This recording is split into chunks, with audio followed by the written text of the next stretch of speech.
The youngest 1v1 EWC champion in history. This kid's got... Sound familiar? If you've ever entered an international esports competition as a heavy favorite with a decade of experience, only to be defeated by a scrawny 15-year-old kid, you may be entitled to compensation.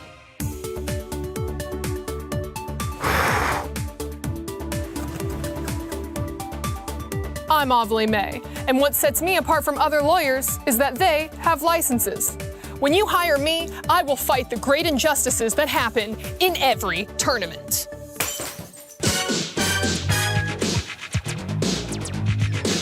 Like when some undeserving player from the LCQ comes back to upset the field, it makes me sick.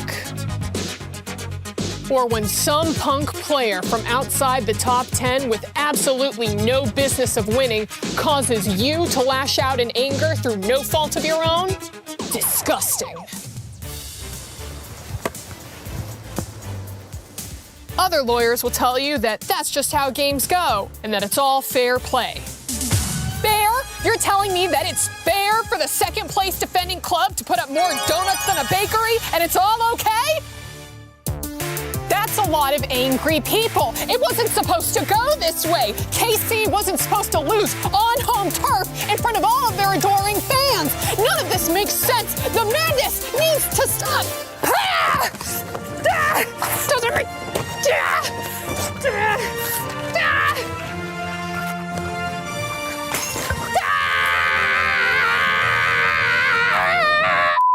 So call today for your free consultation.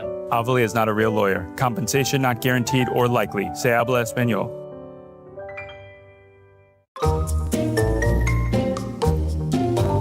Hello， 大家好，我是来自 KZ 的 ice。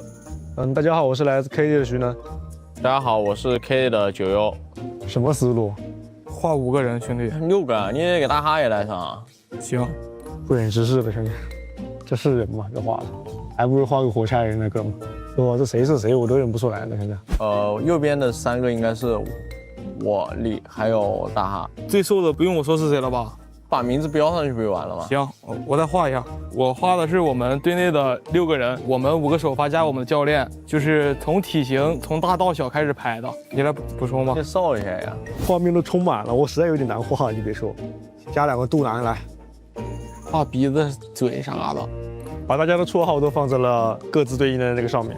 给大哈把他那个今天那个帽子给他弄上。Tony 老师嘛，画了个梳子，牛逼呀！然后9U地狱嘛，2人地嘛。咱们就是全年亚军嘛。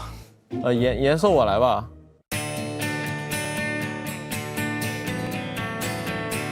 OK， 这幅画就形容了就是我们队6个人嘛，5个首发加教练，上面就是每个人的代号，中间的话就是这位 Nayo 这位选手啊，给一些人的评价哦 ，good strong smart， 然后在下面的话肚子上那些字是我们战队的 slogan， 棱角分别向上而生。然后开心 game 就是 happy game 是我们队伍的宗旨，完美。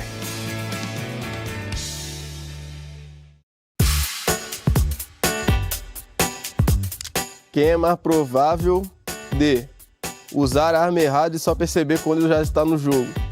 Tu, viado. Tu joga vários jogos. Treinar tanto a ponto de esquecer de comer. Essa maluquice é só tu, Bia. É isso, cara. Sobrou pra tu, Bia. Falar que vai entrar em 5 minutos, mas demorar bem mais do que isso. Quem que é esse aí, mano? Quem é esse? Quem é esse? É tu agora. Ok. Demorar demais pra se arrumar pra sair.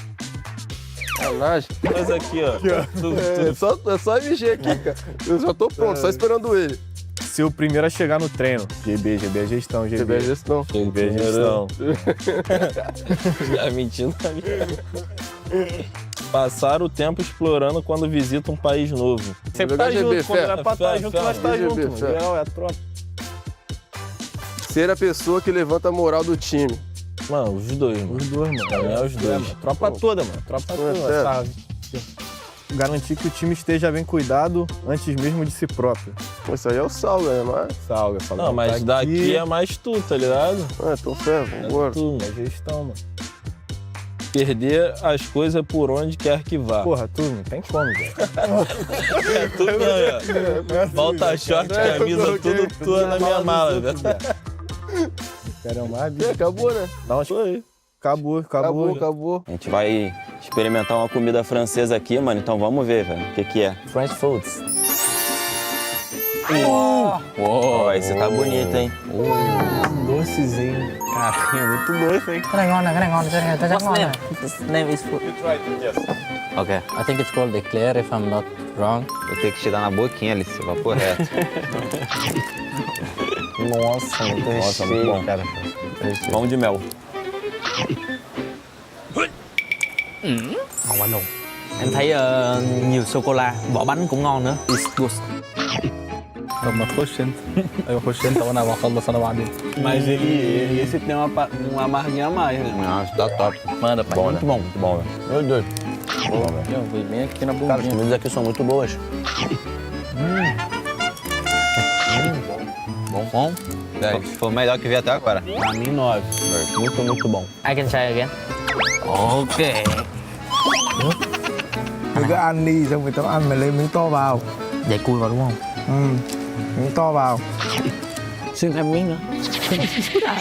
For me, I'm not really a fan of it. Even in Egypt, I don't really like it much, so I wouldn't really buy this one or eat it anywhere. مش هدي 10 من 10 الصراحه. مش طعمها ما جربتوش بس هو طعمها حلو. جميلة. اللي بعده. Hello， 大家好，我是白沙战队的577。Hello， 大家好，我是白沙战队的林烨。Hello， 大家好，我是白沙战队的 YDSS。今天由我们3个人来画一幅能够代表我们战队的标志性的画。首先我先来吧，好不好 ？OK， 画的就是一只类似于鲨鱼的图案。干嘛？这是什么？什么画是老鼠了，兄弟？画个 C， 先画个 C 字母 C， 这样子。对 ，OK 了。牙齿得用白色的哦，然后用红色点一只眼睛出来。哎，完美！现在这是我画的第一步，我现在有请第2步。好，你就稍微上色吧，那个涂上那种牙齿，感觉你可以帮我点缀啊。白色牙齿看不出来，显不出来。没有尾巴，有点。尾巴的那种，它在英文字母下面接一下就行了呗。等会我来接吧。行。这个 logo 用什么颜色呢？灰色。咱们队的 logo BAISHA。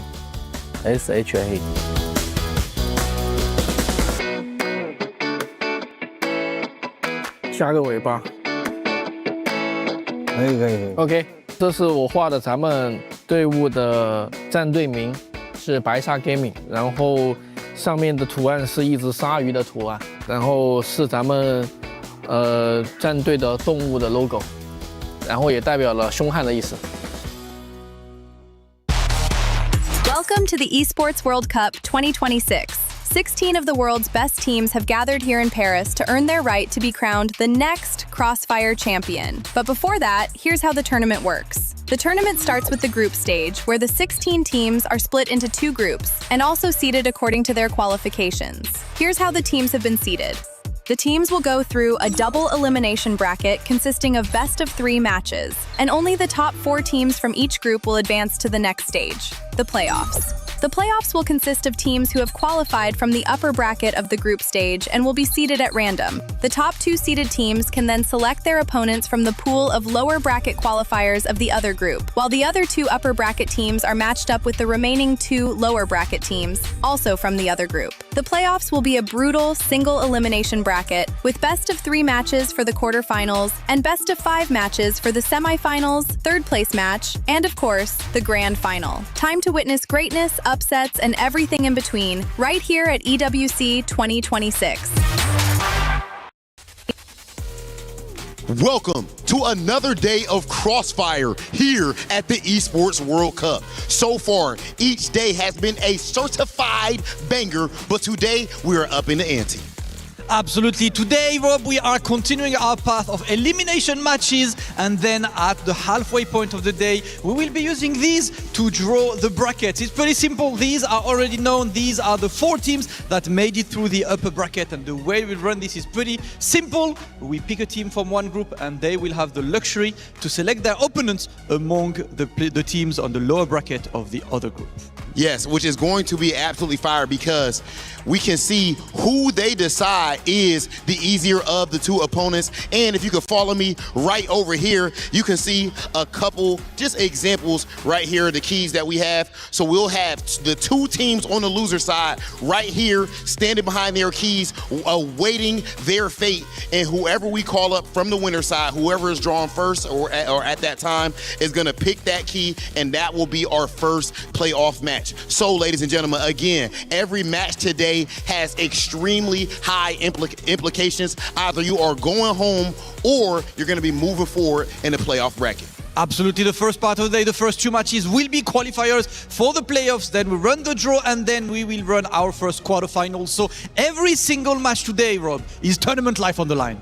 All right, ladies and gentlemen, now that you officially know the stakes, I can guarantee you the fact that you love Crossfire means that you are in the exact right place. We have the best of the best. We've already had a couple of keys crushed, and we are about to keep the tradition going here with day 3 of Crossfire at the Esports World Cup.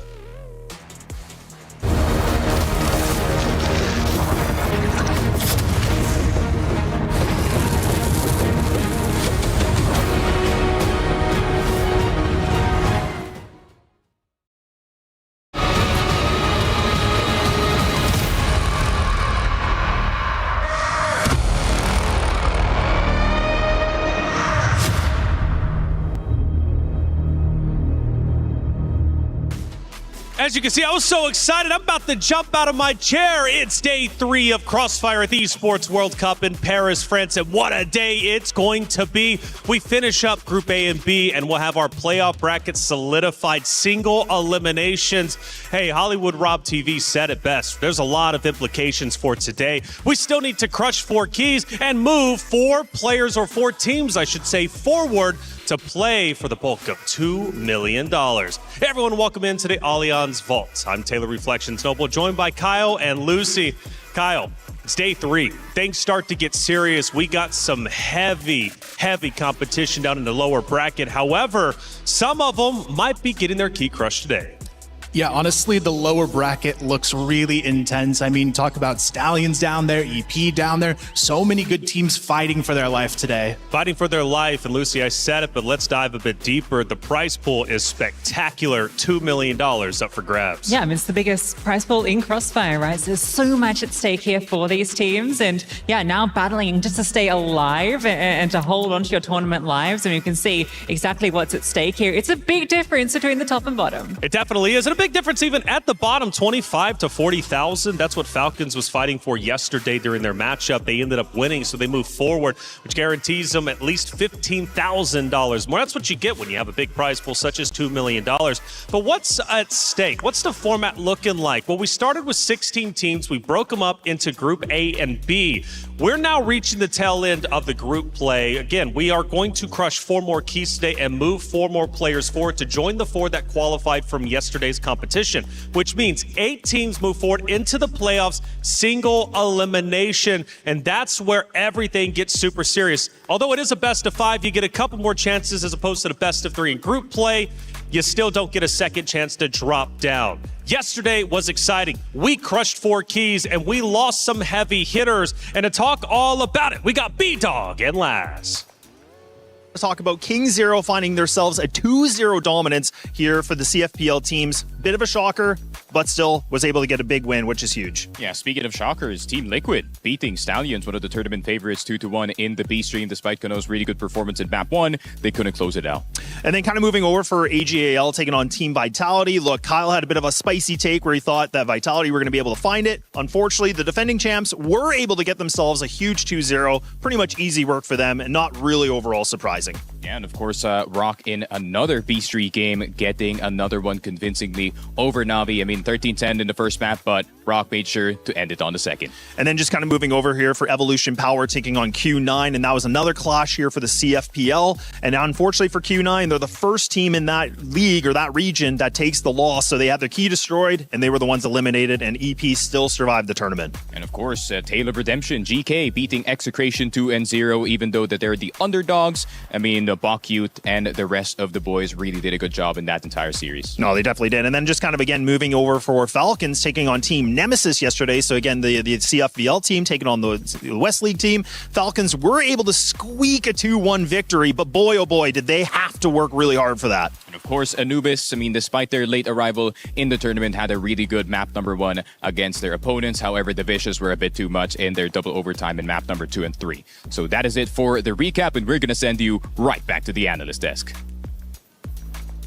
Laz and Sneaky, thank you very much. Sneaky looking fashionable, rocking that Letterman jacket from last year's CFS 2025 Grand Finals over in Chengdu. He loves it. He brings it everywhere he goes. Maybe he'll get another one this year. But yeah, they talked about a lot of great things that happened yesterday. And let's give the viewers a visualization as to what the brackets look like. Starting with bracket A, it was highly competitive for sure. And again, it's not finished just yet. We still have 2 more matches to get through before it's fully completed. And we've advanced 4 teams into the playoffs. Big takeaway here, though, Team Liquid, AGAL, have in fact moved forward. Team Liquid getting a tremendous win over Stallions, knocking them down. Today they play against EP. Yeah, honestly, Team Liquid on a bit of a tear here, so they're going to be feeling good about it. But yeah, now EP and Stallions, if you would have asked me we'd be seeing this match in the lower bracket, I would have been very, very surprised to see these 2 teams come to head this early, because this was our 3rd place match last year. Yeah, it's the group of death, right? And we're only going to get at most 2 Chinese teams. You might only get 1 Chinese team getting out of here, which I think is a huge statement. Just the level of competition has been rising across the board. Yeah, as soon as Crossfire was introduced in the Esports World Cup, you can tell the competition definitely started getting better, because then you also have CFS, the regional qualifiers, doing competitions. Crossfire's doing a lot of things right. Now, that was Bracket A. Let's take a look at Bracket B, the group of death. And it truly has been a group of death for many rosters out there. Again, we lost 2 of them just yesterday in the decider matches that pushed them forward, and that was in fact the Vicious going forward, taking down Anubis Gaming. Falcons taking down Nemesis. Now, that was the most fun one to me personally. Falcons had to fight hard in order to take down Nemesis. Today, they've got to do it tenfold against Baisha. Yeah, I mean, the biggest bummer, though, from the decider matches is you had these West League teams coming out strong, and both of them actually getting reverse swept in their series. But honestly, it opens the door up for Baisha to have a really good match against Falcons, I think, today. For sure. I hope it's going to be a good one and goes the distance, maybe even a game 3. That was your group of death. Either way, like I said, we finished Group A and B to start. Then we move into the playoff draw, into the playoff bracket. But what are the expectations for today? There's a lot of implications. What are we going to be seeing? Well, we've got B-Dog and Laz to give us the answer. We got some blockbuster games here at Crossfire to decide which teams are making it through to the playoffs, Laz. Up first, EPG versus Stallions. Yeah, look, I mean, again, despite that Stallions took a loss yesterday, definitely think that they're going to be able to come back in winning fashion, so I'm still predicting them to be able to get the win here and now. I think so. Community favorites. Then we've got Vitality taking on GK. Vitality, an amazing day 1. Lost against the holding champions here at EWC at day 2. But day 3 against GK, surely it's their time. Yeah, and I think kind of just moving over here for Baisha taking on the Falcons. Honestly, Falcons were able to get themselves that victory yesterday, but again, very shaky. They were barely able to make it against Nemesis, so I'm still thinking that Baisha, easy work in the office for them here today. Surely it's Baisha, right? And then our last game on that B stream to decide which teams make it through to playoffs, Na'Vi versus the Vicious. The Vicious, that amazing comeback yesterday against Anubis, but surely Na'Vi, too much of a threat. Yes, and again, this is the biggest day here for day number 3, a lot at stake, and the biggest question is going to be, who will rise above? Yeah, 2 teams they mentioned there, Vitality, Na'Vi included. You know, when you think of the club championship, Lucy, we're in week 7, right? Things start to get serious. And for Na'Vi, they need all the points they can get. Yeah, absolutely. And I think there's a lot of hype behind them now because they've actually showed up really well here in this competition, which I think maybe has surprised a few people. But after what we've seen in the server, I definitely pegged them as the favorites today. For sure, they could definitely be, but who knows? I mean, at the end of the day, any competition, any competitor can change in just a blink of an eye. And we could be losing some heavy favorites, and then maybe some underdogs could be moving forward. That's going to be happening not only on Stream A, but we also need to check in with Stream B. They've had wonderful coverage over the past couple of days, but what matches are we expecting to see over there? Well, Gaskin and Scriv are going to give you the answers. Thank you very much, Taylor. Reflections Noble. It's Dan Gaskin. Gaskin. It doesn't really work, Script, does it? It doesn't work. But we've got some amazing matches over here at the B stream. What are we kicking off with? Kicking off with Team Vitality up against GK, of course. GK yesterday looking really, really sharp. So hoping that we get to see that again here on the B stream. Then we've got Na'Vi versus the Vicious. The Vicious yesterday were on the brink of elimination, but somehow, someway, still were able to find their way through. And they go up against Na'Vi, who have been one of my favorite Brazilian teams to watch. Sadly in the lower bracket, but maybe they can get through. We'll have to see. Yes, indeed. And then we move into some quarterfinals. We're not quite sure who's going to be in there yet. We're going to have to find out as the day goes on, but some banger games on the B stream nonetheless. Yeah, guaranteed some premium matches over here, but we'll have to see what happens. I'm sure they're going to be some of the best that you could ever see. Anyway, that's us done over here. We'll go back to the main stream. Play is in our DNA. Whenever we let it out, it becomes our superpower. Now imagine an entire city being built to supercharge it. Kadir City, powered by Play.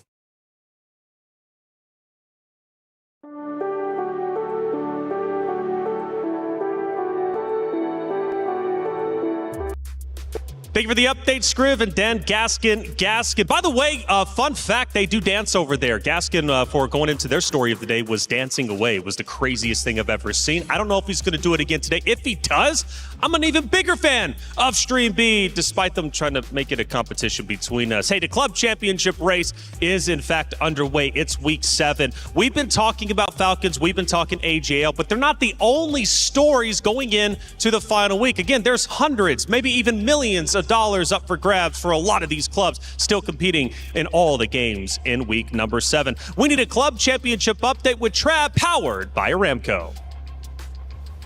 Yesterday in Crossfire, AGL were the first team to get across the line, make it to the playoffs and earn those valuable points. The 200 points they earned puts them within striking distance of Team Falcons and just 100 points below them on the club championship table. Team Falcons yet again remain at risk. They're in the lower brackets after dropping in the first day. They do, however, have the favourite in Trackmania in Carl Jr., so are looking very likely to get points there, and the same can be said in Fortnite as they've got fan favourite Peterbot.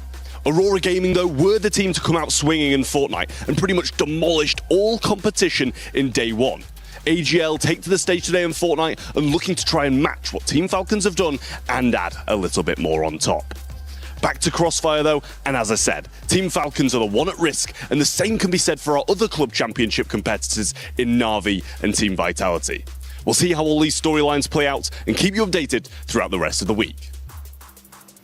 Thank you for the update as always, Trav. There they are. The Stallions are rolling in deep. They're coming in and they're trying to survive. They weren't expecting, at least I wasn't expecting, them to be in the lower bracket. Yet here they are. And the question is, what do they do? Kyle, you mentioned it. This is a rematch from last year. Yeah, these teams know each other so well. They played in the CFS Grand Finals. They played last year in EWC's third place match, and it's really gone either way throughout their history. So it's going to be about who's a little bit more hungry today to take that win. There's their opponents, Evolution Power Gaming, a titan when it comes to the Chinese region. This roster is looking to go all the way, but can Stallions put a stop to them? Yeah, we'll have to see, right? Because Stallions, I mean, they're a bit frustrated with how that game played out yesterday. And obviously, they did already technically get their revenge from the elimination at CFS when they beat them out there and knocked them out. But I think they're still feeling pretty sour about that third place last year. And I think they really want to make sure they get through to the playoffs. 100%. And for Stallions, they want to do better than top 4 last year, and even better maybe than their second place at CFS Grand Finals last year. Taking a look at our schedule, we got 2 great matches happening on the A stream. Stallions versus Evolution Power Gaming, Baisha versus Team Falcons. Both decider matches, which means a key will be crushed. One team will be moving forward. The implications are quite literally thousands and thousands of dollars, but also a top 8 performance on Crossfire's biggest stage. Come on, every competitor wants that their feather in their cap. Going into our PS5 story of the day, however, this is a big day. It's called Sink or Swim. Some teams are going to sink, some teams are going to swim all the way into playoffs. The question is, who will be doing which one? Now, we talked Stallions. We talked, of course, their opponents of EP. Let's dive a little bit deeper. Now, Stallions yesterday lost to Team Liquid over on the B stream. We were watching this even while we were on the desk and bated breath, thinking to ourselves, would Stallions be able to come back? Well, they go to map 3. They don't get the job done. Yeah, for Stallions, they looked really shaky, but I think a lot of it just comes from teams really underestimating the Brazilian region coming into this event. You had both Rock and Team Liquid have a really strong run and already qualify through the upper bracket. So I feel like teams just didn't do their homework when going against them in those upper bracket matchups. KOP as well as Loy. I was looking at their stats, and they didn't have the best stats yesterday, but Kano, definitely the star. 26 kills for game number 1 on Subbase, a map that they prefer, and he was highly consistent throughout the other 3 maps they played against TL. Yeah, he's top frag 4 of the 5 matches they've played, and then that 5th match where he didn't top frag, he was like 2 kills behind, right? He has been absolutely phenomenal, always reliable, but yeah, you're right. It's a few of these other pieces that you're kind of looking at. KOP had some moments, but it's the consistency, and as you mentioned from Loy, I think he got 6 kills on that map where No got 26. That's right. They did win that, in fact, so even if he got 6, it still was a win overall, but they're going to need to step it up today to support No. Now, Kano is a wonderful player, and he is one of the stars of Team Stallion, and Salvatore had a chance to sit down with him before heading to the stage. High-stakes elimination game here on day 3 of EWC Crossfire. Joined here for the pre-game interview is Team Stallions. It's no pleasure to be having this interview with you, my friend. So, yesterday you guys faced Team Liquid and it didn't end up with your favor. And I would like to ask after that, what was the team situation and the environment now leading into this match? So kahapon naramdaman nyo talaga na hindi kayo pumabor laban sa Team Liquid. Ngayon lalaban kayo sa EP. Anong pakiramdam ng team ngayon? Tsaka ano naman yung feeling nyo palapit dito sa laban? Yung pakiramdam namin parang gigil kami maglaro. Tapos yung gigil namin ibuhos namin sa EP. Kasi sa hapon sa amin na sana yun eh. Kaso yun natalo, nag-choke kami. Kaya nga ibuhos namin yung gigil namin sa EP.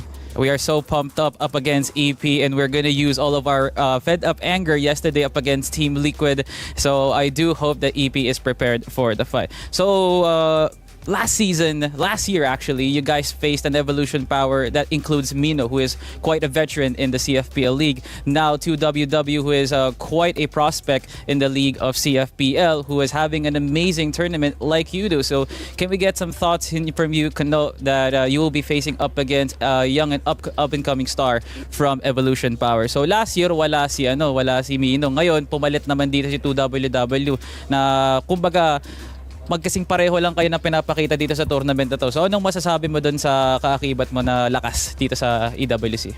Yung masasabi ko lang kay una kay Mino, yung nakikita ko kay Mino parang matulungan niya yung teammates niya kasi veterano siya, just may madaming experience. Tapos nakikita ko naman kay 2WW, hindi naman siya ganun parang parang hindi siya ganun kalakas. So siguro parang kaya namin sila ngayon. Well, we saw Mino last time and he was very much an integral part of the team. He was being used as a guide for his teammates. So he was like an integral piece for Evolution Power. But now, 2WW, I don't see him like as very much of an adversary. He's pretty good, but not as much as me. So you guys will be facing Evolution Power for an elimination game. So let me ask you, what is the percentage of Team Stallions is winning up against Evolution Power? Now the question is, para sa'yo, ano yung porsyento, ilan? Ano ba yung pwede mong ibigay sa amin na tingin mo kayo yung mananalo laban sa EP? Siguro 70-30. Kami yung 70. Kasi wala, yun lang. Yun lang sa tingin ko. We think it's a 70-30, but the 70% comes from Team Stallions, and I think that's about it. So for the last statement for you, Kano, do you have anything to say to the Stallions fans and to your friends and families all at home? So may mensahe ka ba para sa mga sumusuporta sa Team Stallions, tsaka sa mga pamilya at mga kaibigan mo, mapatagalog man o Bisaya? Ikaw na. Sa lahat ng mga sumusuporta sa amin, salamat at shoutout sa inyo lahat. At hindi namin kayo parang let you down, ganun. Gagawin namin yung best namin para yun lang. We won't let you guys down. Thank you so much for my families and friends, said by Kano. Thank you so much for your time. It's going to be an insane matchup. Team Stallions versus Evolution Power, a rematch of CFS 2025. You wouldn't want to miss it. Here comes the analyst desk for more information on the fight. Thank you. Salvatore, thank you as always for the great interview. Kano is normally all smiles and jokes during the interviews. This time around, he looked deathly serious. He understands what's at stake, and the audience does too. They're backing up Stallions 81%, Evolution Powers 19%. Continue to get your predictions in via EWC Play. We're going to be pulling them up, and I always love to see where the audience is leaning. Going into our vetoes, Black Widows out of the way. Stallions says we don't want it. Now for Evolution Power Gaming, New Mexico is not the map that they felt they wanted to play. So Kyle, what's map number 1? This one's probably going to be sub-base drawn early. It's the pocket pick of Stallions. I'm actually surprised EP doesn't ban this. In every series they've lost to Stallions, sub-base has been a win for them. So I'm curious to see what comes next from EP. Yeah, at EWC they banned it, but then at Crossfire Stars they let it through, and it was the same ban, right? It was New Mexico coming through. Ankara, no surprises here, right? Black Widow's not available. They go to Ankara instead. For the decider, there's potential this could go to Port. That's often been the decider between these two teams. And it'll be dependent if this Eagle Eye 2.0 gets banned. Okay, Eagle Eye 2.0 comes in. Port was just right there. What do we think about the decider match? Because Kyle, I'm thinking this is going all the way. Yeah, this is a tough one. Eagle Eye 2.0 being the final map is quite interesting because historically EP always wins this map against Stallions. However, we saw earlier in this event, they looked really shaky on it against Vitality. So Stallions may be seeing the writing on the walls with that slip up they had against Vitality earlier in the event. It's a rematch from last year where it was EP who got the win, knocking Stallions down to 4th place. Still respectable, but not where they could have gone. They want to go to grand finals. They want to rematch against the potential of AGAL, but to get there, they've got to get through the titans of the Chinese region. Evolution Power Gaming. Stallions are going to have to fight hard if they want to move forward. It's Stallions versus Evolution Power Gaming in a decider matchup. One key will be crushed. Who will it be? Let's go to the casters to find out.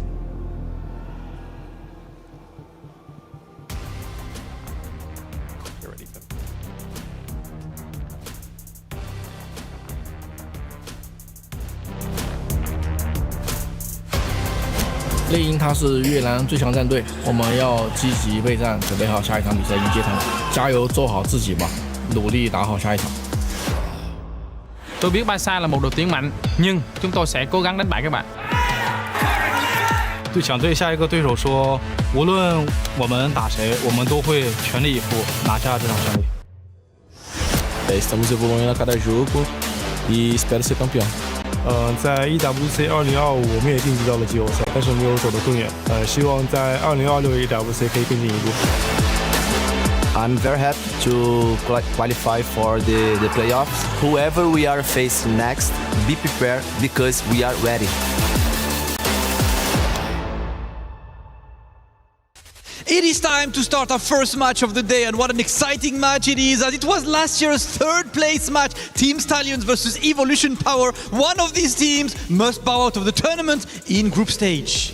And you know what? I love that you brought that up. This is a revenge match, ladies and gentlemen. Both of them had great runs last year, but right now, if they want to keep that run going for EWC 2026, for their chance at glory and this amazing title to my left-hand side, then they are going to have to go through the hurdle that stands across from them. Absolutely. This is a match with tournament life on the line. The winner will proceed to the playoffs that will start later today. The loser goes home, and of course, a couple upsets happen. We've seen Stallions losing to Team Liquids in the first match earlier, so unfortunate for them right now. They have to bring it back. They lost that match last year in the 3rd place, and they're gunning for revenge. The game is not played on paper, ladies and gentlemen. As you just heard right there, the big-time upset for Team Liquid scoring that victory.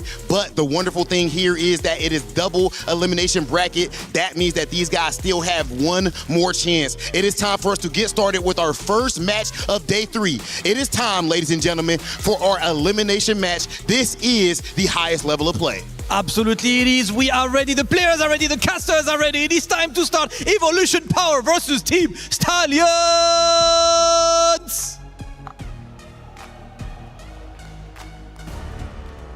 A top 4 finish.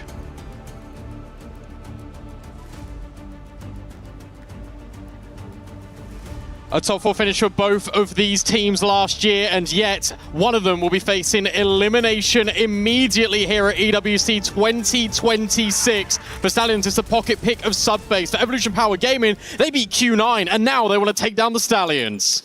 Yeah, it's a lot at stake for this one, right? I mean, we talk about everything for one last chance for both these teams to stay alive, and otherwise that, you know, the loser of this game gets their key crushed and the other team gets to move on and they get to be qualified. So that's a lot of pressure to be built up for both these teams. And again, a little bit of surprising take here from Stallions, considering we, you know, I think all of us on the talent were kind of saying, look, they're one of the heavy favorites. They're one of those top 3 teams. So for the fact that they're in the lower bracket, it has definitely been a sight to see. Right now for the Stallions, it is a very patient round, which is really uncharacteristic from them. They've got this deep space over towards Wood. For EP, it's just a standard setup. Here for GR, you've got a couple of players over towards A. You've got, that is thinking about making that push, but right now it's very static. Stallions are just trying to sound out this map. They're really hoping for over-aggression. It's not coming in. It is all just spams. Yeah, a lot of waiting things out, right? I mean, again, this is where I think both these teams have obviously played each other. The desk did a great job just bringing that back up and a lot of the history that's happened. So again, this is where you're still getting a bit of a feeler. This is where Stallions, they don't want to like overexert themselves yet. They want to make sure they can just take this with a good pace. EP giving a lot of respect, right? They know there's a lot at stake for this game, but this is where now Stallions, they're getting look like they're primed and ready here to get for the plan of attack. They've traded a lot of utility here as well, and I think that's only going to favor Stallions right now, that they've got a lot more of it as we enter into the closing stages of this round. I'm looking at Loy, and I'm thinking that maybe he's got that opportunity more over towards B. Another smoke is going to be put forward. Stallions need to start going now. Yeah, time is ticking away. 35 seconds remaining. This is where now Stallions, they have to get a move on, and you can see that ZAY goes for the pop flash, but look at that! It's just going to be Stallions that just load things up. Locked and loaded, leaving YH by himself now in a 1-on-3. I don't know, B-Dog. This is a lot to ask for one of your players. This is a tough mission to do in the first opening round. He can't do it. He's got 23 HP. Would need headshots instantaneously at Stallions for not to react whatsoever. We'll see. In towards the vent. Maybe he's got the drop on one of these players, but no. I mean, look at the bomb. It's already halfway gone. There should be no way back into this round. I love this out of Stallions. It's so patient. They re-smoke off the choke point to block the access from the defenders to get it access in towards middle from A, and they just run by. And as soon as you hear that, if you're EP, it's just a desperate push through the smoke. You fall right into the trap. Sure, YH will get one on the way out, but Stallions do not care. Yeah, that was really nice, though, from Stallions. Again, I like the fact that they just slow things down. They take a lot of tactics on this. And like you said, it was a great little bit of a highlight just saying, look, like we're just going to use our utility. We're just going to try to slowly and surely just get this map control. They don't rush it. I mean, Stallions can be notorious for being a pretty aggressive team. And that's where, you know, players like where the desk has really highlighted it, saying, like, look, he's had a monstrous performance so far in this tournament. He's put up some big numbers. So the fact that he's just kind of ramping up and everybody else seemed to get the kills and not even him, that's a great sight already for me. That is like a positive thing for a team like Stallions. Absolutely, but I'm actually just more curious about the fact that the faster style hasn't come out yet, and maybe they're just setting down the conditioning to EP, saying, look, we're actually going to take our time, we're going to build into these rounds, and then you hit them just with a quick tempo switch. That could be a lot to overbear, especially if EP drop the ball early in some of these rounds. You're really hoping that the GR start is going to give them a number of rounds, because if Stallions gain momentum, it feels like they're a team that can just snowball the game out of control. Yeah, absolutely, and I'm glad you bring that up, right? Because again, it's just Stallions maybe just trying to get them a little bit more conditioned. I think that's the best way to describe it, because you don't want to just go like flooding out the gates and just trying to be ultra aggressive, right? EP are a team that like to take things very slow. They like to play back. So I think that the fact that Stallions is kind of just taking their time with this and again, just trying to see what they can work with is not a bad note at all, considering we just started the first game of the day. Lots of rounds to go, lots of maps to go if needed. And again, this map pool is very interesting considering we are on sub base and Kara and then even for Eagle Eye to be the finisher, which is very, very unique in my opinion for this matchup. Yeah, what do you make of this Eagle Eye 2.0 pick as the decider? Because the desk were umming and ahhing about it. This is a map that they have played on historically, but definitely one I think was completely unexpected. I definitely think for me, like I just think that the fact that EP were they could barely get, they couldn't even get the win against Vitality, right? And that's no disrespect to Vitality, but again, that's a different level of a team you're playing. So I do feel like Stallions, in my opinion, have that veto, more success for them. Well, let's see if they can get this control. A success story. It's the same round, exactly the same, but it's a lot more forward-facing. This time out of EP, YH just runs down Stallions immediately. That's the bomb dropped. That's the round over. KLP, sure, he's alive for an extra second, but EP, they respond immediately. Stallions, they try and run it right back, and it completely goes against them. Yeah, that's a big thing from Stallions, right? They try to just do the exact same strategy, like you said, and it almost felt like they're waiting for this, 40-second, 35-second kind of timeline, and they're like, okay, now we go. EP were ready for it. They're like, are they really going to do the exact same thing again? And then they just pop off. So again, really good read from EP.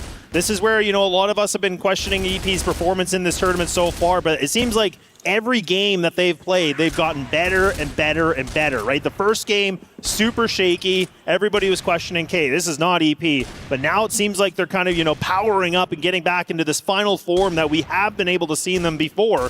So now Stallions, I think, realize and are going to get a little bit of a reality check on this one. Looks like they want to go faster. Straight in towards this A bomb site. It's blocked off with flashes and smokes, and immediately YH, who was the closer in the previous, now looks to be the opener here in round 3.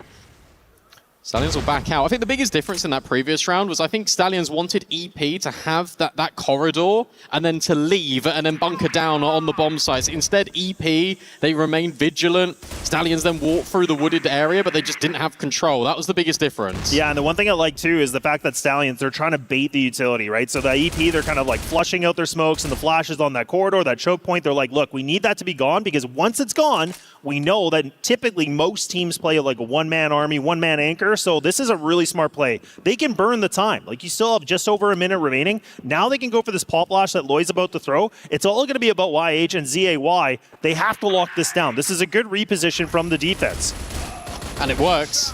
And it works even better. Zay able to find a multi alongside YH, and now you need your players to get active for Stallions, and they are. In a blink of an eye, we've actually just evolved into this 1 versus 1. No, ready for XQQ. He spotted him immediately. A dink, but not the fatal blow. Can at least take some time to plant XQQ. Knows exactly where No is and just needs one shot out of this sniper to lock the round in for EP, but No's already repositioned. He's already staring at the stairs, and it's now a leg spotted. Players trading places and kills just not being found. This is so awkward for both players. Now the smoke blocks off. XQQ's got even limited access. Has to go all the way around the world. Oh my goodness, yeah, no, XQQ with 13 HP has to hit the best shot in the world, and No has to realize this. Look at this, he gives up his back! And XQQ, he gets away with it! He absolutely steals that. No did everything correctly. You saw the first initial duel. He does the damage. He throws the smoke, blocks off the choke point. XQQ's like, okay, let's go to option B. And the fact that he's able to get the perfect timing on that, that is a chef's kiss right there. I wonder if his tendencies as well for XQQ, because No was really set in stone that he was either going to walk through that smoke or re-peek the window. Never considered the flank, and that's going to be to his detriment. EP now get back-to-back rounds. They start to snowball themselves when it comes to the momentum. And Stallions, we're seeing the same opening every single round. Back to this wood control. Yeah, they want to just make sure they can get this presence, right? They just want to see what they can get away with. The fact that they're allowing this to happen EP, but they're putting in a little bit of a trap on it. You have the double player A, you're kind of having double the back here of wood control. That's not bad, but the fact is if Stallions can cross into control room, that's when things can get a little bit scary, right? Because then they get the high ground, then they can make things a little bit of an interesting conversation of an A split. So this is where EP, I get what they're doing, but they gotta be careful because again, it seems like they're playing quite conservative, quite passively on this, but they're just relying on that utility to kind of, buy them the time. It's really interesting because the games I've seen at EWC this year, especially when it comes to sub-base, is a lot of prioritization towards machine room. It feels like we've barely seen that here for Stallions. Classically, as I'm talking about it, now we get a couple of players moving over. But my next point was going to be, Loy has been fantastic for the Stallions, and it feels like we're not utilizing him in a way that would be beneficial, especially on BL. Yeah, absolutely, yeah, and it's a good point you bring up. And again, even with the smoke, I think XQQ, I don't think he was going to be able to spot this yet. But yeah, repositioning, just trying to see if somebody's going to come through sidewalk here, but he's just waiting things out. So he's just kind of clustered in the site. But look at this, double snipers are still here. KLB actually does find the opening duel. So this is really important because, again,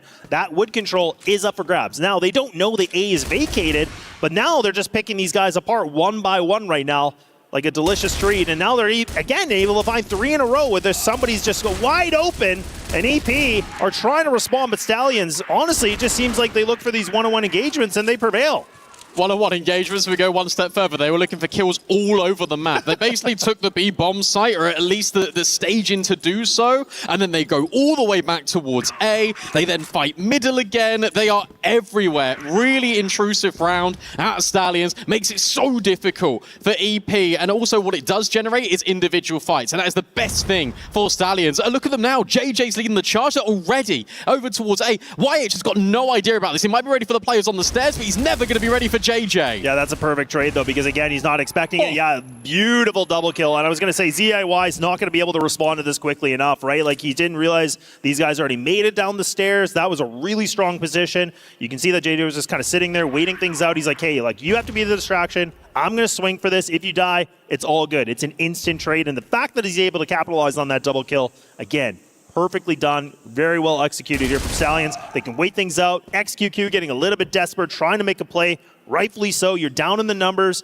You got to do something, right? You got to figure out a way to equalize this. I really like these aggressive openings from Stallions to fall back into making EP trip up. And that's exactly what you're saying. The fact that Loy's got control of the vents, you then got KLP that is taking more of a passive line with this sniper.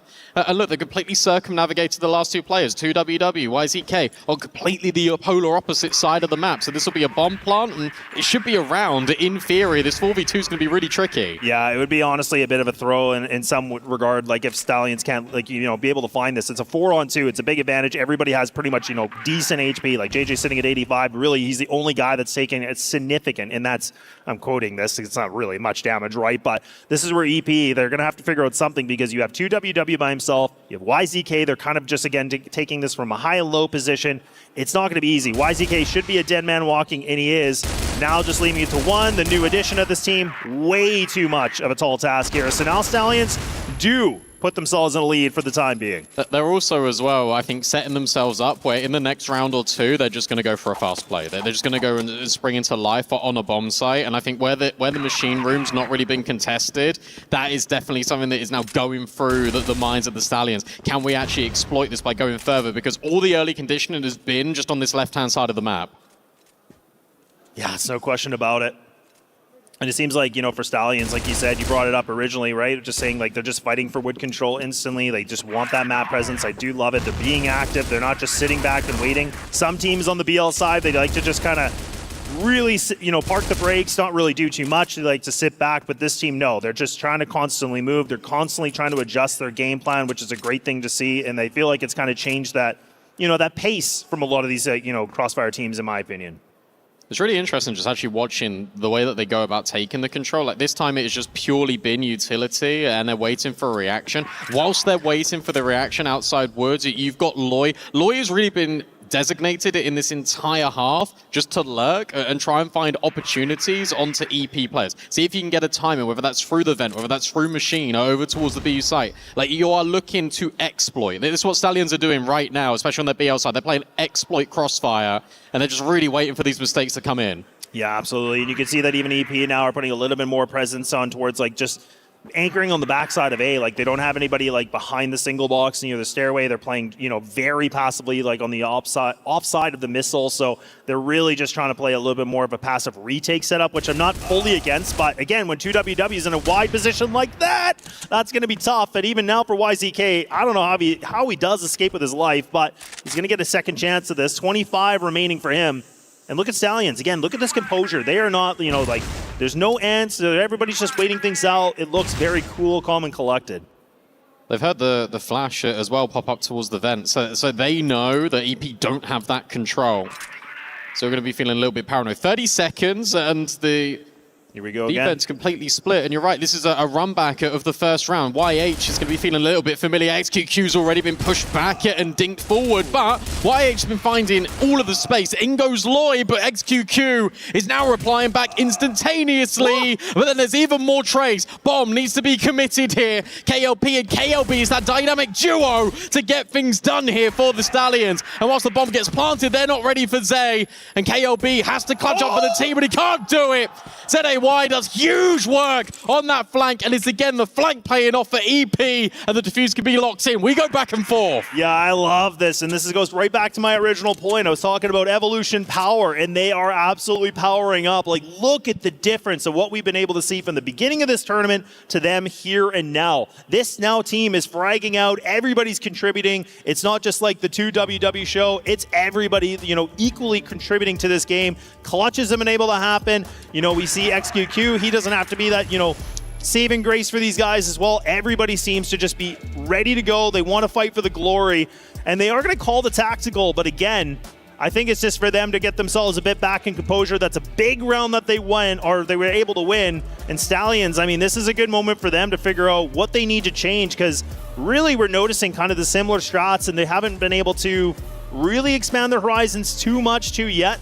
But EP are putting up a really good wall of defense so far right now. I like the idea, like the way that Stallions approach that, especially after hearing that flash that gets thrown in towards the vents, that makes Loy activate and he can be that player to trade. But it was just so difficult for Stallions. They didn't have clean entries into the bomb site. Like, I actually think that the way that they approached it was completely correct. Like, method-wise, perfect. And I think this is why the pause has actually been called here by EP. They called the pause before they actually won the round. They was expecting that it was just going to be dropped by the wayside. But I think this is a good reinforcement for the coach, as you say. For Stallions, I think that the way that they're approaching the early stages of the round, fine. I just think maybe you need a little bit more variety here, especially towards B, because there could be a point for EP. And I wonder if the coach is saying this where, sure, maybe one player's holding machine, but you can take a risk at some stage. Maybe you can just go and get all that space for free. Yeah, and I think the fact that we're seeing the double A is kind of, catching them a little bit off guard too, right? Because typically most teams, they like to have that sole anchor at the A site. You kind of have a guy that's like floating a lot and rotating constantly, but the fact that EP have really designated that seems to be a little bit of a nuisance for these guys because they're expecting to get that duel, be able to get that bomb down, and then at least we're talking post-plant situations, but not going to be the case yet. And you can see they've actually mixed things up here, EP, so they're going to go back to the singular anchor here in this A site. Now putting that lean towards B and GR spawn, which is definitely fair because, again, they're probably expecting Stallions to want to go a little bit quick on this. They want to gallop, do something fast, and try to get in their face. So it's a good reaction. And like you said, take a little bit of a risk, right? This is where EP need to kind of experiment with some of their defensive setups a little bit here just to get themselves a more of a convincing lead. Yeah, it's not a gallop at all in this for Stallions. It's more of a canter. They've actually taken even more of a passive line here. They're just towards the BL side, and they're going to reset themselves and potentially move forward towards Machine. Okay, that's where the C4 is heading. You still got a couple of players that are investigating wood. You got to put the pressure on to a certain extent, but actually the timing feels okay right now. It's Stallion's move. The biggest thing I'm learning right now here at EWC, though, is that players don't take the timing. They take even more. Yeah, it is true. And I mean, there is a player close on locker here. I was going to say, I think that's ZAY, and he's posted up, playing a bit of a nice little bit of an off angle. Again, just being able to use that HK, which can just be so dangerous for the one-taps here. So again, even just with this like slight sliver of an angle, like even if he misses the shot, he's going to get the intel. That's completely fine. Now Stallions, 45 seconds. Okay, KLP is going to go down quickly. YCK activating the sniper. Look at that again. He's been able to just sing a beautiful lullaby right now for EP. And Stallions, a little bit of sleep now. It's all this down to no. He's on a 1-on-3 task with 30 seconds remaining. Has the bomb, but again, this is where he's expecting EP to make a mistake. He's hoping for a duel. He wants to be able to find something, but no, it's going to be EP. They are absolutely fragging out right now. Really cool, like mid-round from EP, especially towards the left-hand side, where they had that solo player towards A. Instead, what they do is they push it. I was thinking more that it was going to be towards Machine Room. Instead, they crunch it in towards Wood and from the A stairs, and they're just able to upset Stallions. That gives the space for them to flank it into Machine Room as well. That was well choreographed from EP. They take the lead, and to be honest, whilst this game has been quite streaky in nature, for the most part, EP have been in control. Yeah, it does actually feel like EP have been able to react to a lot of good situations. And like we said, let's not forget there's been 2 clutches that have been able to be decent for them. So this is where, Stallions are a pretty momentum team that, they get really fired up, some big plays and some, big impact that happens. So right now for them, this is a little bit unusual, right? I mean, the fact that they're getting tested this hard, and, I think, again, just going back to what the desk was talking about is that, look, there is a lot of history here. These guys played each other last year, where EP were able to squeak the win. So that's where Stallions, again, they want that revenge factor. They said it fuels them, but you got to make sure it doesn't make you blind, right? You got to make sure that you can stay focused and have that discipline and not letting that, that pressure or that, angst to really take over you. The thing that's confusing me just the most as 2WW gets a crazy kill is that Stallions... We'll look back at this in a sec, because now all the kills are coming in. No, I want to give him his flowers. I want to give him a chance. XQQ will fall. This would be a diabolical 1v4 to drop it if you're EP, but No's been given angles, No's been given opportunities. It's a lazy check on the corner, though. 2WW ends what he starts, and this is the confusing thing now for me, for Stallions, is that in the past couple of rounds, they've deviated away from what was working. And what was working was going very aggressive into a choke point. I really highlight the stairs peak over towards A, where they were able to get the clean trades in towards the bomb site. Here, they're just sitting back, and they're allowing EP a lot more wiggle room and a lot less pressure. Yeah, and I've been kind of expecting to see EP, or my apologies for Stallions, to be able to kind of just, again, switch this into a new gear. Like, let's get out of second. Let's go to fourth gear. Like, we need to see something a little bit quick. Let's play to your strengths here. Now we get to see, no, he's going to get some activation. Now he said enough is enough. I'm going to do everything in my power, my abilities individually. Finds that triple kill. Now Loy's going to be able to find that singular, and there we go. It's the No and the Loy show. These two single-handedly able to get that last round.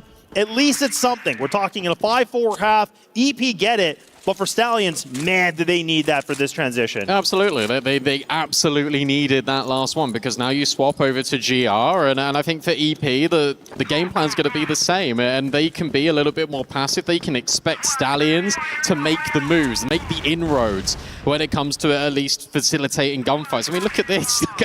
I've never seen a player from EP get this deep in Machine. We're in the first 10 seconds, Stallions are already putting the pressure on.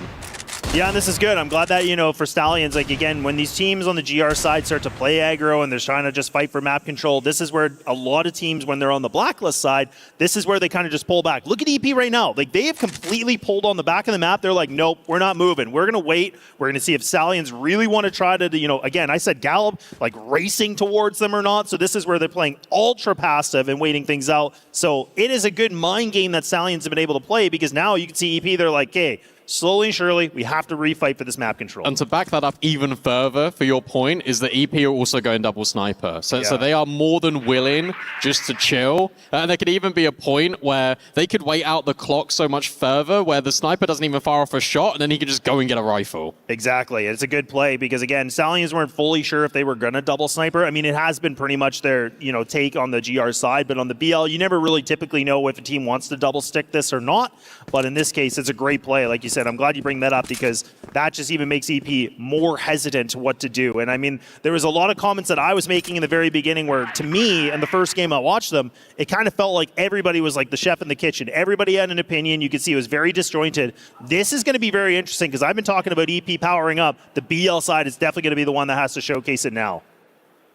Well, that means going into KLP with the sniper miss shot immediately. I actually think he had nades out. That's really difficult, because he's being run down. A jump over. It's Lloyd to get the first frag. And can he find even more? Well, at least he's living, but the players in mid aren't. That's awesome from XQQ. Lloyd now having to try and find the success back in towards this bomb site, and it's not working. It is EP powering up, and it's EP holding strong on A. Yeah, it just feels like, again, these positions from Stallions are just getting a little bit awkward, right? Because you can see the player that's behind the missile. He's just stuck. He's like calling for his teammates, like, you got to flash, you got to do something. I need to get out of this. I'm screwed. I'm stuck. I don't know what to do. And then as soon as he goes down, his teammates just cannot seem to find the trade. They can't get the duels that they need to. It's a tough position for someone like Loy in that spot, where, like you said, he was trying to stay alive, which was great, but at the same breath, you need to be able to do something to kind of slow this down, because EP, they've been able to just take over real estate tenfold. Like, it has been pretty much no contention in that round. His timing was poor, just because he had a grenade out in his hand, I think, when EP swung the corner. But also, like, I'm looking more over towards like the window. I'm looking at JJ in that instance. Like, why are we not peeking the window to help him? Like, it felt like there was no coverage, as you say,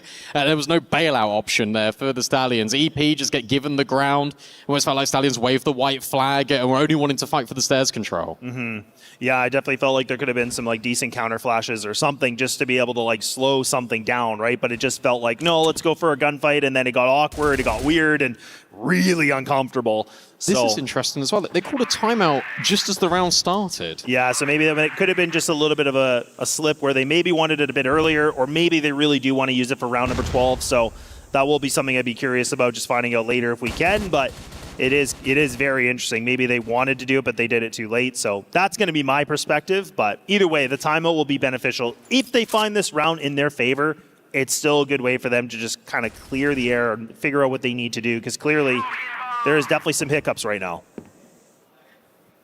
Exactly the same round. Uh-oh. KLB's got to be careful. Please have your gun out this time. He does. KLB, is he able to survive? He does even better than that. He takes the first blood.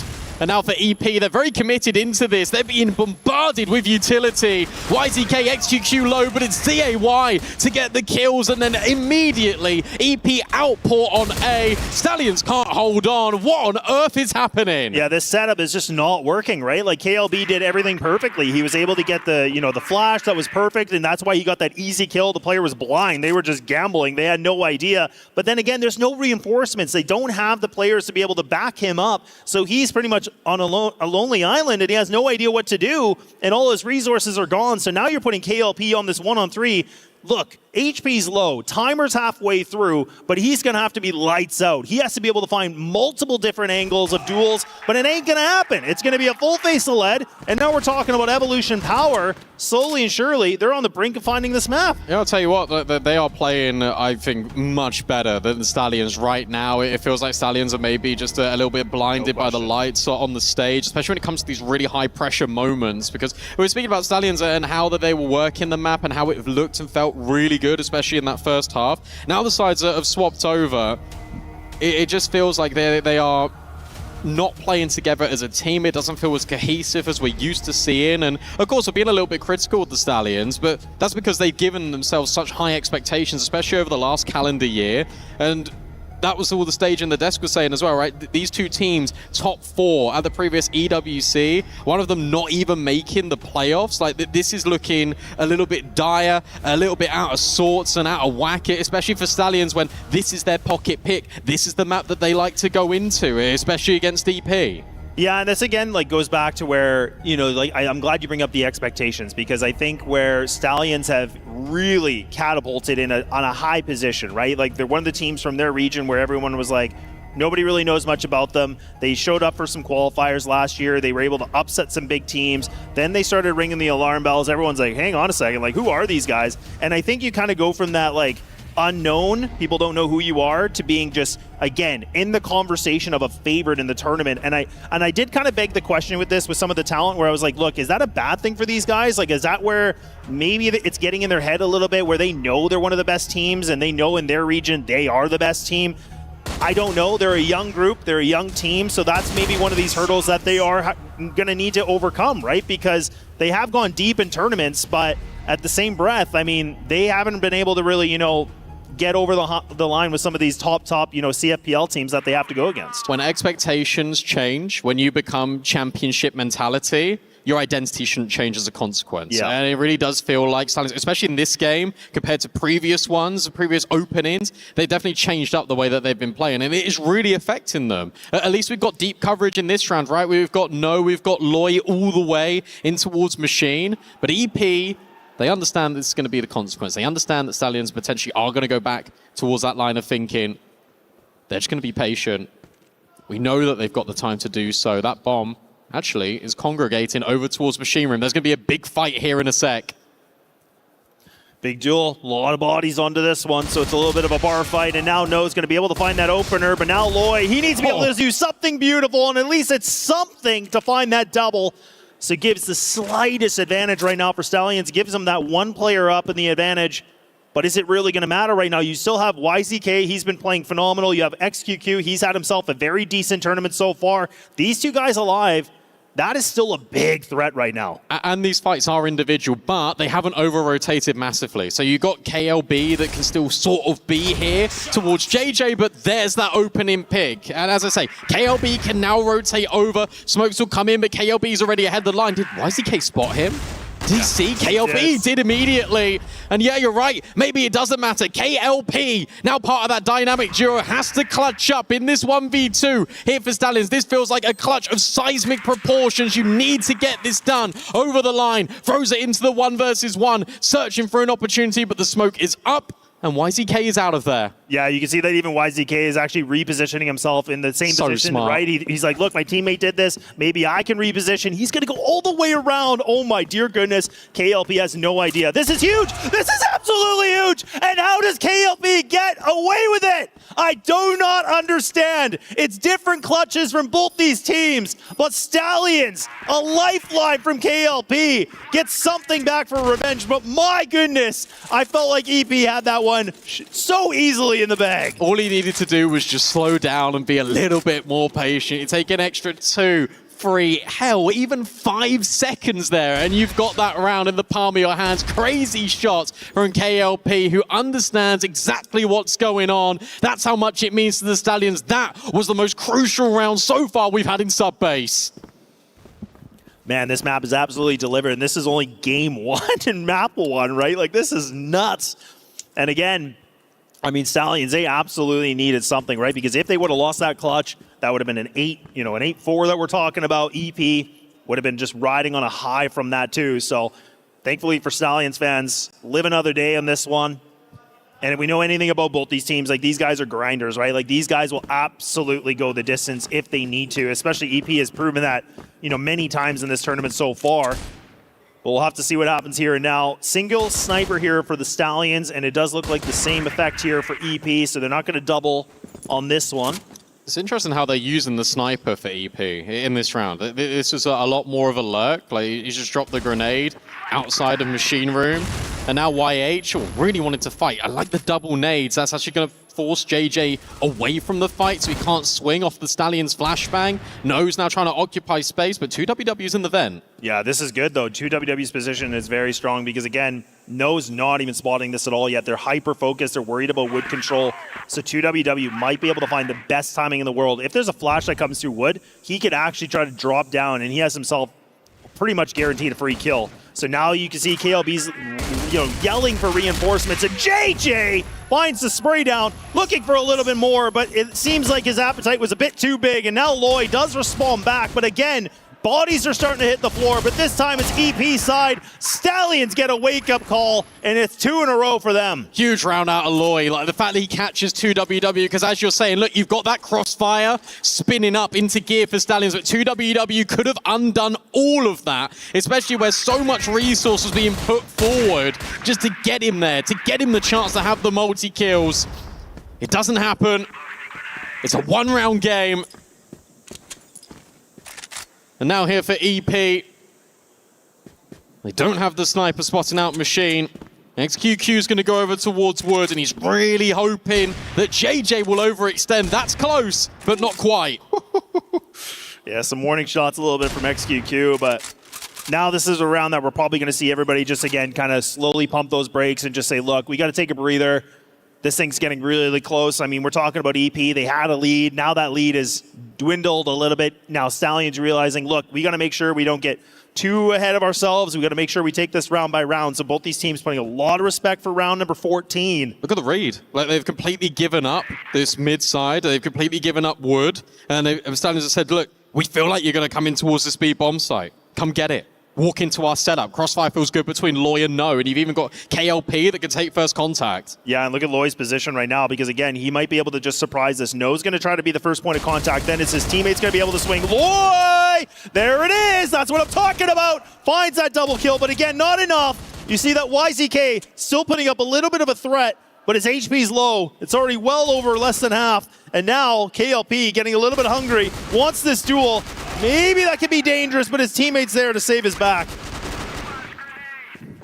Getting a little bit frustrated with EP in some of these rounds, and just the deployment of their sniper in particular and what they're trying to accomplish here. Because again, back-to-back rounds, it actually feels like XQQ is just not really relevant in the round whatsoever. And I don't know if this is a sub-based thing, especially over on BL, but it feels like it'd be a lot more beneficial if he's with the pack. Yeah, I agree, and this is where like kind of these lurks can be a little bit of a problem. Oh man! Oh no! What a massacre! What a bit of a speed run! This is a DM round if I've ever been able to see one. It's a flawless one to add on to injury, and now Stallions, they got themselves a lead. And that is classic Stallions, and that is going to get in the head if you're EP, because they've just run you down. That round has been the quickest we've seen all map long, done and dusted within 15 seconds. And that's what we were talking about, right? We were like saying, look, like Stallions are a team, they like to get in your face, they like to get ultra aggressive. They're doing it again. And it's perfect. Why not? If it ain't broke, don't fix it. You got to try it again. They're through the smoke. And EP are not ready for this. Like, what is going on?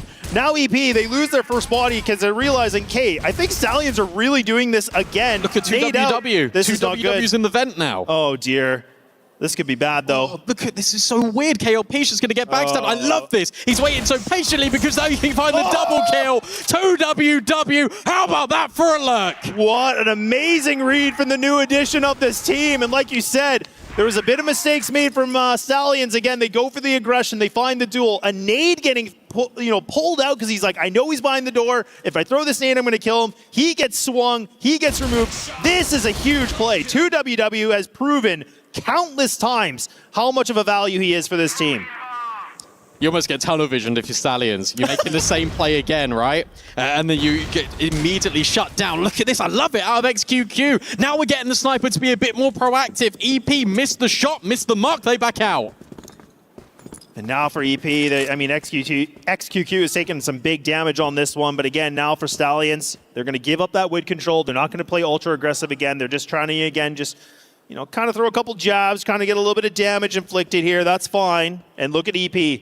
Right back to the way they've done this, taking this ultra slow. They're going to wait things out, collect their thoughts, figure out what do they want to do. This is where Stallions, they got to be careful too, because we already see them burning a smoke. I really want to make sure they can preserve that utility as much as possible right now. I was going to say, it feels like the Global Risk side are rattled right now, because they don't want to push in case they get held. So instead, they are just blocking with their utility, but they are depleting it at quite an alarming rate. YH has got good space over towards Machine, starts spamming the wood, expecting players to be there. It's just Loy.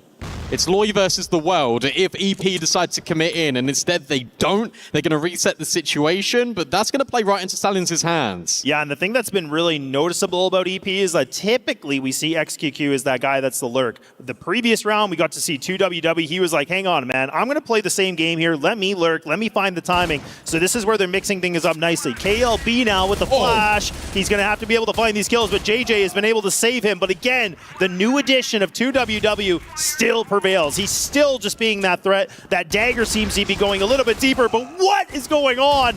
That was just throwing a pistol to a gunfight. They just keep relocating.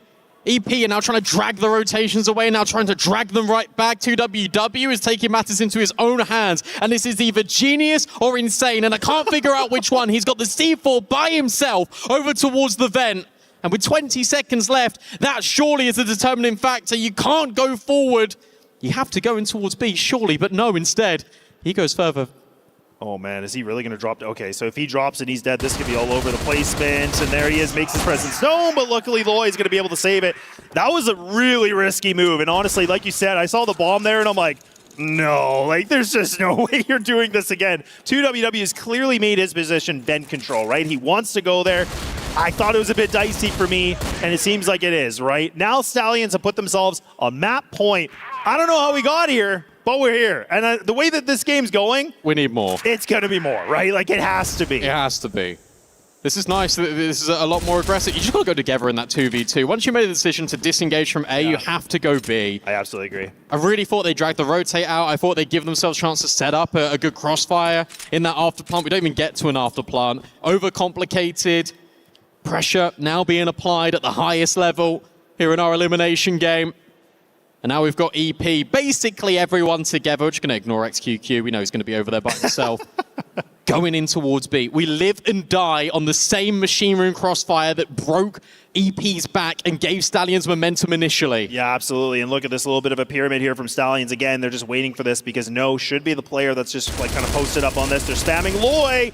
Great read from EP. They're like, okay, everybody just spam it. He should be here. Now they should realize, okay, this is the setup that broke our backs originally. Let's just wait things out. Let's not try to take this. We need to just disengage for the time being. This is nice out of JJ. He's just re-peeked in towards wood, dropped a deep nade as well, expecting there to be the slight difference is XQQ, no sniper. He's actually just gone straight for the rifle. 2WW in the vent again. This is only unexpected so many times. Surely Stallions are going to be covering the vent now. Yeah, I think that's the thing. It's becoming a little bit more of an obvious thing that we're noticing from them. But again, he has been able to get away with it. But KLB, I'm going to eat my own words. He's going to pop and just get a double kill or something. They're out A. There's no one here to defend this. Now 2WW must be thinking, well, this guy has to be in towards the window. KLB now gets the bad news, but he still gets rid of ZAY. And now 2WW can just lie in wait. Overtime hinges a lot on whether he can find a multis XQQ. Instead, it's 2WW getting the frag. And in fact, everyone from EP is now dialed in. It's all up to No, as it normally is for Team Stallions. But clutching this is going to be borderline impossible.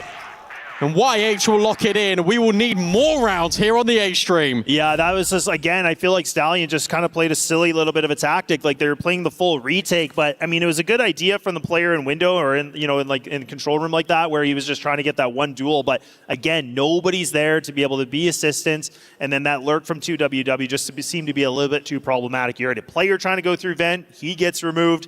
So, yeah, we're going overtime. We were talking about it, and it's going to definitely deliver. We said this game had a lot at stake for a lot of different reasons, and boy, oh boy, this thing ain't over yet.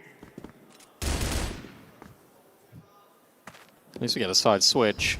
We can see Stallions now on the offense, and it's the fastest we've ever seen. Stallions take space over towards Wood. Surely that nade will do the job on 2WW. Lives on a prayer, and then some. It's actually ZAY to get rid of KLP, and he follows it up on towards Loy. Sure, 2WW get eliminated, but at what cost?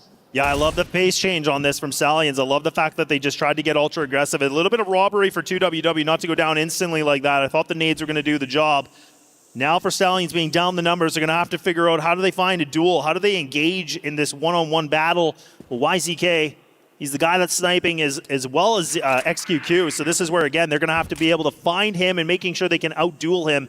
He's been lights out so far. YH getting ultra aggressive. I was thinking that might be a little bit careless, but he gets away with it. And now, the fact that KLB is just going for a swing here too. He needs to be able to find this double kill. Not going to happen. And XQQ delivers time and time again. It just feels so scary whenever you see sort of those types of fights lean up, especially in the favor of Stallions. And yet XQQ holds on with his pistol, guarantees the fight. Stallions known to overpeak. This time is an exception. That should be the way that they try and get in towards that A-bomb site. Does not happen. And look how much it means to them. Yeah, the rhythm seems to be a little bit off for Stallions right now. I really feel like they're kind of just surviving. They're kind of gasping for air, right? I mean, this is where I think EP have really been playing the better game so far. This is really cool. They triple swung on towards the choke point. Now they're almost boosted on top of his head. I don't know about this one. YH under an excruciating amount of pressure. Wide swing in for YH. And all of the kills being collected as well. Oh my goodness. You talk about somebody delivering as an anchor, and that is the best demonstration you can have right there. It seemed like he was gone, but maybe not. Difficulty is getting the bomb. That's going to be the real test for Stallions. It is deeply nestled within the A-bomb site, and Stallions are nowhere near. It relies on Loy maybe going through the window or maybe going all the way around the world. Yeah, I mean, this is where they're going to have to be perfect on the timings, right? Again, they have a minute and 30, but look at XQQ. He's just lined up, ready. They could try to go all the way around potentially on this, but they're going to have to somehow slither through this. And they have that utility available for both these players, so they could try something, but even just going dry like this is not a bad idea. You're kind of playing a little bit of a guessing game. Don't throw util. Don't throw util. Like, surely they'll know exactly where you are if you throw the utility. Now actually smoke off XQQ. Remember, YH incredibly low. 1 minute left on the clock. I guess you can still relocate here if you're Stallions, but they want to take the fight head up. Nice nade. Or at least flashbangs, but YH has got a supreme angle despite his low HP. Loy will eventually get the best of him, but XQQ in the meanwhile on site will deal with his teammate. And now it falls to Loy to try and clutch things up. XQQ has been harassed by nades at the back of the bomb site.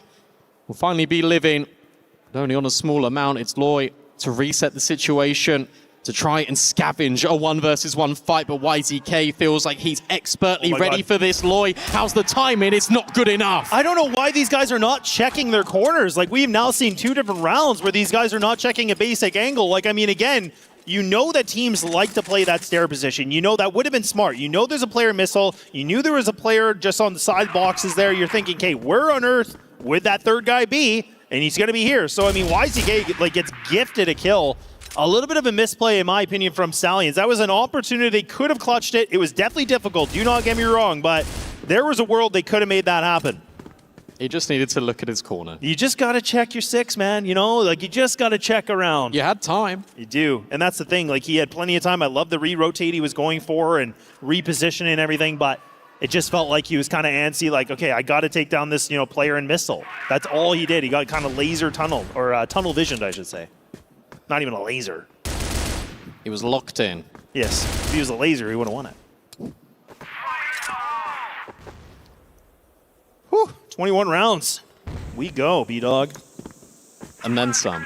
And then some. Potentially even more. Stallions will now go towards Machine Room.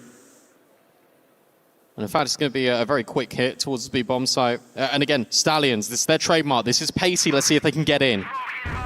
Look at ZAY. Again, he's going to get smoked out here too, but he's got the perfect rifle for this battle if needed. And Stallions, do you disobey this? Do you actually just try to, abuse this smoke? It looks like they're going to. And now ZAY can only get the one kill. That's a perfect trade here from Stallions. And then they cut through. They completely eviscerate this bomb site as until YZK happens. He's able to get not only one kill with the sniper, one with the pistol, 2WW rotates in time, and it's a comprehensive shutout from EP. I mean, I don't know about you, but I'm definitely, when we're talking about MVPs for like a map, I'm definitely thinking that YZK has got to be on the top here. He's been able to find multi-kills. He's finding these duels that are so impactful at the right moment, the right time. Look at him in there, just getting a double kill. Look at how much that disjointed the attack. And Stallions, they fell right on their knees. They've been very impressive. I think 2WW has also been very significant, especially considering like his tenure within this team is just very recent. XQQ's now just found the opener, and this is smart. This is just direct. KLB now needs to spin up a multi, and how about a collateral then? 3 kills immediately. YZK drops to the same fate, and now XQQ can't hold on.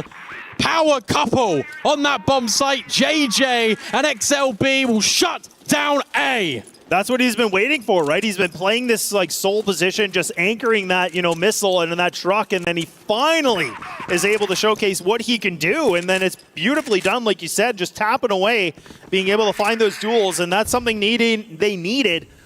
But now they're gonna have to do everything in their abilities. They have to absolutely dig deep in the pocket here to pull 2 rounds in a row, then to push this thing to a golden round. I'm not to say it can't happen, it definitely can, but man, what a task to have ahead of you. Just feels like you've got really meticulous gameplay up against just mechanical brilliance. And you are really just clashing heads all the time in these rounds. Still stressful for Stallions. Well, that's what I mean. I feel like this, in my opinion, I feel like Stallions have been just, again, in the deep end of the pool. They've just been, like, struggling to get their breath, right? They just can't seem to be swimming that well. It's the EP that I feel like have been just treading on decent water this whole game. Just feel like you expect a little bit. Like I know No's only got 14 like frags, and that's still pretty impressive. But I just expect more meaningful output from him. Same with KLP as well on that sniper. XQQ's been brilliant at finding openers. Just need a little bit more towards the back end of this game now for KLP. Yeah, absolutely. Seems like some of the players have been able to give us like little moments of brilliance, but then it just seems like it fades away into the darkness. So this is where now Stallions, their backs are on the board. They cannot sacrifice another round. It is pretty much you have to be perfect. This is now where you're going to have to do everything to line up everything. Cross your T's, dot your I's, and get this thing done. Check your corners. Yeah, check your dang corners. This is a nice little jump from KLB just to try and get advanced info. But you know where 2WW is always going to be. This is nice. This is a lot of wood control now for EP. KLB will spot them at least, so at least Stallions understand what's happening. Deep nade. Oh, that is brilliant. Onto JJ. And now we can't push. Yeah. He hasn't been in this position before, though, right? So this is where, again, EP, are they going to expect this? They're expecting no, and they're expecting JJ too. But immediately, all the screws just get undone by Stallions. That's really nice from EP. And then you're going to lock this game out, surely.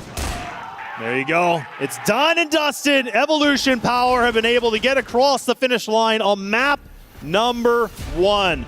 What a nail-biter for EP to be able to pull through. But Stallions, they did not make it easy, but EP have definitely showed us that they are still here to compete, and they absolutely do not want to go home yet. Yeah, look, this is now stressful for Stallions because it felt like they were in the lead. EP took over. Stallions then mounted another comeback, and it felt like their map choice was going to go in their favor. And now what have you got instead? You've got Ankara, you've got EP's pocket pick, and Stallions are now really on the back foot. They risk elimination, and they risk their key being crushed. Yeah, these couple minutes are going to have to be critical for Stallions. They're going to have to figure out a way for them to be able to pull something through. They're going to have to figure out a way that they can get something done, but a lot at stake, a lot of conversations to be had. We'll let the desk break it all down for us because, again, they're going to have a lot of words to say for this one. So, guys, take it away.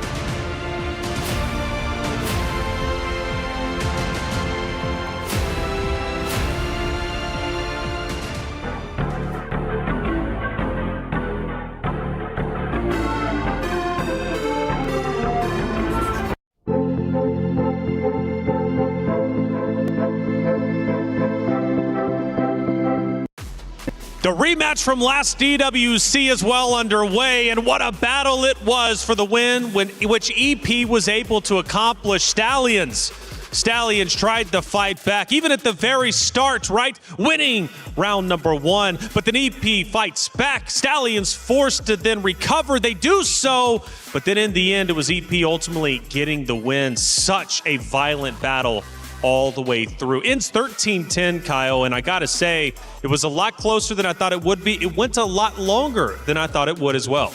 Yeah, a lot of back and forth in this one, but it's a huge win for EP because historically, this is not the map this team takes away from Stallions, and now the rest of this pool looking very, very good for EP moving forward. Yeah, we were surprised that the sub-base was allowed through, right? That it wasn't just banned in the first phase there, but you could tell that Evolution Power have done their homework, right? They were really anticipating this pick, and there was a lot of great counterplays, right? We could see that when they came to the Blacklist side, there were a lot of these early punishes on A, multiple rounds in a row, and you could see that then there was this reaction from Stallions to start moving things up, but that was anticipated by Evolution Power, and it really felt like they had a great read on the game. Great comeback from Stallions, don't want to discredit them at all, but Evolution Power have seriously done their homework. Yeah, Lucy, that's a great point, and something Kyle also brought up to me as well. Like by round 3, you were like, okay, I can see why EP let this map get through despite Stallions being so talented when it comes to sub-base. EP came in with a totally different game plan than we're used to seeing.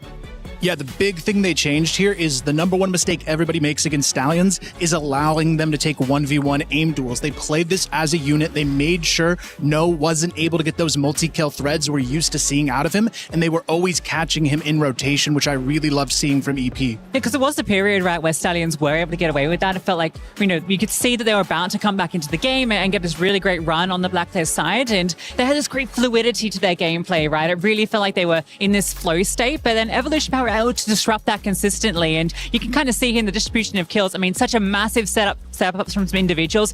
XQQ, absolutely phenomenal. I think that clutch that he won out when he repositioned around and caught them in the backside. I mean, that was a real start for Evolution Power to get back into the game. XQQ on the snipe was phenomenal, locking lanes down, hitting excellent shots. 2WW was also sensational. The new addition to Evolution Power, replacing Mino. We've talked about that storyline, but 2WW so valuable to this team, Kyle.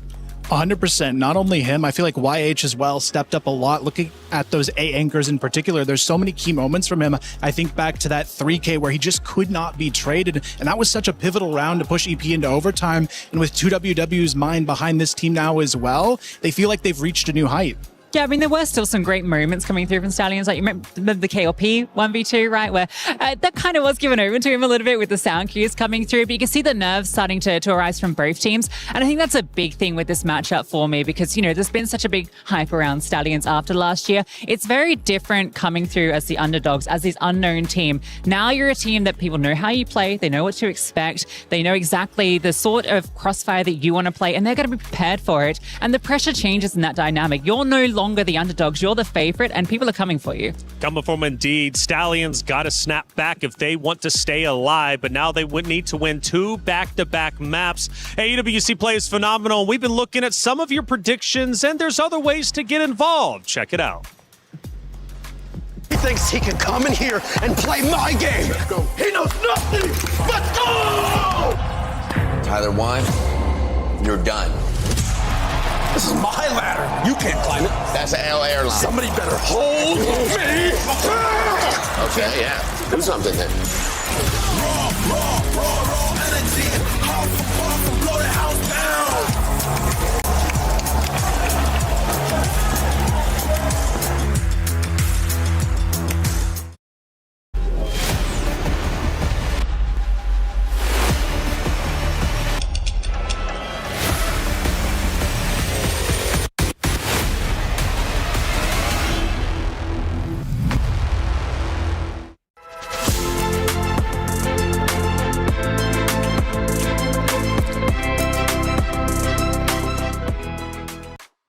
Stallions, Evolution Power Gaming, it's not done with by any stretch of the imagination. We're going into game 2, and I would be remiss if I did not see a tiebreaker game number 3. I think that's where we're going. Next map is going to be on Ankara. A different play style compared to sub-base, and also the map pick for the Stallions overall. EP actually going with the sub-base pick. So for Ankara, we know Stallions, they've got a deep map pool. They understand Ankara. even better than sub-base, I would have to say. Going into this, though, how do you think this matchup is going to look, Kyle? I feel like this is a really strong map for EP. It's been avoided in a lot of the series they've played so far, but I think this is actually one where they can take it 2-0. Historically, they've been a very, very strong team on this map, and Stallions, they've looked pretty shaky on this map lately. Yeah, they avoided it in both the vetoes they played against this team, even first banning it once instead. So it was a really nice pick over the Black Widow when it wasn't available. This has been played twice by Stallions here so far, as you say, right? One, it was a great win over Geeky, but against Liquid, not so great, right? It was 10-5. And my big concern really is, again, the playstyle, right? You can really slow it down here for Evolution Power, which disrupts Stallions, but also the snipers, right? KLP, I don't think we're getting the highs maybe we hope from him, whereas XQQ, it feels like he can do no wrong. Yeah, you know, Evolution Power Gaming, big talking point there when they lost to Vitality was they looked discombobulated, didn't have a designated IGL leading the charge. It seems like they put all that to the side coming into day number 3. Because let's face it, they realize if we don't come in all succinct and on the same page, we're not beating Stallions. Yeah, you can tell they've really adapted throughout this tournament. They had one of the roughest starts we've seen, but since then looking stronger and stronger every time they get in the server, and now they have a pick they're very comfortable on to go into to try and close out the series. Stallions, they've got to fight back. It's not going to be easy, but nothing ever is if you want to lift the trophy. Going into it, we take a look at No, the star-studded player who pulled off 26 kills on sub-base just yesterday. This time, only 19, still very respectable. The score was incredibly close, but they're going to have to dig deep, and Coach Tanks is going to have to get them all on the same page and give them the confidence because they're going to need it. Evolution Power Gaming leading 1-0 in the series, but we head to Ankara. Will Stallions come back, or will they be eliminated from this year's EWC? Let's find out. Casters, take it away. Should be a really difficult game now for Stallions, but I'm with the desk. I'd love to see a tiebreaker between these two teams because I feel like they earned it, especially after that sub-base. But with EP taking it, now onto their choice of Ankara, there's going to be a really, really tough challenge here for the Stallions, unless Loy can start getting kills like that. Yeah, maybe there was just enough fuel for these guys and Stallions with that loss that they're like, okay, now we got to do the reverse sweep. We got to get things done, but we'll have to wait and see. It's a good opening duel. They take down the heavy hitter of 2WW. But double sniper is going to be available here for EP. They're not going to let go of that game plan and that strategy, so we'll have to see how they'll play into effect of this. But now the defense has to play this 2-2, but it's looking a little bit thin on the B side. This A side, if Stallions decide to go for it, they are kind of running into a little bit of a trap. YH has to pop off. That's a good kill. That's the bomb down as well. Whoa. Oh, beautifully done being able to find the 2. And look at this. B-Dog, they are just making a massacre out of this. And Stallions, they can't find a seem to find a trade until then. That's a massive overextension. I can understand why he's done it, right? A lot of damage over towards No. But at least that's bought time. Although I say that, XQQ is nowhere near. So YZK... you feel like it has just got to take his time. No, will pick up the sniper because it's on low HP. Has a little glance. Bomb not committed just yet. And again, that is just slowing down the rotation here of EP. But No, really cognizant of the fact that they could be all the way around the world.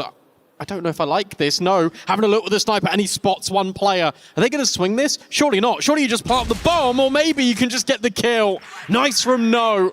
And surely this is a Stallions round. Yeah, you got the time. I mean, it's good that they're actually just trying to play together, and look at that. Even for No, he's like, yeah, all right.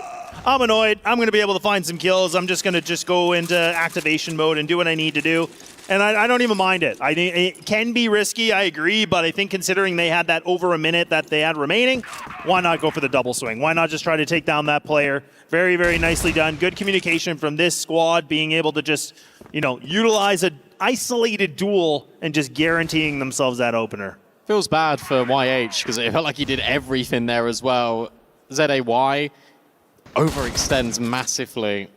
And again, you understand because of the low HP, but it's that butterfly effect into giving Stallions the round. And if EP were able to maybe generate momentum early in Ankara, surely that is Stallions just out of the series. It's an important round despite it only being the first.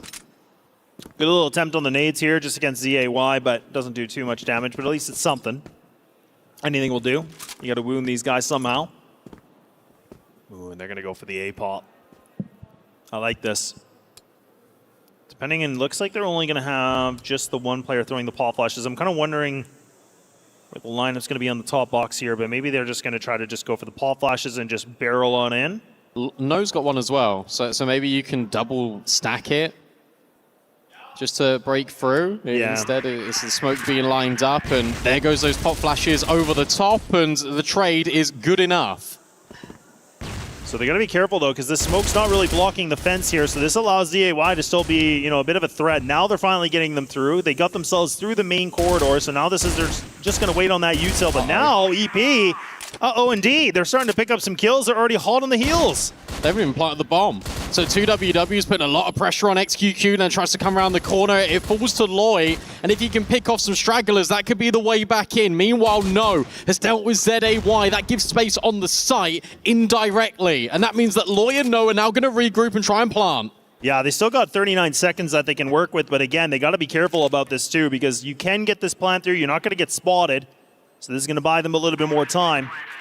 But in their best case, if they can find a duel right here and now, that can equalize things. Again, two of these players are very wounded. Like, these guys are just limping through this. Like, they are not surviving well on it. But No is trying to just reposition as much as possible. Nade's going to be a bit too premature. So it is going to have to be a bit of a gunfight in this battle. How do EP want to take this? Again, XQQ is going in by himself, and now No, he's tasked here with a 1-on-3, making it down to the 1-on-2, and EP with a big swing.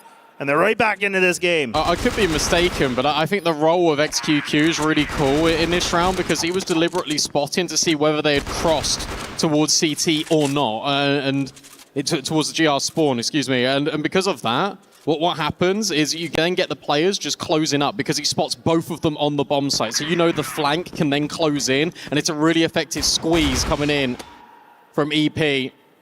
Nicely handled by that sniper. As Stallions just can't hold on. And it's a good idea from EP. They're already making the map feel a lot more claustrophobic just by pushing the extremities. Yeah, absolutely. It's a good play from XQQ. Just, again, be a little bit of the sacrifice, too, right? Just like, yep, it's all good. And if he goes down, then he can at least communicate that, look, like, they went against me. They're putting their attention on this way. You have a split second. Take it, right? So it's a good thing when you have that number advantage, especially in Crossfire. You can take, you know, a world of opportunities here where, you know, Stallions were just desperate for a duel. Oh. Good shot from Loy. Nice little bit of a taparino. So now YH not going to be able to find it. Stallions don't want to take advantage of this, though, right? Normally we see a team, they win that duel. They kind of want to barrel on in quickly. They want to rush into it. This time, they're going to catch their breath. They're going to take a little bit more on this one. And EP, they're going to have to reconvene their game plan. And you can see AA leaving the singular in mid and just that sole anchor of XQQ and B to lock things down. Look at the nades as well. Like, they actually got a lot out of that just from getting the opening kill. ZAY doesn't have any utility whatsoever. So you're relying a lot more on gunfire. You're relying a lot on XQQ to be able to hold the line here for EP. Feels like 2WW could rotate over, flashbang forward, and now another smoke being dropped by Stallions. They're really selling the idea, and that's going to keep EP rooted, at least for a moment. It's all about this timing. Good flashes coming through. Is XQQ going to be able to reposition himself? His teammates are starting to make the rotate through. Look at that low ground. He does find the one only. But now YZK close into the site. I don't know if Stallions are going to be aware of that. That might be a little bit of a peekaboo, but now they do. The suspicions are true.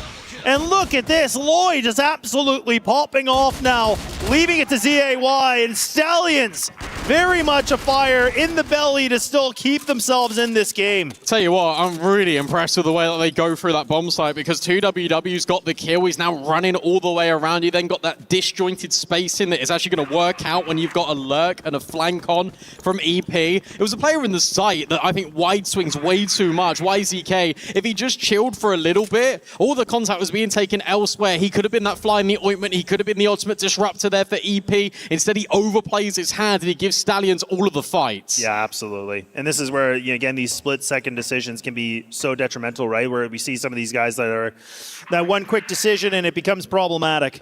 And like you said, YZK, he was very lights out in the beginning, and now look at JJ. Look at JJ. He just goes on in. He's like, oh, okay, I don't want to do this. I don't want to have the right protocols. I just want to be loose and unorthodox. I want to be able to find something. So now they got themselves a plant. And what does that mean? He wants to play like the way Stallions have been playing. And that's how they should. Like, I'm being serious. Like, it's really nice to see that JJ is just taking that initiative. Good finds, though. From XQQ and 2WW, that was out of nowhere. So now you've got a significant player disadvantage. This has all crumbled. This felt really good on the entries, and those are the only 2 kills that Stallions can find. EP, very much like sub-base, they don't allow Stallions to snowball a lead. Yeah, the positionings from EP was great because, again, you could see that Stallions were trying to get in aggressive post-plant positions. They were just trying to take some control, but EP were just kind of sitting back. They're already ready, expecting that to happen, and they read them like a book. So it's just a bit of a misplay from Stallions. I mean, it's a tough one because we give a lot of criticism for teams that just kind of like hunker in the site. It's not going to be easy, but it seems like everybody just tried to spread out as much as possible, but it just felt like a bit too much all at one shot. It feels like a common criticism, especially here at EWC. It's just that players make individual moves when they should be thinking about the team identity and moving together and being tradable. Like I feel like a lot of these rounds go typically awry because you're giving over individual gunfights when you really don't need to. Yeah. That's something that AGAL was really good at, and that's why they're the defending champions, because the way they set themselves up, especially in post-plants and retakes, they're always together. King Zero the same. Yeah, exactly. It's just like, I think it's the best way you described it. It's just the protocols, right? Those protocols are just like top notch, like A+. So that's where some of these teams, we get to start seeing these, like, you know, the Achilles heel where they're starting to make these little mistakes, but it can have such a big impact in the game. So, and that's what it is, right? We talk about the split-second decisions that can be just so detrimental in a game. This is scary here. 2WW just on his own, essentially, and he was just jiggling just to get information. Has got the info, and it's going to be a rude awakening. Those nades straight into Hotel, they're going to get rid of him. It's a good clearing because, again, what Stallions are doing well is they're finding a duel. They're not just rushing to it. They're taking their time. They're just going to, again, regroup. So now you can see that EP, look at that duel. That is leaned on the GR side. That is leaned on that B side. Now EP are going, you know what? They're not actually going to go here. They're starting to get a little bit of a read. This is a good call from the IGL right now. You just got to set up, though. Like, you have to be in good positions, and YZK certainly is. Maybe that's a second shot for the sniper. Instead, it is the rifles that do all the heavy lifting. And out of nowhere, EP arrive on the A-bomb site, and they dismantle this aggression out of Stallions. Loy can't hold on, surely. This 1v3 is going to be tricky. And they're just waiting. They're biding their time.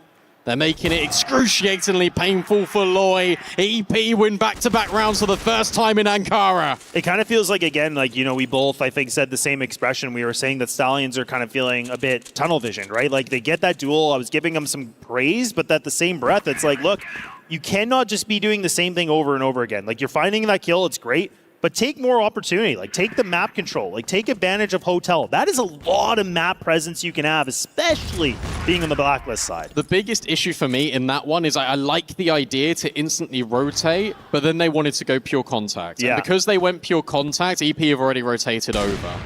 So it's the timing of when they go, and then in that moment, because they took an extra 20 seconds to get to this site, I know the rotations are a little bit long-winded, but you just need to throw a flash over. Yeah, absolutely. I think if they would have went for a bit more of an execute or just like some decent nade work, it could have gone a long way, right? So they tried to just do it a little bit dry.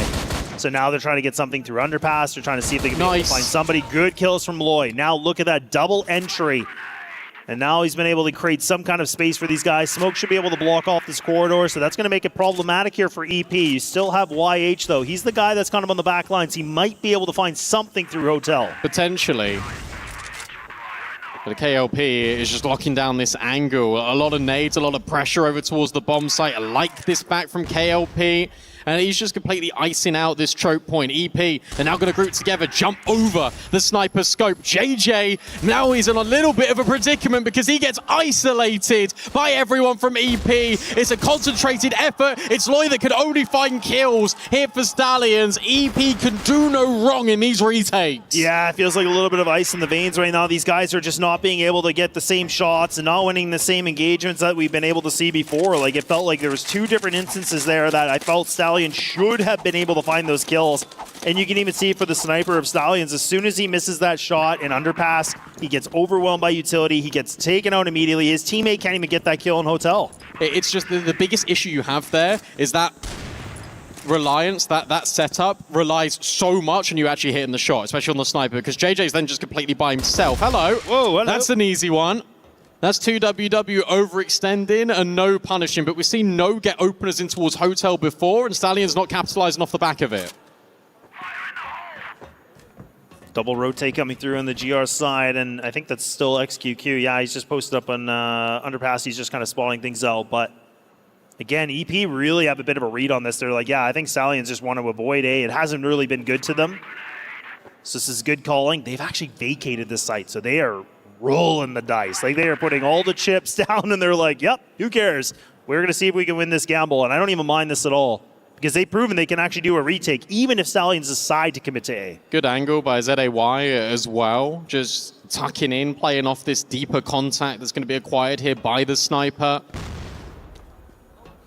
No, he's now going to reposition the bomb, and actually all the Stallions are going to reposition. So it won't be this final commitment, at least not at the moment, towards the B-bomb site. They can reset the situation.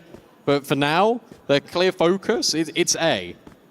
It is, and that's the thing. They have the opening site, so again, this is where they have themselves in a great position to be able to get this bomb down, but then it's all about the post plan, right? That's where a lot of our criticism was, is saying like, okay, don't overextend yourselves. Like, how can you just play the perfect lineups? How can you play the trades? That's going to be the biggest piece. EP are absolutely rolling this dice. Like I said, they're going to still commit to it. Now they realize, okay, now we got to get a move on. Now we got to get the laces done, and we got to go for a run. Yeah, KLP is now locked in and has to hold for XQQ. And yet again, EP, they're going to group. They're going to all be together here. You've even got ZAY going all the way around the world to actually consider this sniper. But this gets really interesting now because you're wasting a lot of time trying to get in towards these extremities. You're trying to just get rid of these players. KLP will deal with more. KLB will then follow through as well. ZAY, sure, he can maybe even find a kill, but that is a little bit long-winded.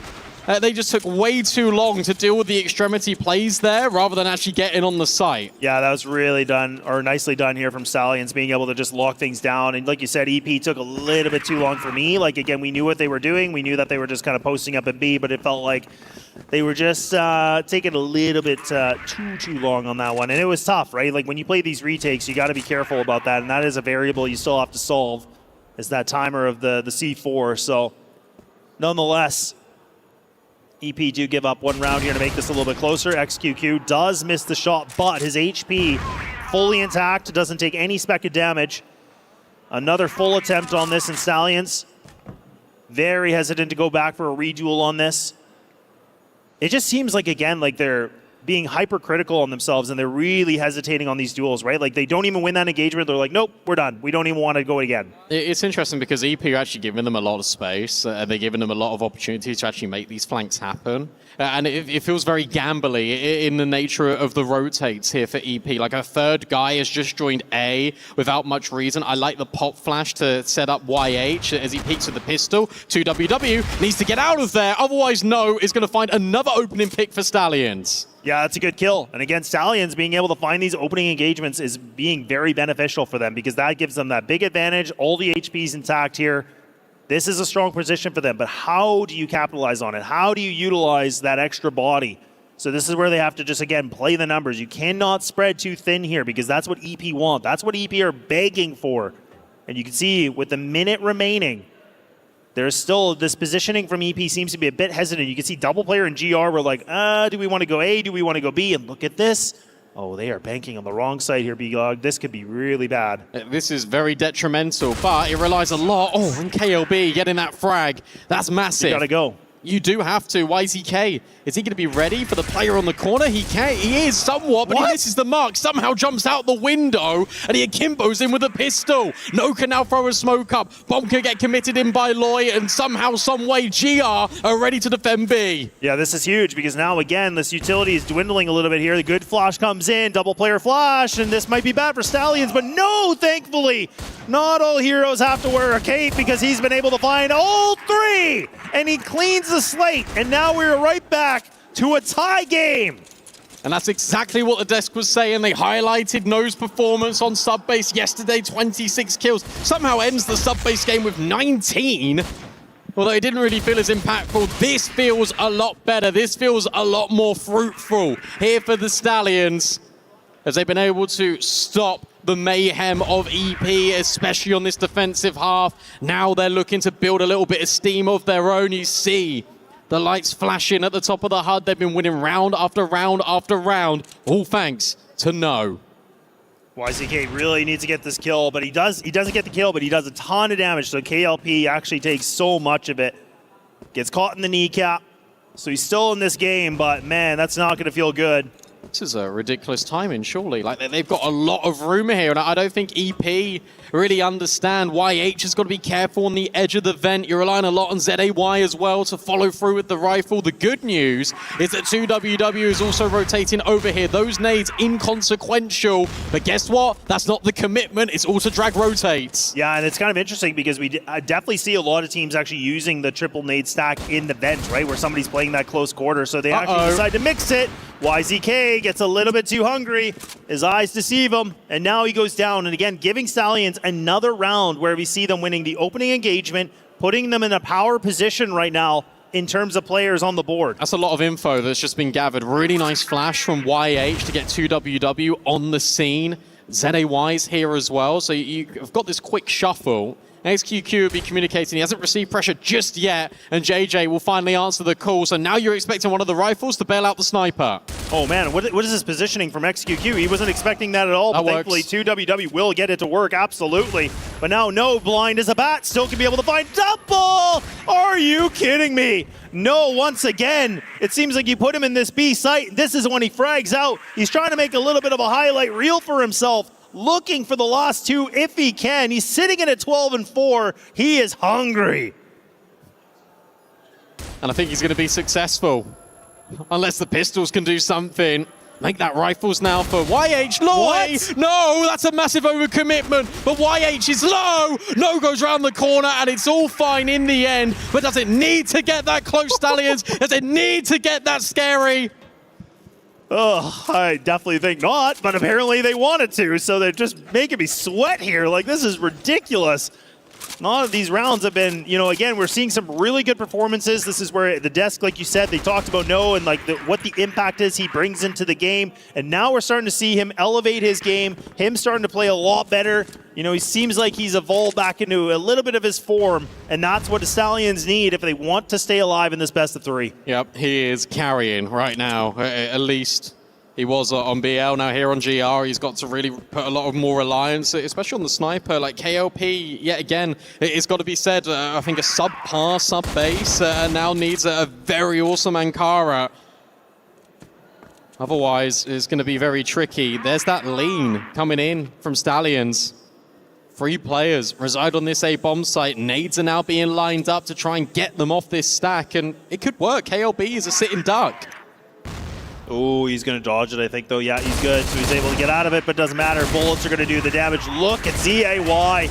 A statement made here with the double. JJ does something, though, in a position that he's fully exposed. But now for Stallions, you got 2 players on the rotate. They're close on by. They're going to just ignore this KLP. He's just going to run in. He expects someone close on by. But no, it's EP. They're just waiting on the stairwell, and they're able to take them out of this. Good trades. And look, JJ does get a double kill, but the fact that you've got the opening fight going your way if you're EP is completely okay. Because at the end of the day, you're going to have enough resource to be able to win out the fights eventually. Stallions, that's desperate towards the end. They understand what they're doing. Potentially trying to rush down that bomb planter, try and get a kill back in the favor, catch EP off guard. The one thing that Stallions haven't been doing for the most part in this series is catching EP off guard. They're ready for everything. Remember how meticulous, systematic this BL side was from EP on sub-base. It's going to be exactly the same here on Ankara. Yeah, and that's the thing. Like, it's a good point you bring up because they were trying to swing out a fence right away because they were pre-firing the green box. They were like, yep, somebody's tucked in the corner, but they were expecting EP to just be in the site. They thought they could just win those duels. And, you know, for EP, they just kind of pull back a little bit. They play patience, and it absolutely pans out very well for them. SQQ's got to be careful because as soon as they hear the nade go off, like you could swing the Ven if you're KLB. That doesn't happen, and instead No takes a lot of damage, gets chunked down by that grenade. Bomb not yet committed either which way. YZK's just here trying to back up his sniper as he looks for more opening picks. Meanwhile, on B for Stallions, it's so passive. I mean, there's a little bit of wiggle room over towards middle for EP, but it feels like their sights are set on this A bomb site. Yeah, it kind of feels like EP is really just, again, we talked a lot about tunnel vision, but they were like, look, we want to go here, but now they're finally realizing, look, hang on, like shake our heads a little bit. We can just mix things up. We got still a minute to work with, plenty of time to just find a kill. If they can find an engagement here quick, that could change something. You got to be a little bit scared as well, I think, if you're EP, because where you've left this right side of the map vacant for so long, you're expecting Stallions to push into that. So you've got to actually go back and clear Hotel. You've got to be ready for these players, potentially just on these little devilish angles. And with 45 seconds left, it's actually Loy that's just jump spotting, and it's Loy that gets spotted. He needs to be careful, and he just walks straight into the Hotel angle. Now KLP is just left completely by himself. It's a great shot onto 2WW, but EP are in B. Yeah, this is the same problem we saw from Stallions before, right? It just seems like their positioning gets a little bit disjointed and everybody seems to get clustered and then they're just fully exposed. They have no idea what to do or how to react to the situation. Now they're going to have to play the retake game. You have full utility, a full belt here for KLB. Everybody else has to be the gunfight. Pulp Flash comes in, but ZAY does go down. Doesn't even matter because his teammates, once again, they're going to be able to just throw the right-hand hook, and they got themselves right back into contention here for this lead. Yeah, it's really interesting because I actually think outside of bomb site control, I think general map control, probably like the early to even like 70% of the round timer. Stallions, for me, especially on Ankara, feel like they're the ones that are going to do most of the damage. As soon as it gets into a retake or a post plant, that's where EP just come into their element. Yeah, without a question. And now, ooh, that's nice unlucky. That is very unlucky, but gets some damage. Almost, I thought the clot was, almost felt like it was guaranteed there, but unfortunately not for XQQ. Good game from YH though, putting himself at 12-9. Haven't been able to see a single player here except for No putting up double digits, right? Like we talked about him just like performing now, but who's going to join him? That's it. And if no one joins him, if no one is that second piece, I mean, the closest to it right now is Loy. But if the other couple of riflers don't step up, then you are in danger. If you're Stallions, this needs to be a concrete team effort from everyone. Otherwise, you are getting eliminated. You are not making it to the playoffs. That's the pressure you're under, especially with the score lead now escaping you straight back into this B bomb site. And sure, No's all the way deep in Hotel, but this is being considered by EP as they make inroads into B. Yeah, this is great because now they're going to get this free plant. Now No's in a really bad position because he's going to have to either decide to retake this by himself. And he gets gifted where 2WW's not even looking at him, so he gets an easy one. And now XQQ, I was going to say how he should be able to find that, but he doesn't. He's not scoped in. He's not holding it. And now this gets really dicey. No and Loy now look to relocate and group up together. Sure, bomb's down, but it isn't that far gone. 3 versus 5. This surely has to be a Stallions round. Yeah, it must be, because again, that timer's halfway through. Look at how much they've been able to just push into the site. They're getting this control, but maybe not. And JJ is going to be able to find that kill. He knows exactly where the last one is, but where's YH? Where is he going to hide? And it's just going to be a stick, and there we go. Full face of lead, indeed. No's going to be able to find the nail to the coffin. And Stallions, once again, they're going to be able to find this round, equalize the game to a 6-6. And we haven't been able to see a timeout yet. I mean, this is where I'm starting to beg the question. These teams are... One of these teams is going to have to call it quickly. They had the right read on the situation. EP walking through underpass to go back towards that B-bomb site, but then 2WW is just by himself, like clearing Hotel. You have so much opportunity here, especially when you walk up on the bomb site and you see no one. Just have an extra player there. Guarantee that trade. Yeah, absolutely. Hot dang, a 6-6 we go. Like we said, map up here for EP. If they can be able to find the win here, that means they continue on, they qualify for playoffs, and then that means for Stallions, they are done, and Key will be crushed. But don't want to get ahead of ourselves yet, because again, we were all talking about we'd love to see a 3-map series, and it absolutely could be the case. But it's a question of how well that defense is going to be able to hold on here for Stallions. Last time they limit tested this A-bomb site, they were able to get in pretty freely. They're going to try and do it again. YZK lining up the utility. They are really deep in towards the vent. JJ, I don't think he's ready for how close these players are. But remember, 3 defenders right here on A. But the opening pick goes the way of EP. And again and again and again. Yeah, that's great. Again, EP, these timings just seem to really just being a little bit of a ruse here for Stallions, right? This is where they're expecting them to be just swinging instantly. They're trying to find these engagements. And when they peak, they're not seeing a single person. And they're like, okay, where are they? We know they're here. Like, why are they not swinging? So I think they're getting a little bit frustrated, and I think EP's timing on these takes have been absolutely beautiful because, again, it's just catching these guys off guard. They're kind of, again, preparing themselves, but they're just swinging into nothing, and then when they reswing, EP has like 2 players that are going against the one. What's really nice as well is that there's been deliberate conditioning here, where we can speak about it just in a moment.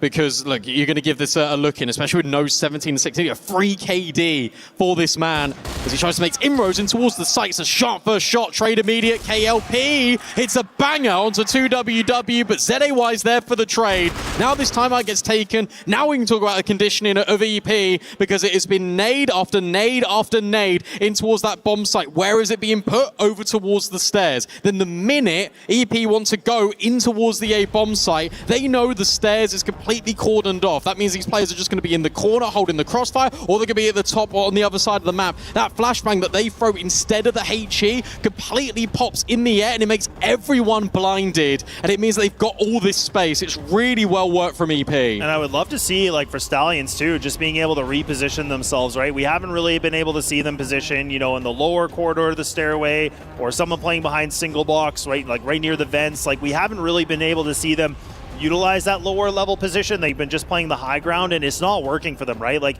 they're not throwing the right utility to counter flash. They're not doing the right things to kind of stop these guys in their tracks. So this is where their defense composition has to change now. This is where you need to make some kind of an adjustment. I'm not even just talking about them getting ultra aggressive. I think it's just positional changes that are absolutely needed here, because EP, I think you've already demonstrated it. Like, they're getting a good read on this. They know where to pre-nade. They know where to kind of just check for, because they've been just doing the same thing over and over. Well, they need pre-nades as well, Stallions. You could argue that as soon as you've got a flashbang being primed to go over this A-bomb site, like, just chuck a nade in the close corridor at the vent. Like, that's going to do a significant amount of damage. It's going to slow them down a little bit as well when it comes to the scaling. Yeah, no doubt. This is a really important timeout. Obviously, the one and done here for Stallions, potentially. It could be their last timeout of the tournament. We'll have to see what they've been able to talk about. What's the coach been able to impart some wisdom or not? We will find out. KLB, JJ going to be the players here into this A site. Nice nade. Great nade. Again, just a tiny little bit of a switch up, but look at the damage it inflicts. You got 3 players. This isn't going to be the commitment towards A. We know that because the bomb is just on the stairs by BL. So this is, again, EP just sounding things out. And to be fair to them, like, this is actually still a nice little bit of information to gather, because you've got to remember utility is limited here in Crossfire. So the fact that there's been double nades already, you know that potentially later down the line, if you're able to squeeze out a smoke or 2 from the A defenders, you can just reset here, and they've got nothing to do with this. They can't contest it late. This position from Loy could be really important too. Oh man, I was going to say, if he can find the timing, maybe he can get a decent little bit of a kill. But that's no, a great one, though. That's the bomb drop. It is, and that you're taking down one of the snipers here too, so that is impactful. So this is like removing a pretty big threat here. Ooh. But no, he needs to be able to find this. Oh, ZAY. He's going to be kicking himself. He can't be able to get the job done. But at least his team, AYZK, are going to be able to just put that sniper into action. Oh, nice shot from KLP. A flick down on towards ZAY. And that sent EP scrambling. They've got the idea, right, the sniper is over towards B. Surely that means there's only one defender. YZK will then get further confirmation that KLP is still here, and now you can scale. You just got to smoke or flash him off. And look at this, EP are just going to go right up the ramp. Oh, they here. missed the smoke. Oh, they did. Oh, dear, that is not good. That is so bad. And right now, KLP looks, he gets a gift because that little bit of a mistake. Now the smoke lands through, but are they going to go through it? Yes, they are. Look at KLP. Look at KLP. Oh, my. He's a firefighter. He just goes right through the smoke. He can see everything. Woo-wee. That is a massive mistake for the lineup missing there for EP. They got confirmation not once but twice exactly where this sniper was, and they still couldn't handle him.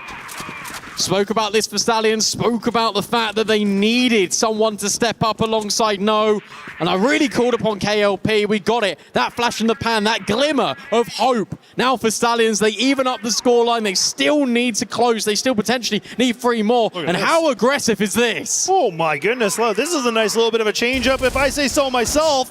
But now ZAY does kind of respond a little bit, but look at that, Stallions right back into fighting fashion. This is what we were waiting for. This is what we're talking about. And they get it done. They want to be able to close this map out quickly with the pace like that. They're great. Like, they're so cool the way that they just immediately swap back. They get 1 round and it relies on like a hero moment. And they go, all right, we're just going to push now. We're just going to take all the space away from EP. And because you've not done that once all half long, like why on earth would they ever expect it? The triple push, the extra spare man in No being in the BL sport. I mean, come on, man. Whew, whew. What a time to do it. 20-9 for No.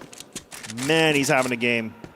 He is starting to perform once again. Again, a little bit quiet on the beginning, right? We talked about map 1, not quite there, but now map 2, realizing everything at stake. There's a crazy crunch right now. ZAY doesn't realize the imminent danger he is potentially in. YZK is only holding with a rifle and not the sniper, and that's going to be his downfall. No, JJ killing absolutely everyone. 2WW can't escape, and it feels like we are destined for that 3rd map. Yeah, this is exactly what we were talking about. This is the Stallions everybody loves to see. This is when they get that confidence, but it allows them to just absolutely go demon mode, and they're just taking down every single person in their path. We were talking about them playing slow. We're talking about them not doing the right setups. Now they're realizing, you know what? We can frag better than these guys. Let's put that to work. And now they put themselves on map point, and we have EP that are going to have to call this timeout because, again, they're going to have to find a way to pull up 2 to push this thing to another overtime, if that's even a possibility. And this is going to be just such a mind game right now if you're EP, because your coach is going to be saying to you, look, they're going to push, they're going to really try and come for you.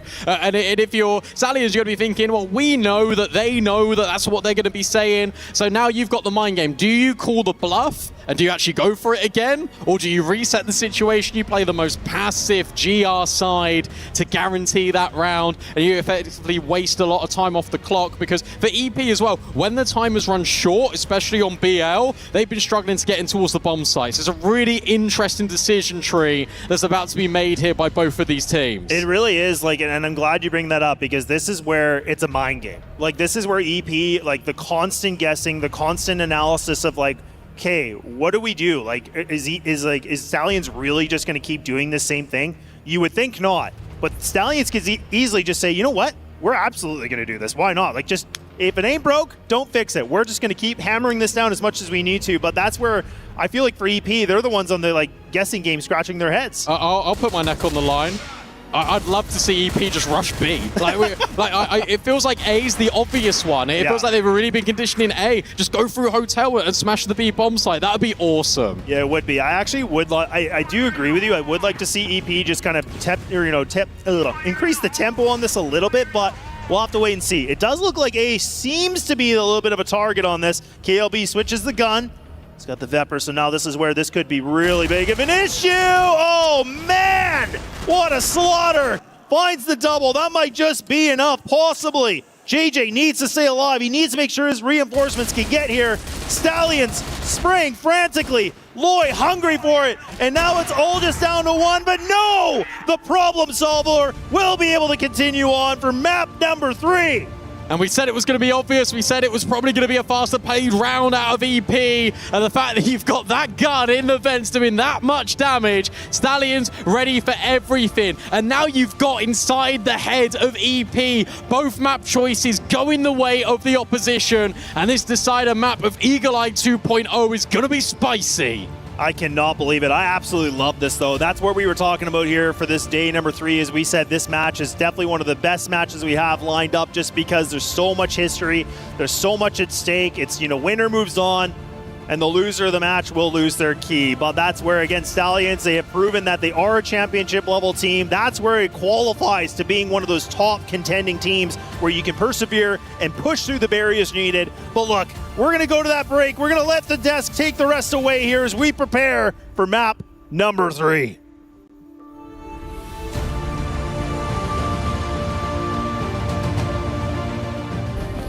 play is in our DNA. Whenever we let it out, it becomes our superpower. Now imagine an entire city being built to supercharge it. Kadir City, powered by play.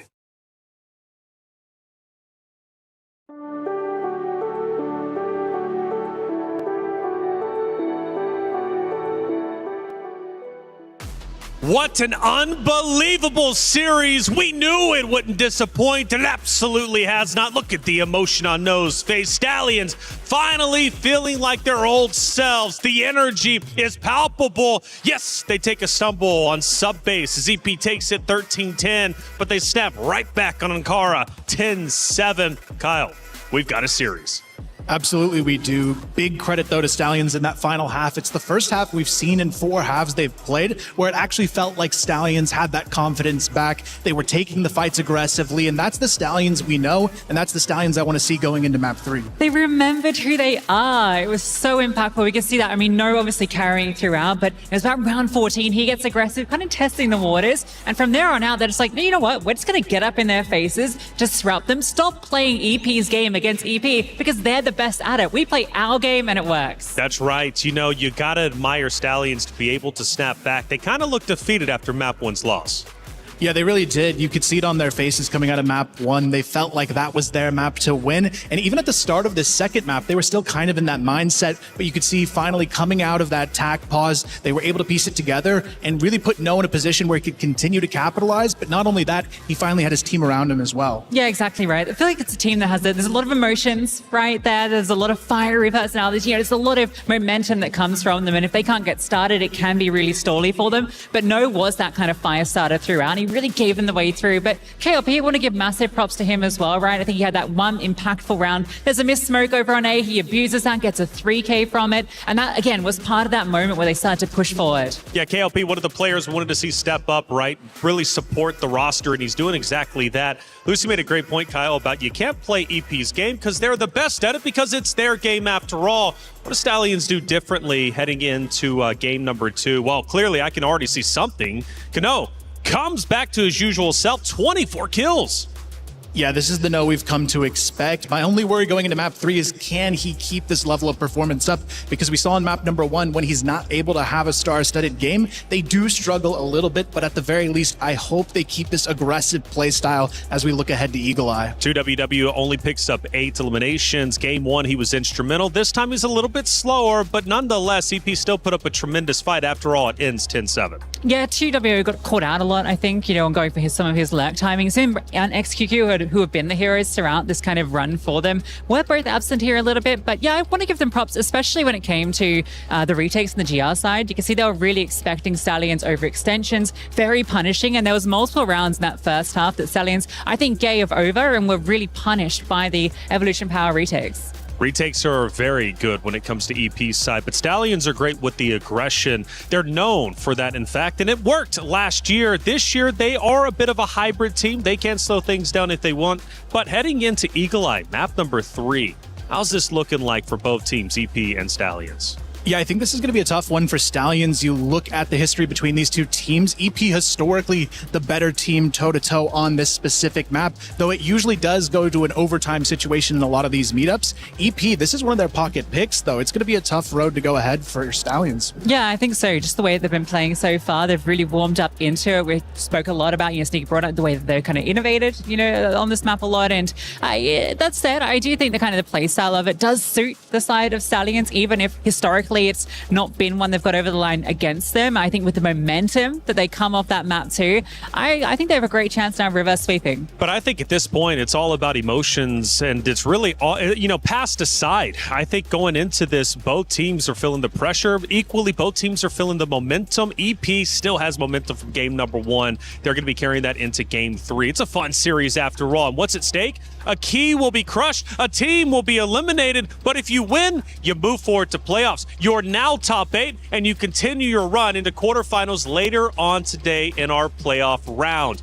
There's a lot of coverage at EWC, and we love to give all the coverage we possibly can, and that includes Level Up Season 2.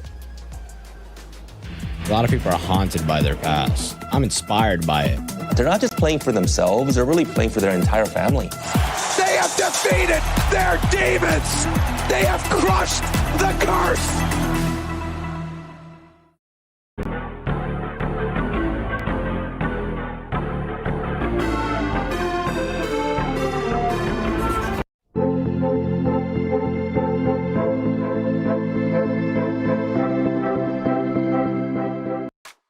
It's Stallions versus Evolution Power Gaming. The team huddle, Coach Tank's there. You gotta admit and you gotta appreciate how close this team is. I mean, most likely, really, you can kind of relate to a family. That's how much they've grown over the years, and they stuck together. For EP at their battle stations, ready to compete. They know the job's not done, and they want to move forward just as much as any other roster out there. Yeah, I mean, look how composed they are. This is one thing that I've really admired about Evolution Power, just watching their run here, right? We saw it in the Vitality series where they were down and out in all of those maps, but the way they came back, I mean, sure, didn't close out the Eagle Eye, right? But it was the way they were able to continue to stay in the game. It never felt like the pressure got to them, even though they didn't get over the line. And that's been the case with this lower bracket run for them. Like, they've been composed throughout these series. They play like they can win any of these rounds, any of these maps. And that's why I still do believe in them here. Yeah, you know what? Both teams, though, I could say, after battling as they have, deserved to be in the playoffs. Only one can make it for sure. Coach Tanks is instrumental to this roster and keeping them calm, poised, and composed. What do you think the advice he gave to them after that Game 1 loss, heading into Game 2, ultimately giving them the win? I think you could see it in Game 2. It's just focus on what they're good at, not what the enemy team is trying to control you into doing, because that's why they were losing sub-base. They were playing into EP's hand constantly, and it's how EP was clawing their way into a potential win in this series. But you could see that final half of Ankara, they flipped the switch, they took all the fights aggressively to their opponent, and that's how Stallions is able to win these matches. This is a matchup of epic proportions, a rematch from last year. It was EP who got the win, securing third place. For Stallions, they had to settle with fourth, but Stallions have improved since then, and they're not the same roster they once were. But EP doesn't care about that. They know they can win this, but they've got to take it now and now. For Team Stallions, Evolution Power Gaming, game number 3 to decide it all. Who moves forward? Who gets their key crush? Casters, let's find out. Let's see who does it then, because whoever does is going to do it their own way and their own style. Brains versus Brawn here with Stallions and EP. And for XQQ is instant deletion over the top of Eagle Eye 2.0. And now there's only one remaining for the Stallions. It is Loy versus the world, and he's got to be careful, otherwise he's going to get swallowed up and chewed out whole. Yeah, this position's good, though. He might be able to find that double kill, but not a chance. YZK pulls up, and now we see EP being able to find an opening round quickly. And I mean, again, let's not forget, that was what, a 1-on-4, 1-on-5 within 2 minutes? Like, the timer barely was going down, and EP just went in activation kill mode. That was a concentrated effort towards that A-bomb site as well for Stallions, and they just get shut down immediately. Here we go then. Oh, I'm so excited. KLB taking a lot of ground and real estate towards the middle of the map. Doesn't see anything, but KLP will. YZK dropped, and now the opening kills go the other way.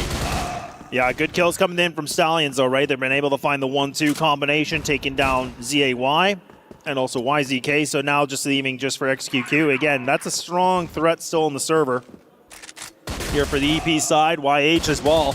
Good timing here from Loy. This is a little bit of an improvement, though, from Stallions, right? This is where we were talking about some of their positions, some of their trades were a little bit sloppy in some regard. Starting to look a lot better here and now, though. Yeah, I'd agree. Yeah, I think that they've also got the lurks working for them, and the timing of them has actually been a lot more aggressive than we've seen in previous maps. And as a consequence, like that trade spacing is actually just grouped up a lot more for them. I like this idea as well. Stallions in this round where XQQ owns you in the previous. You just ignore him in this one. You go straight up B. You got the guts of the mapper as well, and you take that split. XQQ will try his best, and I think he's going to understand exactly where KLP is. It's just about whether he can handle him. First kill can't even belong to him. It's JJ to lock it in. And very much like we've had on all of the maps so far, these rounds will go back and forth. Let's not forget, too, like, I mean, I made a brief comment about this in the very beginning where I said for a map like Eagle Eye, I don't know, for EP's sake, though, like, they just lost out in the golden round against Vitality. I mean, this is where I beg the question, but that was a very different looking EP group, right? Like, that's where I was saying I didn't think they were quite the same level that they are here and now. So I don't know if I want to use that as like a full example against them, but this is where Stallions, they have to make sure they're going to be able to get over the line here because, again, this is where they have the history, where they've lost to this team last year. So this is where it means even that much more to them. So we have to make sure they don't get blind by that kind of feelings and emotion. Yeah, especially if they start winning rounds early and then not being able to hold on to it. It's interesting, the discussion point you raise here, because I think for EP, it's about them building into the competition. And for Stallions, it's always been about holding on, whether they can keep maintaining that same level. So a very interesting, I think, psychological warfare between these two teams, as we've just got the jump spots back and forth, and I've got the trader utility down in towards B when it comes to these smokes, and YZK putting that secondary sniper, can't get caught out in the open here. Yeah, it's good repositions from him too. Again, just not trying to give up his life and making it problematic, so this is good. Now we're going to see for Stallions being able to fight for this hotel control. This could be good because, again, just get some real estate, work with something, because they have nothing. Like, really, they have mid control. Yeah, that's pretty much a guarantee for the BL side most rounds. So this isn't a whole lot that they've been able to secure yet. They have to be able to find a duel, though. They have to get these rotates in placement for the GR side. They have to kind of, disassemble it as much as they can just to find these timings. They've got a very good timing right now. Like, it feels like if they go in towards B, like, these rotations are very far away, at least for XQQ and YH. Lloyd's getting ready. And as soon as I say that, now the rotator are coming over. This hold has got to be good, but also the entries from the Stallions have got to be better. They're being held back by all this util. They're so blind, they can't see anything, and that's going to open the door up for EP to try and shut them out. The wallbang's good. No, and you know that he's going to try and deliver. Can't find anything else. ZAY will close the door on the B bomb site, and EP will continue to build momentum. Yeah, it kind of feels, again, like we're just seeing this Stallions group where they're just kind of, again, laser focused on one spot. They're like, okay, we're just going to go to this. We're not going to make a peep on the other side of the map. We're not going to make any sort of distraction. And you can see how fast, right before all this chaos in the battle, EP were already rotating. Like, they were well underway, so that positioning was already problematic. I like the idea here for KLP to hold for a hotel push, but the reality is that EP aren't going to overextend it in these rounds. Already seen it so much on the GR side. Like, they're just going to chill. Their best, I think, suit is when they are playing for retake, when they are playing in these crossfires. Like, they do a very good job, but I think compared to most teams, about not giving over kills early. And I like the idea that they're going to try to go through this mid corridor, but again, you have to be able to get that smoke on the left-hand side here. You just cannot take this drive because you have 3 players that are in A tower. Like, this is an obvious thing, right? This is where EP could easily be able to hit some target practice on this if they choose to, but Stallions instead, they're going to mix things up, add a couple different ingredients onto this recipe. They're going to try to spice it up maybe a little bit differently. Paul Flash is getting ready to go.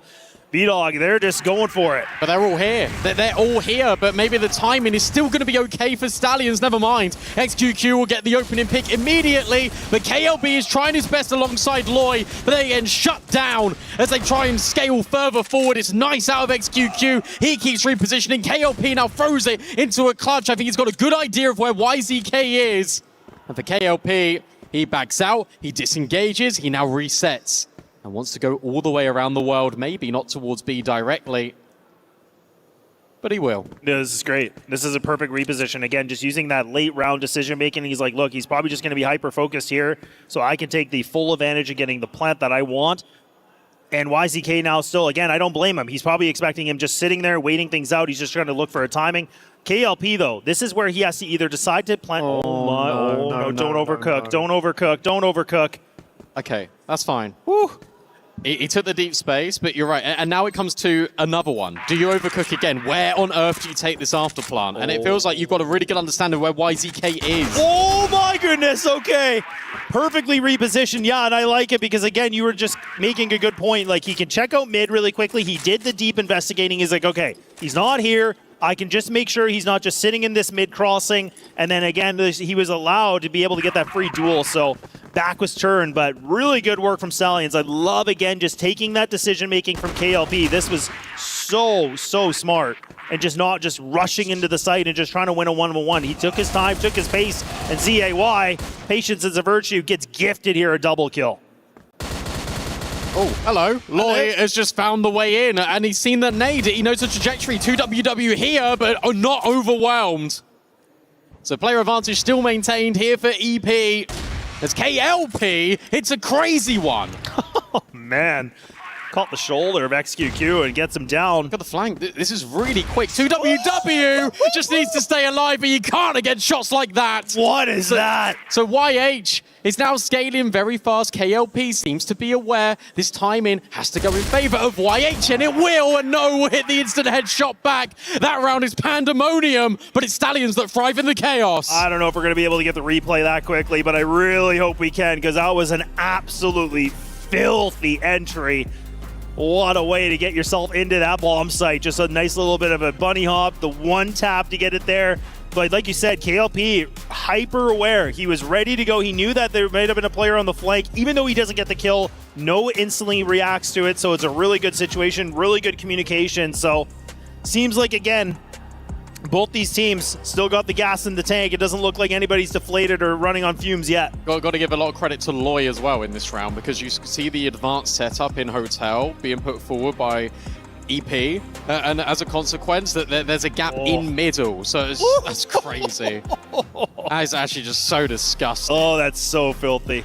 But because they've got this forward push in Hotel, Loy just takes the advanced flank, and he's just right behind them immediately. So it's really good heads-up play. Yeah, big, deep conversation here for EP. So the fact that they're going to call their last tactical timeout here for this series right here now, the scoreline, it kind of begs the question, is there a lot of, I don't want to say turmoil, but is there a lot of like disagreements? Is there a lot of things that they're just not fully on the same page of yet?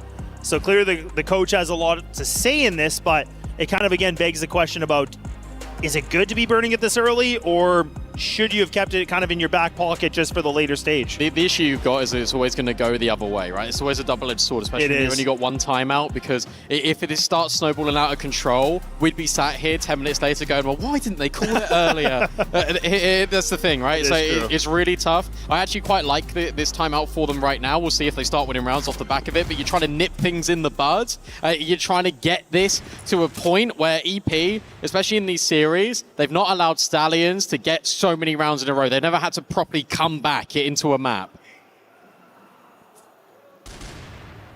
And instead, EP, they're not going to go for the triple player A. They're actually going to, again, put this a little bit of a double mid. And just leaving for YZK, again, just kind of floating on the backside of the stairs.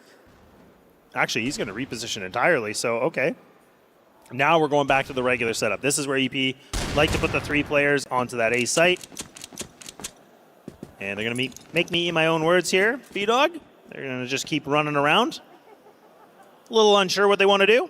And that doesn't actually fill me with too much confidence, especially off the back of a timeout, right? Like, it feels like they're really apprehensive of what's going on. It feels very jumpy from EP. Stallions now dropping the fake smokes all the way over towards A, the flashbangs, the nades, and no, they're not, but they might have to force to buy it or bend the knee. 2WW able to get the trays. That's sharp out of KLB. What on earth is that? Walking up from the Stallions, and XQQ is now left completely alone in the 1v2. Bomb only just being committed, somehow still alive. The pistol's out, but Loy's in towards this crossfire, and Stallions are going to be able to hold their nerve. Hot damn, that was really nice. Again, I was like worried because, again, like the positioning from EP, we were both going like, look, this is a little bit concerning. These guys are just running around. They can't make a decision where they want to go. But then even for the fact that they had the stack correctly, Stallions, they put a great amount of execution into this, and everybody just hits the right shots. They're playing the trades, they're playing the system, and now they're just going to run on into this A site, and it's a free site. But you do have EP running hot on the heels right now for these guys, so Stallions have to be aware of this now. You do, and look, they're considering it. KLB, brother in arms as well with JJ, and I like this out of KLP.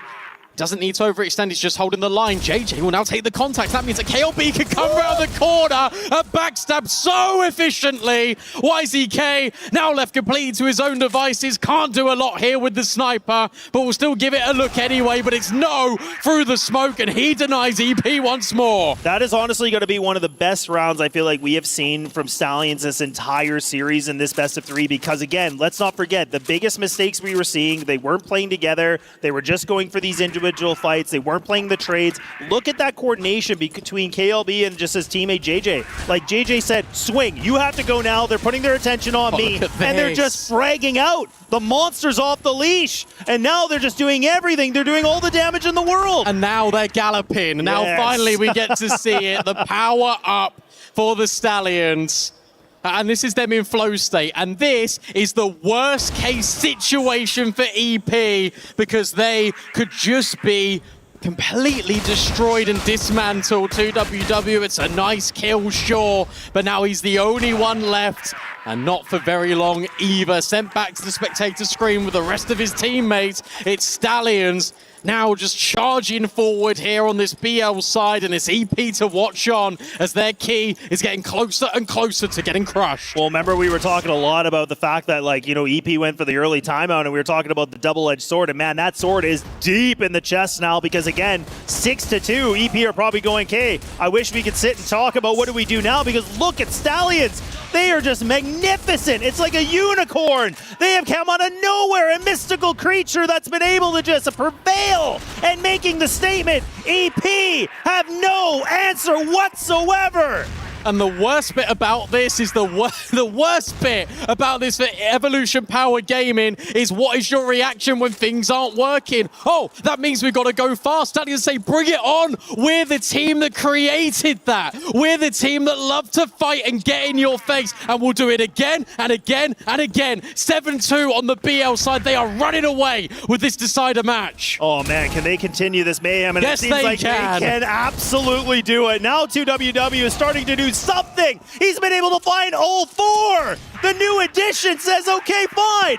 I need to get myself ready back in fighting form. I need to be the one that gets off the boards. But man, EP needed a lifeline, and I guess it has to be him. I guess so, but the issue you've got for EP is they are now playing Stallions' game. They are now being dragged down right into the mud and wrestling with them. And I tell you what, you're not going to have many chances to get that as a success story if you're EP. Stallions are still 3 rounds away from taking this and putting themselves in playoffs.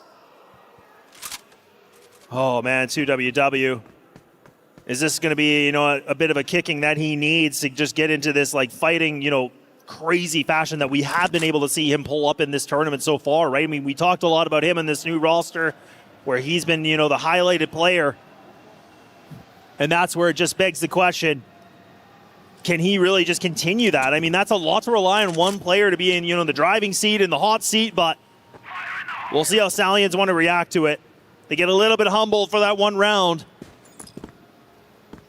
And how do EP want to work with this? They're just slowly looking for a pick. They're hoping that XQQ might be able to find some kind of a small opening. But Stallions, thankfully, they're staying disciplined on this one. They are or they aren't. They are or they aren't. Well, for them. We'll see. We'll see if JJ and No go around the corner. JJ takes the advanced peek. There's that trade instantaneously out of No. And sure, you've got this frag back, but you've got to be thinking to yourselves, if you're EP, there might be room here. KLP and Loy now trying to set themselves up. But I like this out of KLP because he can take the contact. Loy's now on a really weird angle, but he's only able to go 1-for-1. 3 versus 2, and now the player advantage not quite maintained. That's until KLP comes back in with the sniper. YZK wises up and goes from B to A and tries to set himself up for a clutch. That's fine. I mean, even if he gets his bomb down, that's okay. Stallions can sacrifice this. They don't care. As long as they can play together, they cannot let any sort of an opening, especially for someone like YZK. He's had himself a magnificent performance so far in this series. A lot of smiles, a lot of grins.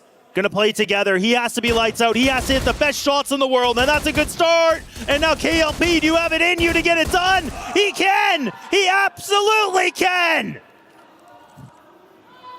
It just really felt like that was going to be the moment. That was going to be the round for YZK to step up and put this back into a conversation here for Evolution Power Gaming. The first shot is instantaneous. The second one, that's where the nerves get to him. That's where the pressure starts to mount. But Stallions, they are right on the cusp of playoffs. 2 rounds, and look at the fight. Look at the brawl in towards middle, and it's all coming up Stallions. Hold your horses no longer. XQQ will hit the deck, as Stallions have got 7 chances to close. Oh my goodness, what a way, what a round to put yourself a match and series point. And now Stallions, a team that's been able to make, grand finals, a team that's been able to go very heavy in tournaments, might be able to just do that. They keep their key intact, but they have to just get one singular round done. But EP, like you said, they need to pull up a miracle run now to just staying alive. Look at the flank. Look at the flank already. Oh, the no. The backstab out of No is doing the damage, but at least it's traded effectively. They're crunching them. They're absolutely crunching them, but EP respond back. They swing, they connect everything they need, so they do find a round. They do find something to still be in this best of 3. What a way to respond back. And now Stallions, do you want to keep aggressing or do you want to stay a little bit more passive on this? And it seems like they will just go back to a default setup.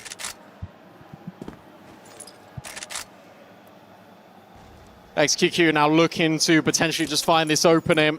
And you're right, look, I feel like they've done their craziness, they've done these rounds to try and catch their opponent off guard. And now you can just go back to basics. Now you know that you have one chance to just get this done. It doesn't have to be too chaotic, it doesn't have to be too crazy. They've called the timeout just in case they lose this round. They might not even need it. And we've seen this combo already, we've seen this push out of No and JJ so many times. And ZAY has got to be the guy to hold on, but he might not be ready for it. Yeah, JJ tries to attempt this again, and now ZAY should be able to find this kill, and he does. Yeah, okay, I was going to say, that double long A push again, they've tried it before, it was somewhat successful, but honestly, I don't love it. I don't love the fact they're just trying to do this as a 2-man push. I liked it when they were trying to crunch it from long A and also middle, but this time they just try to take, a little bit of matters into their hands alone, and it could backfire poorly here. And again, we've been proven, like, EP are a team that absolutely can make the climb. Like, we were talking a big lead, and that doesn't phase them. Yeah, Lucy said it, right, against Vitality. Sure, they lost the maps, but they were down, but they certainly weren't out. And this is clean. This potentially is just every single player staying alive now for EP. Pressure not quite there for Stallions. They'll take a timeout just to reconvene and reset the situation. That they'll try and have that momentum break going forward on EP. But you can't be stressed yet, but you know that somewhere in the locker, EP have got this potential in them. Yeah, and it's a good timeout. I think Tanks being able to call this now is probably good. You lost, 2 rounds in a row. This is where you can just have some time to just allow him to kind of give some advice on what he's noticing.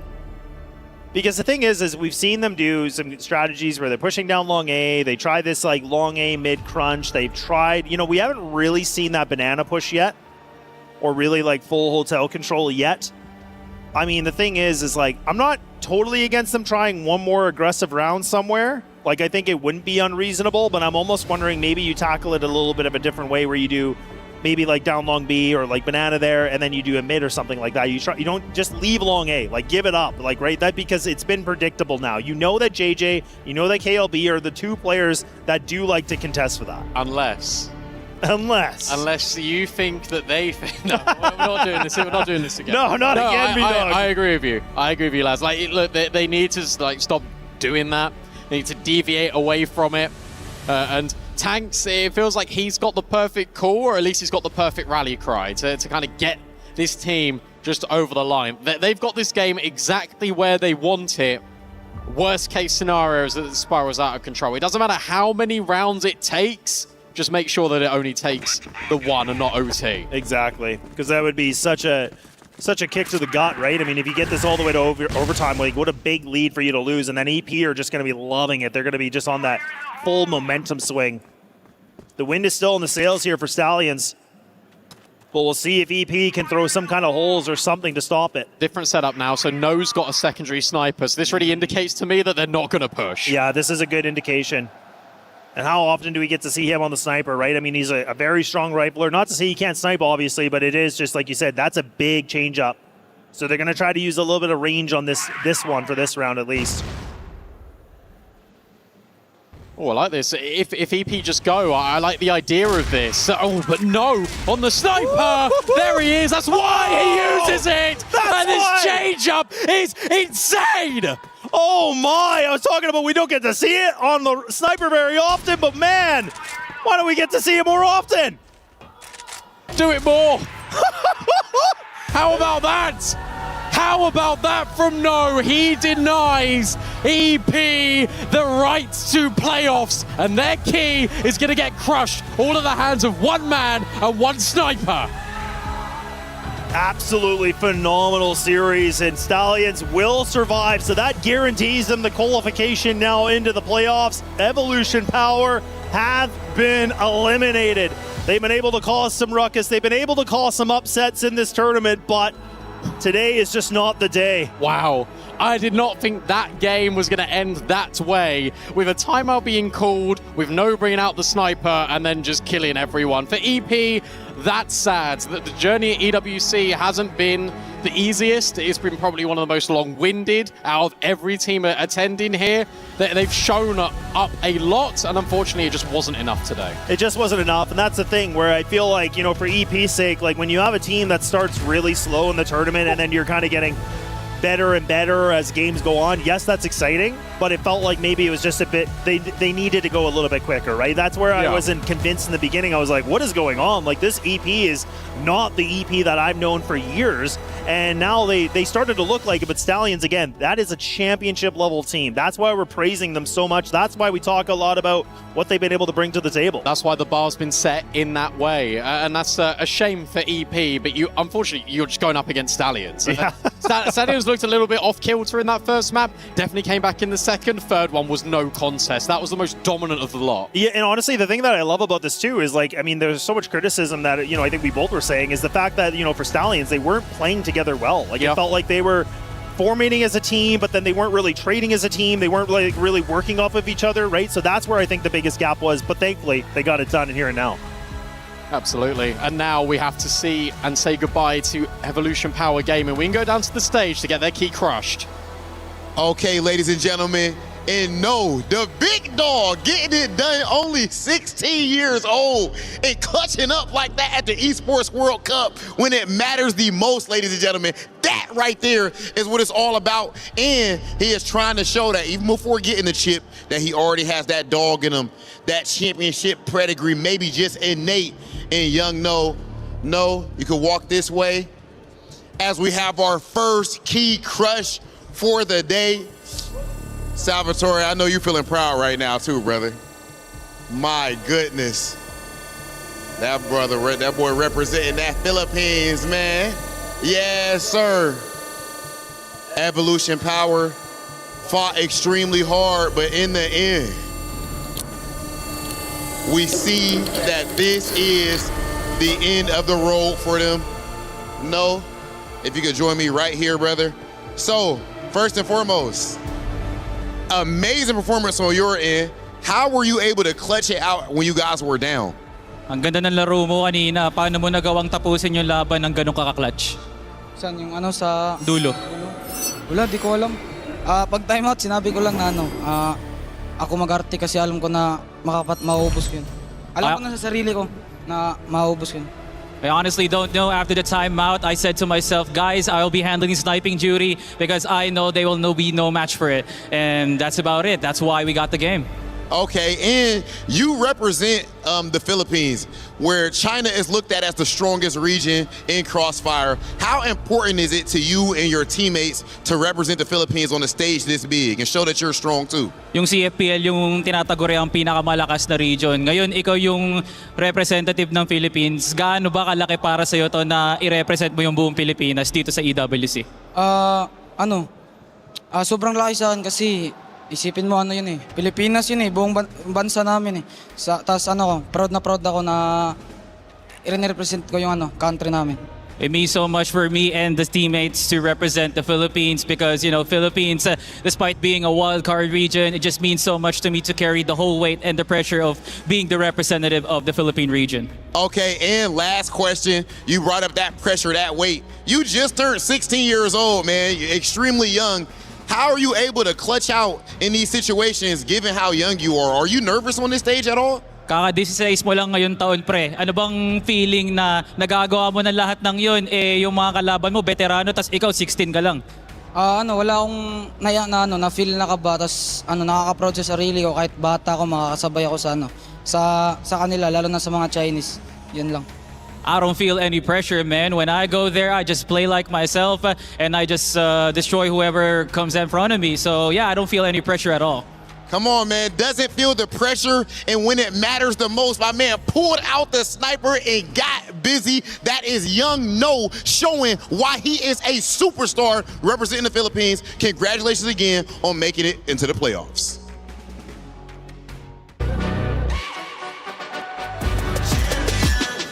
This ain't no regular thing. Came for the ring, you know what I mean. You see my name in the lights, better get right, I'm champion.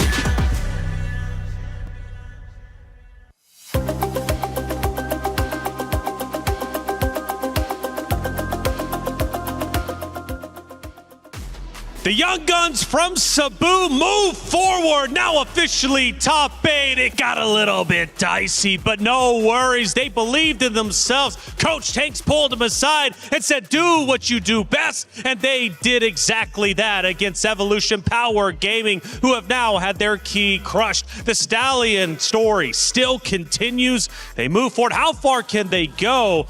I'm not so certain, but they believe they can go all the way, and that's exactly what they're wanting to do. Kyle, what a series. What an ending. First off, just to shout it out, Kano gets the team ace. He gets the ace with the sniper. Boom, boom, boom, boom, and then there was a long pause, but then eventually, boom. Yeah, honestly, just an incredible way to end it, and he said it there in the quick interview. He just knew what he needed to do in that moment, and he rose to that occasion and made it happen. But not only that, you've got to shout out the rest of Stallions in this matchup as well. Just the raw aggression across the board, because up until that ace, No only had 9 kills on this map. It was really KLB stepping up and helping get this one across the line. Yeah, it's so funny because I was going to come into this post-game being like, this wasn't the no-show, didn't rely on him, it was team effort, which it certainly was. I think KLP in particular. Hold up, no, let me just wait. Let's just watch this for a second. Because Lucy, this is the no-show. Is the no-show. And there was no show from Evolution Power on this map. It was a shut out. And it wasn't just that sniper. Obviously, KLP had that early clutch, that insane entry with the pistol. But I think No's moment at the end here, a deserved celebration as he puts a bookend to this run from Evolution Power. No does get a lot of attention, obviously. But again, I go back to what I said as they were in that team huddle. They're a family. They all support each other. They believe in each other. When time gets rough, they can always fall on each other for support and for some help and some love, man. They're just a great team all the way, even from the supporting staff of the Stallions, obviously uplifting them. A great story that will continue. But let's sober the mood a little bit. Evolution Power Gaming, what a series from them. That map number 1, taking arguably the best map off of Stallions, was sensational. They changed up the game plan. We knew yesterday they had struggles, right? Obviously, who's IGLing? What's the team going to be looking like going into the matchup against Stallions? I think they look great, right? It just wasn't enough to close it out. Yeah, a lot of it just came down to their Eagle Eye has been very shaky lately. We saw it against Vitality as well, where they closed out in regulation to push themselves a little bit further, but in the golden round, they let it slip. And here, you could see some of those same mistakes just kind of compound against them. But not only that, you saw the aggressive playstyle fully unlocked finally from Stallions as well. And that's what I was hoping to see on this final map, because you could see glimpses of it at the end of that second map, but they just went full stop here on map number 3. Yeah, right. Evolution Power, they were dictating the series for the first map and a half. It was kind of running at their pace, and you could tell a lot of effort went into that sub base in the preparation, but counted the other way. It really did feel like Stallions just like, we have an identity. We know who we are. We know the way we like to play Crossfire, and we're just not going to let off the pedal off the gas. You could see that Evolution Power very early on in Eagle Eye 2.0, they had an idea of how to respond to it. They were throwing bodies at the problem at these site takes. They were keeping them at bay for a couple of rounds, but as soon as they weren't able to stop that aggression, they never found an answer. Let's go to the scoreboard and take a look at what Stallions was cooking up. A dominant win on Eagle Eye, ends 10-5, and it was a good call out from you, Kyle. No at 9, but he finishes at 14 thanks to the team ace with the snipe.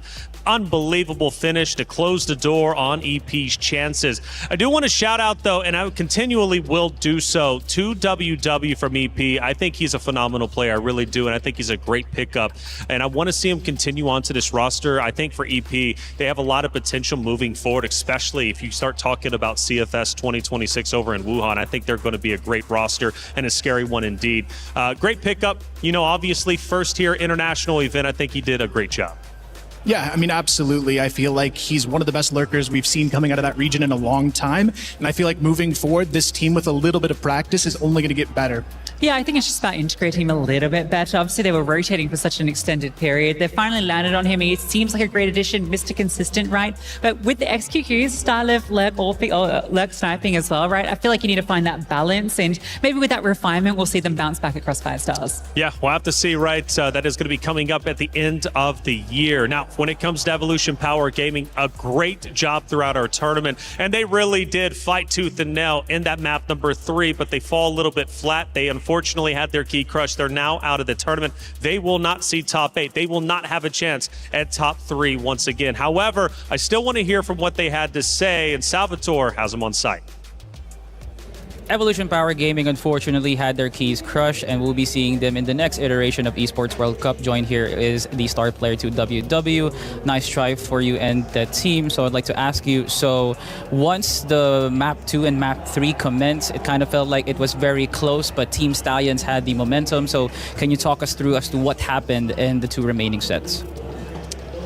WW 就是很遗憾，你们止步于此，然后尤其是图2和图3，当时其实感觉还是打得比较接近的，但是感觉气势可能 Stallion 战队更加强一点。能不能跟我们说一下，就是从你的这个角度，当时图2和图3到底发生一些什么事情呢？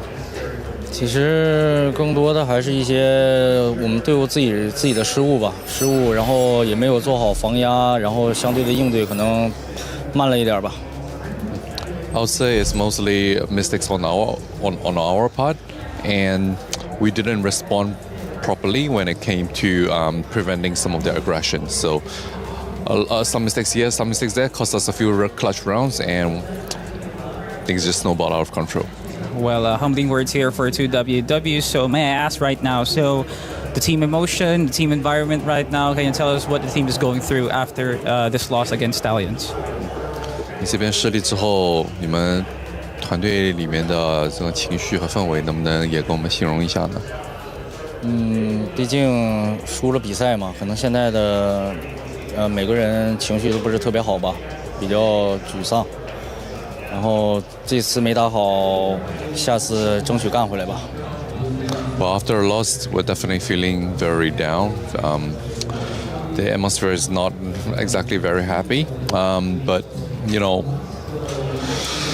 there will be a next time, there will be another tournament in the future, and so we have to reinvigorate ourselves and pick up the pieces. Yeah, make no mistake, once Evolution Power does take center stage once again in an international event, you bet that Evolution Power will once become champions here again, possibly at EWC. So I'll be giving you the chance now to WW. Is there anything that you'd like to say to the fans watching at home, or is there anything that you'd like to say to the supporters of Evolution Power? 确实也相信你们肯定会重振回来，然后并且在下次 EWC 当中也能获得更好的成绩。那有没有什么话想跟在家里面在线上看的那些粉丝们说的吗？很抱歉这次让你们失望了，然后但是我们会继续努力，然后下一次我们会赢回来的。I'm very sorry for letting all of you down, but we will continue working harder and we'll get better results next time. Well, that is it for 2WW. Nice try. This is Evolution Power Gaming. Unfortunately, will not be advancing to the playoffs, but hopefully when we do see them next time, it is going to be an amazing scenery here for Evolution Power. Back at the analyst desk.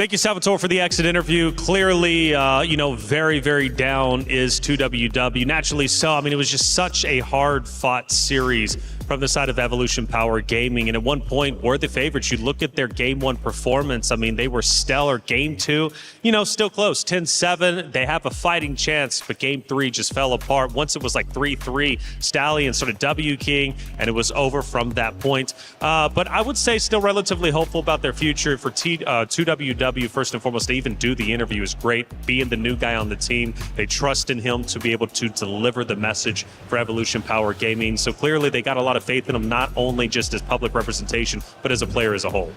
Yeah, I don't think they can feel too bad about this one, especially when you look at the state of the scene right now. Just so many potential upsets across all of these teams, and it feels like other regions have done a great job of leveling the playing field, I would say. Because, I mean, if you would have asked me at the start of this event, would Q9 be the first team to go out? Now we have 2 CFPL teams not making it out of the group stage, potentially a third later today if Baisha isn't able to figure it out. It's very surprising results across the board, and for EP, I think it's just a good lesson to learn because these other regions, they've got a lot to offer. Yeah, it's a bit of a wake-up call, right, for the Chinese teams. But I think for Evolution Power, they can still hold their heads high because of the run they were on, right?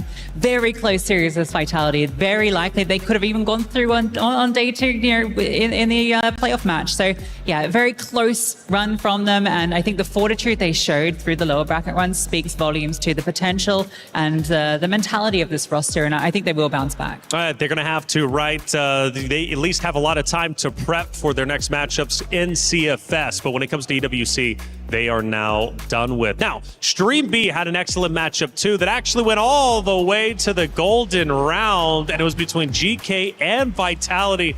Let's take a peek on how that ended because it was one that came down to the wire. You see here, tied 12-12. It's a 1v1. It's Vitality versus GK, and the final shots are hit, and Vitality takes the win 13-12 to move forward just in the nick of time. Kyle, look at the scoreline. Slayer and Snake, 26-23.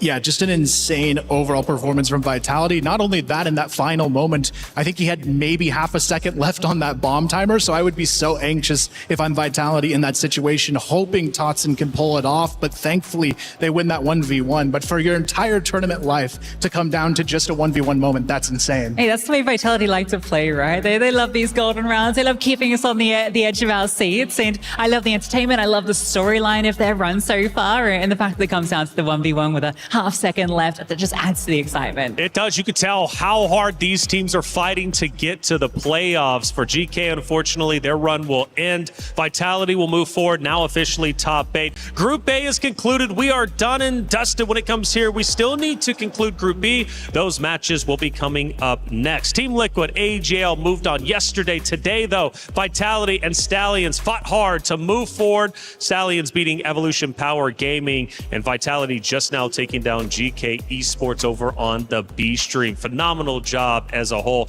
Our bracket is looking stacked already. Yeah, it's going to be a tough playoffs ahead. I'm interested to see now who's going to make it out of Group B, because if you look at the A side of the bracket, they've got their work cut out for them, definitely. That's right, definitely so. Hey, CFS, we've been talking about it. It's coming up quickly, and it's going to be in Wuhan. If you don't know what I'm talking about, let me show you.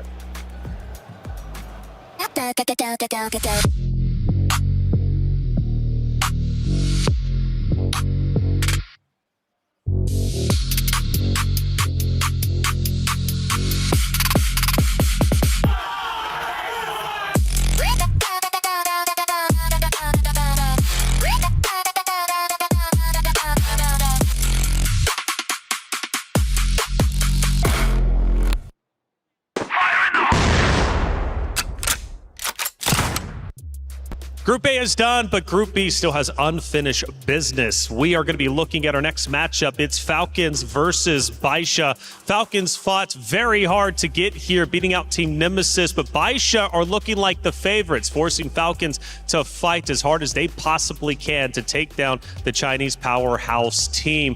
That's going to be coming up next. But when it comes to EWC, such an incredible product, 24 different games, millions of dollars in prize pool. None of that would be possible without our founding partners.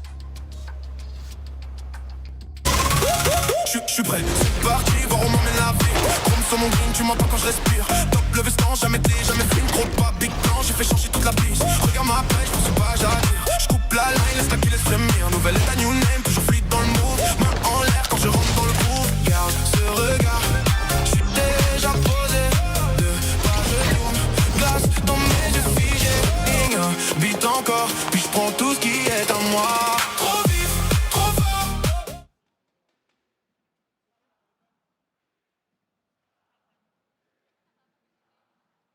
Oh, this is Alucard from Team Nemesis. I have with me Comics and Raffin, and we will be reviewing different kind of foods. So let's see if we're gonna enjoy it. I think I'll like this one. I know what it is, but I don't know the English name. بانو الشوكولا. بعدين عارف انا دوقتها في الفطار الصبح. حلوه ولا حلوه؟ حلوه؟ حلوه. Sô-cô-la nó có hơi chua chua chua một tí thì sao ạ? Amargo. As comidas são muito boas. Cafezinho. Isso aí fica top. Ó, muito bom. Meu Deus. Pode comer então, pra você eu tô de boa. تحسها عجوه. عجوه ما بحبش العجوه برضه. بس هي حلوه. حلوه حلوه. 5 يعني ولا فوق ولا تحت. هي عاديه 5 برضه. هي عاديه. Perfect. Okay. This is like my favorite from all the dishes I've tried today, and I think this is the only one I will finish. Ngon. Ngon. Okay. Cũng tạm. Món này nó cũng tạm. Không bằng món phlang hồi nãy. Đúng. Ok. Human body was built to move, not trapped at a desk in one singular posture for 12 hours a day. It's time your chair evolved. This is Secret Lab Titan Evo. Ergonomically engineered for you, gamers, hybrid workers, artists, backing your every move. We now head over to Group B. It's Falcons versus Baisha, and the king, the legend, is leading the charge for Baisha Gaming. Yep, and 9, of course, after what happened yesterday, he is looking for some redemption for Baisha Gaming, and especially knowing that they're one of the tournament favorites, you know they want to get that win. Baisha taking a loss to King 0-2-1, but it was an exciting series nonetheless. When we look at Falcons now entering the building, you got to give a lot of credit to the consistency of Shady. Yeah, and the fact he's able to come back with this roster rebuild this year, right? And sure, it's been a bit of a dicey run now, just scraping past Nemesis, but hey, they're here. They're here indeed to take on Baisha, powerhouse when it comes to the Chinese region. Can Falcons get the job done? A lot of regional pride on their shoulders. But when we're talking Baisha, when we're talking about legends and prestige when it comes to Crossfire history, we would be remiss if we did not mention N9, a phenomenal player who's going to be leading his team. And Salvatore had a chance to catch up with N9 before he takes the stage. Which number 1 seed will swink? Or which number 1 team will continue to swim in the playoffs? It's Baisha Gaming versus Team Falcons, and I'm joined here by one of the most winningest CFS World Champions, N9 of Baisha Gaming. Thank you so much for your time, my friend. So, do you have anything to say from the match of Team Falcons yesterday up against Team Nemesis? What are your thoughts from that matchup yesterday? 法尔孔这个队伍确实很强嘛，因为他们也是越南赛区的1号种子。昨天在比赛中，能看到他们枪法也非常准，现在他们势头也很足，所以说他们是个非常难对付的对手。 Definitely, Team Falcons. I mean, they are the number 1 seed in Vietnam, and yesterday, just from the victory, we can see like the firepower is absolutely online, and the fact that they have a lot of momentum going for them as well. So they are definitely going to be a very challenging opponent. Well, you guys talked about firepower, and Baisha Gaming, I feel like, has a ton of those in this upcoming matchup. So I'd like to ask N9, what makes Baisha Gaming the stronger team against Team Falcons? 也许可能是因为去年在 EWC 上我们也是战胜过他们，然后也是挺进了最后的8强嘛，所以我觉得我们可能会有一点小小的优势吧。Well, we have beaten them before on the EWC stage. Last year, we beat them to get into the top 8. So I think that in that sense, we might still have an advantage here. Well, history does say a lot for Baisha Gaming up against Team Falcons. But Baisha Gaming, you guys had like quite a handful of moments that you will be in an elimination position. So what is the team mood right now? Are you guys pressured to be on the stage, or are you guys chill in Baisha? 情绪肯定是放松带点紧张吧，因为比赛确实很关键，但是我们也想让自己的心态变得更加平稳，因为比赛越重要，大家就需要更加的去平淡，保持一个好的状态嘛。I'll say it's definitely a mix between tension and relaxation because we had our backs against the wall for multiple times, so there's definitely a bit of tension there. But at the same time, the more important match, the more important it is to be calm. So we're definitely trying to juggle, or at least try to suppress this anxiety and this tension. And not too much, not too less, just right here for N9 and the crew. So I'll be giving you the floor right now. And do you have anything to say to the fans at home, to your friends and families, or do you have anything to say as well to Team Falcons? 感谢广大 Silver 对我们的支持，我们会拼尽全力打好每一场比赛。然后和 Team Falcons 说的就是希望比赛打得越精彩吧，因为我们两个队也是老对手了，私下关系也特别好，希望能打出精彩的比赛。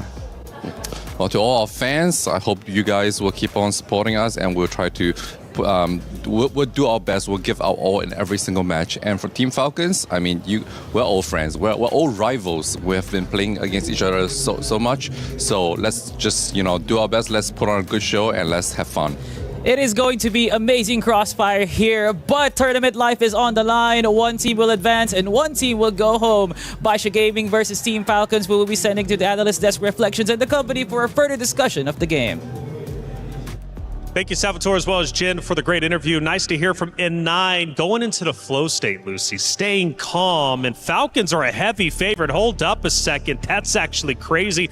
Baisha Gaming, 21%. The fans say the Falcons got this after yesterday's performance. Yeah, that's really surprising, isn't it? But I guess a lot of hype from the town here. And yeah, really cool to see the Falcons have the supporters out here. Obviously, Nine mentioned, there's a history between these two teams. Beat them 2-0 twice last EWC. But, and again, massive but here, very different roster, right? We can see some of the players on the server here. Carrot, Danxi, weren't here last time, right? Carrot's been absolutely phenomenal. Top fragging for them across multiple of these maps. Been super impressive with him.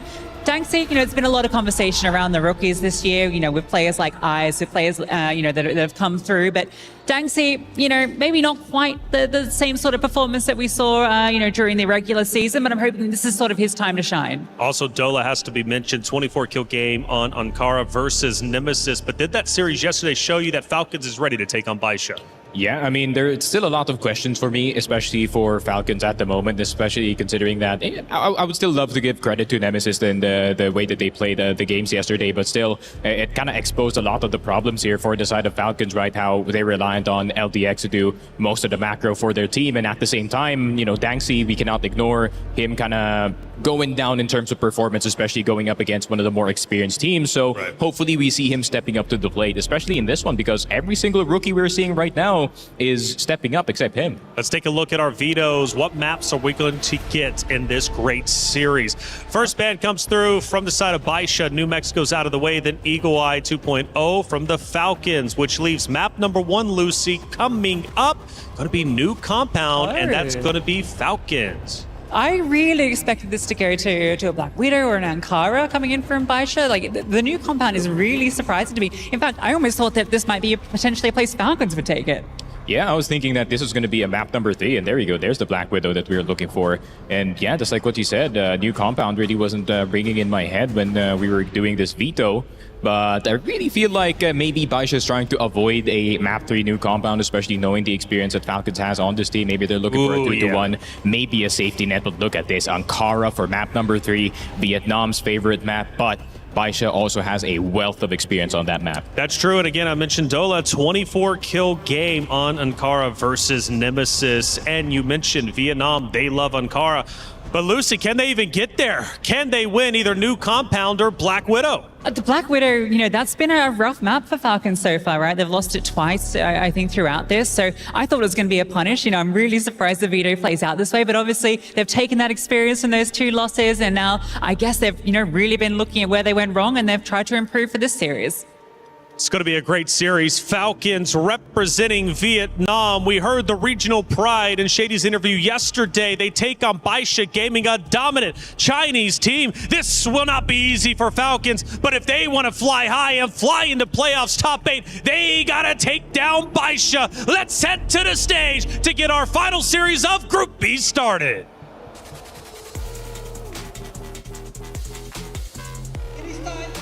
Decider match on this stream before we move on to the playoffs. One match here, one match on stream B. 2 more teams can validate their ticket to the playoffs. And this next match that we have right here is definitely 2 of the best of the best. Team Falcons, they dominate over there in their region in Vietnam. And on the other side of things, Baisha Gaming is the current champion, the reigning and defending CFPL champion. So this is not an easy one to call on paper. Absolutely not. Looking forward to this one, of course. And of course, huge implications for Falcons, of course, as the club is on the run for that big club championship title. And you only get points if you reach playoffs, if you're in the top 8. So for the team, it's mighty important to at least grab a few points for the club. Team Falcons, of course, yes, fighting for that $7 million first place overall. Of course, there's $2 million on the line here specifically at Crossfire. Falcons, earlier on, they did have a loss to Na'Vi, which was unexpected, but they bounced back up against Team Nemesis and showed the grit that is required to maybe eventually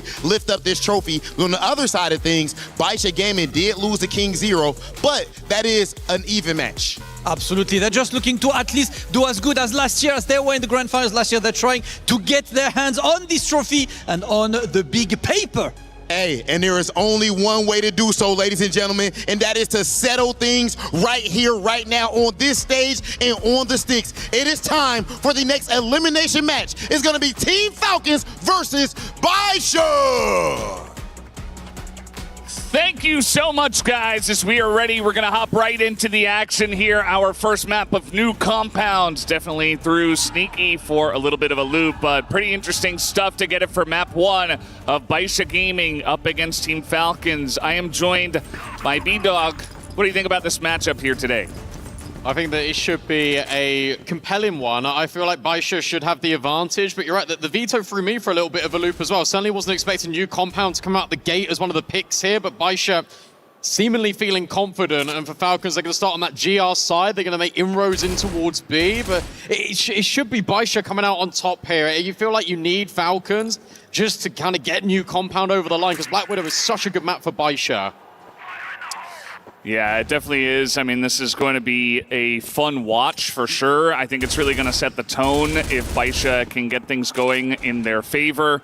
But Team Falcons, as Damascus was talking about there on the stage, they have so much to fight for in terms of the club championship. They need to get into the round of 8 to try to defend essentially against AGAL, who's currently in second place, who has those points already locked in from top 8, but easily could push higher, especially with how good AGAL is in Crossfire. So Team Falcons, a lot of work to do. They got to move through Baisha and then through potentially more teams to try to hold on to that top spot. And we'll have to wait and see how that all does play out. As we're here in the first round, Baisha, they are on the blacklist side. And that was the choice from Falcons to go on GR, I believe. We do have a bit of a swing around here already from Dola. He is coming in pretty quickly, and this push is not here yet for Baisha. Yeah, this is nice. Like, Falcons have got all of these players in the site. In fact, a 4th rotate over, so Dola's actually going to take the first contact. You assume the snipers will go back and forth. Carrot's able to get a double, but then somehow, some way, Baisha are just in the site. And just like that, everyone disappears. That was very strange. I felt like, Shady got the first kill. Dola had the perfect flank. How did it go to Baisha? Very interesting stuff, as it was definitely chaos as they pushed in, but really just the entry, very nice. As you see, N9, they got into the server so quickly that I think even the flank from Dola wasn't really that effective because he was just barely, maybe a split second too late. At least that's my read based on what we just saw there. So Baisha, very nice execute on the B site.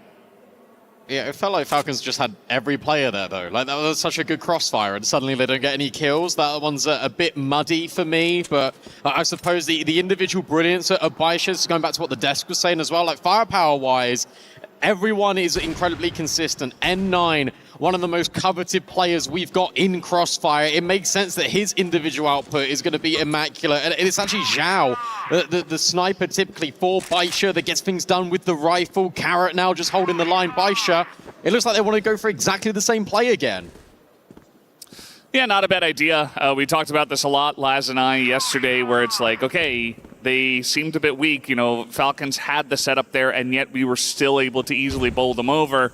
Let's just press that button again and see if we can get it done once again. Now, there are 4 people in the B side, so there's not even going to be a flank this time, not yet at least. And it might just be a straight-up 5v5 by the time we get to it. Is this just a gentleman's agreement between Baisha and Falcons? Are we just going to have a brawl on B every single round? That indicates to me that these flashbangs, I mean limited flashbangs that Baisha have got to be effective when they burst onto the scene here. They are going to make their way in as the nades clear out the one corner. 577 going to get that first kill. Carrot gets a couple, but still it is advantage here to Baisha. As YDSS is going to get down into the servers, trying to find Carrot. Going to see the elbow, but Carrot is big as he does pick that one up. Announce the 2 snipers going head-to-head, and Xiao doesn't respect it. Carrot holds the angle, and he goes big in this round. You're just expecting Carrot not to be peeking at it. If you're Zhao, he's dropped the nade deep to the back right-hand side of the server, just hoping to blow him up and catch him in transition as he's trying to rotate and pivot away. But no, Carrot just stands his ground. Massive round for the Falcons as they never say die on that B bomb site. And they're saying to Baisha, look, you can't bully us over here. We understand that's exactly what your game plan is going to be. It does get a little bit scary with YDSS being in that bomb site, but Carrot does brilliantly. That close quarters shot with that sniper, enough just to set him up for Zhao. And now you look at this, it's still going to be B, don't get me wrong, but it feels like the fight is going to be maybe taken a little bit further forward rather than in the site itself. Yeah, let's see what Baisha want to do this time around. And yeah, to me, Carrot, very clutch. I mean, he always pulls up when they need him most. I think that in terms of consistency, you might look to other names such as Shady, who already has the 3 kills. Actually, the other 3 members outside of those 2 don't even have a kill yet. They're just all 0-2. So Shady and Carrot once again leading the charge here for the squad, as they did over the last couple of days, as that's the lineup from Xiao. Nice shot. Gets that shot onto Shady. It's been a complicated, I think, storyline for Falcons as well, right? Because they had to play with their sub too, and now they come into this one. And okay, Dola, that works too. Immediate flanks, LDX is just below the scope of Zhao. And as we're speaking about the problems for Falcons, maybe we should be talking about the problems for Baisha. At least they won't have any getting onto this bomb site. It's just about holding on in this 4 versus 2. 577 can't go around this corner, otherwise LDX will find him. He needs to plant, that should be the priority. Yeah, he's going to get a nice plant down here, but as you mentioned, 4v2. And 9 going to play a bit forward here and look for Dola, who has seen the gun, I believe, with that 1 tap. And LDX is going to be coming in the main door, so just looking for the 4v2 retake here. Our Falcons shouldn't be too difficult, but let's see what the execution looks like, as N9 can be very scary in these positions. LDX going to do a nice amount of damage already. N9 only gets 1. And now it's 577 against 3, and he gets isolated in the back corner in the 2v1, and Falcons with a nice win. Yeah, they play that really well, Falcons. Like, they don't overextend. You got the double layer in when they're fighting N9, and then they all group up together and they isolate the kill, that they make sure that it's not easy. It's really difficult for these kills to actually spin up and take greater meaning here for Baisha. So the fact that you get the bomb down, cool, that's something I guess you can consider if you're Baisha, but Falcons, I think, already being really invasive. Like, I really like the idea that Dola in 3 rounds has gone for 2 different flanks. Like, you're making it really uncomfortable for Baisha, even if they get an opening pick, because remember, Zhao did have that lineup. Yeah, now you see Carrot's able to get some information that they're going into pillars once again. This has kind of just been the default, though, from the side of Baisha, so might not tell you a whole lot, but they're still able to get that information for what it is worth. And coming into this one, you know, we're definitely painting Baisha as the favorites, but based on what we're seeing so far, Falcons doing quite well for themselves. They look very prepared and poised. And the thing is, you know, Baisha last year in CFS, they actually fell down in group stage, just like Falcons did actually as well. So anything can happen, even if, you know, we have certain expectations. It really does come down to how the teams are going to play it out here in the actual match. And it's an elimination match, so you got to play your best. There's a lot of pressure. These are wild rotates right now from Falcons. It just feels like they're jumping on everything, but currently it's the correct move. I mean, 4 players just sit in this A bomb site. The C4 not committed, that's the most important thing. You kind of want Baisha on the right-hand side of the map to have a little poke and a prod to see if you can find out any information, but instead they're going to keep smoking off choke points on the A-bomb site. This time the read is completely correct here for the BL squad. Yeah, it's going to be pretty nice. They get those 2 smokes down in mid, which really cuts off a lot of the information throughout the middle of the map. And so Falcons, though, they have read that this is a rotation back, so they've gone back into a more default setup as they are on the B site here. Sly going to push the envelope. He does finally take out Shady, but they're holding down the site pretty well until YDSS comes down here, picks up 2.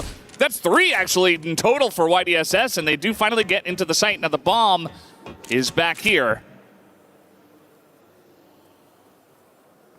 And that's going to be very tricky. Oh, maybe not. I was ready for it. I was ready for him just to hit the instant headshot, but no, Zhao will deny him immediately. No, C4, no problem. And that was, look, I like it out of Falcons. I like Carrot's movement in particular there because he completely disrespects the smoke that's being thrown onto that B-bomb site. He makes it safe for his teammates to come through. And I love the fact that the riflers are backing up that sniper there. Like, it can be so easy just to leave Carrot there, but Falcons, I think, for the most part, making the right moves that they just get caught off guard by, again, individual brilliance from Baisha. That's what it's coming down to right now. That was very similar to our first best of 3 as well, where you had the Evolution Power gaming team understanding what was happening, but they couldn't deal with the firepower. Here, Falcons knowing what's going on 80% of the time, but they can't hold on. Yeah, and big committals to sites from the side of Falcons as well. They're not doing a whole lot of poking and prodding outside of like the one guy that they send on flanks sometimes, but it does feel like they're still getting a pretty good read somehow and are able to get into position to just swarm the sites, as that is a lot of needs. Straight into LDX. He's not going to get the kill. How? But Carrot does trade one back. 577 pretty low. And he is forward here. Maybe just not expecting him to be that close. But he is going to back off eventually. He will leave, and now, again, good backup. Zhao's going to get on the angle with the sniper. You can go pick up the bomb. Maybe you can make inroads elsewhere. If you're Baisha, still got plenty of time to work with here. They're dropping further utility in towards safe bomb site. Very similar to the previous round, except they didn't really commit as far in towards that A-bomb site as they have in this. And in fact, they're going to go through a different direction. They're going to head further forward. N9 surely spotted by Shady, but the adjustment is immaculate. Shady now looking to hold on. He's doing so perfectly. It's up to Lyra and Zhao. And now it all falls on Carrot. He was over here, but I don't think they know exactly how close he is. Will drop off the ramp, will try and creep further forward, has to walk through a smoke, taking a daring move. It's Carrot, and the shot on the pistol is brilliant. It's down to him and Zhao. Can he hit the instant shot on the sniper? Not quite. So it goes back to the side of Zhao's in the open, but Carrot can do it for Falcons. How did Zhao not get the kill? Carrot was given so many opportunities. He kept missing and missing and missing. Even had to reload at one point, and Zhao was like, all right, now's my opportunity. I can push him. Loses the fight anyway, and Carrot in the 1v2 just goes huge. And this is what I'm saying about this player. He's so clutch. 7 kills so far here in the 5 rounds we've had of play of this map. He is clutch, but I felt like that shouldn't have been his clutch, you know? Yeah. But fair, hey, you won it. That's the most important thing. And it's good for Falcons that they aren't allowing Baisha to actually have this control, especially after disgusting shots like N9, like the flick he pulls out as he's rotating into that bomb site. I mean, there's not a whole lot you can do about that if you're Falcons, so good recovery. But Baisha, it's about sticking the landing, because it feels like we've had a lot of clutch moments now from Falcons, and that is normally not happening in this matchup. Yeah, absolutely. It's a pretty close one so far. I think Falcons, again, they've really come out here swinging pretty early on. Even after that first round went heavily to the side of Baisha, they haven't backed down at all. And they've been able to hold on here to a slight lead. We've had so much incredibly close Crossfire already today. It just feels like once things really get down to the nitty-gritty, we get to elimination matches, qualification matches, all these teams step up, and it just becomes an incredibly close affair between pretty much everybody. As we had it here on the A stream, the B stream, same thing. Went to a golden round. Vitality barely got across the line. And now Baisha taking their time once again. It looks like they do want to go towards the B site, maybe just trying to poke in here. Ooh. Good flash. Oh, an even better result. N9 able to get the first trade immediate. And N9 is still there again. And that is a wild push through that smoke, but Baisha are covering for it. And they're holding for the flank.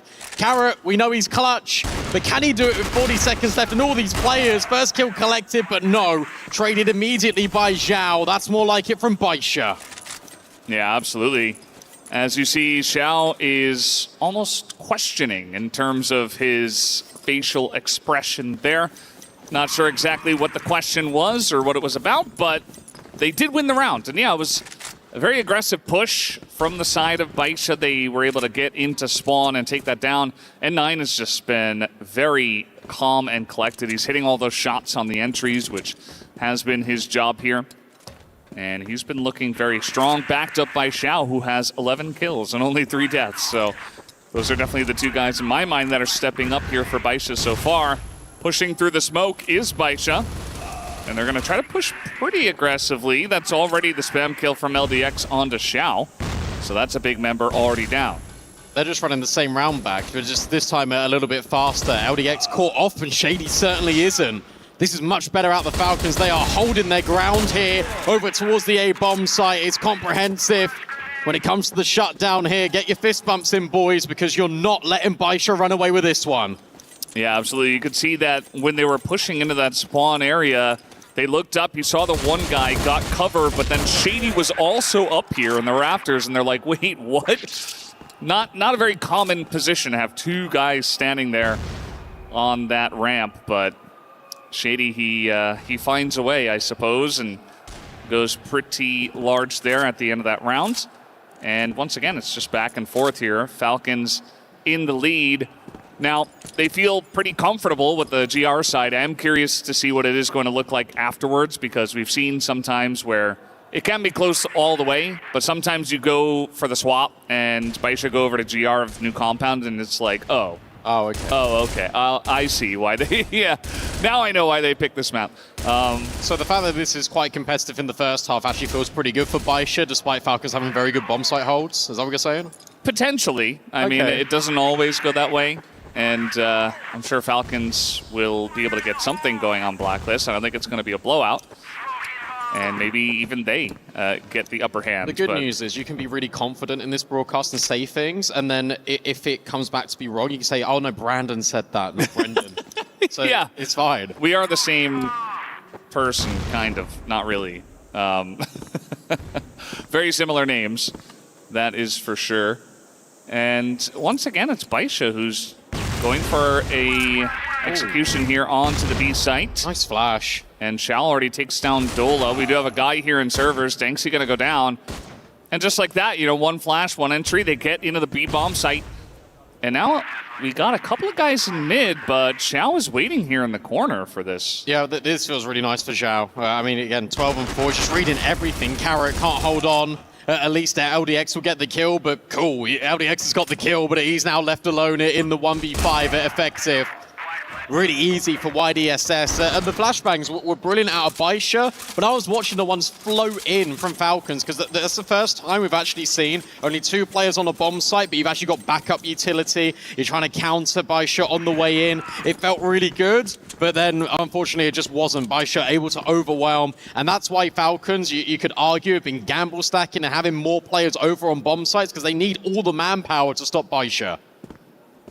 Yeah, it's not an easy thing for any team to pull off, really, stopping these engages that they do have. And Baisha, they've been, I feel like, a little bit easy to read from their Blacklist side. They've been playing very just kind of by the book. There hasn't been anything too crazy. It's been a lot of B hits, a lot of, okay, we're going to push it 1 minute left on the timer. This is when we go for it. You know, some initial pressure at like a minute 40. This is a bit faster. Yeah. But it looks like Falcons are ready for this. YDSS elevated up, ready to drop utility. N9. Oh, he loves going for those peaks. N9, how about that then? A change of pace. Dola at least able to hold on for a double back, but it's still the advantage as Baisha double back straight in towards this A bomb site. And now it's Shady versus Free, and he's got no position to retake in. You see, he goes pretty fast here before the second set of smokes come down, but they know where he is. The flash is there. And he still has to go 1v3, looking to tap on Leah's head. It's not going to happen as YDSS gets the kill. And Baisha, couple rounds in a row to end the half here ahead. That felt a lot more comprehensive from Baisha as well. Like those rounds felt like they were a lot more in control. They knew exactly what they wanted to do off of spawner. And the fact that you've got such a player in N9 and the caliber he is, where he can say, guys, look, let's go mid. I can just get a double entry. It'll be no problem. And from there, you've always maintained that player advantage. It's exceptional work. And now you've really hyped up this GR side from Baisha. So I'm excited to see it. And I wonder if they just completely run riot now over Falcons. I'd say especially with the momentum of the last couple of rounds where it felt like Falcons had a good read and a good hold on Baisha and stopping their pushes, but the fact that that kind of collapsed at the end of the half makes me worried for Falcons for sure. And again, Baisha are still the favorites. It is a close map so far, but yeah, I'm expecting a pretty big GR side from them. So let's see if they have it in the tank this time as Falcons pushing into mid here. They are going to clear this part of the map out first. That's a drawn utility at least. Baisha now dropping smokes. A redeployment of one as well for Falcons is going to keep Baisha iced out with no info towards A. That's going to make YDSS feel a little bit uncomfortable, and these flashbangs are really nice. And I was going to say maybe they're going to push off the back of it, but no, they're just keeping Falcons contained.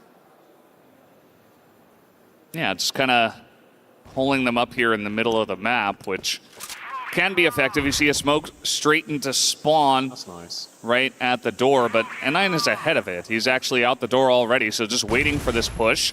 As the flash comes in, and they have not cleared him out, as together with YDSS, they're just getting so much damage done. This push is not happening. They're just having their heads cut off immediately before they even get in there. And that is going to be that push stopped with flying colors. Really nice smokes being put down by Baisha at the same time as Falcons executes. N9 gets off his, and then their gray screener as they're running through. So he can stand a lot more in the open. He can actually then have that loose crossfire with the players on the B bomb site in the same breath before Baisha rotate over. They are still blocking the exact sight line that Falcons wanted to try and exploit and deny. And there we go. This is what it's all been fighting for. The club championship points. AGAL already locked their spot in playoffs here at Crossfire. If Falcons get eliminated by Baisha, they won't get any points.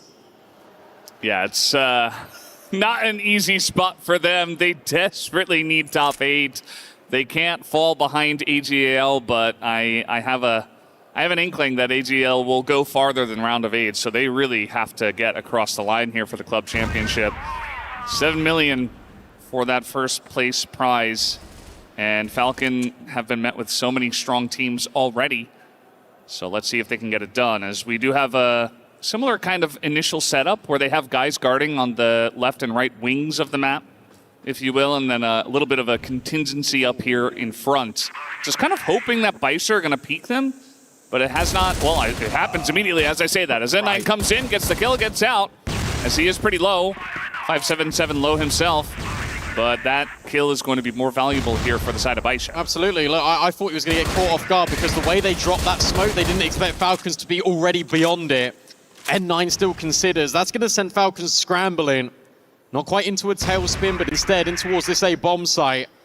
It actually looks like the read for Baisha's pretty good. I mean, N9, incredibly low. There's going to be 1 HP territory. YDSS is now thinking about rotating over 2. This is still very achievable. YDSS will fall. Remember, 2 players still low for Baisha, but the bomb's been dropped. And so too of all of Falcons. Carrot clutch, as always. But he needs to have the sidearm out rather than the sniper. We'll swap to it. Zhao, a sitting duck.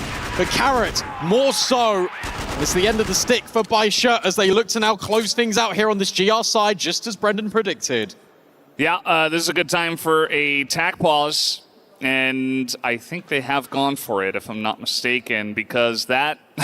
I mean, this is 4 rounds in a row now to Baisha.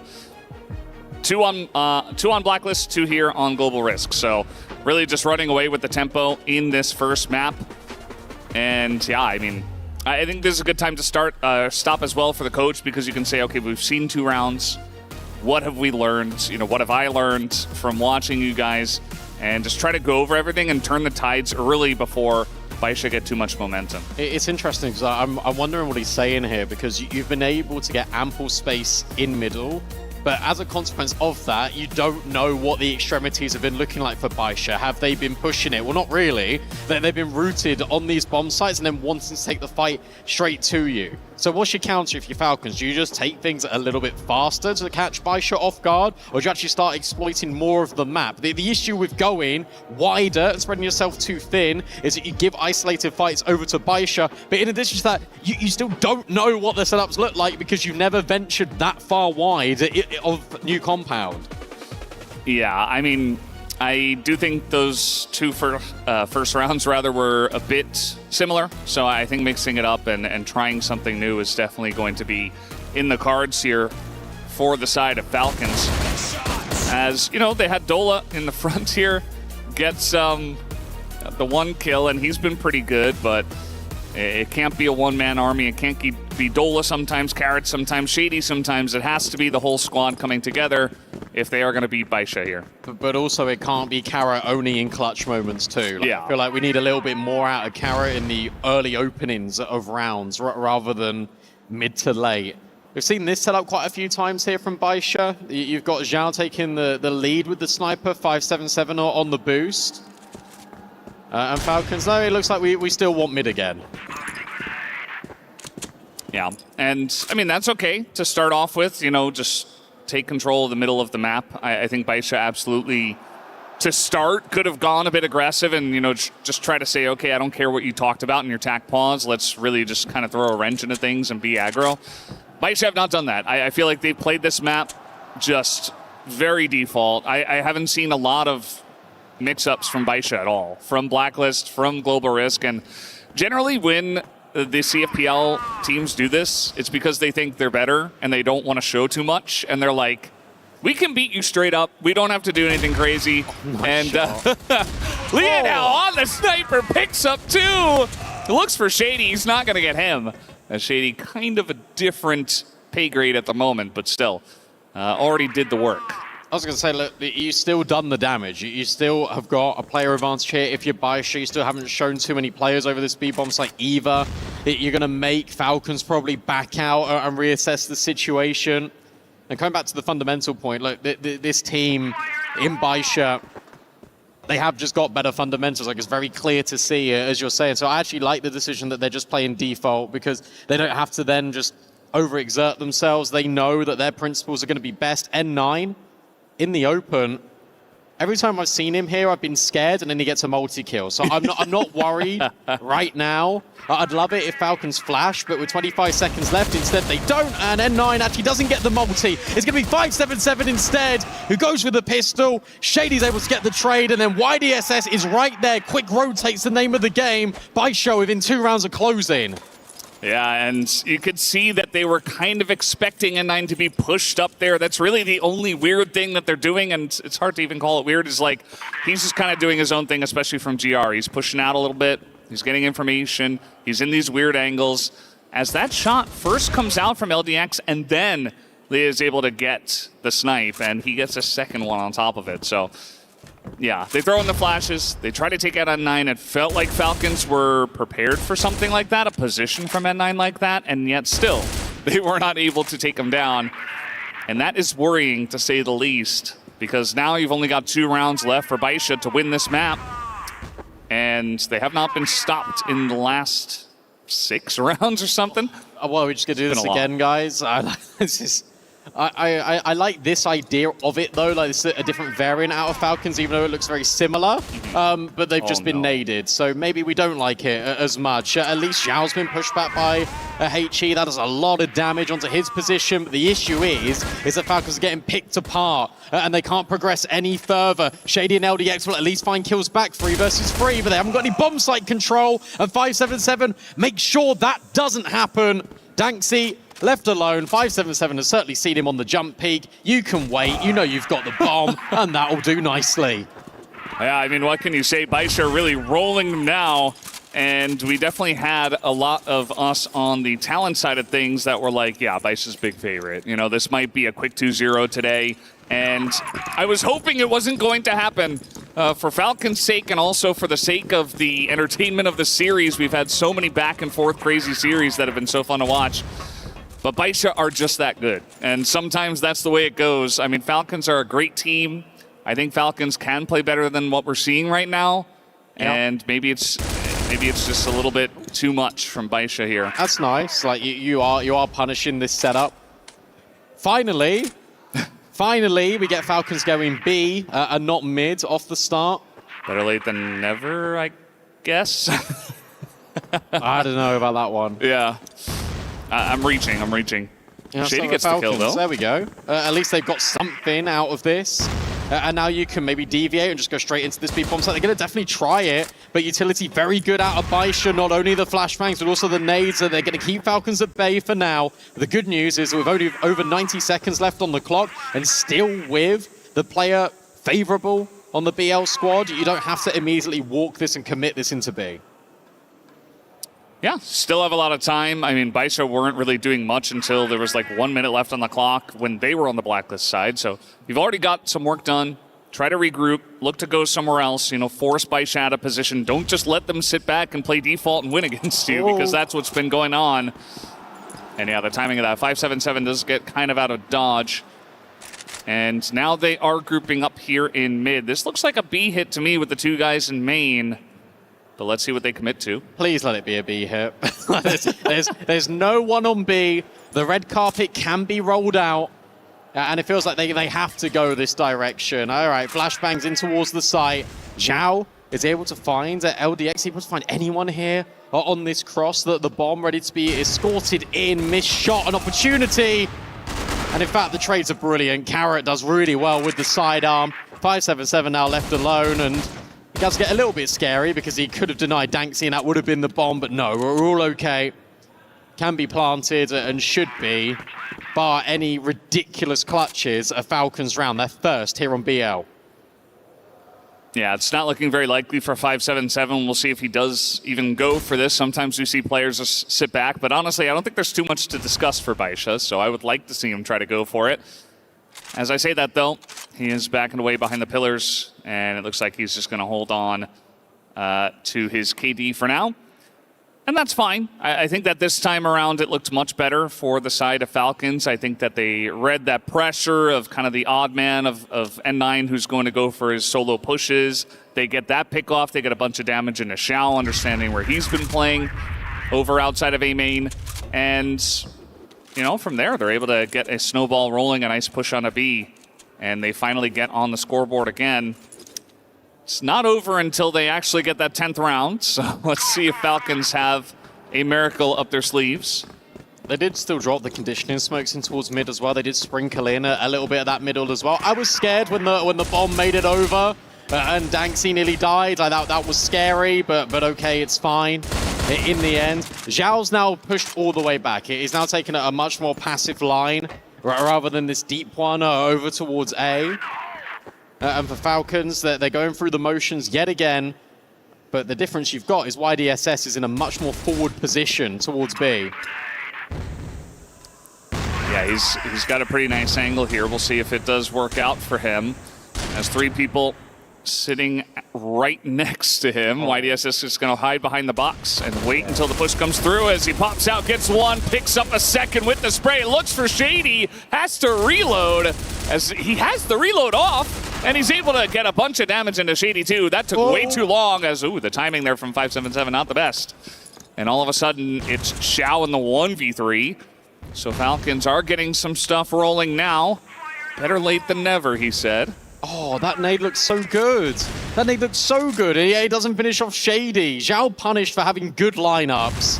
And now he needs to try and reset the situation. Flashbang forward, that's going to keep him just anchored over towards this side. A quick scope onto LDX, but nothing really connecting. Zhao will try his best, but Falcons are now spinning into this thing. You know, they're getting something going. They string a couple of rounds together, and maybe the pressure. For his keyboard? Yeah. He's got like a separate little pink mouse pad there for his keyboard. That's pretty cool. I like the setup there. But yeah, we got something going here for Falcons. I was very worried when it looked like Baisha were just going to run away with the map for free. Look at this disparity as well between the kills for Falcons. The fact that this game is so close, like Shady, you already mentioned him, just keeps on delivering, but Danksy's on 2 kills. Danksy was the guy that was top fragging. 577 now trapped in the corner, has to get out of here, can't do it. And now Zhao will drop even more utility, trying to keep Falcons back, but they're looking to burst on the scene, or at least they were. Zhao around the corner still doesn't know about LDX, and Zhao will eventually get overwhelmed. Yeah, that was actually a great setup there from Falcons. I mean, they spotted 577, they root him out with a bunch of aggressive play, and there was nobody actually backing him up from the side of Baisha. And Xiao tried to go for the snipe to get that follow-up kill, but it was LDX just hiding in the corner waiting for that exact play. So all of a sudden, 5 versus 3. And Falcons, they have not moved all too much. You know, generally you'll see a play like that and they'll back away and maybe regroup in mid and look for a push somewhere else. But they might just try to push the envelope here on A long. I don't mind this out of N9 as well, because he's not actually overextending and over pushing, which I think Falcons are holding for. Instead, he's just sort of holding the line just in case they pivot back. So he's got a really important job right now that does N9. And YDSS will drop the smoke as soon as the contact comes in. N9 now just poking and prodding around the edge of this, and Dola will look and find him. That's a massive kill, and that should be the round over now for Falcons, locking it in, and absolutely it is. No resistance from Baisha over towards A. Yeah, they are going to go for the tack pause now after losing 3 rounds in a row to Falcons, who are hanging on by a thread in this map number 1 of New Compound, the choice of Baisha. And yeah, I mean, this is pretty interesting now. Again, I thought this was just a done deal, but maybe Baisha thought that as well. Maybe they just assumed, hey, we are just better than these guys. We can win very simply. We don't have to show anything. And then Falcons, all of a sudden, they took a little pause themselves and they were able to figure some stuff out. So yeah, Baisha going to have to figure it out themselves, go back to the drawing board and try to stop this aggression from the side of Falcons. We saw essentially 3 different types of aggressive maneuvers from Falcons in a row. So I like the mix-ups, and it's certainly throwing Baisha for a loop.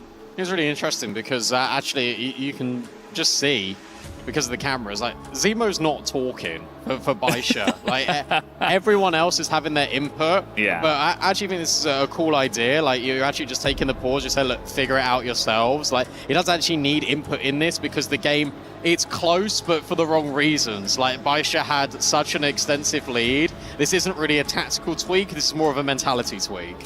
Yeah. I mean, I suppose it makes sense as well when you've got a team like Baisha with some Giga veterans on that roster with N9 and Xiao especially. So, and there you have it. You know, Coach eventually does chime in, and they will get back into the game. So let's see if that helped out, as here was how they finished the round off. Just some good shots from Shady, and Dola got that kill on N9 in mid. And that did eventuate into a victory for Falcons.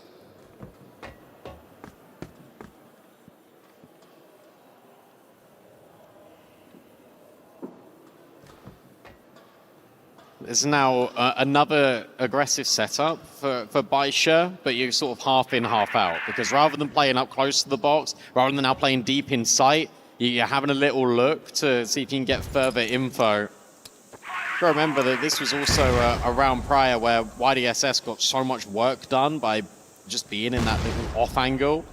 And Baisha just still can't close the map as a consequence. Carrot now holding. They're really anticipating that something's got to give here for Baisha and their defense, whether they're going to overextend. But instead, it is just a massive trade of utility.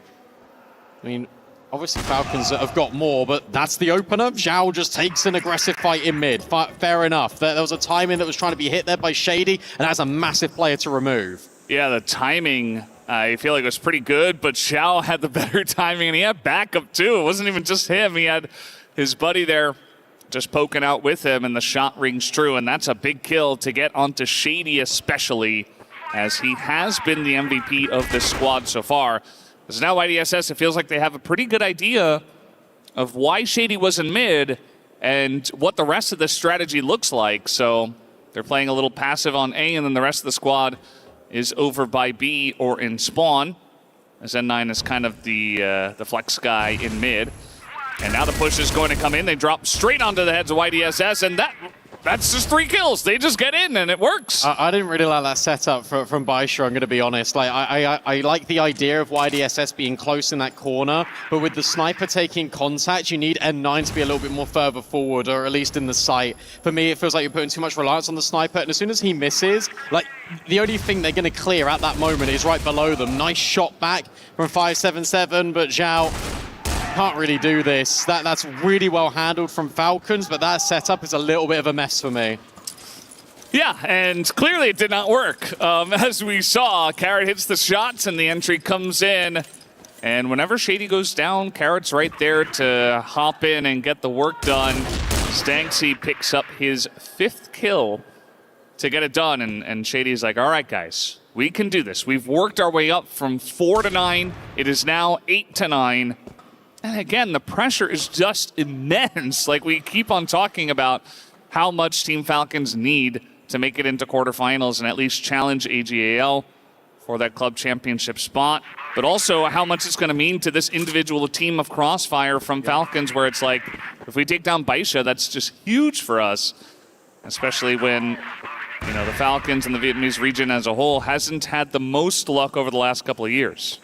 That will give them a lot of confidence moving forward if they are able to get it. Still a long way off. They still need to force overtime first. YDSS will get out of the way. And for Falcons, they're just trying to push the issue. They've got to clear their corners. They've got to overlook the angle, and thankfully they do. Dola considers it. Zhao then follows through with another over towards this A-bomb site. 4 versus 3, Dola low, and they're stuck in no man's land. They can't go out to B, they have to go forward in towards this A-bomb site. Carrot holding the angle, Zhao just takes a swing with the pistol. Falcons are trapped. Yeah, I like that from Zhao. He pushes forward, he's just hopping past the doorway, gets a couple of pot shots and doesn't fully commit, and also gets information that, hell, yeah, they're just still there. There's nowhere they can go. We already knew that, as he goes over, supports his buddy, gets the kill. And, man, Zhao is really just stepping up here. He says, I have been the guy. I have been him for this one. As Shady has been the guy for his team, has more kills than Zhao even. And with that one, they do make their way onto the A site. I really thought that double scope was maybe going to betray him if Carrot takes a peek, but Carrot holds his nerve. Shady has got the HP. He's got the bomb planted as well. N9 actually leading the charge with the pistol. Will finally get his rifle out, and Shady, is he going to consider this? Yes, he is, and he will able to find M9. Trade immediate out of Zhao on the sniper, up and over towards Carrot, and that'll do it for Baisha. It takes them way too long to close, but hey, at least they did. Yeah, and Zhao's like, come on, guys, like, what else do I have to do? As he picks up, I think it was a 4K, it was at least like 3.5 on that round. And yeah, I mean, he just went so big in this map, 21 kills, and see, he's saying it right there. He's like, come on, guys, what's going on? These two have been having a conversation the whole map. They're like, what is happening? I don't know, but they get across the line. 10 to 8 it's still a win in a map. It counts the same as a 10 to 0, so you'll take it. But I'm sure that Baisha as well feel like they absolutely have more work to do if they want to win this series. But guys, we'll be back after a bit to bring you the desk and game number 2.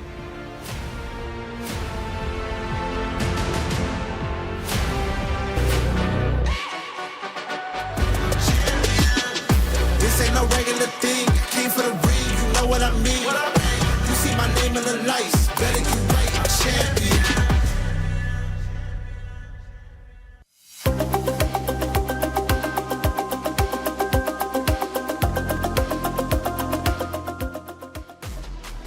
You got to give credit where credit is due. Falcons fought back really hard to bring it 10-8. Ultimately, it wasn't enough as Baisha takes the win. Irregardless, though, it makes Black Widow coming up, map number 2, that much more interesting as Falcons are looking incredibly strong and sneaky. I got to say, arguably stronger than I expected. Yeah, for sure. I think I really was just thinking that Falcons was just going to get run over in this first map, especially considering how it started. But, you know, the power of Shady, the man that refuses to give up this spot, the man who refuses to give up this map. But it really is just unfortunate that, you know, Shady didn't get as much help as we expected, especially considering how good of a start Dota had and the other players as well. But we already know what happened, of course. Baisha Gaming, they greeted every single step of the way. Xiao Xiao is absolutely on point, and the rest of the players are as well. It was 7 rounds in a row, I think, to get themselves towards 9. It really felt like Baisha were just going to run them over after that 4-2 start, right? But Falcons really grinded back into it. Love what I saw from Shady. We were starting to get some signs. Carrot had a 1v2 with the pistol at the very start. I thought, okay, we've got a match in our hands. We did, in the end, get that, especially from that 4-on-5 they converted after they lost Shady. That was showing the signs that, yeah, this is going overtime for sure, but it's that final moment where they can't get it done. And as they mentioned on the cast, I think just the fundamentals from Baisha were just on point here. It felt like during that 7-round run, there was just no way for Falcons to get in. Xiao Xiao is a large reason for that. His sniper lane control is phenomenal, and he was definitely doing his best against opposite of Carrot, who was going to be the sniper for the side of Falcons, who also had a good game for sure. But I gotta say, LDX definitely had a struggle this game. He was subbed out from for Fast just last night against Team Nemesis. Then he comes back in map number 2. He was the biggest difference maker for the roster. I do believe the IGL, if I'm not mistaken, or at least team captain.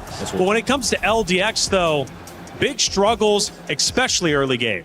Yeah, and especially in the big 2026, right? Even the IGL, when it comes to the fragging, really does matter in this one. I mean, we take a look at the scoreline, N9, 15, and 13, and we are going to see LDX 6 and 14, and you can really see the massive difference in this one, especially on impact. It's really interesting, right? Because it's basically a 3-on-3 when you look at the kind of the kills, right? Because we can talk about Danxi and we talk about LDX and some of the expectations there, but 577 Lai, they were also pretty absent. Lai had like 1 highlight round with the secondary sniper, but it did really look like this was carried by 3 players on each team. And I don't want to put too much emphasis on Danxi because we do have to remember, for him, this is his international debut. True, then, you know, you got to give a lot of credit where credit is due for Falcons to already be where they're currently at and win their series yesterday. Again, what happens? The prize pool goes from $25,000 earned up to $40,000. So first international event, you're already banking $40K. That's a big deal. But there's big implications for Falcons here to come back in this series, much like Stallions did earlier against EP. Falcons for the club championship race, with this being the final week, if they can somehow, some way get top 8, that might close the door on AGA, or at least better the chances of Falcons going back-to-back-to-back years, 3 in a row. That'd be, what, $21 million earned in the past 3 years, which is just incredible. For Baisha, though, are we ringing alarm bells? I know they get the win, but it definitely was a struggle to get it done in the end. Yeah, I mean, you could really see the struggle still to kind of try and see if they can contain the fully grouped Falcons, of course. But at the same time, I really did think that Shady was just hitting some unreal shots, as well as some of the other players like Carrot as well.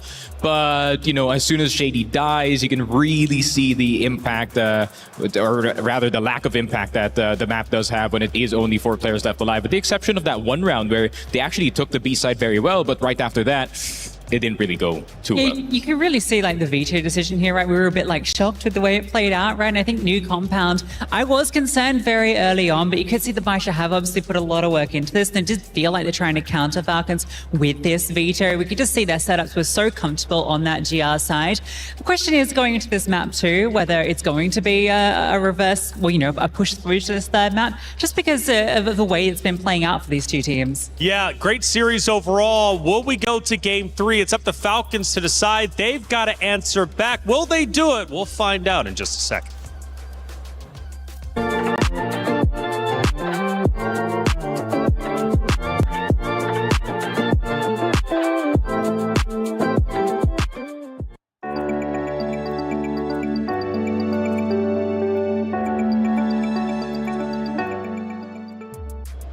Lucy was concerned about map 1 being new compound. I think you were concerned about Black Widow. The question is, can we get to game 3? Baisha's feeling good. They closed it out. They probably wanted to do a little bit better, be more dominant, especially given the fact that if they do go to quarterfinals, which is coming up next, man, a lot of teams are going to be looking at this first map, number 1, and thinking there might be an opportunity to take them on new compound.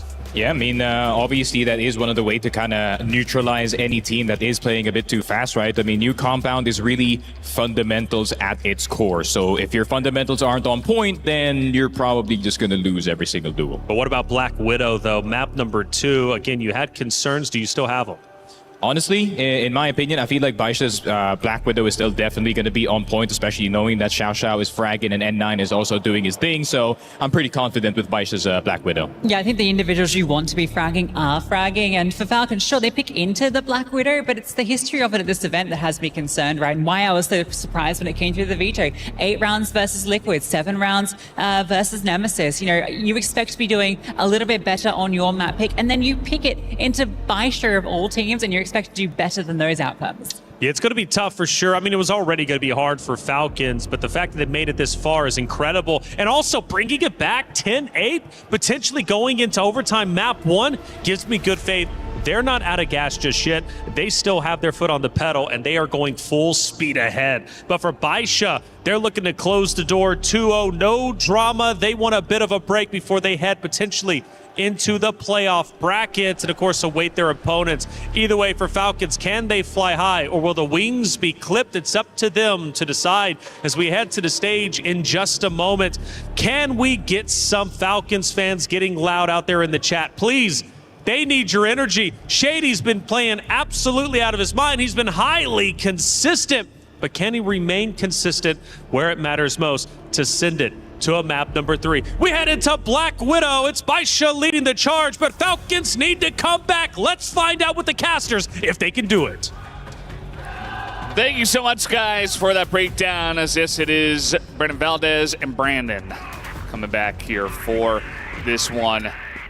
And this is going to be an interesting Black Widow. I think I kind of side with our analysts on this. I do think that Baisha, with Xiao playing well, with N9 doing his thing, it's hard to beat this team on this map. It's a pretty straightforward one, and if you're not ready for it, you are just going to be blown out. And Falcons, again, so much pressure on them. They got so close. And sometimes that can be worse than just, you know, losing quick and resetting and getting ready for the next map. Potentially. I think it's one of these for Baisha as well, where you're expected to win this, so let's actually win it convincingly. Like, don't let the rounds slip away and pass you by like they did on New Compound, because it was gearing up to be a very dominant victory. That GR prediction that you said, Valdez, was really accurate, and then they just sort of let it slip towards the end. The good news is they got it over the line here on Black Widow. This is their bread and butter, is what they're more than happy to go into. They wanted to start on Blacklist. They've now got an opportunity to do this as they head towards the A-bomb site. Shady, the only one here now spotted by N9, but N9 can't do anything about it.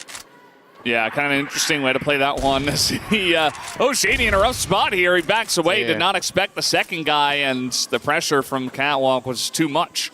And now Karen has already shown himself, so he's going to have to back off of the window. And some util to come through. They already have the smoke here underneath, so they should be able to get this free plant. And the onus will be on Falcons to come in and get the retake. You got a big flank that's being considered by Laya. That's a nice shot. And then again from Zhao. That's what Lucy was saying. You got the right players performing at the right time here for Baisha. And they just get completely decimated, the Falcons. And now this long lurk has now got to turn into a pivot in towards Catwalk. Zhao is just searching and finding every single kill. That's unbelievable. Can he get the ace for the cherry on top? Yes, he can. That's unreal crazy from Zhao. The ace, the 5K comes through here for Xiao. And that's a way to start off the map and really make a nice little statement. He comes in, he's like, yeah, I'm, new map, same me. I don't really care where I'm playing. I do think that Falcons could have played that better. I'm not sure how much utility they had left, but they kind of just pushed through smoke blind and ran straight into Xiao, who was waiting for them. And they did it one at a time and just allowed him to essentially pick them off one by one. So not the cleanest retake, I'd say, but Baisha They get in on the 4v5, and they do take down the A site with them. And this is going to be up to the Falcons to really prove to us that they can roll with these guys on Black Widow. Yeah, it more felt like they wanted to burst through the smokes just to like overwhelm Baisha before they planted. And as you say, the issue is they've just given so much like equity over to Zhao. Like, it just makes his life so much easier. It's going to be exactly the same round. It's in fact like same pieces pushing the same positions here for Baisha. Yep. As Shady's just completely on his own again. Yeah, this time at least we do have a bit of a lean from the guys, and Shady is playing behind the truck, so a bit safer. Danksy is going to get that 1 kill, but immediately traded out, and they find Shady as well. Leah looking good on the push, and now Carrot just gonna pop his head out here of the window by himself. He goes down, and the trade backs from the side of Falcons are not looking great. Dola goes down too, and it's only N9 who died on the round. And you can see Dola is frustrated, to say the least. Yeah, I'd be frustrated too, because this is a Falcons map pick, but it looks like they're all over the place. And I'd actually argue that these first 2 rounds that we've seen on Black Widow have been probably the most comprehensive of the entire series so far. They're in so much control here, Baisha. Every kill is going their favor. Falcons haven't really been able to wrestle back the control. It's just felt very standardized. It's felt like a scrim so far, to be honest. And that's not meant to be an insult to the Falcons. That's just how comfortable Baisha have looked. Yeah, they're comfortable. They're playing by the book again, as you've mentioned. Once again, I do think that really is the memo. That's been the plan for Baisha, really, is just don't have to mix it up. This time, though, they will mix it up a bit as they're going aggressive in onto the B site. Danksy is going to get that first kill. Catches Leah just jumping out of the window. Carrot also gets 1 from his window. And that is going to be a nice stop here as Dola comes in, and they pick off 2, and they stop that B push with flying colors. Now, they had already called the timeout before taking that round, so unfortunate timing for them. That's a nice round for Danksy as well, who had a really rough go of it on New Compound, so gets tested early on his bomb site, passes with flying colors. The supportive flashbang as well that comes in from Falcons. I'm not sure who threw that. It might have even been Carrot before he peaked, but that was fantastic. That gave Danksy all the room to breathe, able to find that multi, and then Carrot's sharp shot by the window, enough just to push Baisha away. And as you say, timeout being called, but hey, that's fine, to be honest. I mean, I can't imagine they would have predicted to have lost that round. The fact that Danksy and Carrot hold on it is really nice. For Falcons, they look to stem the bleed in early on Black Widow.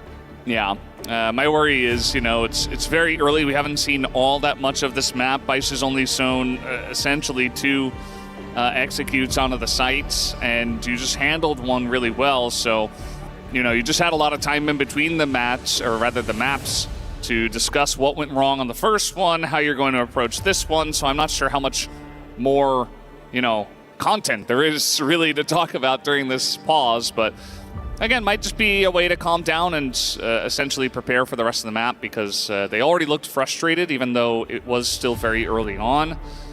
And so a way to just kind of get your head back on straight and get ready to go once again.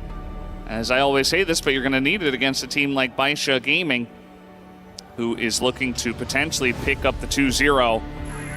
As this was Danksy on the site, got the support from the flash, gets tucked in the corner, hits the shots, and does stop the push. Yeah, the reality is you can't get frustrated 3 rounds into a game. Like that is not the correct mentality to book your spot into playoffs. You know that Baisha are never going to have that problem. So it'll be interesting to see how it looks for the Falcons as we dive deeper into this game, as you say, especially with no timeout later down the line, if things get a little bit tense. N9 jump in, trying to get at least an semblance of control. He's trying to figure out what this setup looks like. This setup feels very good for Falcons. If N9 pushes around the corner, like he's a dead man walking. Yeah, absolutely. He is not going to push that angle, which is definitely good for his sake, and might just be another wraparound here towards A. It is what has worked so far. The 1B push they did, it didn't work, and it got shut down really easily. It looked like Falcons were very nicely prepared for that kind of a push. So I'd say not a bad idea to try to go for A, but Falcons are already on the rotate here towards the A site. Let's see if Baisha read this. What was the tell here for Baisha? Well, it looks like they are reading it. It looks like they've got an idea of what's going on. Dola. Oh, look at the timing. You just saw him. Yeah, you did. Okay, Zhao will find him. And now you imagine with that move being made, B should be open for business. And B is open for business. That is for sure. And LDX here is coming out long. He's going to say, well, nobody's here. And they are pushing B. They're already in the site. I'm not sure if they have that information yet as the smokes are in. And now Leah on the back here. Just waiting for the rotation to come in. We do have LDX going the long way around through the blacklist spawn and to come all the way from there. And let's see if they are ready for it. Looks like Xiao will be first contact for him. And 577 over there. LDX does get the one kill, but N9 on the site is going to take down Danksy. And now it's just LDX, and they know exactly where he is. So it should be easy pickings for them to just swarm in as three members. Really not enough time for him to get all the kills and the bomb. He is going to get one. And the two of them, yeah, N9 smartly just backs away. I think he knew playing the time. He's like, oh, we don't both need to be here, because if we both die and he gets in and somehow squeaks out of the fuse, that's going to feel real bad. But Baisha do get that round pretty easily. Yeah, they make the mid-round decision to swap back from A to B. In the same breath, Falcons rotated from B to A, and there was a little bit of a traffic jam in middle. And Zhao is now plugging the gap in towards middle. Really simple kill onto Shady, who's just trying to take initiative through mid. Well, he's been punished now, and that means that Baisha can work further forward. Falcons have got to try and figure out which bomb site is going to be that final destination for Baisha. Yeah, at this point, the Black Widow is their oyster, and they've, you know, now they have a round under their belts where they have been able to get some pressure into B, just kind of reading the situation from Dola pushing up mid and able to get essentially a free plant and setup for themselves. They get another pick in mid, and it does look like they are leaning towards the B side, especially with Leah picking up the bomb and maneuvering over to his teammates. Now Falcons do have a couple of guys, and we also have Dola pushing once again down the middle, so he's getting some information, and he actually takes out 577 and gets away for now. Does this force you back? Does this force you in? Oh. I guess it's in, especially with that entry. Danksy now needs to hold on. He's been so good for the multi previously. They know he's just tucked underneath the windowsill. Lion not going to go immediately, wants to wait for the rest of his team. Danksy now trying to reposition, trying to take one of these angles round the corner. How about that? Initiative from Danksy, looking for more onto Zhao. Zhao knows about YDSS too, and everyone comes into collapse on Baisha towards B. Well held by Danksy. And that is not an easy round for Falcons to figure out, right? Like, they were behind the 8 ball. They lost Shady very early on, and it starts off with Dola getting a pick in mid. Well, from mid over towards water. So he kind of knew that this B push was going to come in, or at least there was a high potential for it. And then, of course, the rotation comes in, and Danksy goes pretty large on the defense there. Now, it is still advantage Baisha, but you need rounds like that where it's a feel-good comeback round. You feel like you have a good idea of where Baisha are attacking you. You handle it very nicely. You're hitting your shots. Stuff like that is what gives you the confidence to potentially win this map. Dola's lurk worked as well. So it feels like your timings are now good as well here for Falcons. So yeah, you've got to be feeling a lot more confident with that round. For Baisha, it's a lot slower. N9 has got very deep space in towards middle, but he's not investigating further beyond the doors.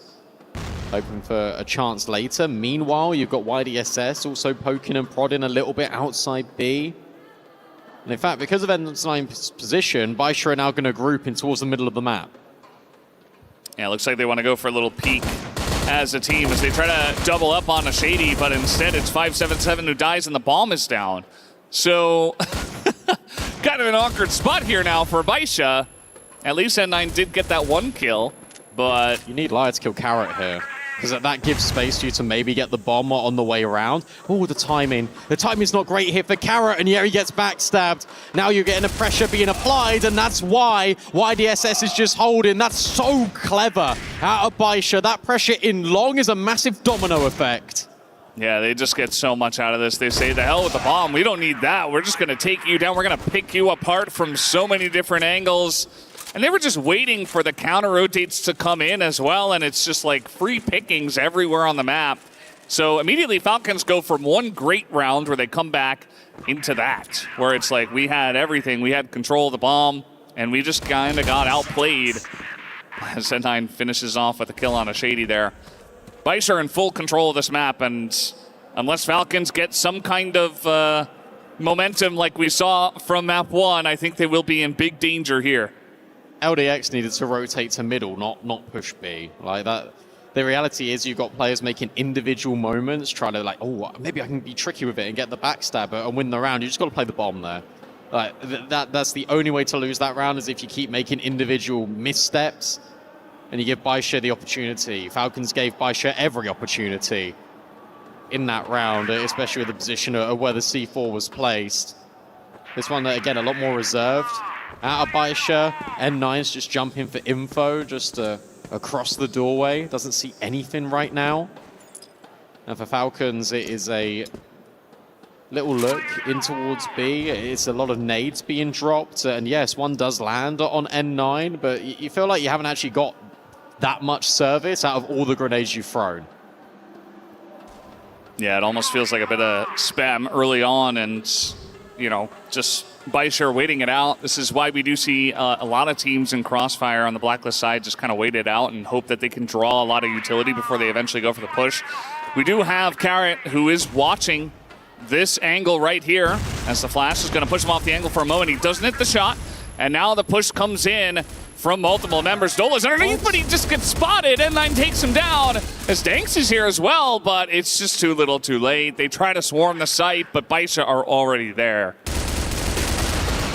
Did he shoot him through the... I believe so, yes. No way. You've got all of that going on, and yet you've got the accountability to actually look through the slits of the bridge? I mean, come on now. N9 is just, he is that kind of player. Attention to detail is certainly his thing. Yeah, and I can't believe it either, mate. Like, it was ridiculous. That wasn't a good look as well. I mean, obviously, Carrot's not happy with the way things are going. He's not having as good of a map as he had in map 1. And you essentially just got slaughtered on the A site. Like, that was not even close. How did Dola die? What happened there? The sniper pick him off, I'm imagining so, because yeah, Xiao's still holding the line. I believe so. LDX is now going searching. In fact, everyone from Falcons is now going searching. This doesn't feel great. This feels, dare I say it, desperate. Yeah, I mean, they are going to go for a stack here on short. And we do see this from time to time, but yeah, based on the timing of it, it does feel like it's almost a reaction. Like we're not getting enough done, so let's just push forward and try to like control, like get more control of this map, this round. And I don't see it really working here, but we'll have to wait and see, as we do have, okay, they are gonna make it work for now, and that's going to miss from Xiao, but actually he gets the Duque. I believe maybe a collat there on short. And they just push through mid. So now B-side is wide open, as Carrot is going to get the one headshot from behind. And now puts himself in a 1v2, gives himself a better shot here. Right, come on, Carrot, it's clutch time. Need this. YDSS actually just searching for him, trying to find him, and will adjust. I've really got to be critical of LDX now, because this is now multiple rounds in which LDX has pushed out of B just for no reason and has had his head ripped off. Like, you can't be doing that. You really can't. You've got 3 players leaning over, and sure, you've got Xiao hitting incredible shots here in towards the middle of the map and taking down your teammates. That doesn't give you license to push. You're just really hurting yourself. And now on this Blacklist side, Baisha are running riot. It's so dominant. It feels like Falcons, as you say, are just all over the place. I'm just ready for Baisha to crush the key. I'm being honest. That's where I'm at right now. Yeah, I mean, it's certainly heading in that way, B-Dog. I do see where you're coming from, and I do hope that Falcons can get something going here to make this a closer Black Widow. But as of right now, it is not so much. 577 going to jump in, gets the kill. Actually, it's N9 who does finish that off. They're just charging in with pistols and getting it done the old-fashioned way. Now, Shady, nice swing out here, but there's 3 people looking at that angle, so it doesn't quite work out for you. Oh, Xiao, Jesus. This guy cannot be stopped. He's just incredible right now at 3 KD with the 12 and 4. As LDX does rotate over here, and it doesn't matter because he runs into Xiao. That's the wrong person to find, but unfortunately they had to deal with him eventually. So 7-2, and Baisha are 3 rounds away from making it through in the 2-0 score. That's how you trade. That is how you trade out of Baisha. That is fantastic. They're all grouped together. They're all ready to go at the same time over towards that bomb site. And of course, LDX is in the back lines. Unfortunately for him, he's just doesn't get the timing because the rest of his team has all fallen in the meanwhile. Triple setup. Trying to push the issue down range, and it's going to work. Baisha able to get the first kill, and then all the rest. 5-7-7 with a triple kill. Or 7-7 with a triple kill. I tried something, it didn't work. That's fine. Bomb dropped. Baisha, they don't care. Yeah, I mean, Baisha just showing that they have the confidence, they have the control. Look at that off angle. That's filthy as well. That's N9. He's gonna get you. Some of these rounds you're like, wait, how does he even, what? Like, he just does stuff like that. And N9, fantastic play there. And Falcons, you know, they move over the half. Carrot has to try to do it in the 1v5. Not a very enviable position for him. And Xiao goes big. That time it's actually 5-7-7. Not sure why I mentioned Xiao. I guess because he came on the camera there. And he has been playing very well here, as that is the final kill. It goes also over to 5-7-7. And they're just like bouncing around in their seats. I think they can feel the excitement of already potentially winning this 2-0. This feels so much more different to New Compound as well. Like I hate to be that guy, Falcons, but it's like, I can't see you building back into this like you did on New Compound. These rounds feel a lot more dominant. These rounds feel a lot more assertive, dare I say it, from Baisha as well. I mean, in that previous round, your first round on Global Risk, and you have 3 players pushing down deep, taking the fight immediately. It's one guy getting all the kills, but the idea is still sound. Yeah, and I mean, that's really been the name of the game for them. Just try to minimize mistakes, not really do anything crazy. Don't show too much and win anyway. Just play solid Crossfire. It's what we always see from the best CFPL teams, like the Baishas, the All Gamers, AGL in this case. And that's why AGL has already booked their ticket into the quarterfinals, because they are that team that can consistently get those kind of rankings here in Crossfire. So now trying to put some pressure in on a B. But there is smoke in the face from both teams, actually. They have thrown a smoke here in the storage. And 5-7-7.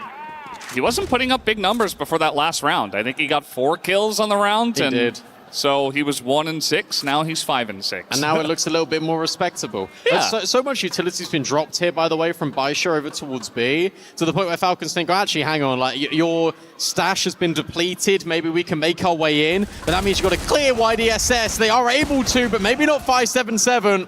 Trades go back and forth. Xiao thinking about going for another peek. It's N9 on the doorway, and Falcons don't have a smoke to block off these players. It's a firing line for Baisha, and now plenty of chances to win this series. They didn't have a smoke, I guess, for the door or a flash or anything. They just try to hop forward, and what they're met with is 2 guys on Baisha just staring at them. They're like, oh, well, we're not going to win that one, especially with the pressure from Xiao in the window. And that's 9-2 to Baisha already. They are 1 round away from pushing Team Falcons out of Crossfire and making their chances at the club championship get so much worse. We'll see if they can actually finish it off here in the 10-2 scoreline. We're expecting Baisha to be the big favorites in this best-of-3 series, and they are certainly showing it here on Black Widow. They're just fighting them now. Like they're just really trying to just go up another gear here. Make sure that this map is dominant compared to New Compound. YDSS so on the corner. Shady considers it. And in fact, maybe have a chance here with the wall bang. There we go. Danksy able to find. I will leave. And okay, Falcons. Maybe there's a chance. Maybe there's something to be said here. LDX spotted and dealt with by the sniper. That's a sharp shot. Straight into the chest. Lion now backs up. Has another go. And Carrot just straight into the open. You're giving him too many chances. You're giving them too many opportunities. It wasn't Carrot. The silhouette eluded me. And now it's him by himself to try and clutch. And we know how good he can be in this situation. But a 1v3, I don't think so. I think it's too much to ask. He's been put in so many situations like this. Carrot, you gotta go so big right now. And Leah has been given shot after shot after shot, one after the other. He lines them up and he has not missed. The jump peaks are coming through and Carrot's trying to pick them off. He wants to start with Leah and go from there. Will it actually happen is the question. He's gone all the way up on the boxes. He's trying to pick up the bomb. He only has 40 seconds left. It's all up to Carrot. He gets the one.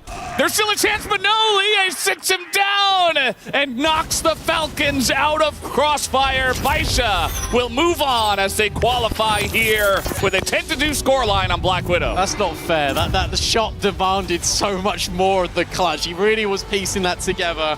That's unlucky for Carrot. That's unlucky for Shady. It feels like those two players from the Falcons were definitely chiming in, but no, it's Baisha that knocked them off their perch. They have the spot in the playoffs, as we almost expected them to have. But fair play to Falcons. It's been a tough journey for them through the groups of Crossfire. Their journey ends here, and as you say, they miss out on valuable club championship points. Yeah, they're just going to be hoping and praying that AGL do not go any further. Otherwise, they will be toppled, I believe. But I'm sure we'll get more of a breakdown on that in the future as the next couple of days do come forward. But yeah, Falcons stopped here and Baisha Gaming move on. It was our expectation, and it does become a reality on Black Widow. New compound, a little bit scary, 10-8, but it's still a win. And then, of course, we had the 10-2, where I think really Baisha began to show what they are really made of. This play here, one by one, they try to peek Leah, and he just allows them to, and he sits them down, and not much that Shady could do at this point. It was already too far gone on Black Widow. How does this, I think, expectations-wise, do for Baisha now? Because we said coming into Black Widow, right, like they needed to win comprehensively compared to New Compound. Like it had to be a little bit better. Now it is. They've got a bit more of a break before the quarterfinals. Surely, mentality-wise, they've reset effectively. Yeah, I mean, it was a rough match against King Zero, right? I feel like they absolutely could have made that work, but they were forced down to the lower bracket by their brethren from CFPL. And I was fully expecting them to just make a lower bracket run. I do think that a win like this, 10-2, is more of what I was expecting. The only question marks are from that first map, but I think that can be attributed to Falcons having a bit of momentum and Baisha maybe not trying to show all too much, eventually being pressured into doing so and even taking attack pause. So shout out to Falcons for making them sweat a little bit, but it was just like one little sweat drop that came down. I think Baisha not really challenged all too much today. Absolutely. I mean, on the B stream as well, Na'Vi have taken a map off the Vicious. That one, again, we expect that a little bit more, right? I mean, have the Vicious got any fight in that one?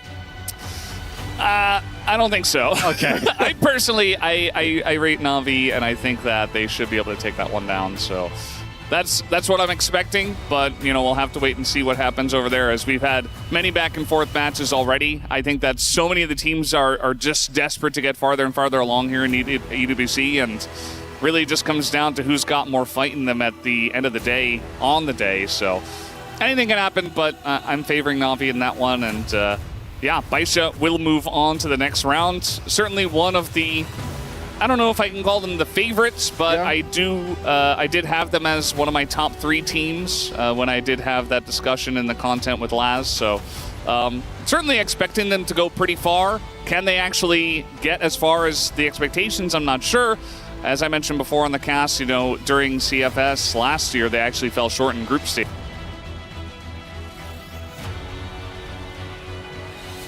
Not sure what happened with that, but hopefully they can meet expectations this time. Yeah, absolutely. And look, I think for Baisha as well, just going back to that Falcon games really quickly. In fact, I don't want to deal with that anymore. Let's toss to Damascus because they've got to go crush a key. And another big match this time for Team Falcons to give up their key to the rightful victor, Baisha Gaming, validating their ticket into the playoffs of Esports World Cup. And of course, it is time, as per tradition, to head over to the Key Crusher and crush the opponent's dreams. Team Falcons is no more. No points will be grabbed by Team Falcons over here, and you know that Team AJL must be rubbing their hands happily on this one. It is time to get the players ready. And now we can go for the kick rush, as Baisha Gaming is now officially qualified to top 8 of EWC 2026. Simple and smooth, clean, little one. Baisha confirming the one. Baisha, congratulations. Let's have a very quick chat with our player. Very quick one for you guys. You can come next to me, of course. Very quick one. You've had a difficult start. You came in here from being in the grand finals last year, second. A very difficult start, but you made it now to top 8. How does the team feel after being forced to run the lower brackets? 那你们从去年的总决赛到这里边，然后你们先是落进了败者组，然后一路再杀回来，现在成功晋级了。那你们现在队内的氛围、队内的感受是什么样的呢？因为今天比赛很关键嘛，所以说赢完菲尔孔那一刻，我们感觉我们的压力都被释放出来了。I mean, today was an absolutely critical match. So after the win, after the moment where we seized the victory against Team Falcons, it was like a huge pressure just got released from our chest. Relieved from the pressure, but of course we will have the knockout reveal really soon to know who Baisha will play in these playoffs. Congratulations again to Baisha. We will be back soon with the EWC knockout reveal. Let's throw it to the studio to review the match.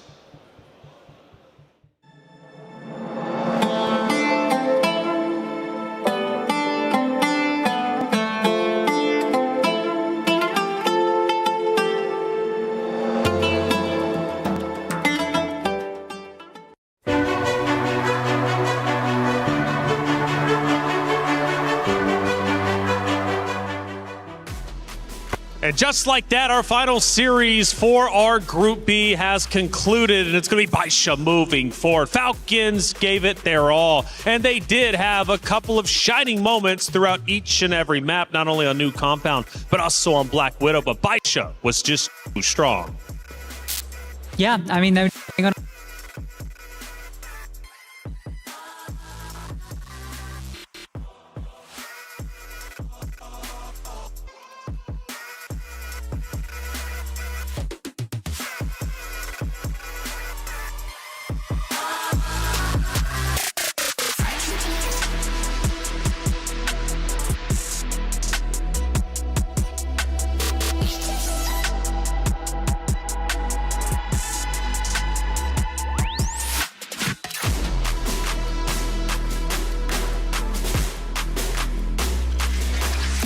Sorry about that, everybody. We are back. Group B, we take a look at it, and we see who has officially advanced to playoffs. Yesterday, King Zero Esports, Rock Esports made it through. Today, it is Na'Vi and Baisha Gaming. Na'Vi taking down the Vicious just moments ago on Stream B. They will be the last team to round out our top 8 moving into playoffs. Yeah, honestly, with Na'Vi now finally coming in, I mean, this is probably one of the best playoffs when it comes to sniper talent, right? We finally have 1-1, we have MG, I mean, we have Xiao Xiao, who really recently just qualified as of now. So it's going to be a very exciting playoffs, especially for the sniper fans. Yeah, and especially for Brazilian fans. We had all 3 Brazilian teams coming through and making it through to playoffs. I don't think anyone would have anticipated that. Obviously, no disrespect, but, so many strong teams here, and it's just incredible that we get this showing from Brazil. Yeah, it definitely is. Not only from Brazil, but now we get potentially Stallions versus AGAL in the grand finals. Some newcomers looking to go all the way. Plenty of regions represented in our top 8. I mean, come on, would we have it any other way? The reality is, though, we started with 16 teams. We're now down to our top 8. Now, the question is, who plays each other next? Well, that's going to be coming up next in our EWC knockout reveal. But as far as Baisha goes, a tremendous performance. Sneaky, how good are they looking heading into the top 8 run? Well, they really fixed whatever issue they had in map number 1, right? I mean, this Black Widow was crisp, clean, some might say. I mean, Xiao Xiao absolutely hitting every shot that he can. And it's not just Xiao Xiao this time. He's getting help from Lie, he's getting help from YDSS, he's getting help from 577 as well. It really does feel like Baisha is now fully in form going into playoffs. And this is the scariest form that they can be, because when all 5 members are working, the proof was already in the pudding. They won a trophy in Season 28. This team is capable of winning big. Yeah, they look so good on the Blacklist side as well, right? You could tell that Falcons really wanted to try and disrupt them. I think maybe that's part of the decision-making picking into this map, maybe thinking, okay, we're going to try and play a game that maybe Baisha's not ready for. A lot of these aggro pushes, a lot of up through mid, in through short, outside B a few rounds, and it just felt like Baisha were just ready for them constantly. Falcons were never able to find that opening they were searching for. Not at all. And Falcons, again, I give them so much credit for making it as far as they did. It's a disappointing loss. I'm sure they're not happy with it, but they came back, with Shady, Dola, and, I think they did better than they did last year because they lost both of their opening matches last year. This year, they at least got some W's. We take a look at the summary, 10-2. Not a lot to take away from Falcons. Danksy obviously doing a good job, but what else do you see? Yeah, I mean, finally we get Danksy actually showing up. We had this conversation about the youngster in his debut international game. Unfortunately, he shows up and the rest don't, which is a little bit of a sad situation. It is, but it is what it is, right? It's EWC. It's a brutal format, and keys must be crushed. That's the way of the competition. For N9, though, exciting for him. The veteran that he is, he wants to lift this trophy. The list of accomplishments that he has, well, EWC is one that's missing from his trophy collection. And for sure, I mean, he needs to get an EWC in order for him to really get that GOAT status that is undisputed. Because there is still some conversation, of course, with 18 also winning so many trophies. Emzin was also in the conversation. An EWC would really solidify N9 as the greatest Crossfire player of all time. Yeah, and especially after coming second, right? Last time you were the runners-up and you felt like you were so close to that moment. That would have been a great capstone. So now's another opportunity. Sure, slow start into the event, but it really does feel like they're building. Team captain LDX for Team Falcons. He gave it his all, and he was instrumental in the victory versus Team Nemesis yesterday. Unfortunately, today against Baisha was just too strong. But Salvatore had a chance to catch up with LDX after their unfortunate loss. Unfortunately, Team Falcons' wings have been cut down by Baisha Gaming, therefore their key has been crushed. Joining with me here is the captain of Team Falcons, LDX. Pleasure doing this interview with you, my friend. So I just want to ask LDX, how's the team feeling or dealing with this situation right now? Hiện tại là đội của mình đối diện với lại cái việc thua cuộc này như thế nào? Thì bọn mình cũng nói chung là cũng buồn. Rất là buồn vì đã thua cuộc và phải dừng chân tại EWC, nhưng mà nói chung là sẽ cố gắng cải thiện để hành trình sắp tới. Of course, we are really sad that we had to stop our journey in EWC this year, but we will try our best. We will improve for the next tournament. Yeah, well, it's just the beginning of the year, and we do hope that Team Falcons does regain their strength. So we saw the potential comeback in map number 1 inside of New Compound, but it still ended in the favor of Baisha Gaming. Talk us through on the process of trying to pull that comeback, but in the end, it just didn't pull through. Thì ở trận đầu mình đã có suýt soát là mình đã dẫn trước được, mình đã cân bằng được tỷ số, nhưng mà sau đó mình lại không thắng được trận thì mình cảm thấy cái việc đó như thế nào? Mình cảm thấy việc đó cũng nói chung là cũng khá là buồn vì mình đã có thời điểm mình đã dẫn trước họ, nhưng mà sau đấy thì mình lại phải bám đuổi tỷ số và cũng suýt chút nữa thì vào được hiệp đấu hiệp phụ ấy. Thì thành ra là cũng khá là tiếc. Yeah, of course we're really sad. We are really sorry that it happened that way. We almost like be ahead of them, and then we didn't make it through. So we're really sad, really sorry about that. Sadly, that is the case. But LDX, I'll be giving you the freedom right now to express any message that you would want to say to the fans of Team Falcons or to your friends and families at home. Thì bây giờ mình sẽ tự do, mình có thể nói lại người hâm mộ của mình muốn gửi gắm gì với họ hay không?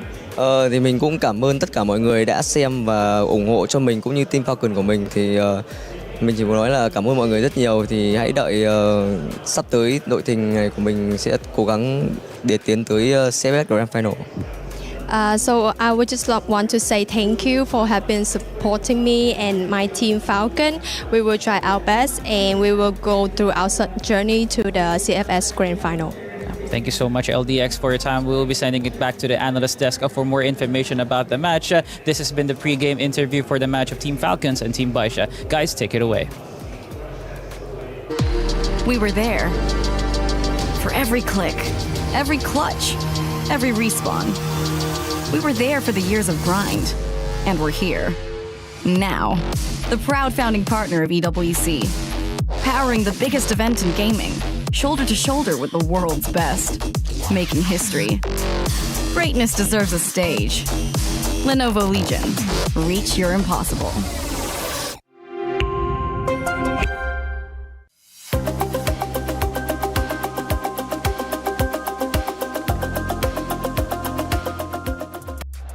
Thank you, Salvatore, as always, for the great interview. Nice to hear from LDX, and I can't wait to see him in the future, maybe even going over towards CFS over in Wuhan. Hey, Falcons are out. They're going to be missing out on club championship points here. However, over at the STC Arena, it's a much different story. Let's get a club championship update with Trav, powered by Aramco. Big news here in the STC Arena in CS2 as Team Falcons take down the Mongols and reclaim their big 300-point lead once more. AGL managed to close it down with a big win in Crossfire, securing themselves the quarterfinals, but this win here in CS2 puts them back 300 points ahead. Up next is Team Vitality, the hometown heroes against FaZe, and we know they need a big performance in the Esports World Cup this week with 3 big wins to keep their club championship dreams alive. That's all for now. I'll keep you updated as things progress. Back to you guys.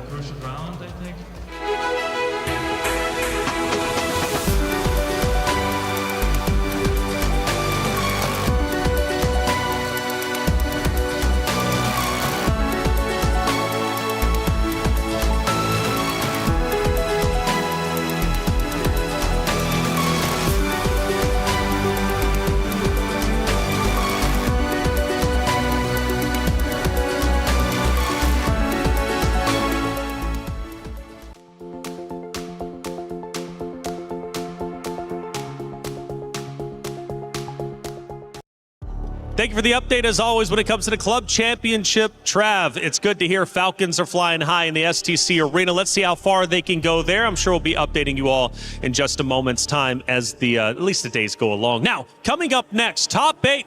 We know who's there, but we don't know who's playing each other. And it's time to move into our EWC knockout reveal. Now, before we do, I got some rules to read out so you can all be informed as to how it's about to go down on the stage just behind me.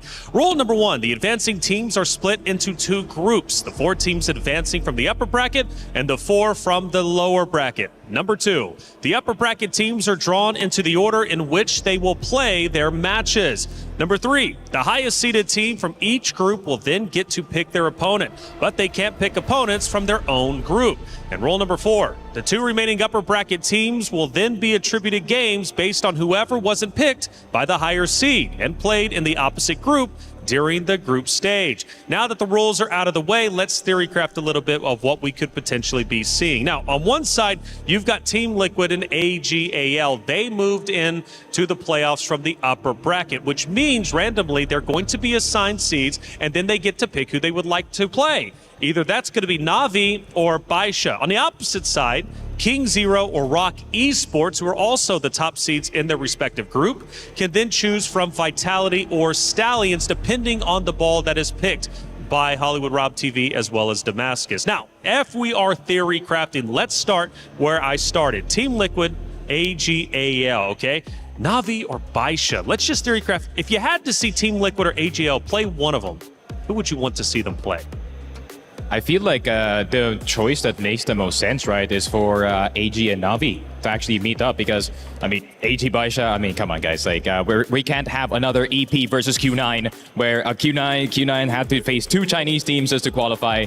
Let's have a bit more variety. And at the same time, I feel like the matchup really does make sense because it could be a very big test for DOO specifically, especially knowing how fast 1-1 can be as a sniper. But at the same time, the rest of the matchups look really good for them. So in my opinion, I feel like AG's best pick here could be Na'Vi. Yeah, it's the most logical pick, but I'd love to get that AGL Baisha game just straight into the quarterfinals. Like, how spicy is that? It avoids the rematch in the grand finals, means we definitely get a different grand finalist, which I think is a fun storyline, and I think could really set up an interesting bracket. But then again, there was a point brought up for Stallions, right? Let's say AGAL did have a pick of Stallions. Maybe we were thinking they would want to play them in a best of 3 versus a best of 5. Would a best of 3 be better just to get it out of the way against Baisha if you're AGAL? Yeah, I think if you're AGAL, I think you really want to get that at least the strongest team out of the way in a best of 3, because best of 5s really do have a lot of time to really, study the team, maybe try and gauge what kind of mental they're going into in the next few games. So yeah, this makes sense. But also, it could be your undoing. You could be picking the opponent that takes you down. You don't move forward. That's always the risk. Now, on the other side, King Zero, Rock Esports, they'll have a pick depending on what Destiny chooses from them, from the balls in the jar just behind us. They get the pick of Vitality or Stallions. Now, one of those seems easier than the other. Yeah, I mean, Vitality is the most logical pick here, right? Like, that's who you want to be picking into if you get the opportunity to, just because they have had such a very close run in the games they've had. Like, nothing has looked super comfortable. But, hey, I mean, they've got a lot of resilience. The fact that they have managed to get through to the playoffs is a fantastic story for them. But, I don't know, the quarterfinals, I think, might be where, sadly, Vitality fall, whichever team picks them. Snicky, why are you laughing? What are you giggling about? Because, I really feel bad for the team that has to pick second in that one, because you're like, man, we got to play Stallions in the quarters, and they look really good in that in the last game that they did just have up against EP. Granted, the sub base did look a bit shady, no pun intended, but I feel like they're still rolling with the punches, and especially knowing that Stallions, their 4-man playoffs could be very scary. Yeah, I think they look a lot more beatable, though, than Baisha, I would say. So I think even if you are the second seed in the picking there, you could have been worse. You could have had to have picked Baisha, and I think you'd take Stallions over them. But King Zero, though, give them credit. King Zero's been playing incredibly well. They did lose a couple of maps in their series, but irregardless, King Zero looks scary. If we get a King Zero Stallions to start the day, yeah, see? Now you're making the right faces, because that one gets interesting. We've seen Stallions obviously win before, but against King Zero, uncharted territory, that would be the gauntlet. Yeah, for sure. And especially for us, like Crossfire enthusiasts, as we do like to call it, an ice versus no matchup would really feed generations here. I mean, two of the best entry fraggers that we have seen for the past few years, and especially knowing how young they are, it really will prove that who has the better youth program. Maybe it is Stallions, maybe it is KZ. I think KZ are the most impressive team we've had here. I think they're the team that have looked the best in all the games we've seen. So I kind of have them making the run to the grand final, no matter which opponent they have, just because of the form that they're in at the moment. And I just love what I've seen out of Ice. Now, we haven't done this yet for this show, but it's one of my favorite times. Hey, we get to take a look at some of the comments from chat. Now, I know it gets a bit weird out there sometimes, so hopefully they picked and choose correctly. Feels like Team Liquid will pick Na'Vi on this. Why would that be the case? Baron's asking the question, what do you think? I mean, it already happened in the, CFBL. I mean, there's already, just like what I said, proof in the pudding that Team Liquid has beat Na'Vi. But at the same time, I really can't be so sure that Liquid is through and through going to win this series. I think I would still give Na'Vi a little bit of an edge, maybe like a 30% chance of winning, considering you have old teammates from the side of Team Liquid with the Lucam trade that we saw from earlier, and of course Na'Vi is looking really good in form. The only concern that I have for Na'Vi right now is actually Lucausen. If Lucausen cannot step up to the plate, then there's going to be a 4 versus 5 going on, and obviously when you're up against Liquid, you don't want that to happen. But it's scary. Team Liquid, Na'Vi, two great organizations. We're now in the final week for the club championship race. Scary implications for both clubs. Yeah, especially for Na'Vi. I think they're maybe losing their CS game. I've been keeping a close eye on what's going on over there, so that looks a bit dicey for them against its Legacy. So yeah, I mean, look, I don't know if you'd want to pick another Brazilian team as well. You might want to be trying some different territory, even just for the reps, but also because I think the playstyle matchup might be a bit more favorable. So we'll see if that ends up playing out. Well, Baron, either way, ball. We appreciate you. AG, I was like, is this a code? I was like, what are we Enter this one for That's for the EBR. Skin. Yeah. Okay, AG, Stallions, KZ, Baisha, I like. So basically giving us our favor, or his favorites. Atoria, thank you so much for that one. Yeah, AG, Stallions, King Zero, Baisha. I mean, 4 incredible teams. Those are semi-final games, if I ever had to say it. Like, I would love it if that's what we could get into those moments. Like, these are 4 I think these may be the 4 best teams, although we've not had a chance to see the Brazilians on the main stage yet, so I don't want to maybe undersell them, but I like these matchups. Yeah, I like it too. If that is the case, that's going to be scary for sure. We get another one, AG versus Baisha in the quarterfinals. Yes, please. That's what I'm saying. Yeah, AG Baisha would be just, man, I don't even know if we can handle it today. I mean, we've already had some great series, some good comebacks, but AG Baisha would just be deadly to start off the playoff bracket. Yeah, especially off rip, right? I mean, AG versus Baisha, there's no prepared or preparation, especially they're going straight into quarterfinals. It's going to be very scary for either team, considering they're both looking very, very good, and they really cannot gauge what the level is right now for both of them, but it could be interesting. I want AG versus Team Liquid. Well, I hate to say it, it's not going to happen because they're not going to be able to pick each other given the fact that they come from upper bracket. But maybe depending on where they do fall, whether it's upper or lower bracket, maybe they run into each other a little bit later on. Yeah, it could be a semi-final. So you can still hold out hope for that matchup potentially coming through, especially because obviously AG are a favorite here. And Team Liquid, I mean, it's a shame we haven't had to see them on the A stream because they've been playing such good Crossfire. That's right. Well, we theory crafted and we did a little bit with you too. Thank you for your comments. Keep the comments coming in. We're going to be pulling them up from time to time whenever we can. But now it's time to get serious. Our playoff bracket, we know the 18s, but who's choosing who? Let's head to the stage for the EWC knockout reveal. Ladies and gentlemen, it is time for the EWC knockout reveal. We officially know which 8 teams have qualified for the playoffs, but now it is time to figure out who will play against who. Absolutely. It is time to first draw the teams that made it through the upper bracket to be spread out onto that bracket, and then the top seeds of this will be able to come in and select their opponent from the opposing group. Rob, will you please do me the honor of drawing the first team? I like how you say opponent. It sounds like open it. Oh, open it. Okay, and that is exactly what I'm about to do, Damascus. Let's see. All right, let's go for the first one. First team on the board from Rob TV.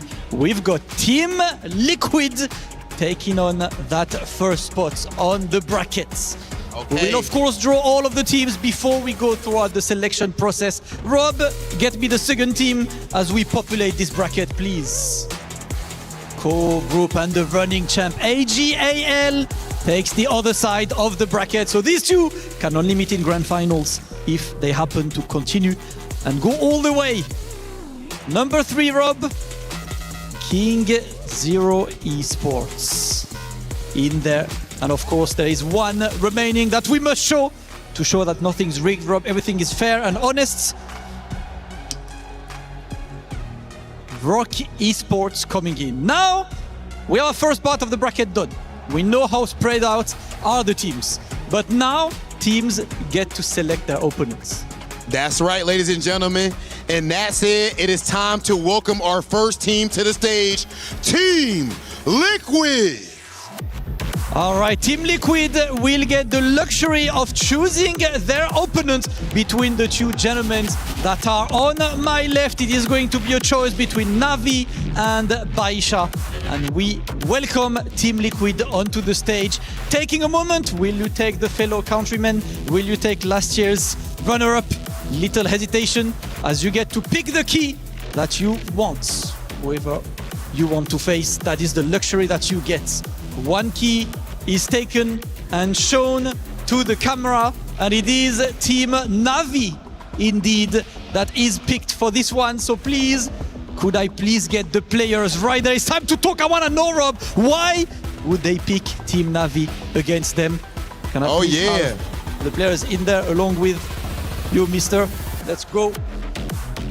Let's have the players in. You join me? All right. Very simple question. You came in, you pick Navi. Why Navi? Pergunta simples, né? Por que vocês pegaram a Navi? Porque nós já se conhecemos e acho que quando você já conhece o oponente, a partida fica menos difícil. So we know ourselves for a very long time, so sometimes when you know your opponent, the match can be easier. All right, so you know what? I'm just asking you for an answer, right? He said the match can be easier when you know each other. How do you feel that they picked you over Baisha? Que você tem pra falar pra ele, né? Depois que escolheu vocês, falou que pode ser uma partida mais fácil. Eu não acho isso. Acho que agora a gente tá jogando em LAN e é de igual para igual pra todo mundo. Não é na internet. So I think it's not like this. We're gonna play equal because we're not playing online. Oh, you know what? That's what I want. Listen, players, can I have you face off and shake each other hand? This is the first quarterfinals, guys. Team Navi versus Team Liquid. The Brazil special will happen, which means AJL will get to face Baisha. Thank you, guys. You can go out of the stage and get ready for your match as Rob. It is time to check the other side of that bracket now. Okay, we starting to fill this bracket up, ladies and gentlemen, and I love that the players actually have to pick themselves as they're pretty much making a statement. I know that I can take you down. Our next competitors are some of the best on planet Earth. Please welcome to the stage, King Zero. Ooh, and the question, who do they pick between Vitality and Stallions? They get the luxury of choice, and they get to choose the key they want to crush at the end of the day. Okay, and they ended up deciding to go with Team Vitality. We've got to figure out exactly why that is. Now, I did talk to my mans a little bit just now off camera to see what he was thinking. Please join us right here. Oh yeah, we already got the handshake to start things off. First and foremost, why did you decide to go with Team Vitality? Do you feel like they're an easy win? 第一个问题，为什么选 Team Vitality 呢？是因为觉得他们能拿下他们比较轻松吗？也不是吧，主要是他们第一场赢了EP嘛，然后作为同在中国赛区的队伍，就是我们更想跟他们请教一下嘛，然后就是尽可能的能再帮EP复仇一下。Well, in the group stages, they took down our fellow compatriots, Evolution Power. So we kind of want to learn from them, see exactly what they did, see they find the magic, and if possible, avenge EP. Hold on, they're talking about getting some vengeance. Huh? You gonna stand for that? What's going on? Nothing actually to say. We already had a good really warm up, like the match we played before. So we are ready for whoever we are going to play against. So nothing more to say, and nothing more to say. You will see everything on the screen. Okay, it's going to be handled on the sticks. If we get one more handshake, a little bit of sportsmanship, because tomorrow, actually today, that is all going to be over with. You guys can go ahead and exit the stage. We officially have our top 8, our playoffs bracket fully set. Bro, region rivalry, avenging region, or defining who's the best region as well. This is absolutely beautiful. The playoffs are ready. We are going to play the first round of these players today. So let's go with the studio to take a look at this bracket and get ready for our first playoff match of the day. Hollywood Rob TV in Damascus, thank you so much. What a wonderful EWC knockout reveal we just had. Playoffs are now set, and this is the bracket we're going to be watching until the trophy is lifted. Ha! Let's go to the bottom.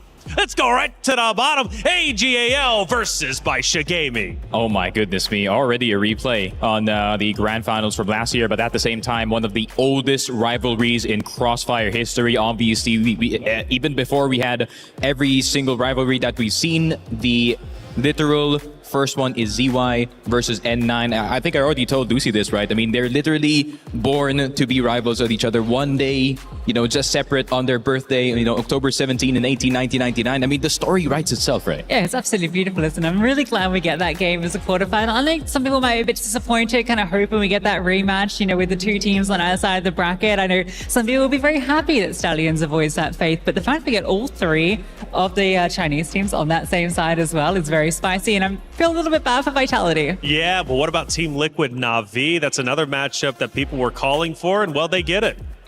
I mean, it is a matchup that makes the most sense, right? For Team Liquid, obviously, they've already had prior experience going up against Na'Vi in CFBL, and, you really want to take the safe route, and I feel like the Animals is always the type of guy to really take the most optimal route going towards the grand finals, and why not, right? I mean, this is your one shot in the whole year to take an EWC trophy, and if a Brazilian team takes it, that's going to be history. Yeah, I mean, 3 on one side, the odds look pretty good for them to make it through, right? In fact, 3 out of 4. Do Stallions really have a chance against all these Brazilians? I don't know. I guess you'll probably have some thoughts on that. But I think much like when we saw the groups, I think if you're a Stallions fan, you're looking at this and you're thinking this is a very good run to the grand final. Yeah, for sure. Against Rock Esports, it should be Stallions the favorite. But then again, we don't know. There's been some upsets already throughout groups and playoffs. I'm sure there there will be some more coming.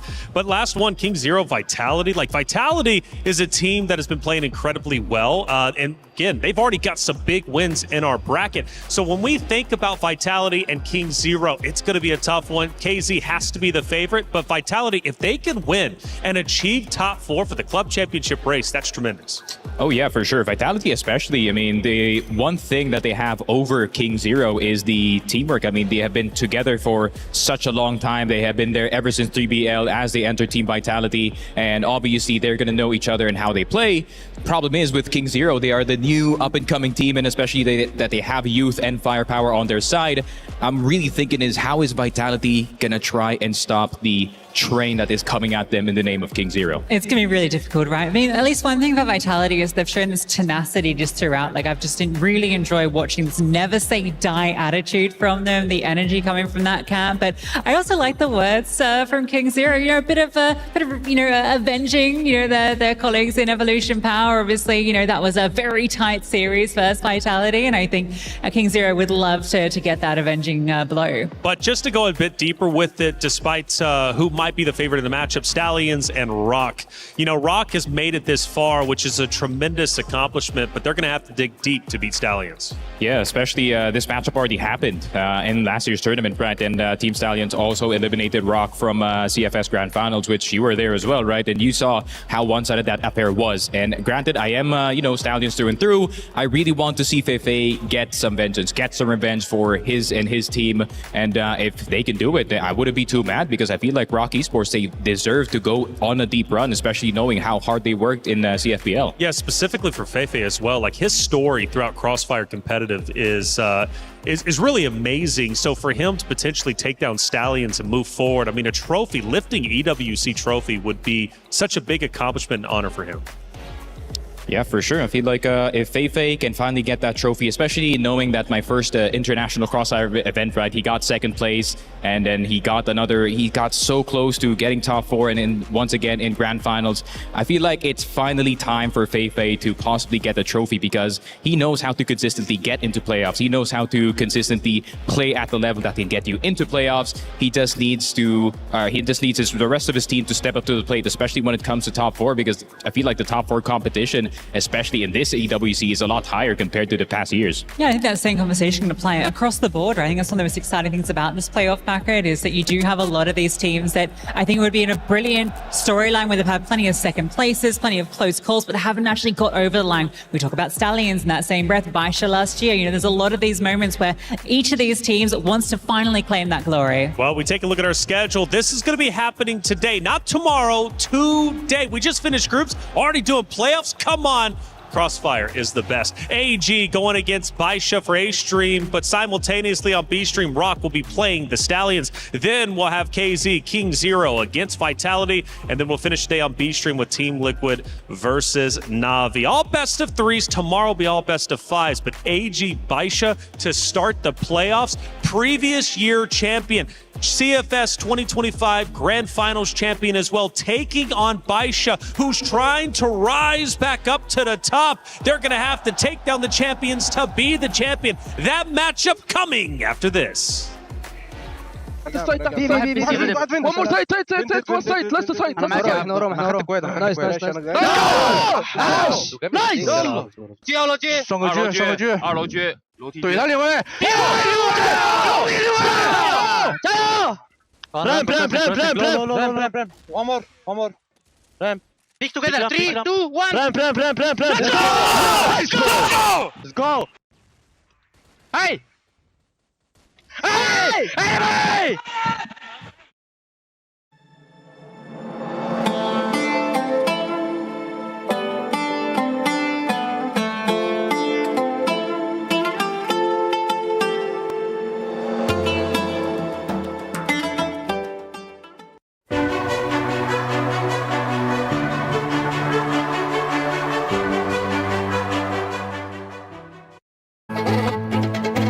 ZQ, also known as the God's Favorite, entered the Crossfire scene with a blaze of glory, showed strong performances, and established himself as the game's most notable player. 我就是在上初中的时候接触了这款穿越火线，是因为因为当时打游戏很多人觉得我是外挂，然后刚好那会儿在打百城联赛，然后我就去参加了，然后刚好打得还不错，被 AG 俱乐部看中了，然后就去打了 TGA， 成为了职业选手。He achieved many awards across multiple tournaments, 13-time CFPL champion, multiple CFPL Grand Final MVPs, and the list goes on. But at what seemed to be the height of his career, he stepped away. 23年年底退役是因为我当时身体不太好，所以当时去调理自己身体去了。The scene was ringed empty. Many players clobbered to fill the spot, but to no avail. But after 500 days, he came back. 可能付出了更多的努力吧，找回自己曾经的状态。因为我刚回来的时候，可能因为我们队伍磨合的不是特别好，因为时间比较短，后面大家就磨合的越来越好了。后面到了我专业。With AGAL by his side, he went on to secure the top 3 positions in the following tournaments, and of course, their eventual championship in EWC last year. As the defending champion, it is prime time for ZQ to show that he's still the greatest of all time in Crossfire. 以卫冕冠军的身份回到赛场上，我的目标就是赢下每一场比赛。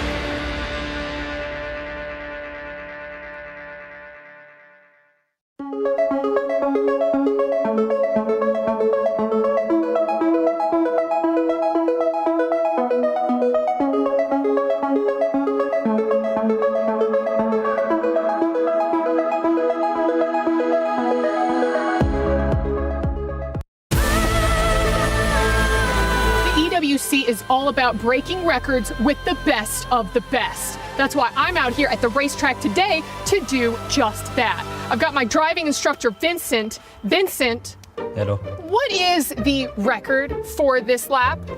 50 seconds here. 50 seconds? Yes. Easy. You think I could do that? Maybe. Let's see.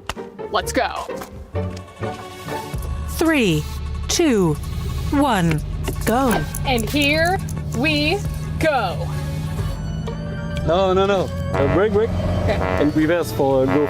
Now, usually in my car, I have one of the little screens that pop up. Stop. It's good. This is good? You Okay. can upshift for the one. All right, and I'm you can go. upshifting. Okay, here we go. You know what? I didn't adjust my mirrors before. I'm gonna park right here. No. I need to know who's on my 6.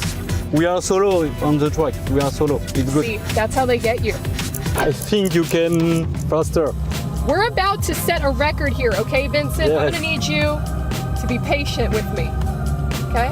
Because right now, I'm going for accuracy. We're doing this my way, all right? Haven't you heard that Frank Sinatra song? Fly me to the moon. You gotta lean into it, Vincent. You gotta lean into your turns. Lean with me. Lean with me, Vincent. Yes. You are feeling is the G-force, all right? This is what pilots feel when they jet off into outer space. Do you feel like an astronaut, Vincent? Yes, a little. They're gonna write songs about me, Vincent. And there she went down the track, blazing trail behind her, and all the racers looking out. No, they couldn't find her. You know what they call me?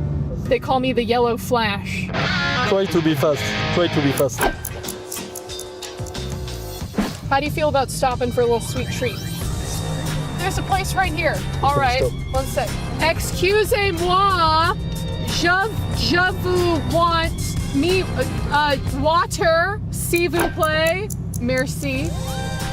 Okay, this one's for me. Thank you. Merci. Oh, did you want any?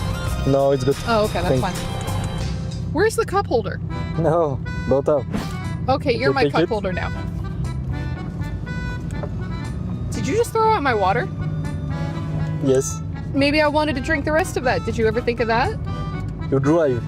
That's true. Don't drink and drive. You're right. That's a very bad habit. Oh my god. I can feel the wind through my hair. The adrenaline is like nothing else I've ever experienced. Look at how beautiful the scenery is here. Yes. We're about to cross the line. A little bit. We're about to cross the finish line. Yeah! Nice. Good job. Little slow, but good job. Nobody has done that before. Nice. We did it. Celebration. That's the sound of my people. After weeks of celebrating only the greatest losers, now I myself have become one. We did it!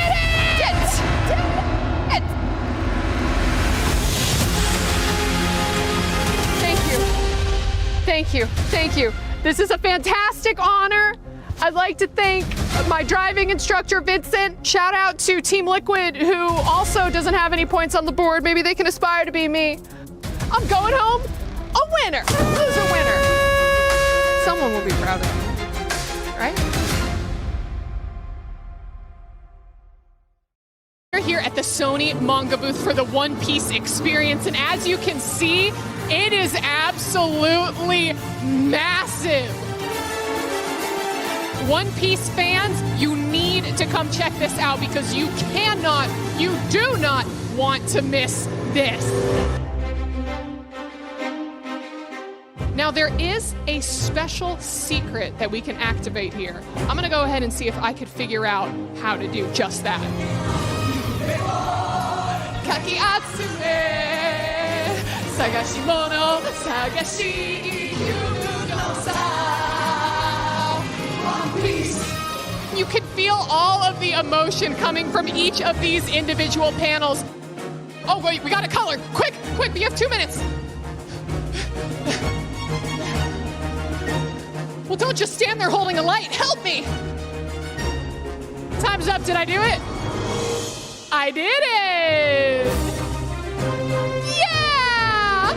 And of course, you have to make your final stop at the One Piece photo booth so you can figure out what your bounty is. Oh, that's adorable. Okay, just under 3 mil. You know what? We take that.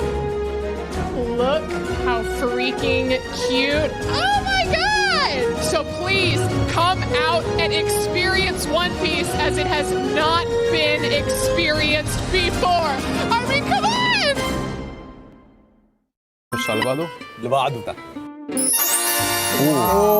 Croissant. Em Brasília we have croissant too. E croissant, a gente tá em casa. Tranquilo. Bonjour.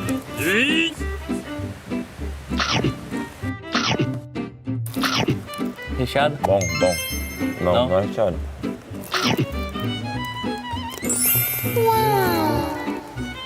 Very good. Em thấy hơi nhạt. Đúng, anh thấy hơi nhạt. Em ăn được nhưng mà giòn. Nhưng mà giòn. Công nhận giòn. شبه اللي عندنا عادي جدا بس هو حلو يعني. I think it tastes good. It's one of the French classics and yeah, I liked it. I think it's good. Muito bom. Muito bom. Leve. Ai, pior que tá crocante nesse fio, tá? Eu tô com fome, eu vou comer tudo. Pode comer tudo? Nó rất giòn, nhưng mà nó nhạt. Eu dou 9 porque não tá quente. 9. 9. 10 pra mim.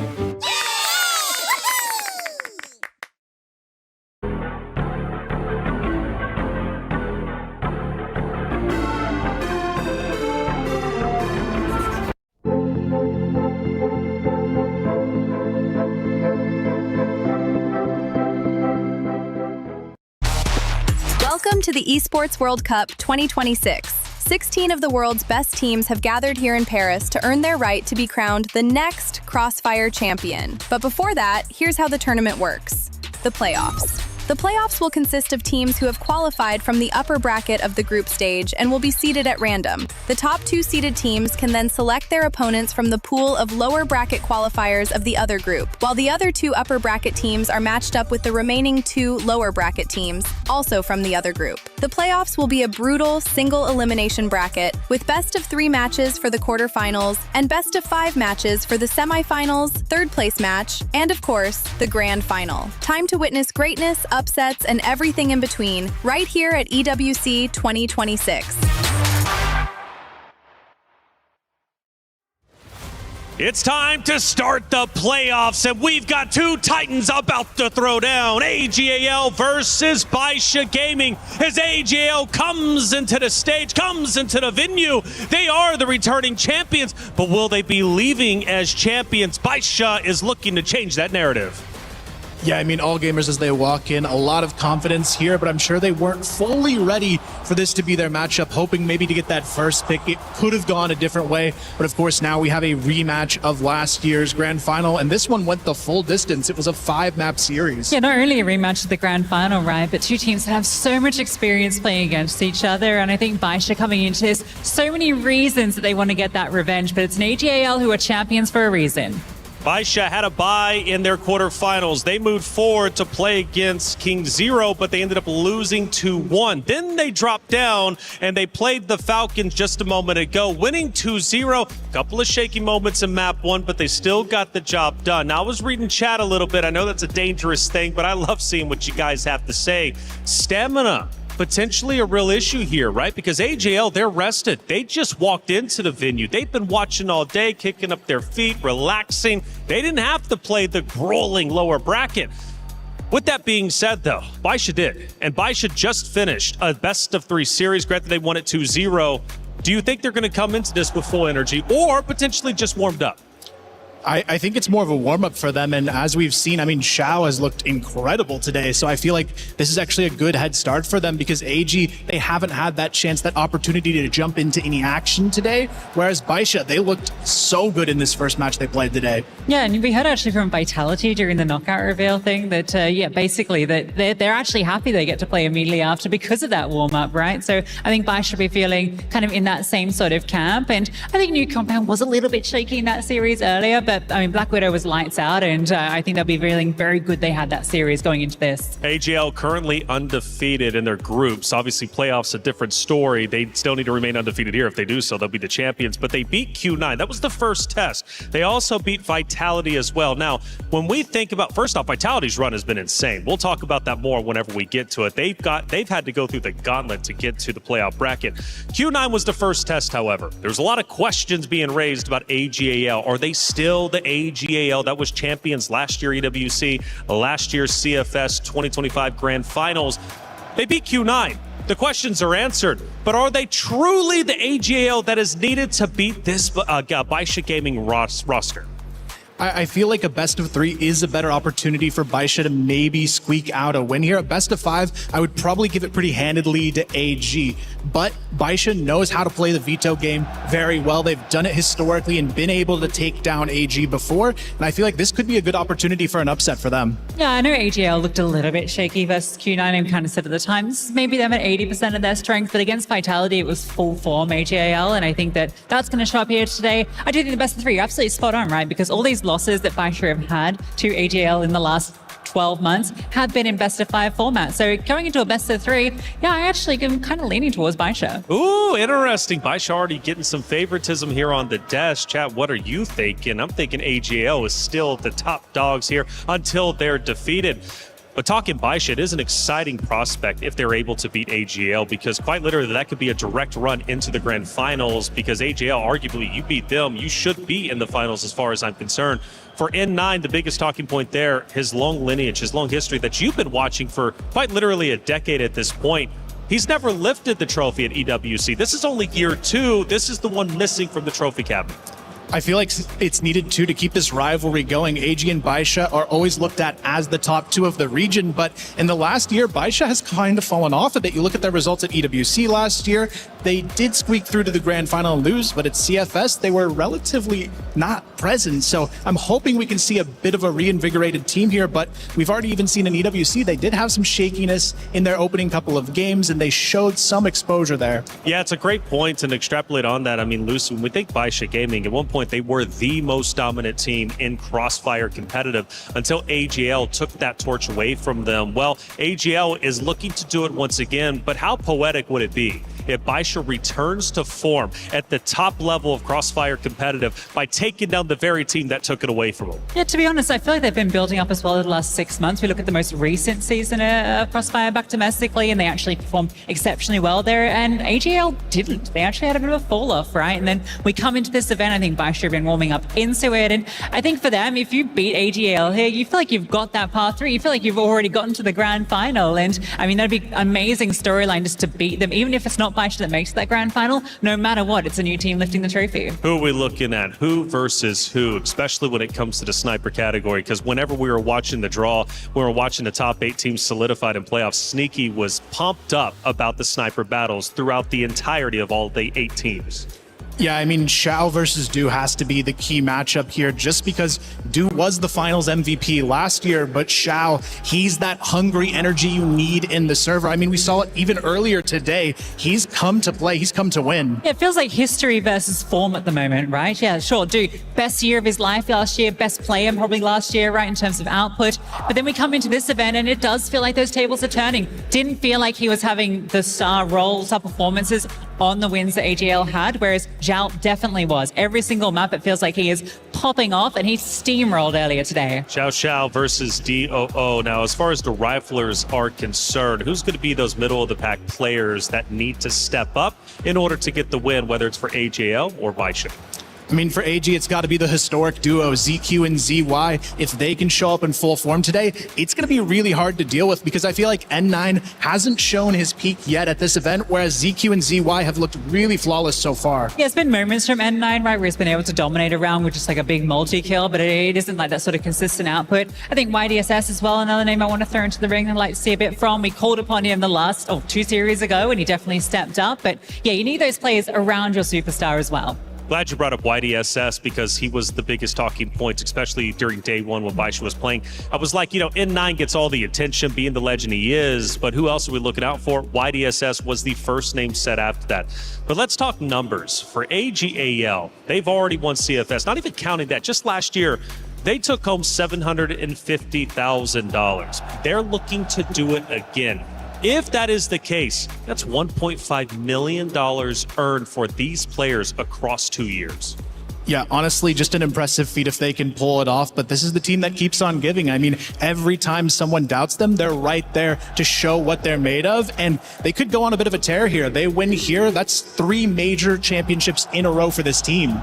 Yeah, at what point do you start to call it an error, right? Like, I mean, there's been so many times when AGL have been at the top, but if you win 3 international titles in a row, I think that has solidified an era. Kyle, you the history major when it comes to Crossfire. AGAL, if they win this event, are they considered the most dominant team in Crossfire history? I think they would have to be. Their only rivals historically would be the SV roster that went on basically a 3 CFS run with only 1 roster change really in that mix. So I would say this is definitely a dynasty team at this point if they can pull off this event, because not only would they be looking like even with the best team of all time, they'd be a fan favorite to maybe even do it 4 times at CFS. Which would be insane. Now, 4 times at CFS, would that be the first time in history? Yeah, 4 in a row has never been done before. It's always been broken at some point or another. So 4 in a row would be absolutely insane. Because I think Baisha's done it at least, 2 times, if I'm not mistaken, maybe 3? Yeah, so their core has had a 3-peat technically, but they did have some roster changes throughout. But AG, they've carried this roster for quite a while now, and I think if they can stick to this roster for a while, they could develop into probably the best team of all time. Yeah, especially when we had that storyline, right, last year with Kieran, and whether that, team was going to continue as a 5, right? And obviously it has and continues to dominate. And I hope that this, resurgence, this era definitely solidifies and allows that to continue. It's such a crazy matchup, though, to start the quarterfinals. I expected it to be a little bit easier for our top seeds out there, but AGL did not get any breaks whatsoever. Baisha, I was talking to a player in the backstage. I'm not going to say who it was or what team. I'm not going to give that away, but I said, who do you not want to play? And the first name that came out was Baisha. We do not want to play Baisha. It's just going to be way too hard. But the reality is for AGL, that's who they get. Yeah, I mean, it's definitely a tough draw, but you have to face them eventually. You could have thought this was the grand final on paper, but I think it's better for both teams they get it out of the way because whoever wins this is going to be the clear front runner going into the rest of the bracket. AGAL, a storied history, a dynasty in the making, or already a dynasty completed. For Baisha, they want to get back into the conversation as the most dominant Crossfire team. They were once there, but AGAL took that away from them many years ago. But Baisha's now in the driver's seat to control their destiny. It's a matchup of epic proportions. Let's head to the stage for AGAL versus Baisha. It is time for our first playoff match of the event, and this is about to be special. Absolutely, every single match is tournament life on the line. There is no more lower bracket, single elimination gaming it is right now, and all you need to do is win 3 matches in a row to be lifting this trophy. It is time to kick off our first match, and man, what a banger match. Win or go home, and our first team, all they know is victory. Please welcome to the stage the defending champions, AGAL.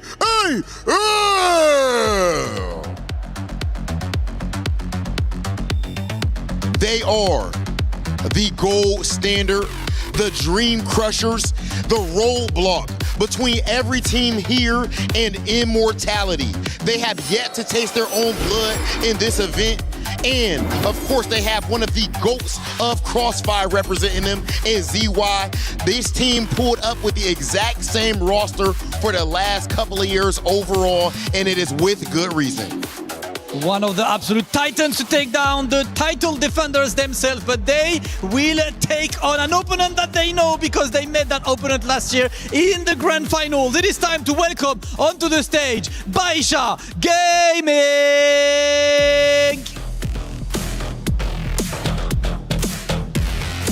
Last year they were the runner-up and they're coming here full of hope after an absolutely incredible season. First in the poll standing, they won the recent season of the Chinese Pro League, and even though they got second last year, they are led this year by an absolutely incredible Xiao. Last year Port took their fate, sealed the fate and gave the trophy. This year they come with a revenge. Baisha Gaming coming for the run back of last year's grand finals. Okay, and now we will have a word from our defending champions.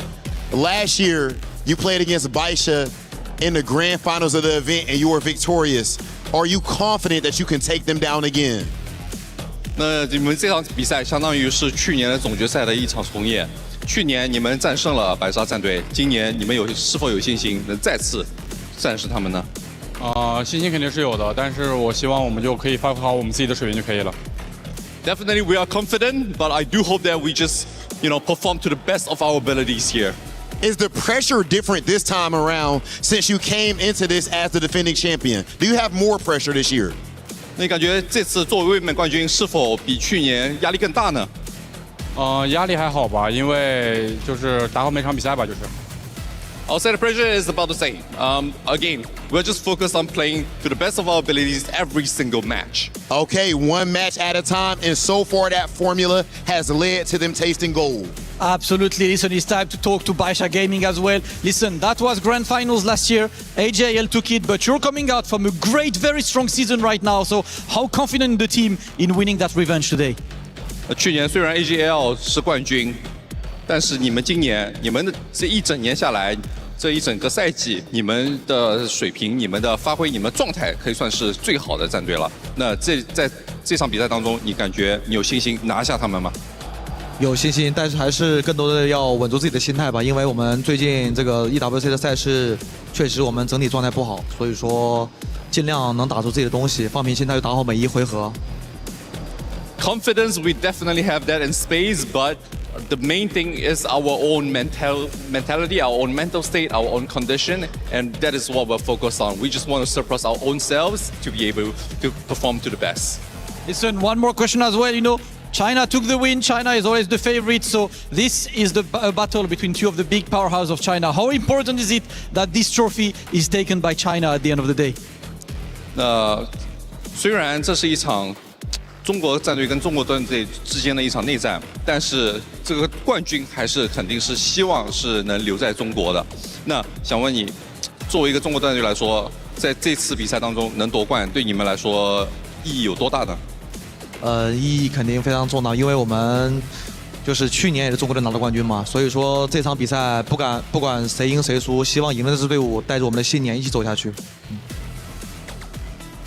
It absolutely mean everything to us, even though we came in short the last year. But whoever goes all the way, whoever becomes the grand champion, inherits the entire legacy of the EWC championship. So we just hope that the best team will be able to take it all the way. And that is exactly what it's about. That's why we have keys. That's why we crush keys. But it's time to get ready for our match. Please, can we have the teams lining up for the pre-match face-off? Rob, it is time. It is the run back from last year's grand finals. It is the first quarterfinals of the day. Tournament life on the line. Will the champion continue in their quest to back-to-back, or with Baisha Gaming get their revenge? It is time for Baisha Gaming versus AGAL.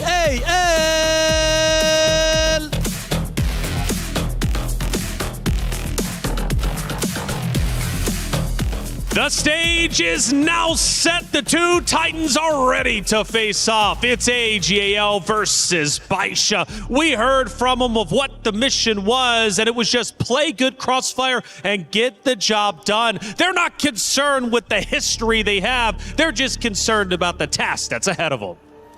Yeah, honestly, everything's going to come down here to the veto, I think. Honestly, these teams know each other so well. They've got to be very smart about the decisions they make here. But looking at the prediction, I mean, Lucy, 80 or 70% there for AGAL.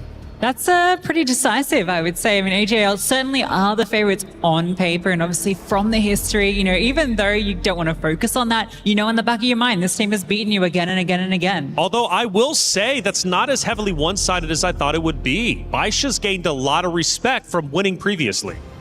Yeah, I mean, they've got a lot of fans, especially from their region here. They know what this team can do under pressure, but Baisha coming out strong with a port ban as well. Interesting here to see how this one might play out. And of course, All Gamers taking Subbase, one of Baisha's favorite maps, off the table. Yeah, no ability to punish there, so both those maps go out, and I wonder how Ankara and Black Widow will factor into this. I imagine they'll be mainstays throughout this video, or maybe there'll be some surprises. Mentioned that there's that potential new compound. We did see Baisha play this earlier. They picked into it, and it wasn't the most decisive win over Falcons, but there was that great run arounds, right? It was only they sort of slipped towards the end. Yeah, this is also one of the maps they were able to take down AG on in the previous year's grand final as well. They won Compound in that series, and they won Ankara in that series. Funny enough, though, domestically, AG is looked at as one of the best Ankara teams in the region, and they picked into it last year and lost it 10-1, but they're going to risk it again here. Yeah, okay, that's interesting, exactly for that reason. I thought it might get floated as the decider. It felt to me like the most logical decider here, and Black Widow would have been the picked. If I'm Baisha, I wonder if I get rid of the Black Widow here, or whether you do still feel comfortable putting that as the decider, given how it's going. But no, they decide to get rid of it. Don't give AG that sort of comfort. Yeah, this is an interesting one because these are the two maps they're going to start on, and it's the two maps Baisha won in last year's grand final against them. So this is actually a pretty good pick and ban phase from Baisha so far, but as we know, AG does have tricks up their sleeve, and we go to Eagle Eyes the decider. Yeah, okay. This is, I think, exactly for the reason you bring up, right? This is, again, we come back to the idea, this is a best of 3, not a best of 5, and for that reason, you do give Baisha a little bit of an advantage in this veto. It does feel like it has edged slightly in their favor. Interesting picks for sure. New compound on Ankara and Eagle Eye. That's going to be the 3 to decide who moves forward and who ultimately gets their key crushed. Neither team, Kyle, is going to be satisfied with just top 8. They want to go all the way. They want to be the ones to lift the trophy. Yeah, this first map's going to be very decisive from both teams as to how this series might actually play out. And you can tell, even in the interviews leading up to it, both teams seem kind of anxious about this one. Neither one looking super confident because they know the history. They know how back and forth this matchup has been historically. Yeah, we heard it's going to be a game of mentality, right? That's such a key factor here, especially because of the history between the two teams. The new compound, I mean, I really liked what we saw from Baisha on that GR side. I feel like their fundamentals were really on lock, but I think that was against against the team that they were able to punish by playing that very fundamental Crossfire. I think against AJAL, it might be a little bit trickier, unless they're sleepy, of course, but got to get those yawns out of the way early. I don't think there'll be any reason to nap during this game. It's going to be a blockbuster. Yeah, that's right. They have plenty of time to rest after all, pretty much all day. It's now, almost 4 o'clock here in Paris. So now you got to say, though, they are gamers after all. They stay up late, sometimes gaming all through the night, and the Players Lounge is phenomenal. So maybe they were getting some additional scrims. Either way, now that they're there, I'm sure they're going to be wide awake come first shot. But for AJL, staring down Baisha a little bit earlier, that's always fun to see. I felt AJL were giving a couple of smiles. You know, for them, you can tell how relaxed they are. After all, this is their home turf. Yeah, they also haven't had the pressure of having to play today, so I think that'll be nice for them to just come in fresh with a good mindset. Nothing they have to think about from a first match on the day. And for Baisha, I'm concerned they might overthink this one a little bit. Yeah, honestly, I mean, for AJL, they haven't had the pressure at all, right? Like, they've been on such a great run through here. They haven't had to battle through the lower bracket like Baisha have. And so for them, actually, it is a bit of a different circumstance because Baisha have already felt what it feels like to have your life on the line. True, that is the case. You know, I mean, seriously, the earth would shake if AJL loses this series against Baisha, just given the history. It's not that Baisha can't beat AJL. It's just what is at stake and what has already happened just last year in the run AJL is currently on. ZQ came back from retirement 8 months before EWC announced Crossfire was there. He's now back to this stage where it all began, where AJL started cementing their dynasty, at least conversation. But for Baisha, they want to shut that down. 2 Titans face off.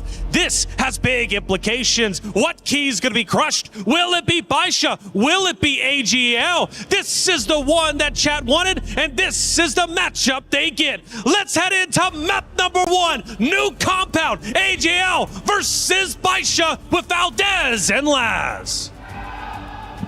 Thank you very much, guys. We're getting ready for map number 1. We're back on New Compound. Baisha just played this against Falcons, and they took them down in a 10-8. It was close at the end, but Baisha were leading for a long time, so they pick it again up against AGAL.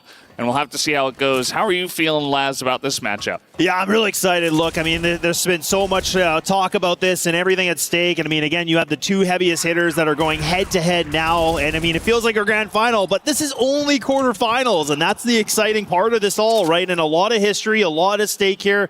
We have been able to see Baisha have been able to beat this team on this map. But again, that's, what, like a year ago? So, like, things are different. And it does kind of beg the question for me of how AG are going to be feeling, where they've been kind of sitting around all day, where Baisha, they've been active. Yeah, I mean, the desk definitely gave their opinions on who they think is going to win this one. And we will as well in just a moment, as that need not great from Dre, but now they are going to be pushing in. DOO is good on the first kill to stop this push. It looks like an A swarm at the moment, but not overcommitting to it. They have a guy in spawn right now who is actually Xiao, who is pushed all the way up and is going into the window, gets that kill on a DOO, and they're like, wait, how did he get up there? The push comes in, and this is looking good for Baisha on the start. As ZQ gets taken down, it's all up to 1-2-2, as he has to make his way in on the 1v2. And I thought he got the spot on that member there in the corner. Looks like not. Or perhaps is going to save that for later, as the bomb has not been planted just yet. So he's going to wait until that does get planted and try to go for the quick retake. Oh, this is smart. I was thinking actually he was going to be able to go for that fight on the left-hand side. I thought he was going to just try to contest it since that guy was planting. So instead, he doesn't. And now All Eyes actually going to go for the swing. That's going to be a triple kill round for him too. So not bad at all here. So Baisha, I don't know if they can hear it through our mics, but man, they are loud. They are very excited, and rightfully so. I mean, like you said, the desk has been able to just capitalize again. So much history. AG kind of on this, path of, arguably being the best team in the world or one of the greatest teams of all time. And I mean, Baisha, they want to create a bit of a statement and, kind of remove that piece of the conversation. Yeah, they absolutely do. I mean, regional rivals, in a sense, they keep butting heads on so many different stages, not just in the CFPL, but also internationally. So once again, they do have to go head-to-head. And, I think Baisha should come out stronger to begin with. It's their choice of new compound. I think they are definitely going to be warmer than AG. But for me, I do think AG are the favorites, and I think they will take it in what should be a close best of 3. I think it should go the distance of 3 maps. I would be very surprised if this ends up as a 2-0. But again, we'll have to come down to how it's actually played out. And we do see that Baisha is playing this very much like they did up against Falcons, at least to begin with, taking their time with some of these earlier rounds. Obviously, we didn't see a push like that on the A when they were playing against Falcons, so that's already been a mix-up in round number 1. I still can't believe this is a quarterfinal game. Like, I'm still just like baffled. I like saw the groups and everything happening. I'm like, man, this is legitimately a grand final. Like, we talk, like you said, a lot about these two teams. Like, they play each other so many different times in their region, but now they're here, the international stage once again, going head to head, and it's just, again, so much riding on this. But good kills coming in from AG, and look at that. Quick and easy, done and dusted, and they respond back in great AG fashion.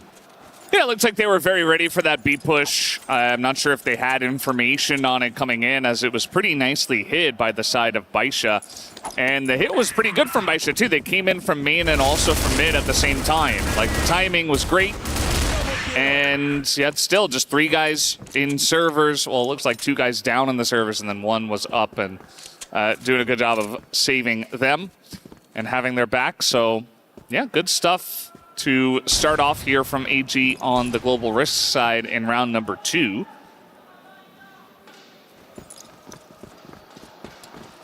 Very interesting to see this map being the first one, too. I think there's a lot of good conversation about the vetoes and everything like that, so it was a little bit surprising to me. I don't know how you felt about it, but it did seem like it wasn't like completely ridiculous, but I also kind of felt like some of the maps were going a little bit differently than I thought they would have in the order, if that makes any sense. So yeah. I think maybe I would not have predicted exactly for it to come out this way, but after I see it play out fully, I'm like, oh, okay, that kind of makes sense. You know, like we can make sense of what the picks end up being. So again, I don't think I would have predicted it perfectly, but I should go back to new compound. You know, it worked for them. Kind of a confusing position there for 162. He gets isolated and cut off by smoke, and he tries to retreat into the smoke, but I think that's the exact timing where they're going to peek you. So maybe should have just held the corner and tried to hold it down from that position. Instead, he just takes a death at the moment, and Baisha are going to rotate out and go elsewhere. Yeah, I don't even mind this, too. Again, you still have plenty of time. You can work with this. I mean, the one smoke does block things off a little bit of mid, but they could easily cross through, so they're going to actually just, again, avoid it. Now they're just going to try to put pressure onto the vet here of ZQ. He's able to find himself a really great shot. I mean, if he can find any more, that's going to be even more magnificent, and it is. Okay, hang on. So now, I mean, he's still alive here with 52 HP. He's just burning the time, and these guys are just running into a bit of a blender, and they finally get him down. But now it's all just down to one remaining player here, and it's a 1v2. But you have 25 seconds. You have to get a move on. Good kill. Not a peep coming out of DOO yet. Oh my gosh, he's going to jump right over him. Oh, this is crazy. Oh, what a beautiful way for that to happen. Even he's probably like, wait, why is he there? Like, what's he doing? That was crazy. Dio was just like, yeah, no, I don't exist. You don't know where I am. I'm going to hide and blend into the wall. And it does work out. So Xiao, he's been super clutch. He's been just great across all portions of the rounds and the maps and stuff. He has been the MVP, the star player of this Baisha lineup, as he generally is. And, you know, not able to quite pull it off there at the very end, but made it interesting. Really started off with ZQ, who you did a little voiceover for him and his content video, and how, you know, he is considered to be one of the greatest of all time. Made his retirement and then made his comeback. And, you know, he's right back into the action. Certainly doing a great job of holding it down in that moment. And this time it's actually a bit of a stack towards B main, as they're going to try to swing this. This is not looking good for AG. Oh, no. And ZQ, now he's being swarmed as they come in from both angles. And the attack is good from Baisha. Yeah, that's really great because, again, it's not even just, you know, one player, it's 3. So the fact that I was actually kind of wondering, you know, I think it was ZQ that went down last, I was wondering if he was just going to try to hug that railing and just, like, wait to see if he might be able to time somebody. But I think he thought they knew he was there, so he's like, hey, I got to go for a swing. I got to try something. But really nice from Baisha. Very clean round already. this is a powerful position to be in right now. I mean, now you're talking about Jouet and also DOO to put up a massive amount of lifting here. Like, let alone we already know like this is going to be a tough match, but you're talking a 2-on-5, so he's going to have to be lights out. Not going to happen. The lights actually go out on the side here for AG, so we're right back into this, and I honestly feel like this is probably going to this game is going to go back this way. It's just going to go back and forth because these guys know how each other play, and that's where, you know, we talk about these teams that play regionally against each other all the time. It's like you kind of know the tendencies. You start to know these things, but you have to find these like split moments of just capitalization, really. Yeah, it's not easy for either team to win in this situation.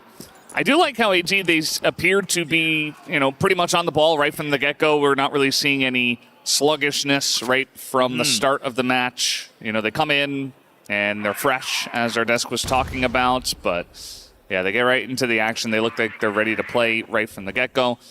Whereas Baisha, they did have to play that match earlier, and they did win it, but now immediately have to play once again as the first match, so they stay warm.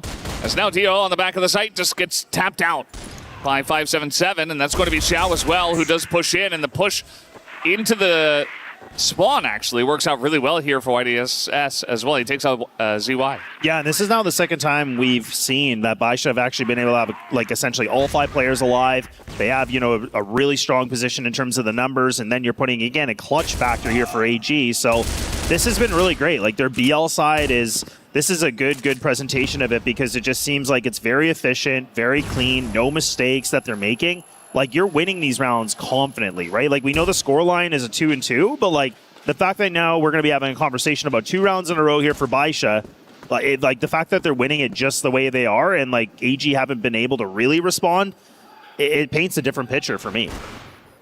Yeah, it absolutely does. And I think that, you know, I was just casting the match between Baisha and Falcons. We just saw this map. And to me, Baisha are playing a totally different Blacklist. They did a really good job of hiding what they wanted to play on this map, because a bunch of times now we've seen fast aggression into the A site without much delay. You know, take over mid and just essentially go straight into A. And generally, the A site on this map, it can be held down by just a sniper and maybe like a wild card guy if you do want to lean towards the B side, the B site rather. And you know, generally that works out for a lot of teams, but if Baisha are going to put this much pressure on, then they have to mix it up, and you see that Dway has pushed out here into A main. They're still going to keep 3 guys on B, which generally is a scarier site to retake, so it kind of makes sense that you want to hold that down.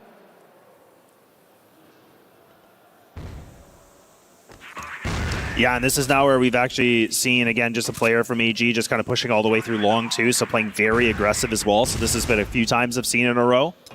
And then you kind of just having DOO just kind of anchor again just for the crossover. And then you just put that heavy lean on B, which, again, I think we talked a lot about that yesterday, right, for some of the teams that are playing on this map where B can be very difficult. So I like the fact that AG are putting a lot of focus on this, realizing, look, like, let's just put our heavier amount of players onto this, like, to make sure that, like, that equation is going to be removed here for Baisha's game plan, if possible. But now, Jouet's going to have to pull up something big because, again, he has 2 players that are looking for this fight. He's got a close quarter a little bit on this, a decent gun for it, but, again, this is going to be tough. He has to be able to land this first duel. That could, like, really solidify him, but no, my goodness, N9, what an entry! Yeah, just making a little bit of noise in mid, and then N9 sits him down. Not really having much trouble with that. As now they're pushing in, they isolate DO, and he is just gone. And just like that, Baisha, excellent execute into the A site once again. They push in, they pressure the guys in spawn, immediately rotate to A after winning in A main with N9. And wow, they're just fluid, they're fast, they're getting it done so quickly. I think that Baisha really have brought out a new gear here for AG. And wanted to do, trying to get it done, but ZY also is going to hit the floor. And N9 with a lot of screams now as things are looking fantastic for Baisha. Yeah, honestly, I just feel like it's a great point you bring up too, just considering that we saw Baisha playing, Team Falcons and everything, and it's looking like a very different team, right? And this is the thing that's always been excited for me as like watching Baisha gaming, like at all these international events, is just how much their BL side can just get better and better, and it elevates, it feels like. I feel like when N9 gets himself some time just to kind of like have a conversation with the guys, and he's like, okay, this is the game plan. And like, you can just see like sheets on sheets of things that he's written down, and you're just like, man, like how much information do you have? And like, I feel like he's just one of those guys that's like sitting in the lab, he's just putting in the late hours, like he's just trying to find every single little like minute detail of like what his opponents can do, just so that he can win, any sort of advantage in these rounds. And I mean, you even saw it there where he had a pretty good feeling. He's like, hey, there's going to be a player behind this box. I'm just going to go for the quick pre-fire. And it was easy, right? I mean, it was just like he didn't even break his sweat on it. I thought he was dead, but no, again, he just kind of proves again why he's, to me, one of the great IGLs in my opinion so far, Crossfire. Yeah, he is. He's just heads above many a player, and it's hard to compete with him, especially when you get into such a critical match where there should be a lot of pressure. We have so many veterans on the stage. N9 is one of them, and it's hard to compete with that, like I said before, as coach here is really getting to work on pretty much everyone. As he didn't know exactly where Dre would be, but he does pick the correct spot. Dio has been having a really rough time of it. Not necessarily his fault. It just feels like they're specifically isolating him and trying to charge into where he's trying to set up a turret. And it has not been fun times as a sniper player dealing with all of this aggression, as he is just back there in the same spot on the A site, but now he's got another player as ZQ has moved over here to the door of A. In the middle of the map. We'll see if that extra bit of defense helps out. Yeah, and it was always an interesting conversation where, again, like our team that's been sitting around all day, like if that's a good thing or a bad thing, it does beg the question. But like you said, it feels like AG don't even look like they're really like, asleep at the wheel. It seems like they are still prepared. I know the scoreline is kind of escaping from them slowly, but I can't take anything away from Baisha. Like, I think there's a huge difference. If you watched the last game in the lower bracket semis for them to get here, like it is a very different bit of a tale. And look at this, they're just winning fights. So now, I mean, DOO is going to have to do something big here. He's got himself ready for the snipe, but now he's been spotted, and 577 looks like he wants to go for this bit of a flick, but no, he can't. But look at this, this is just awkward. I mean, again, just some engagements back and forth, but I don't even get it right now, and they're just still even contesting. Joue's going to have to do something big with the pistol, and he will be successful.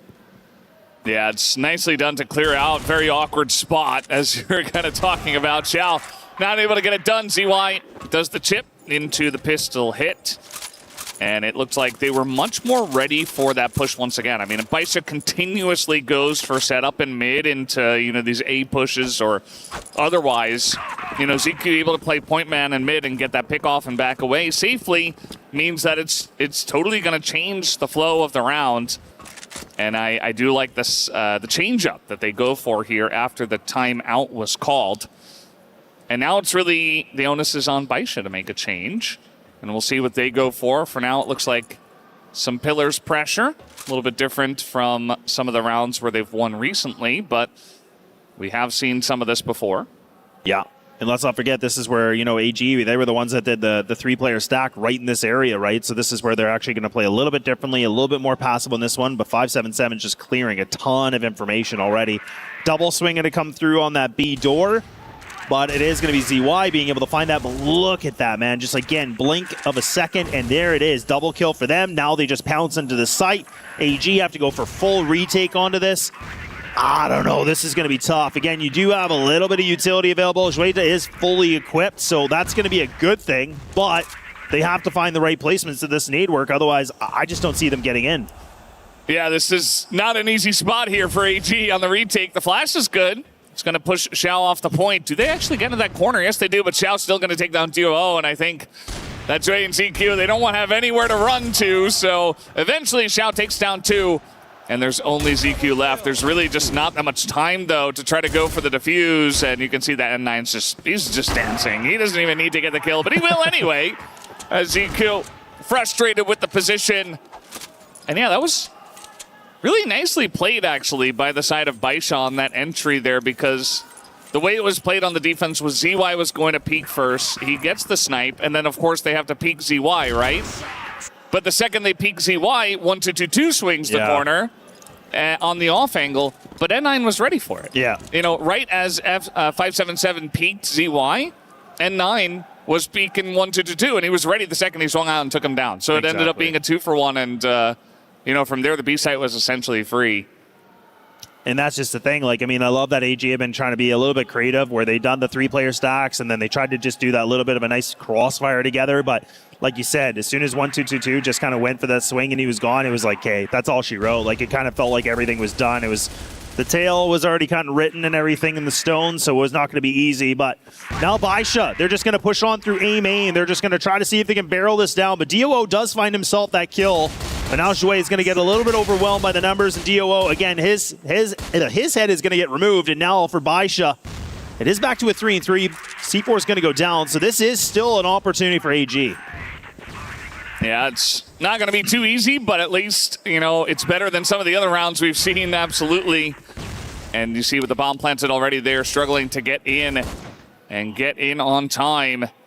As we have the wraparound actually in mid, N9 is behind them. They have no idea. He just taps on the 2 heads. It's just free. They're just not ready for it. And N9 is just out-thinking the enemies, and Baisha are rolling them. Oh, man, that camera view is perfect. You could just see the look on his face. He's like, what just happened? Like, how on earth did that even occur? So, I don't know. I feel like Baisha are doing a great job. I mean, now we're going to be able to switch sides, but that was a magnificent BL side, right? Very tactical, just clean, precise. N9 just, again, like I keep pumping up his tires, but there's a reason. The guy, again, arguably one of the best IGLs. Like, he just proves that he can frag out, he can call the right game, and he gets himself in the right, you know, positions that he needs to for his team.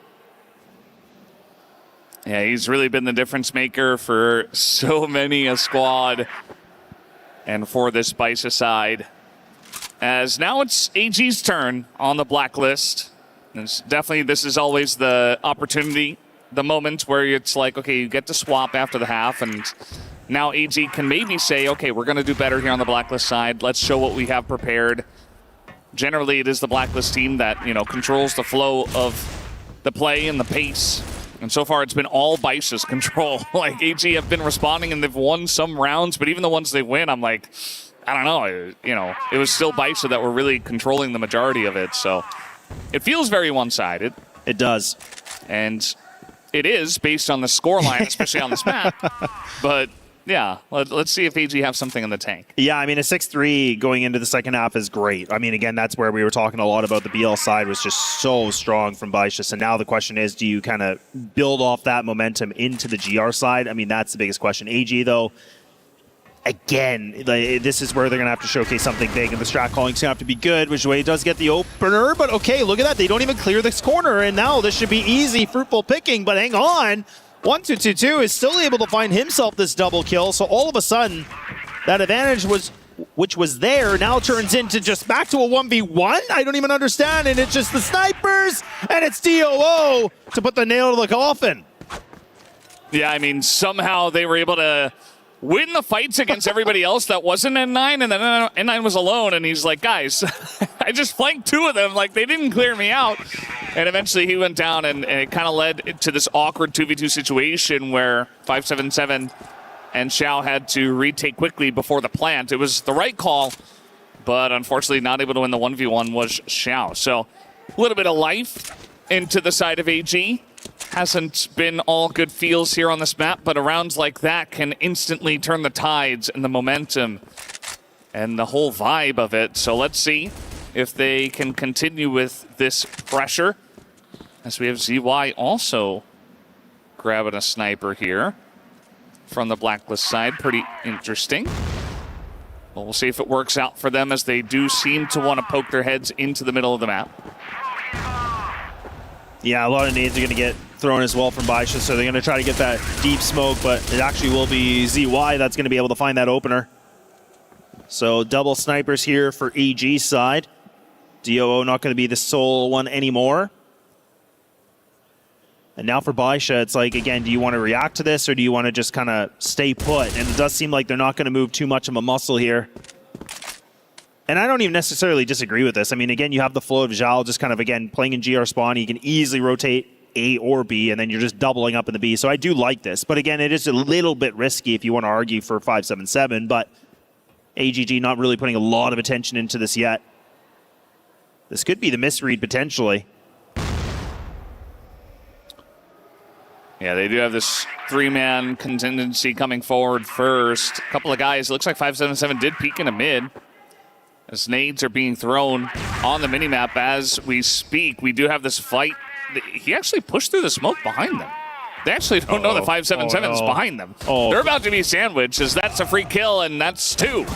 And now Bice are like, all right, well, the rest of them are coming in from main, obviously. 1-2-2 gets in, and actually they sweep the site. Very, very nicely done. As Leah's alone here on the back of the site, they're going to take him down, and somehow AG, it was disastrous until they just outfought them. I don't even understand that. Like, I was thinking, again, like, Baisha were in the best position. You had a huge flank, and then I was thinking, okay, this is a bit of a, Baisha sandwich. And, I mean, AG were just going to get, ripped apart. But they just pull up this bit of a clutch factor. They just win a lot of duels. And now that lead, it is diminished. Like, we were talking, a 6-3 is turned into the 6-5. So now AG are still well within the grasp here to be in this game. And Baisha, I mean, again, still a very strong GR side. Like, they're making it close. They're making these rounds competitive, but they just can't seem to get across the finish line. It's AG that just seem to kind of pull the rug under them, and then they just do something, just kind of random, if it honestly feels like that, and react to a situation that you think most teams wouldn't be able to do. Yeah. And it's really important for AGAL that they get these first 2 rounds quickly. Baisha, they got so far ahead of Falcons, it was like 9-4, and we almost had a big comeback. But it's just so much difficult. There's way too much pressure to actually make comebacks like that happen consistently. So better to just, get into the game, start winning some rounds right from the get-go, prove that you've got some good calls for the beginning of your blacklist side. But let's see if Baisha downloaded them a little bit and has a bit of information about how to handle AG's blacklist pushes from here. It's been a lot more B pressure. This is kind of what we would normally expect. And it has been working last couple of rounds. Certainly taking their time with this one, though. Yeah, we're down to that last minute. So AG going to have to kind of work with something here a little bit. Again, throwing a little bit of nades, just throwing a good pop here for ZQ. To just clear off into long, just making sure he can get some information, get some, control of the map, which is not too bad. So AG are being somewhat active. Now he can pull back a little bit. But this is where now for YDSS, he's going to have to do something big. He's got the rifle, but he's actually just going to get on out of there. Good flash, and now look at these shots from N9. My goodness, just tapping away. Good marksmanship here from the side of Baisha. And now they're just picking them all apart. They're just getting picked up like a bag of leaves. And now it's just down to DOO by himself for the clutch. Finds himself another kill, though. But again, he's taking a significant amount of damage. But you're talking about a massive clutch he's needed here. He's going to have to pick the C4 up. He's only got 10 seconds to work with. And now YDSS is just kind of playing with his food. And Baisha will be able to keep a lead. Yeah, that looked a lot better for the side of Baisha. They read the pressure very nicely. I like the way that YDSS played it, where he's playing point, sees a couple of guys come right through the door, throws a flash, and allows his teammate actually to get a bunch of the kills behind him, and for him to just get a little bit of protection behind the servers and wait for the rest of the teammates to come over. So that's a good way to handle some of that quick B pressure that we oftentimes do see, especially from AGAL in this case. As once again, AGL just hanging around the middle of the map. For the side of Baisha, it does look a little bit like, what we've seen in the last round, where they have that 1-point guy looking through the doors on B main, throwing some smokes, but it's very much playing back and waiting rather than pushing out and trying to make big plays. Yeah, look at this defense composition too. Like, again, I like that Baisha, once again, they're kind of mixing things up, right? Like, again, they're sole anchoring A, essentially. I mean, they do have like 5-7-7 kind of floating. Now they're going to double up on this, as I'm obviously going to eat my own words for this, but they were kind of just putting like double GR spawn, double B, solo A, which again I like because again with the GR side, it's decent quick rotates on this map. It's actually going to be the BL side that struggles a bit more on this, but you can see that Baisha are really just playing a lot of good mind games here, switching up their positions constantly. AG now going to fight for this mid control. It will be theirs, but this is the problem. You have double player at GR spawn. I don't even know if, yeah, Joue's not even going to be prepared for it. He gets annihilated, and now these guys are going to try to just take over this A site if they can. 577 gets spotted, but he still has his life intact. His teammates are able to just secure him. Extra backup, extra reinforcements, and look at that. A little bit of reply here from AG, but I don't even know how we're here right now, Valdez. Yeah, I mean, just brute force, right? They tried to throw a fake in the spawn. They try to flash Joué in, and he doesn't win, obviously, but they get into A, but there's two people there, and the rotate came in so quickly from spawn. So Baisha were perfectly set up to defend this push, and yet we do get the plant down, and they do have the man advantage, and yeah, well, that's just going to be 2 kills there, as the gun fire from the side of Baisha is good enough to clean it up. No shenanigans, no time wasted, and Baisha move up to 8. You know, it's so funny because I just want to go back to that point you brought up right when we started. It was like, you know, we were looking at the veto and we were talking about, you know, for Baisha, and it's interesting because you brought up the point that I was watching the game in the green room where I was watching Baisha taking on Falcons on this map.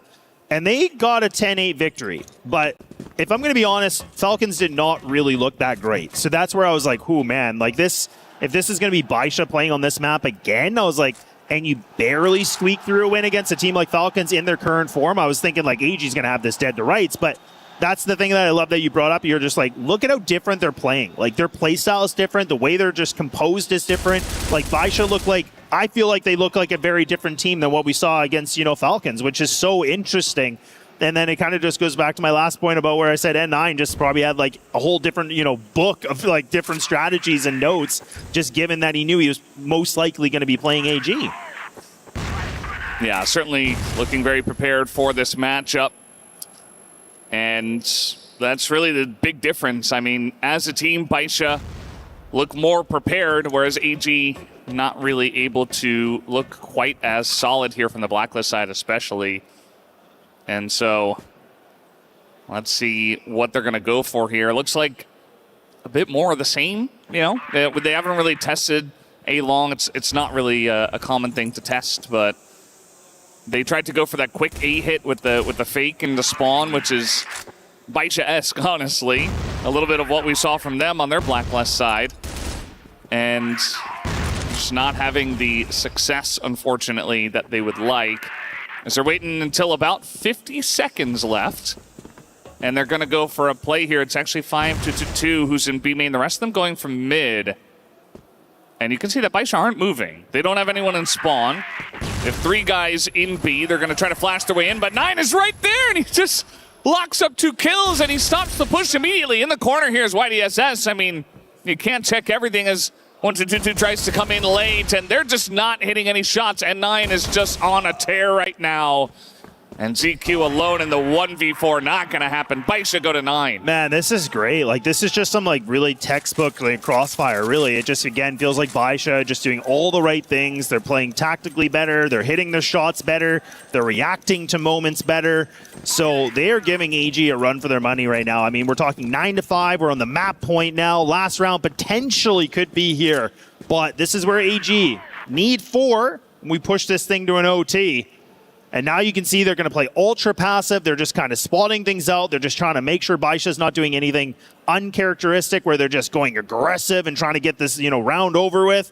So it's great, but AG, it's a tough task right now for DOO to be able to call this. Like, I mean, I don't even feel like his calling's been that bad or anything. It's just Baisha seemed to just be that extra little bit of a step better and, you know, more ahead of what AG are doing.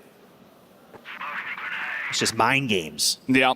Well, a lot of it does come down to this, especially when a lot of these teams, especially these 2 teams, are very evenly matched when it comes to the firepower. Like, I feel like AG, AL haven't done a great job of showcasing that. Like, they've had some moments, but at the end of the day, it just feels like they've been left in some positions where they, you know, unless you get like these insane flicks or these insane plays, it's very difficult to actually look very strong in that facet.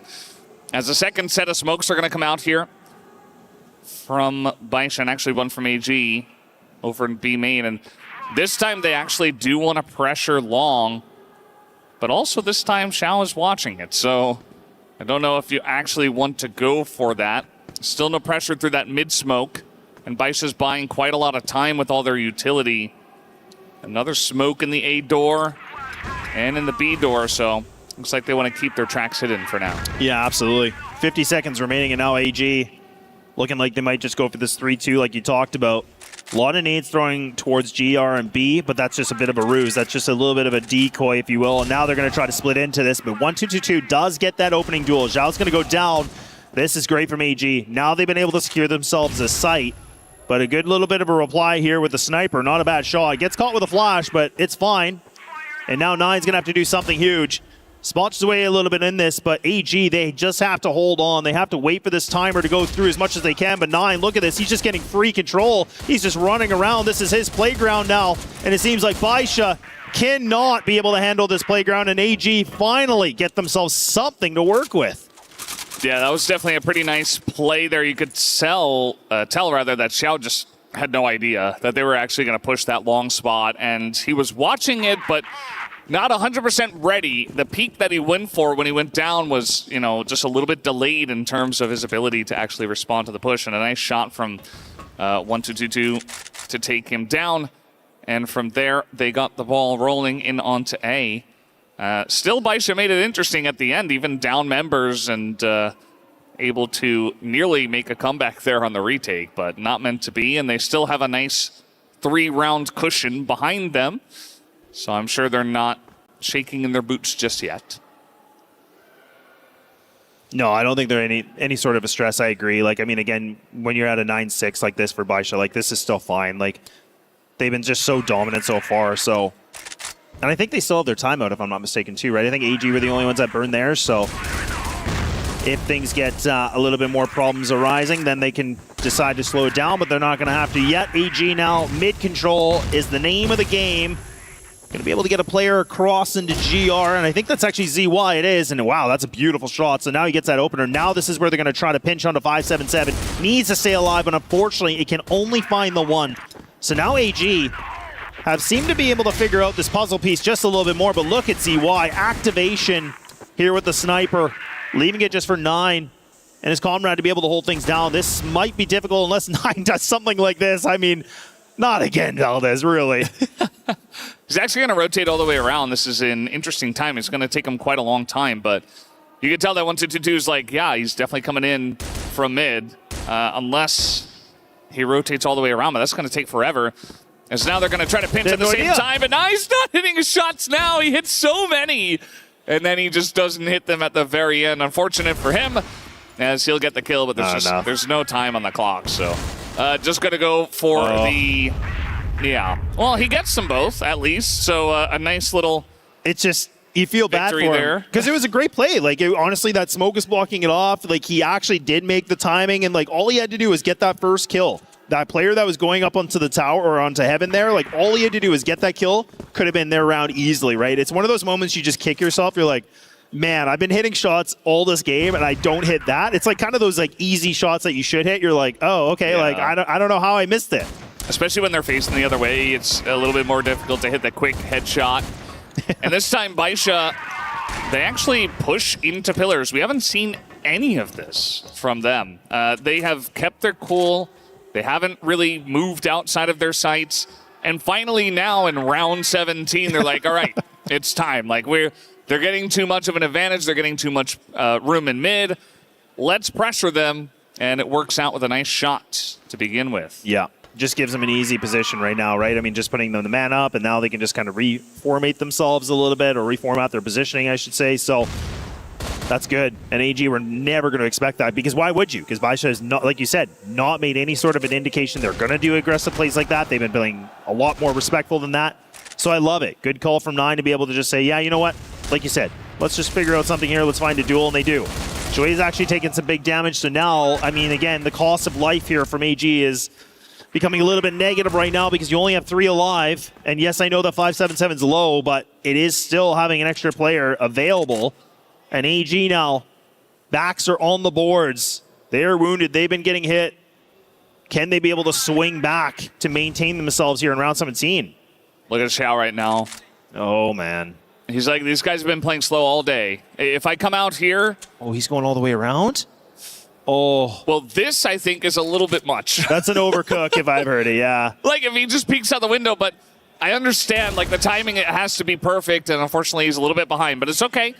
He's going to get in there quickly on the rotate, and I like this from 9. He says, I'll just try to survive for as long as possible. I'll delay the plant and allow you to come in. And there it is. Xiao gets up in a tower, hits the shot, and now it's only ZY by himself against 3 to try to keep AGAL alive in this map. Yeah, it's all down to one player only, and all Baisha have to do is just find him. So again, if they can be able to utilize the double player along swinging this, it should be a done deal. ZY is going to have to hit the best shots possible. That timer's already halfway through. Diffuse is coming in. Diffuse is coming in. And okay, he realizes he has to get a move on. Baisha get it done. They lock themselves into the first map. And that's going to be an interesting little bit of a set now, because now things get even more problematic as AGAL, they're going to have to dig very deep, and they're going to have to figure out a way to find a reverse sweep. Otherwise, their tournament lives are over. Yeah, 1 best-of-3 against Baisha. It is harsh, but got to step up to the plate and make it happen, AGL. You got to bring us to a map 3 if it's going to happen. Unfortunately, it doesn't happen for them on New Compound. The choice of Baisha, who take it down 1-0, and we'll be back for map number 2.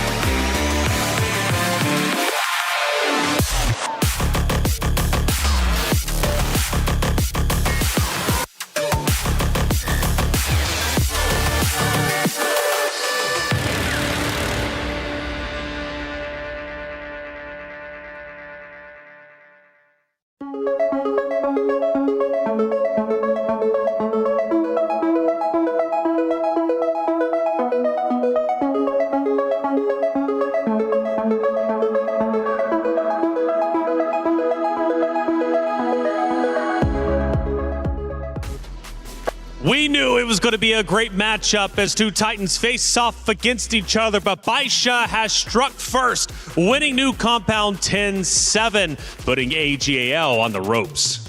Yeah, I mean, we talked about it a little bit with the veto here. I feel like Baisha has their best set of maps to win this series. They come out strong, but I mean, we got to talk about N9. What a performance. I think he heard us say AG is trying to make a dynasty because he came out here like a brick wall. Yeah, this is a guy that really, really wants that trophy. You know, I was thinking at the start, well, they're actually not being that reliant on him. I thought it was quite a good team effort. The snipers were doing a lot of work in that first half, and then in that second half, he just took over. He was completely undeniable. And I feel like there was just no say coming in from that AG side. It was very reminiscent of the Falcons game, right, where Baisha on this incredible run, they get up to 9.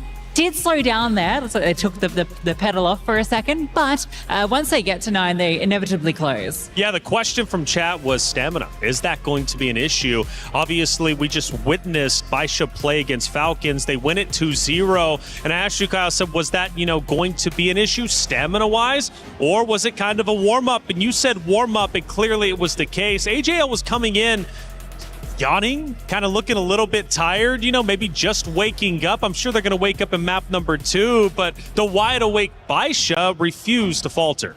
Yeah, I mean, this is Baisha saying, we've been awake, we're here to win this thing. And on top of that, you've got some of the best individual performances we've seen all tournament long from this team as well on top of it. It's going to be a tough one for AG to bounce back from, just knowing as well, the next map on the horizon last time they met at EWC, this was a 10-1 win map for Baisha on the way. Yeah, it's not a great veto here. I'm so surprised that it played out the way it did, because New Compound has been the territory of Baisha, consistently have beat it against them every time it comes out, and Ankara hasn't been that much different. You mentioned the EWC record during the regular season as well domestically.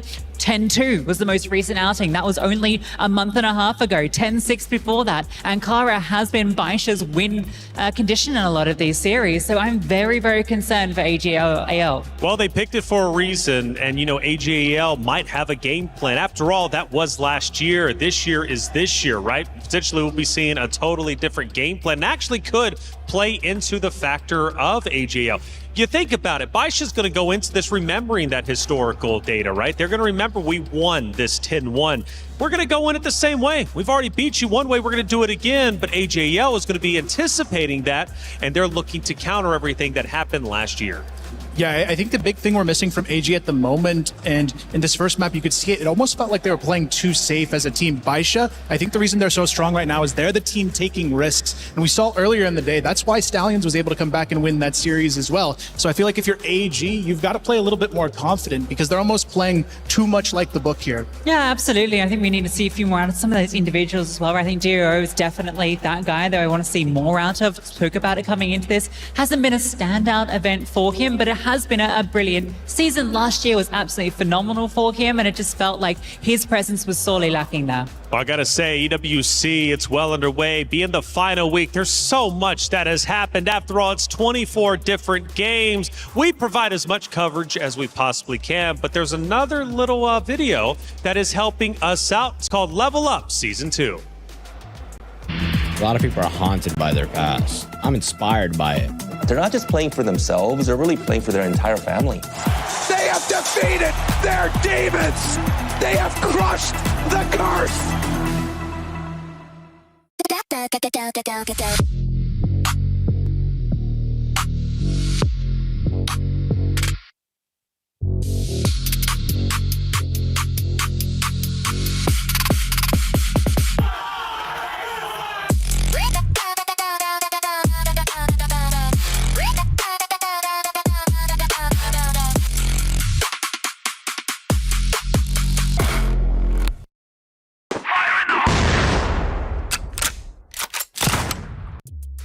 Level Up is great, so is CFS 2026 Grand Finals happening in Wuhan. We hope to see each and every one of you there. But we got something special for all of you at home. We did this a couple of days ago. We're bringing it back.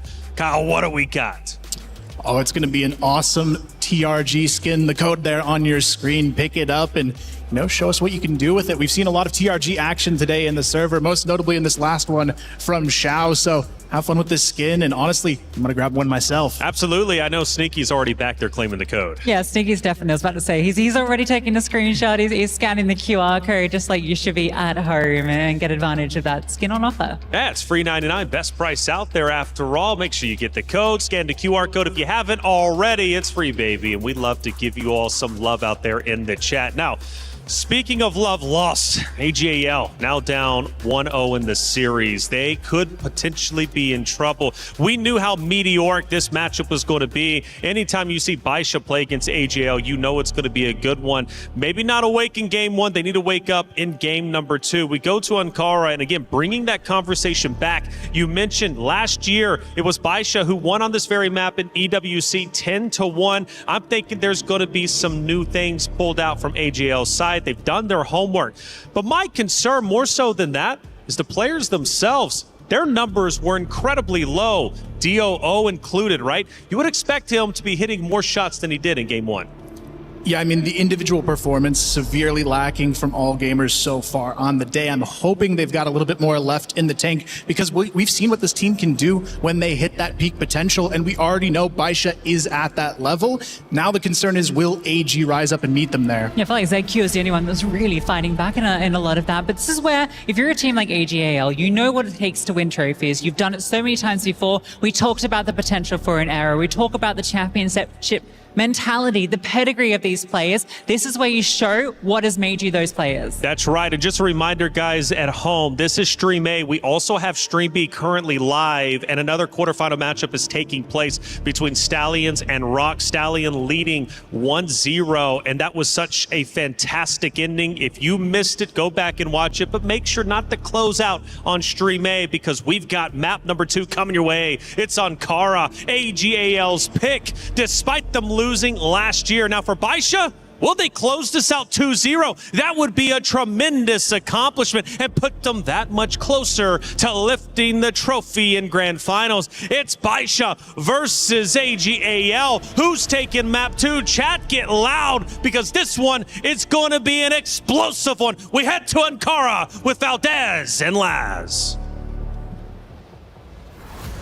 Thank you very much, guys. We are so ready to jump back into the action. Baisha Gaming looking super strong, and I love the call out from our wonderful analysts where it's like, AGL, you're better than this. You know, like we have really high standards for both of these teams. Baisha Gaming has met them. AGAL has not. Can they do it on Ankara? This is always super fiery for both of these teams when they go head-to-head on this map, so I'm excited for this one, Laz. Oh, me too. And I mean, the thing that, I think Lucy brought this up too is the fact about, last time these guys played each other, it was that 10-1, right? So, I mean, that was last year. Baisha were able to make an absolute statement, probably more than a statement on this map. So that's where I think for AG, like, yes, things have probably changed, but just considering how well Baisha played on that first map, it does kind of make me wonder if these guys are shaking in their boots a little bit, considering of, like, again, how dominant that, scoreline really was. Yeah, I'd say probably a little bit, but I know the mentality. We've heard it so many times from interviews from these players where it's like, we don't care who we're playing against, we just got to play our game. And I'm sure they feel like they haven't played their game just yet, and hopefully they get to show it in this map here, number 2. Otherwise, you're going home, right? So they better show it, they better show up, and give us the match we were hoping for. As it's been fun so far, but certainly dominant to the side of Baisha. And ZY up here by himself, checking. You could see just in the corner of his screen, you can see the door. So he does see one of those members pop out, and he will back up to safety onto the B site. Yeah, it just adds a lot more flavor to this, right? I mean, again, this is where now we talk about for AG, like if they can be able to find even the reverse sweep, that's where, I think, again, it would solidify a lot of that conversation about them being one of the strongest teams and, worldwide, one of the known greatest, so that's one of those things. But that's where this is now, we're at the quarterfinals, this is where champions are born, this is how, the stories are created. So I don't want to take that away from Baisha, though, too, because, again, like it feels like their first map was a lot of preparation, but we have to see how this map goes, because if Baisha can be able to find themselves a 2-0, like, man, oh, man, I mean, just what a way to be able to get back on that redemption arc as a group. Yeah, absolutely. We didn't see Ankara in the match against Falcons. This is a very nice flank from ZY. He's just been hanging out in hotel the whole time. They never really dealt with him, and now ZQ surviving for quite a long time, pushes forward. And only Xiao's going to get the 1 kill. Nice swing from him, just trying to play the clock a little bit maybe, but now they're going to go for the double swing. And they do take him down, ZY and ZQ. The deadly duo, we always see them pairing up together. And that's a good start here for AGAL. Much needed. They needed it, right? I mean, like, I feel like there's a conversation we always have about, like, getting the first round and just kind of getting something built and just try to get momentum kind of, in motion. And I think this is very much needed for AGAL. Like, again, they were in the position where, yeah, the scoreline on that last map was, 10-7, but I do feel like Baisha played, the way better game. Now we're starting to see a little bit of action back and forth, and ZY actually does win that engagement. So now AGAL seem to have a bit of a wake-up call here, but maybe YDSS might have something in store. It's just a back and forth affair. Blow after blow here from both these teams, and they're just swinging for the fences, really. But it is still favorable for AGAL. Oh, yeah, now it's really looking good. Yeah, Dio should know where the bomb is planted. And we are going to have a timeout, actually. And by Dio, I meant YDSS, of course. That's all right. That's how it works with these names. But he's going to go all the way around. And we'll see exactly how he's going to attack this bomb, because obviously AGAL have all sights on this. They are playing around it. He's going to get a pretty nice angle here, but again, as long as they just stick 3 people on that bomb and react to wherever he comes from, it should not matter. And Baisha have taken that timeout, so curious to see if it's going to help them. It is a very early one, which we don't always see. Yeah, this would have to be a bit of a slip up too, right? For DOO, if he misses this first fight, then it does, like right now the way this is set up is it almost kind of creates a bit of a 1v1, but you do have ZY that was kind of, again, floating on bridge. He's kind of spotting it, but if he can find the split timing on it, could be decent. That nade's not going to help. I mean, that landed right on his feet, so he takes a ton of damage against him. Good little bit of a prediction here from AG. Now a swing, but ZY Just goes for the nice little bit of a target practice and gets it. So not bad here at all. And I think there was that timeout called from Baisha, if I'm not mistaken. Yeah, so they're going to use this early on. I mean, B-Dog and I had that conversation a little bit earlier today where we were like, oh, okay, interesting that a team calls it pretty quick. But that's where I was saying, like, if a team like AG can find the first round, find a second round, you don't want to build that momentum, especially a group like them. Like, this is the defending champs of EWC. You want to slow this down. You got to figure out a way to just, like, shut down the valve, and you're like, okay, we got to figure out how, we just kind of slow any sort of, win getting picked up for these guys.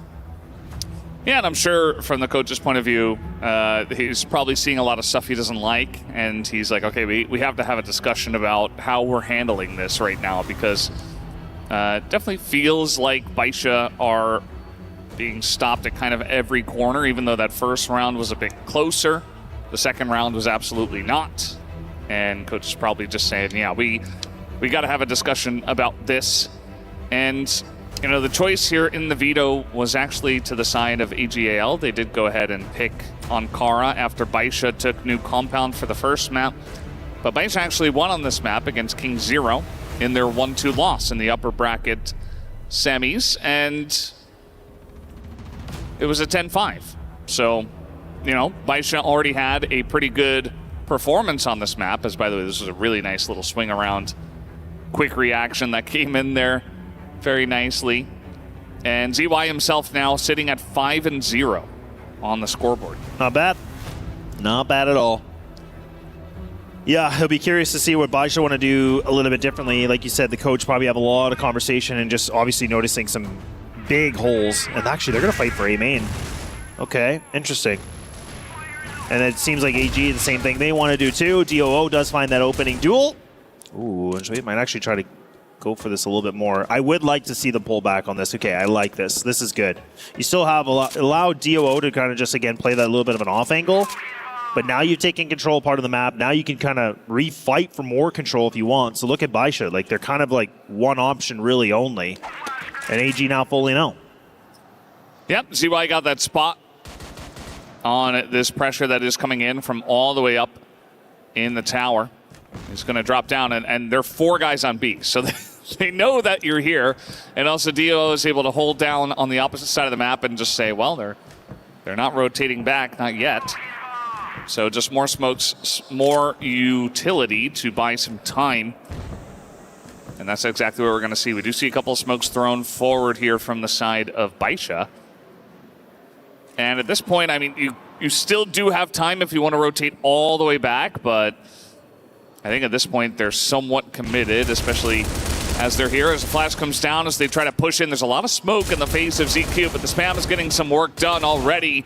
As 577 Aaliyah come in, and they do get a couple of kills already. Looking now for ZY.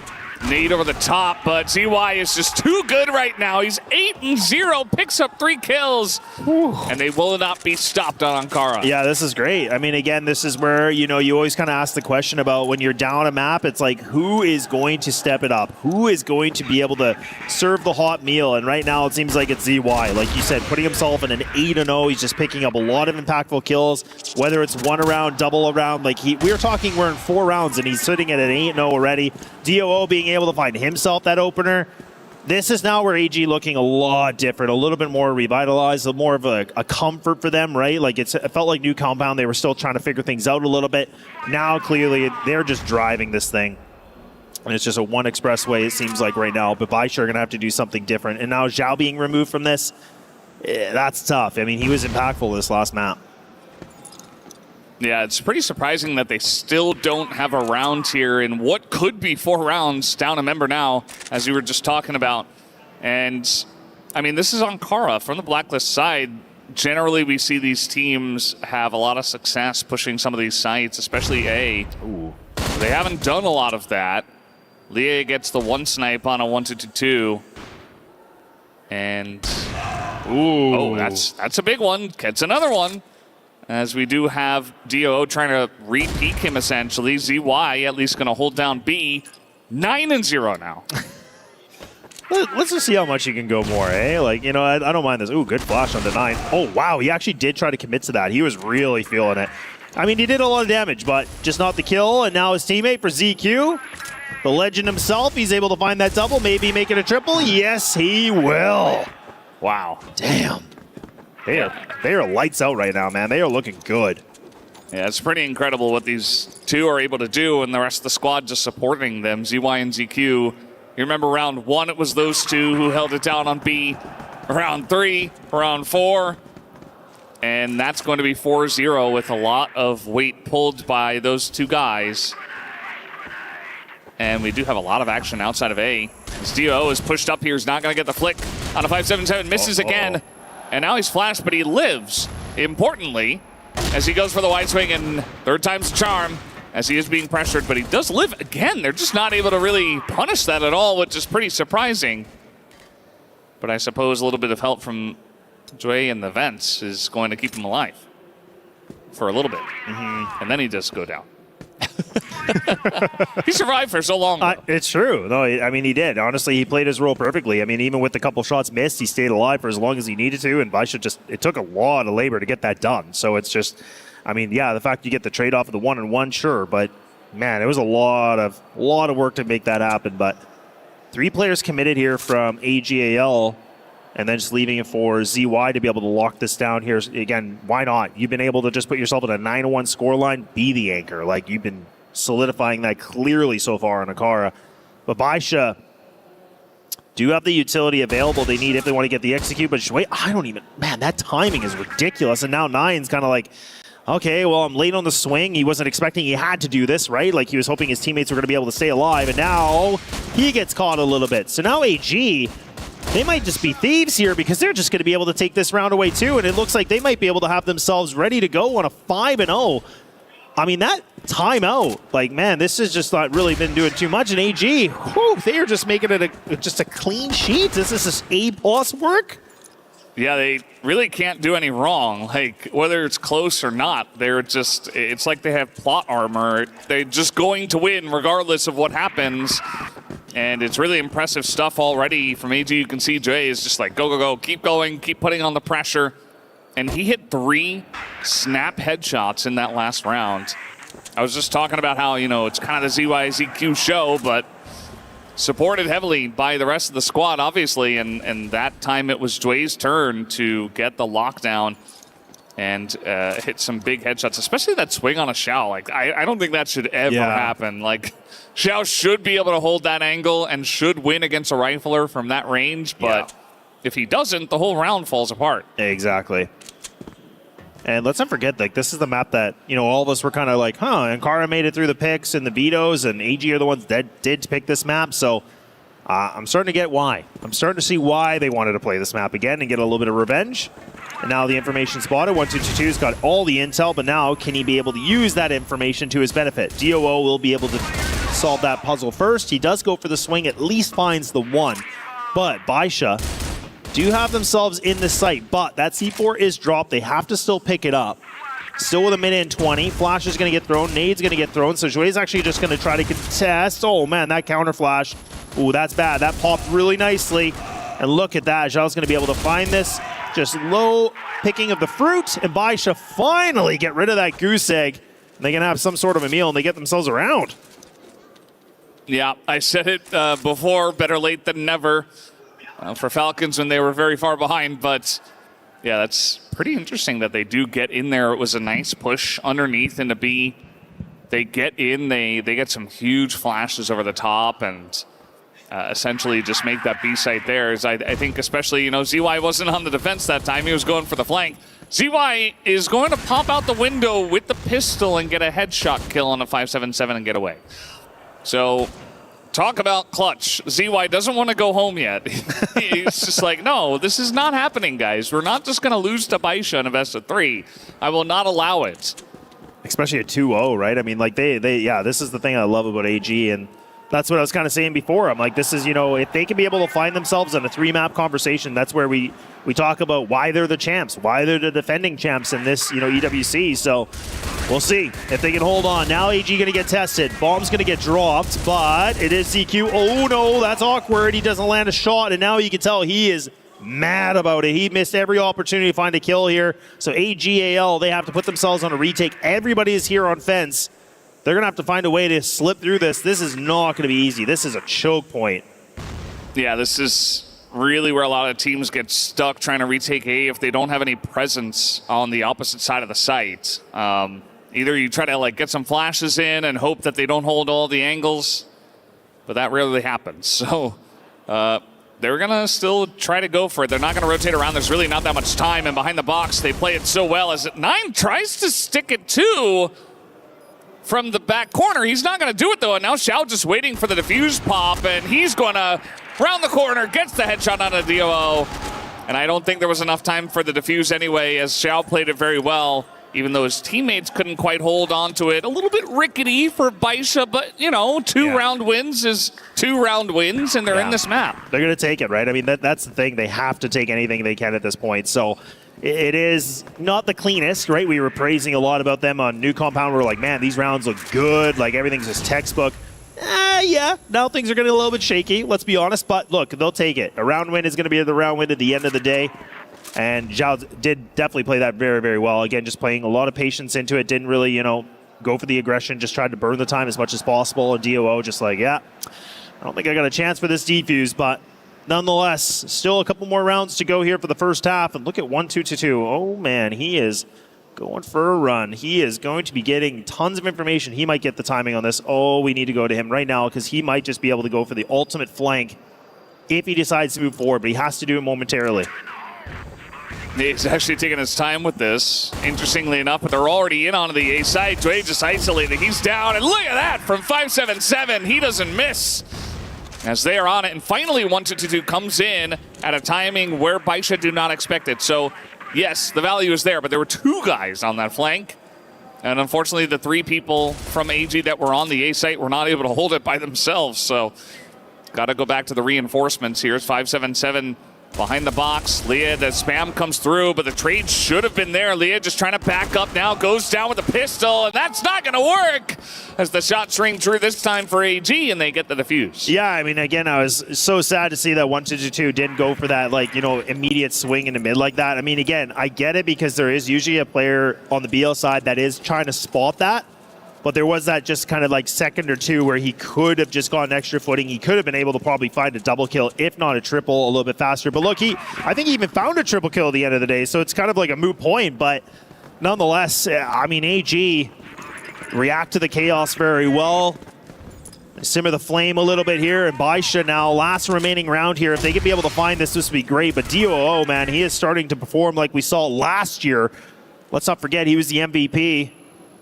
And he is starting to put himself in a decent conversation here. I know his scoreline's not really painting that full picture, but he has been able to find these duels. He has been able to create some kind of space, and that really does go a long way when we're talking about 2 heavy hitters like this. Yeah, absolutely. If you can get DO online, ZY's already online. Zway's having a big map so far. And you might just have enough pieces to get across the line against a team like Baisha. And it does look like Baisha for their final round, maybe finally some pressure into the middle of the map. We have not seen this. But they are going to go for it. Ooh. That's a missed shot, and DOO wins against Xiao. And that's, Xiao's not been having a good half, to be quite frank, as now the timing from Dre is good. But he does go down. It's traded back here. Nate comes forward. He tries to jump in. And that is just not going to work, as Baisha are left floundering around. And now Nine is like, where did my team go? At least he got the bomb. Yeah, and if he can find this kill on 1-2-2-2, again, he's deep in mid.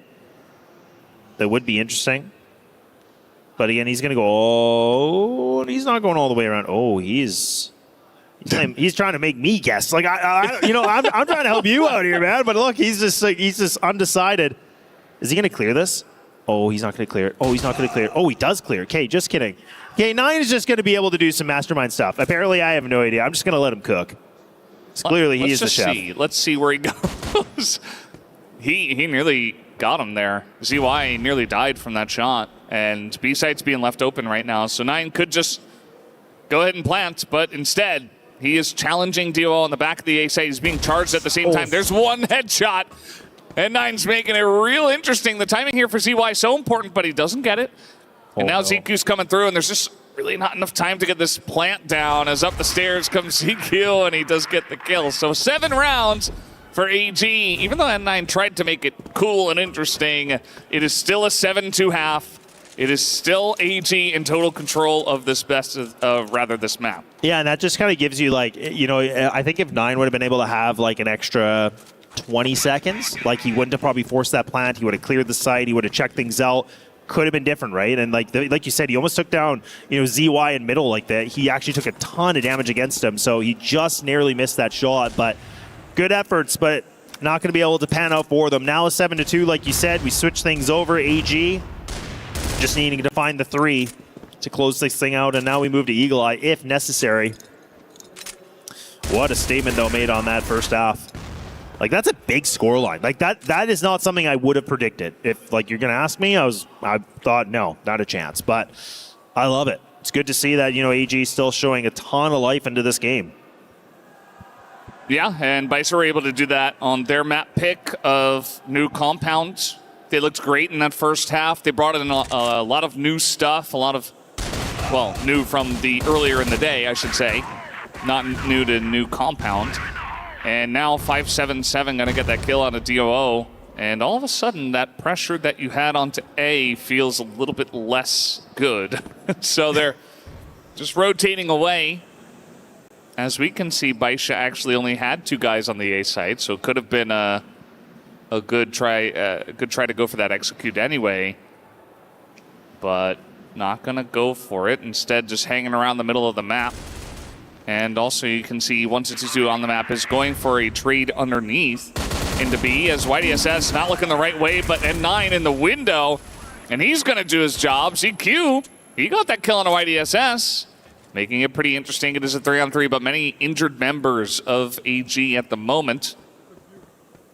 Did he see that C4 dropped? I was wondering that too, because I was thinking 9 might have been able to spot that, but then again, he gets kind of irrelevant now. They're able to get the kill against him, now get the plant down. So you just leave it at 5-7-7. And now it's just, this is going to be not easy at all. 1 versus 2. HP is low. Just defuse. Just defuse. Just stick it. Just stick it. Pros don't fake. Just do it. Oh, okay. That's better. I like that better. Okay, now you stick it. Yeah. Just go for it. He's so low, though. 122 is playing this well. He's just waiting. He's not being fooled, but he's holding it now as he peeks around and barely gets that one, but the timing is perfect from 122. That brings AG to 8. And this map is looking good for them. Yeah, wow, this was unexpected, to be honest. Like, I mean, we talked about them picking it. We were like, okay, well, clearly they've done some homework, but I didn't know if maybe just the way the first map went, if that was going to be a little bit against them. But no, I mean, they didn't even seem fazed by it. They're playing so well. So now we're talking about 2 rounds needed. Eagle Eye will be the determiner, which does kind of... Eagle Eye's been played a lot at this tournament, which has been like cool to see, right? Like, it's great to see. Like, I feel like that map getting in the rotation more often. It actually does excite me, to be honest.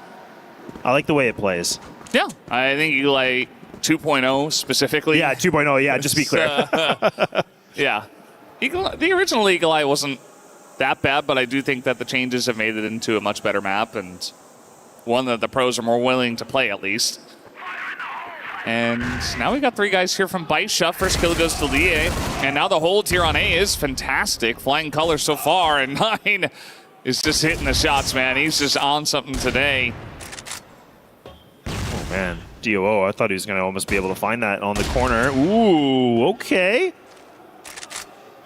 Captain, oh my captain, but he can't be able to find it, but good efforts nonetheless. Baisha scraped through another round. And that was a really great hold. And I like that AG, again, just mix it up. Nothing too crazy. They're just like, look, let's just go for a little bit of an A-pop. Unfortunately, they fall into the little bit of a trap, a little bit of a situation. And now we get to see that defense for Baisha. They try to just go a little bit of an aggression in the mid, just finding a duel. Doesn't seem to find anything. Now they reset. 4 players committed at this A site. Holy. Pop flashes galore. 9 might try to go for a bit of a swing on this. And he's going to have an easy duel. I think he might be able to find the second, and he does. He's just getting away with this. What is going on? How is he single-handedly being able to find 3 kills like that?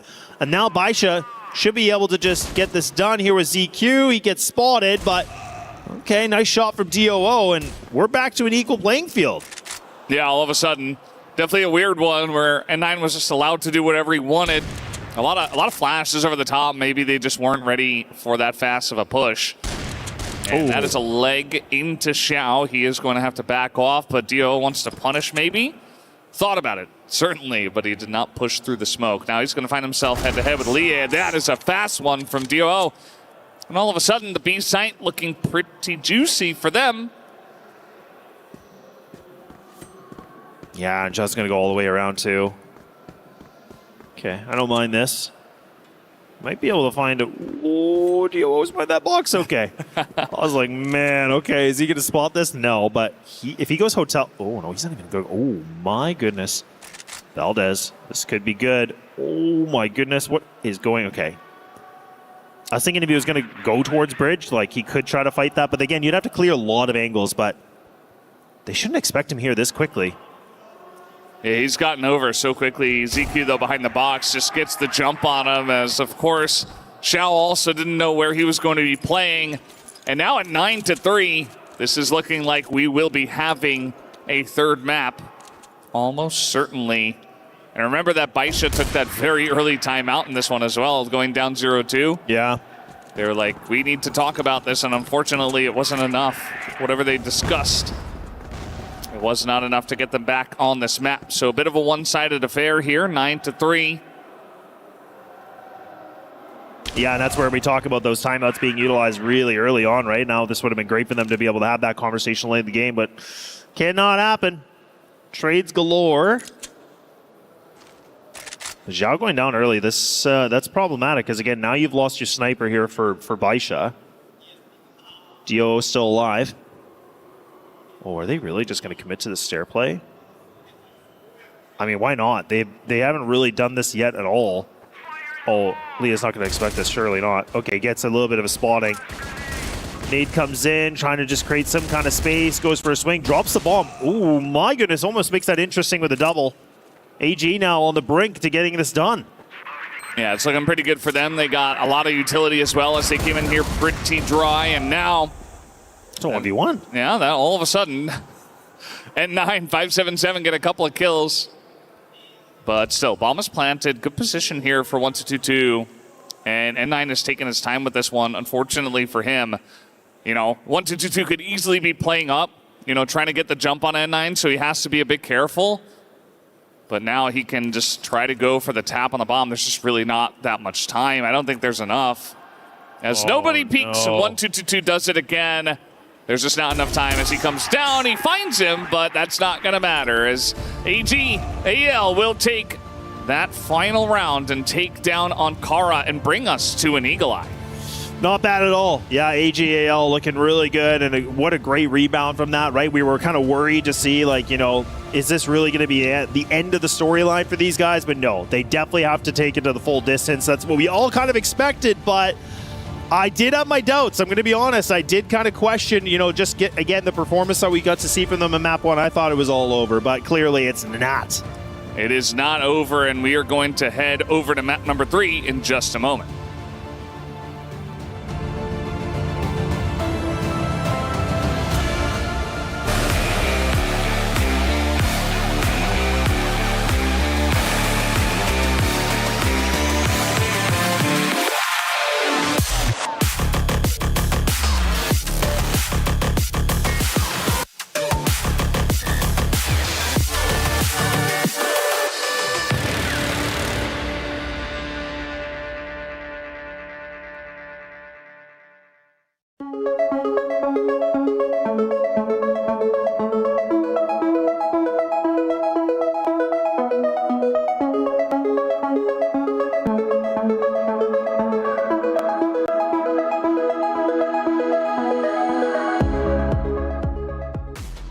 If you're worried about AGAL, put those worries aside. They're going to a Game 3 after dominating Ankara 10-3. Kyle, I must say, watching, me and Lucy were out there in the stands with the fans watching AGAL, and I think I saw probably some of the best Crossfire play that I've ever seen before. The way that they were maneuvering the map, the way that they were taking fights, and most importantly, disengaging with their life after engaging on Baisha was so truly impressive. After all, they went, 5-0 up before Baisha even had a response. Yeah, really rough start from Baisha, but you have to give credit to the IGLing of AG on this one. Like you said, very fluid gameplay. On top of that, the star players are back in the server as well. ZY notably starting off with 9 kills and only 1 death in this match. Yeah, I think he ended that first half 13-3 or something along those lines. But GRSI, which, as you say, fluid. They knew exactly what they were doing, and you could really tell that they were, experts on the map. You can very easily fall back and play sides. You can play very defensive because obviously you can stall out quite well on Ankara. But no, they were taking the fight to them, taking so much mid space, pushing out through, making it so uncomfortable for Baisha. Definitely so. Again, it was just so impressive to go from game 1 where they look lackluster, they're yawning on stage, they're not even awake, to what they do to turn it around in game number 2. It's so impressive. But after all, they are the returning champions, and that was a championship performance. It really was. I mean, most notably, I would say DOO stepping up to the plate big time in this one. He was very quiet in the first map of the series, but on top of that, you've got the duo of ZQ and ZY really helping lock things down as well, right in those key moments where they needed to shine. Yeah, DOO really did step up, right? Because it felt like he was, as we said, was really absent in a lot of their series. Had some great openers in the first half. Felt like he wasn't needed for the multi-kills. The riflers were doing so much of the work. But that second half on the BL side, it felt like he was exactly the sort of player that we've come to expect from him. Yeah, the Vince plays too was pretty impressive. Again, just the aggression from AGAL was something that I'm just not accustomed to seeing. I know they can turn it up a notch, but they're okay with playing slow. They typically do. But I felt night and day difference from game 1 to game 2. They were pushing fights. They were engaging early on, and Baisha simply did not have an answer. We take a look at the summary. 10-3 overall. You all mentioned DOO 14, ZY 14 as well when it comes to kills. But on the other side, Xiao, who had a great game 1, falls to the wayside with only 4. YDSS only 5. 273 damage as well from Xiao. That's not quite what we've come to expect from him just across the performances so far. But, that part of that comes from DOO having such a great performance. Also want to give a shout out to 12222, who had a bit of a quiet pop off there, actually the most damage, I think, in the server. And he's the player that on day 1 was actually really missing. It was quite noticeable in that series. But in the last couple, he's actually looked really solid in those clutches to close out in the post plants. He's looked very cool under the pressure. Yeah, it's great you point him out because 1222, we don't talk about him too often, even though he's on one of the most monumental rosters in Crossfire history. Yeah, he's just one of those key support players that isn't always present on the scoreboards, but when he's needed in those key moments, he steps up. You saw it there in that key 1v1, just playing out the clock, making the right decisions in those key moments.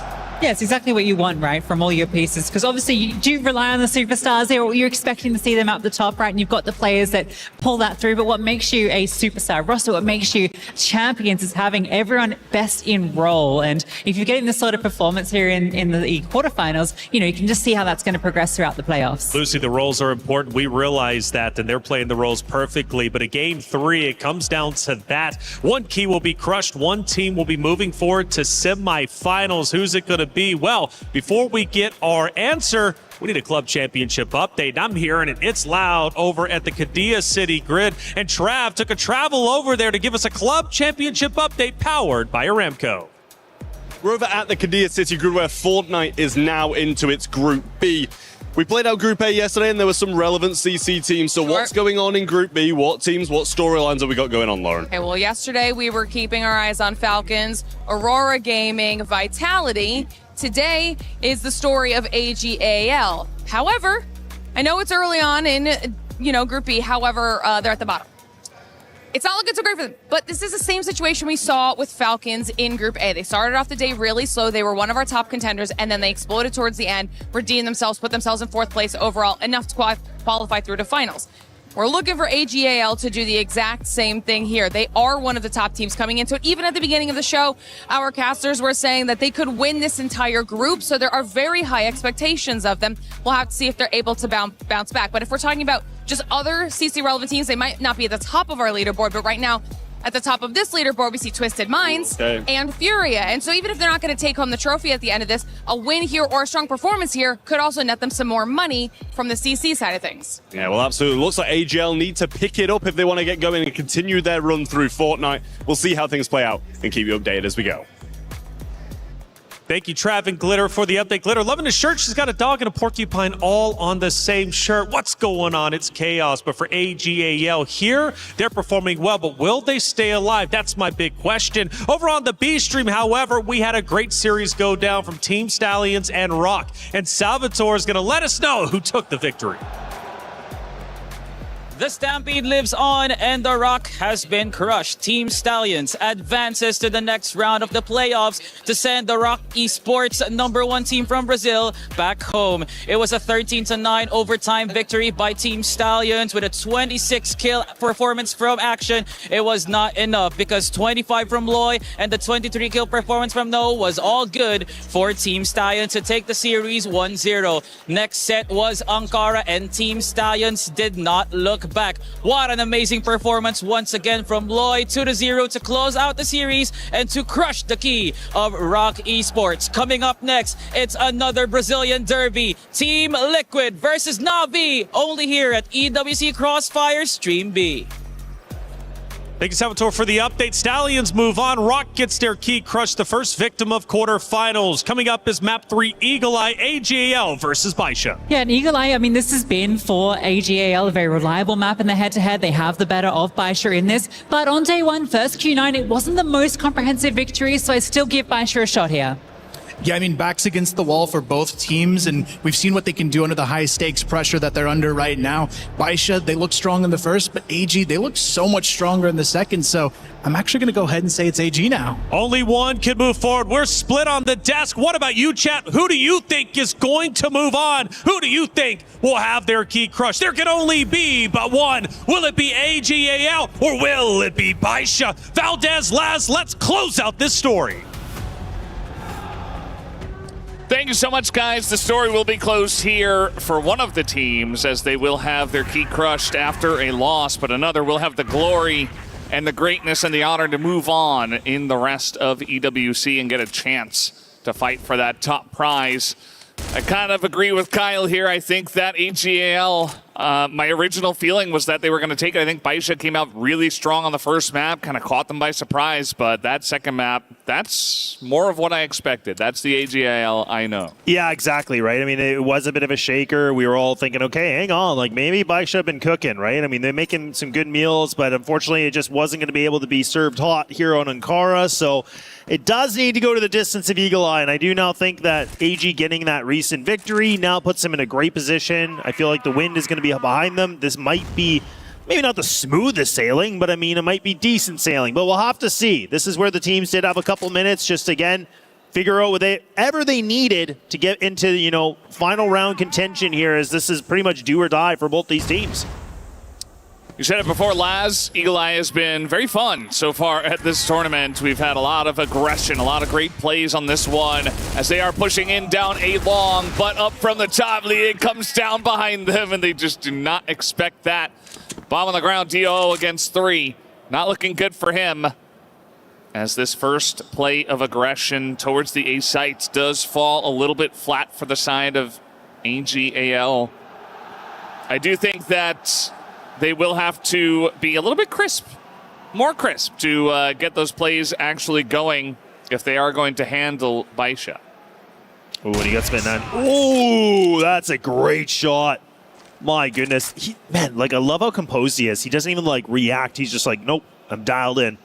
And like you said, if he can hit some shots, this is possible because you still have Zhao that's kind of on the big flank here, but he's just kind of hovering. This is the right thing that he should be doing because if he kind of pushes through, DOO has a world where he could be able to take him out. So now Leah, ooh, shots. Oh! Oh, man. Okay, this is why he was the MVP, but man, Zhao will get the better of him, but one more second, if he makes that across, that could have been up at all for a coin toss. Yeah, they're very pumped on the side of Xiao, or on the side of Baisha, rather, after Xiao's performance at the very end of that round is able to get this quick scope in the sniper duel. And that's really what's been highlighted so often, especially in Crossfire, is the sniper duel between many a team. Yeah, both these guys have just been giants, and now ZY just brings a pistol to it. Don't even need a sniper, don't even need a rifle.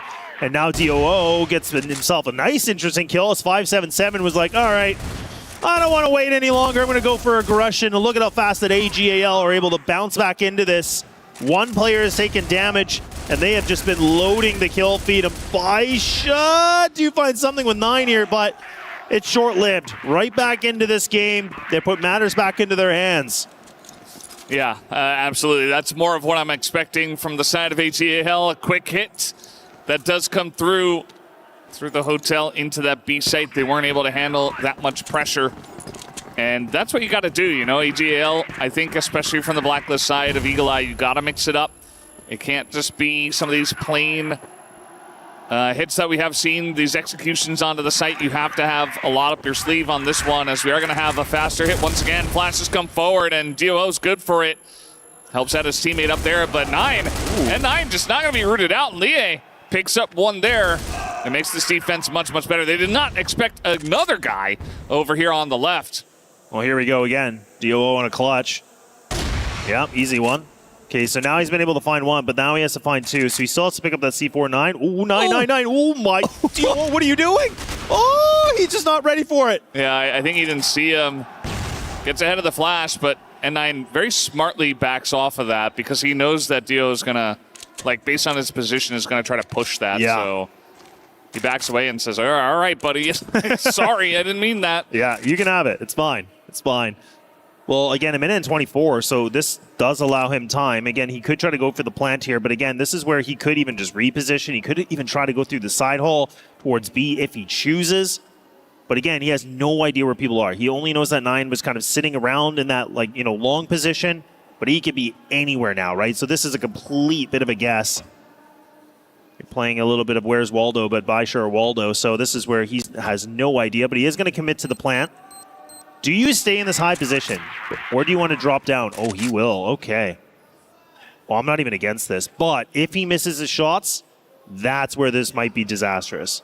Yeah, he's going to try to make it maybe all the way to the long angle, but Xiao was waiting, and it didn't matter. Xiao goes down, and now all of a sudden, he's going to swap over to the rifle, finds N9, and N9 doesn't have that much time, but he's just going to stick it.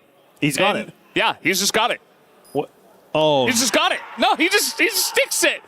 And bro's so fake. He just sticks. He goes up the stairs. No util. He holds his button on the bomb. Oh, yeah, and it's tough, right? Because, like, now it's easy for us to argue, like, oh, well, DOO could have easily planted on the side of the pillar. He could have been able to put that a little bit more open, but he didn't. Again, he had no idea where those players were, so there's not a chance that he could have done that without putting a lot of risk into it. But like we said, he goes for that duel, he misses any shot. N9, it was pretty much an easy little bit of a defuse, but tough pill for AG to be able to swallow, because they pretty much had that one, and I feel like DOO really did have himself in the best position in the world, but unfortunately just missing that shot with the rifle just allowed that extra space needed.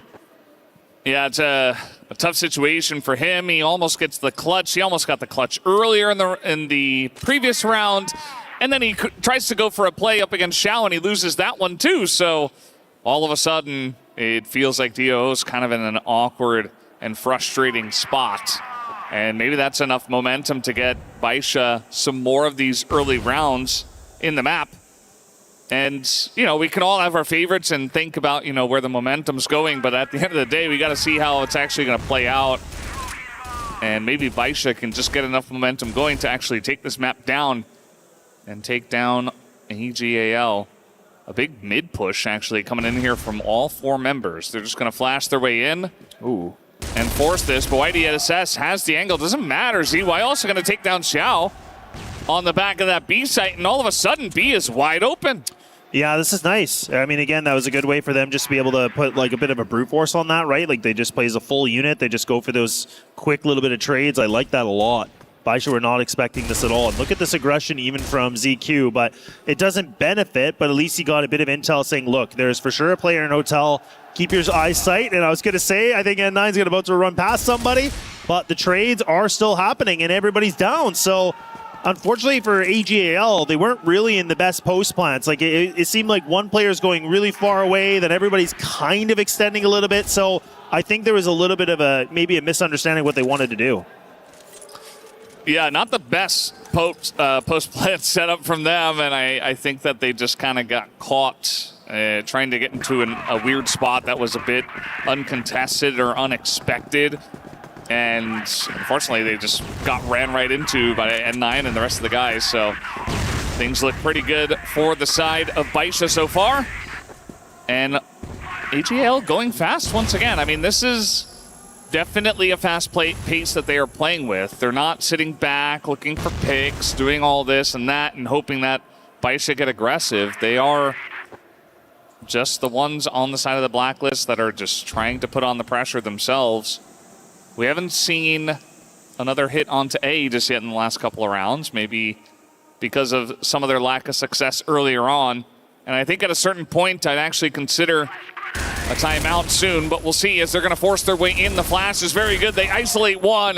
The entry from the side of 1-2-2 is pretty good as they try to swarm onto the stairs, but they just use the stairs for protection. ZQ stays alive until the very end, but he's alone now up against a full health 577 who is already wrapped around. Yeah, but does he actually expect this, though? It seems like he has the full read, and he was kind of, again, just like checking his six like every single time. He's like, I think he's going to be here. And now you can see that he's just trying to play the mind game, making it seem like he ran all the way to the other site and making 577 kind of, again, recollect his thoughts and kind of, second guess himself maybe, and he can catch something on a bit of a rotate.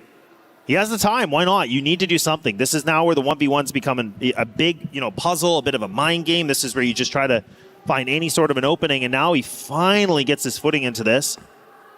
And he realizes he can't find the rotator, so 577's going to get the Q.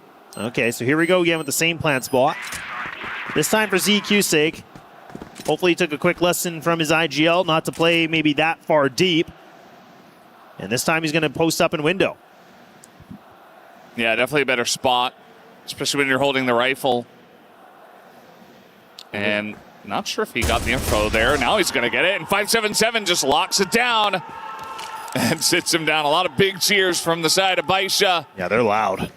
They're getting really excited. I mean, you could just feel it. It's in the air. Like, they have so much momentum right now. So many of these early pushes. I'm sure a lot of the stuff that AGL have prepped coming into this match for Eagle Eye just going astray and not really finding much value. Very nice shot here from 577. That's his mouse hand. Like, yeah, it's like, be careful with that one. I don't know. You gotta let him diffuse first, man. Like, I get it. Like, look, there's a lot of time, but I'm like, still, like, just let him do his thing and then get pumped up a little bit. I get it. Oh man, but yeah, this has been tough because I think out of the 4 rounds that we see for Baisha, like 2 of those have been clutches. So like it is, those scrappy rounds that could go either way. So, but nonetheless, I mean, we talk about it. A round win is going to be a round win here for the quarterfinals, and Baisha now with a really nice lead. And it's kind of, frustrating, I'm sure, for DOO too, because considering he's playing so well and like he's calling and he's also hitting his shots, he's doing all the right things he needs, but they just need a little bit of that extra 10% just to get something moving in their favor. Yeah, you can see him talking right now. He's trying to figure out exactly how he wants to play this one.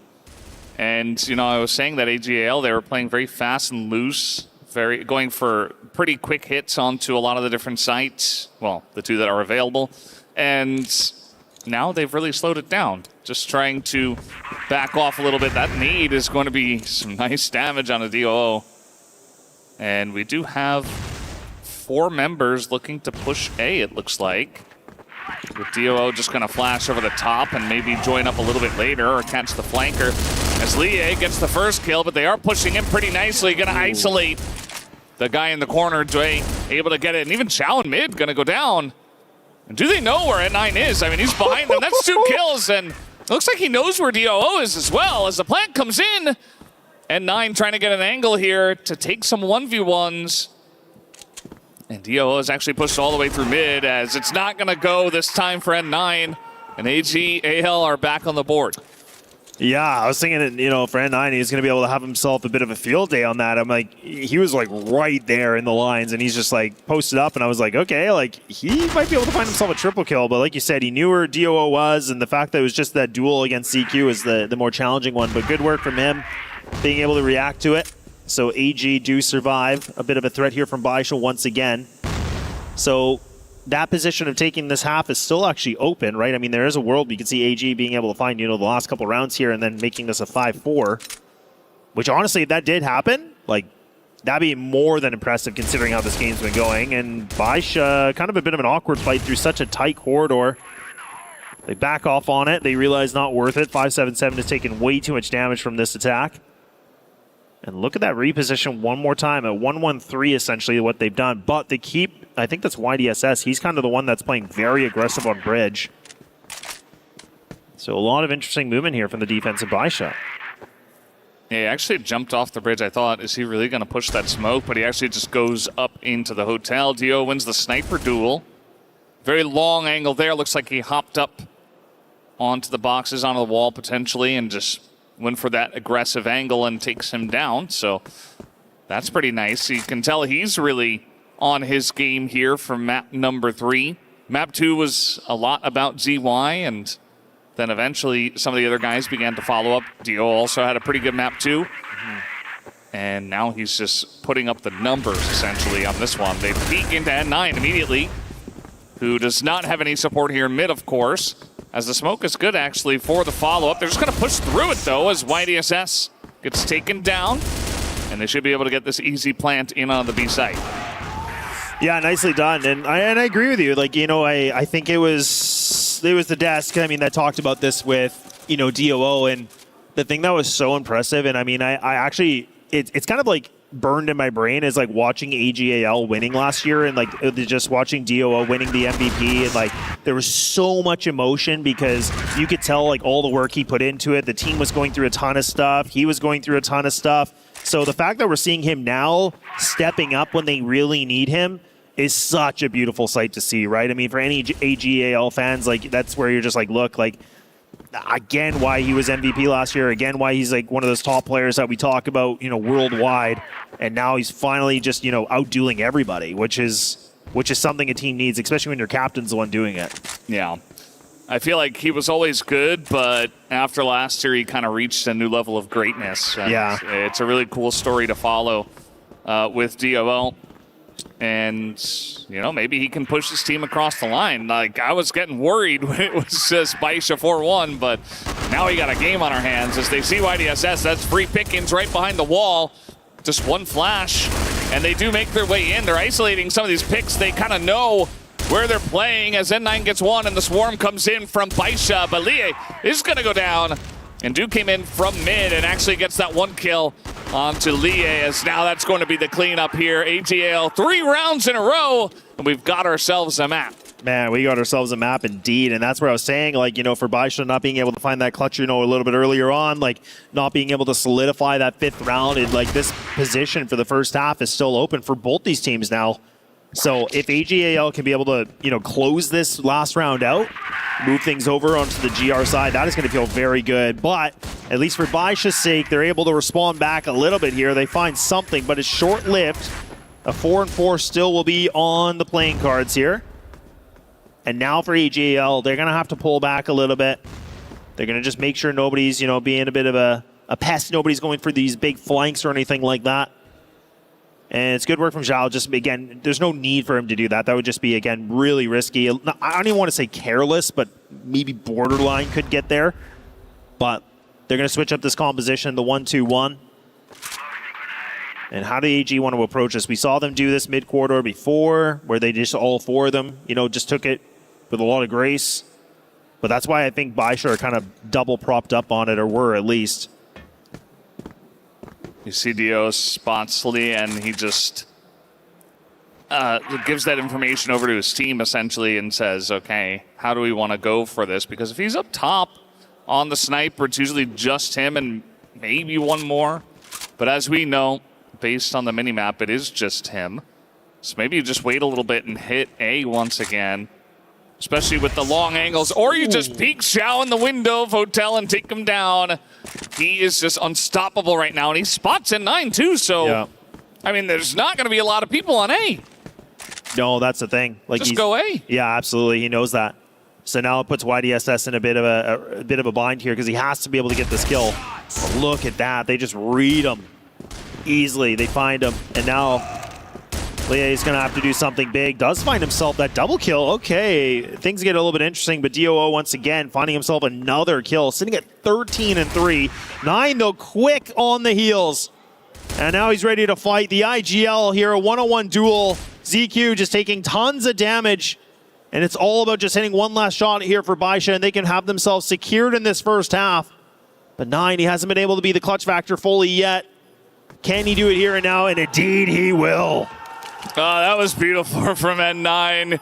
He got the jump on a 1, and the second he makes it into a 1v1, he just controls it so well. Like, the areas he was checking to just get information on, okay, it was like an elimination game for him. He's like, okay, well, I've checked left. He's not up the stairs. He's not under the stairs.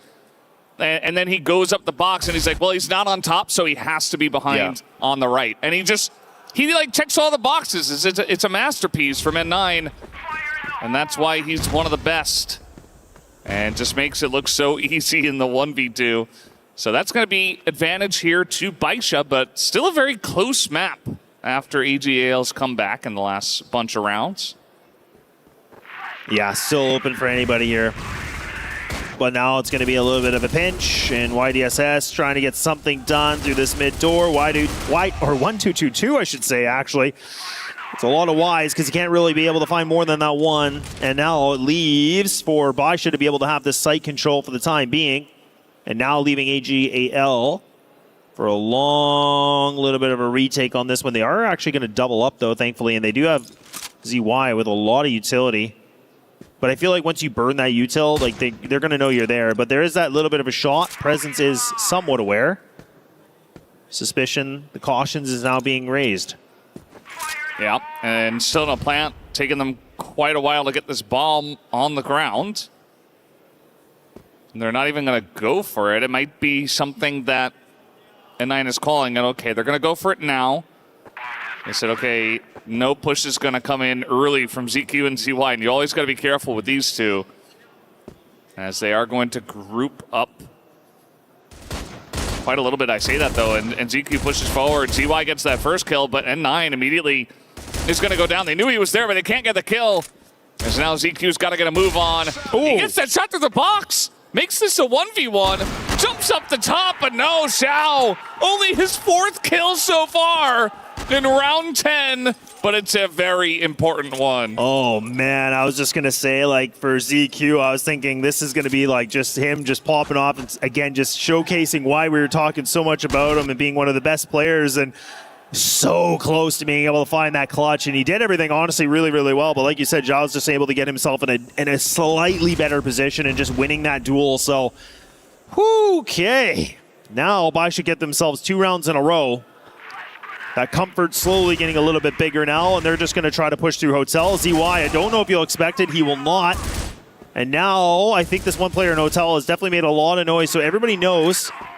Do you want to, flush this player out, or do you want to just kind of ignore them? It seems like they want to just take this from both angles. I don't blame them. Just remove that threat as much as possible. There we go, and it's clean. Not even losing a single player in this approach. They don't even have to commit to this if they don't want, but they are going to commit to it now. Yeah, I mean, they're already on the site. This is just a beautiful play from the side of Baisha. I love how quickly they hit this. And they got in before it looked like AGL were even set up. And they're going to have a timeout after this, after a round that we just saw. And I think that's a good idea. As N9's right there for the one. 577's playing the wall. He waits until the last moment. Although this is getting pretty interesting. Dio now in the 1v2. And he has some time. Gets the drop. And he misses the shot, but he gets the pistol. Half. The timer is down. Is he? No, he's just going to tap it. He has no idea where this player is, and YDSS drops down. Nicely played from him. Barely holds on. These rounds are crazy. That looks like a done deal for Baisha, but wow, it got interesting at the end. It really, really did.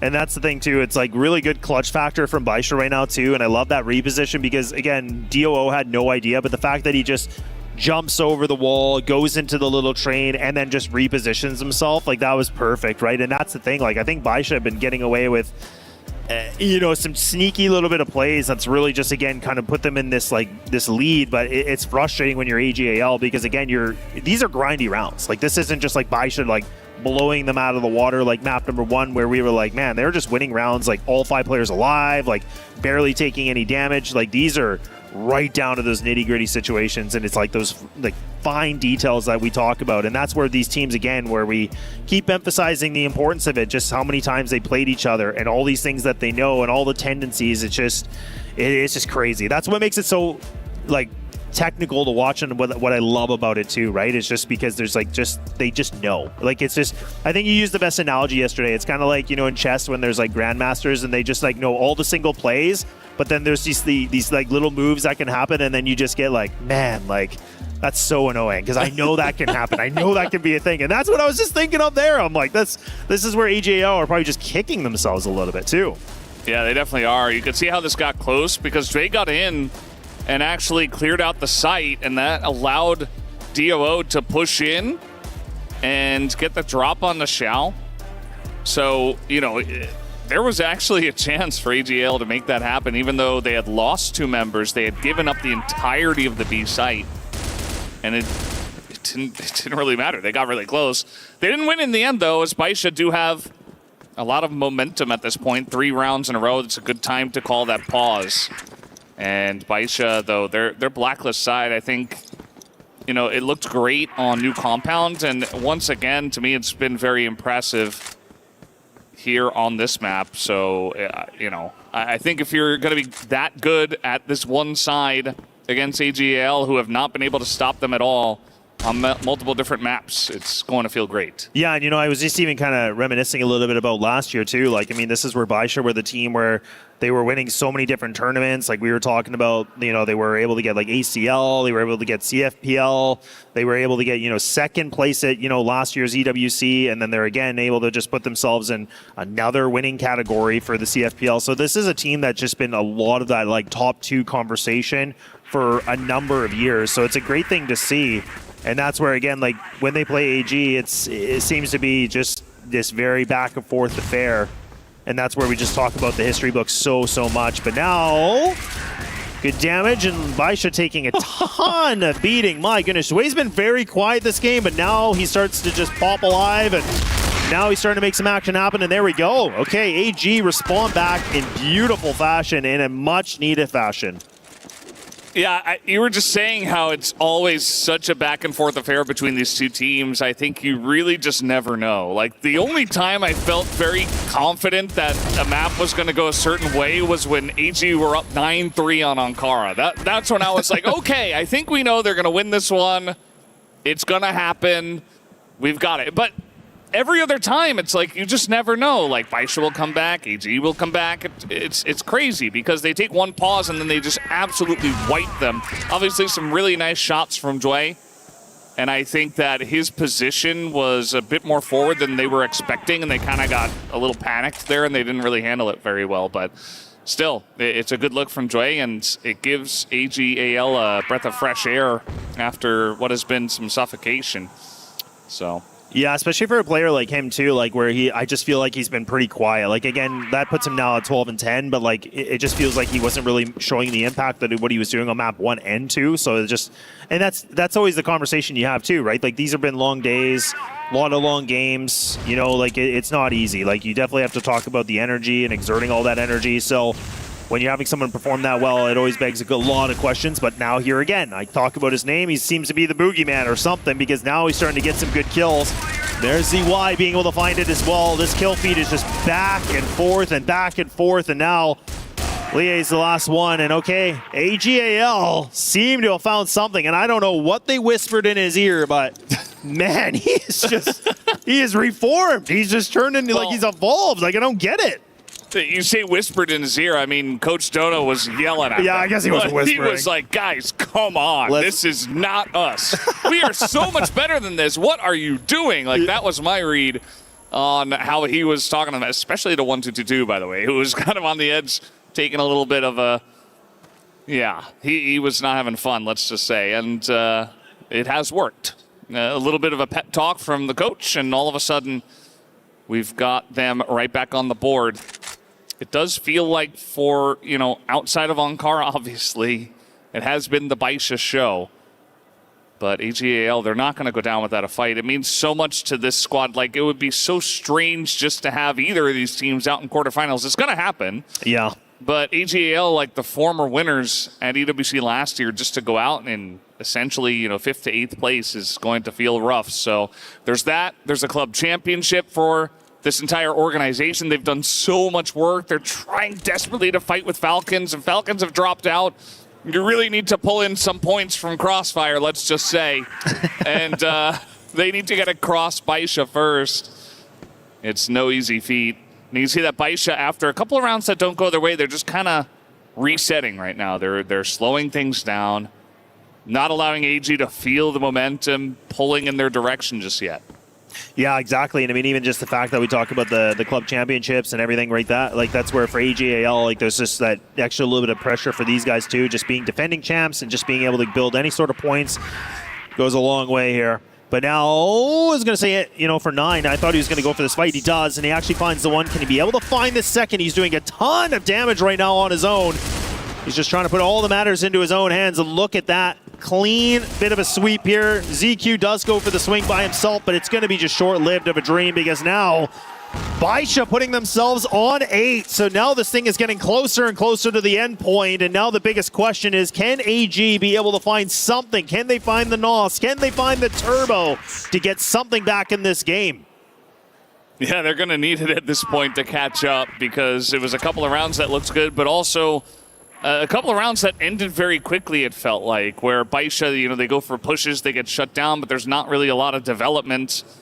And I really like how Baisha played that round tempo-wise. They just were kind of waiting for a minute and a half, and AG were like, well, we don't really have any idea where they're coming in. Not a lot of information was gathered, and the push that time was clean. So if I'm Baisha, I'd probably just stick to the same. You know, it's getting late in the day. Both these teams have been around now for a while, and just trying to control the pace, I think, can earn you a lot here when it's such a important match. Yeah, and for Baisha, I mean, this is where, again, burning that last minute and 33 here remaining on the timer. Good nade that gets caught a little bit against 9. Another nade going to get thrown here from AG. Nothing going to connect for this one, though. And this defense leaving it very lightly defended here on the B side. And now 9 should be able to free kill. He gets away with it. He dances around some bullets. He does take some damage, don't get me wrong, but gets another life on this. So he can count his lucky stars a little bit on this one. And now he's going to go for the full rotate around. And Baisha have to do something big now. And that minute mark has been made. And look at AG. They're actually going to try to pop through mid. They're going to try to cause a little bit of a ruckus. They're going to try to ruffle some feathers if they can.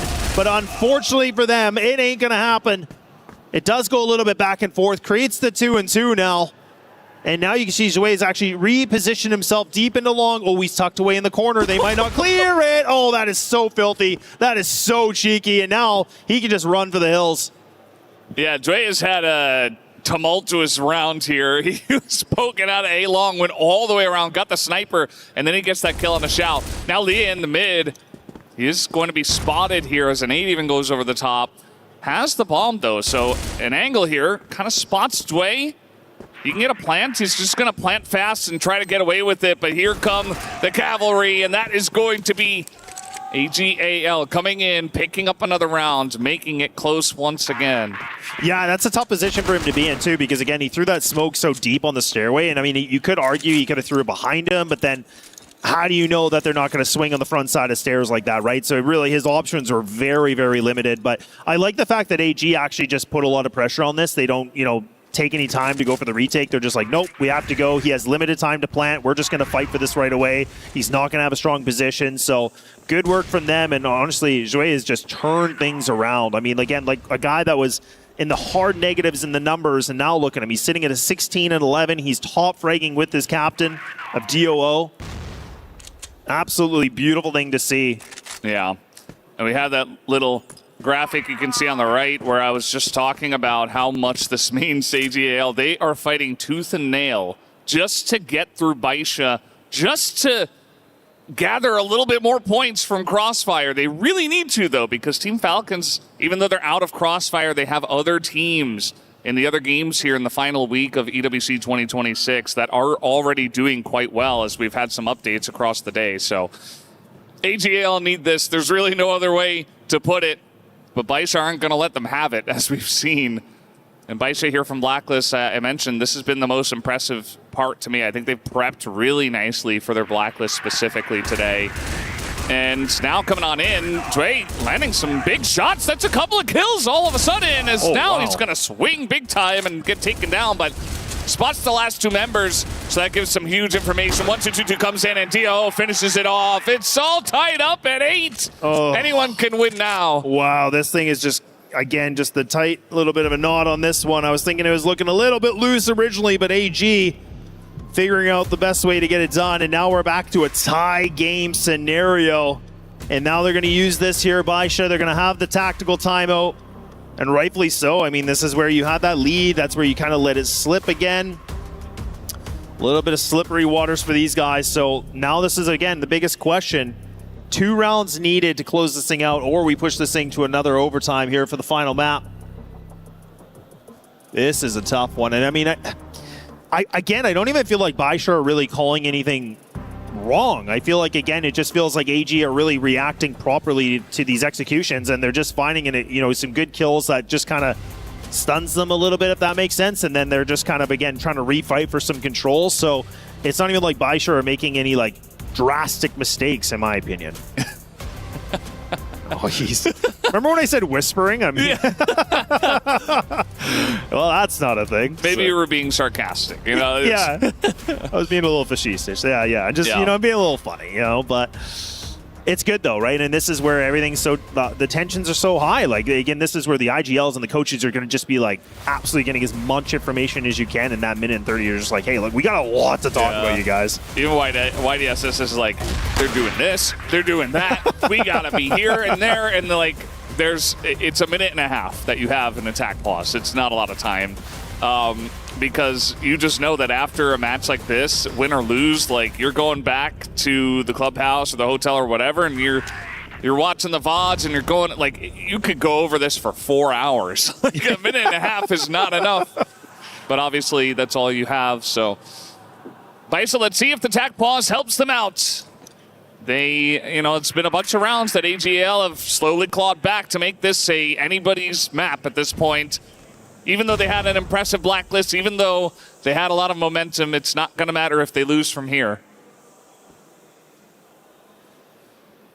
And now you just leave it here for one player to anchor this here. That's going to be ZY. And again, ZQ is close, but not close enough maybe. And look at that. The trades go back and forth. Nine's going to be able to find himself that instant.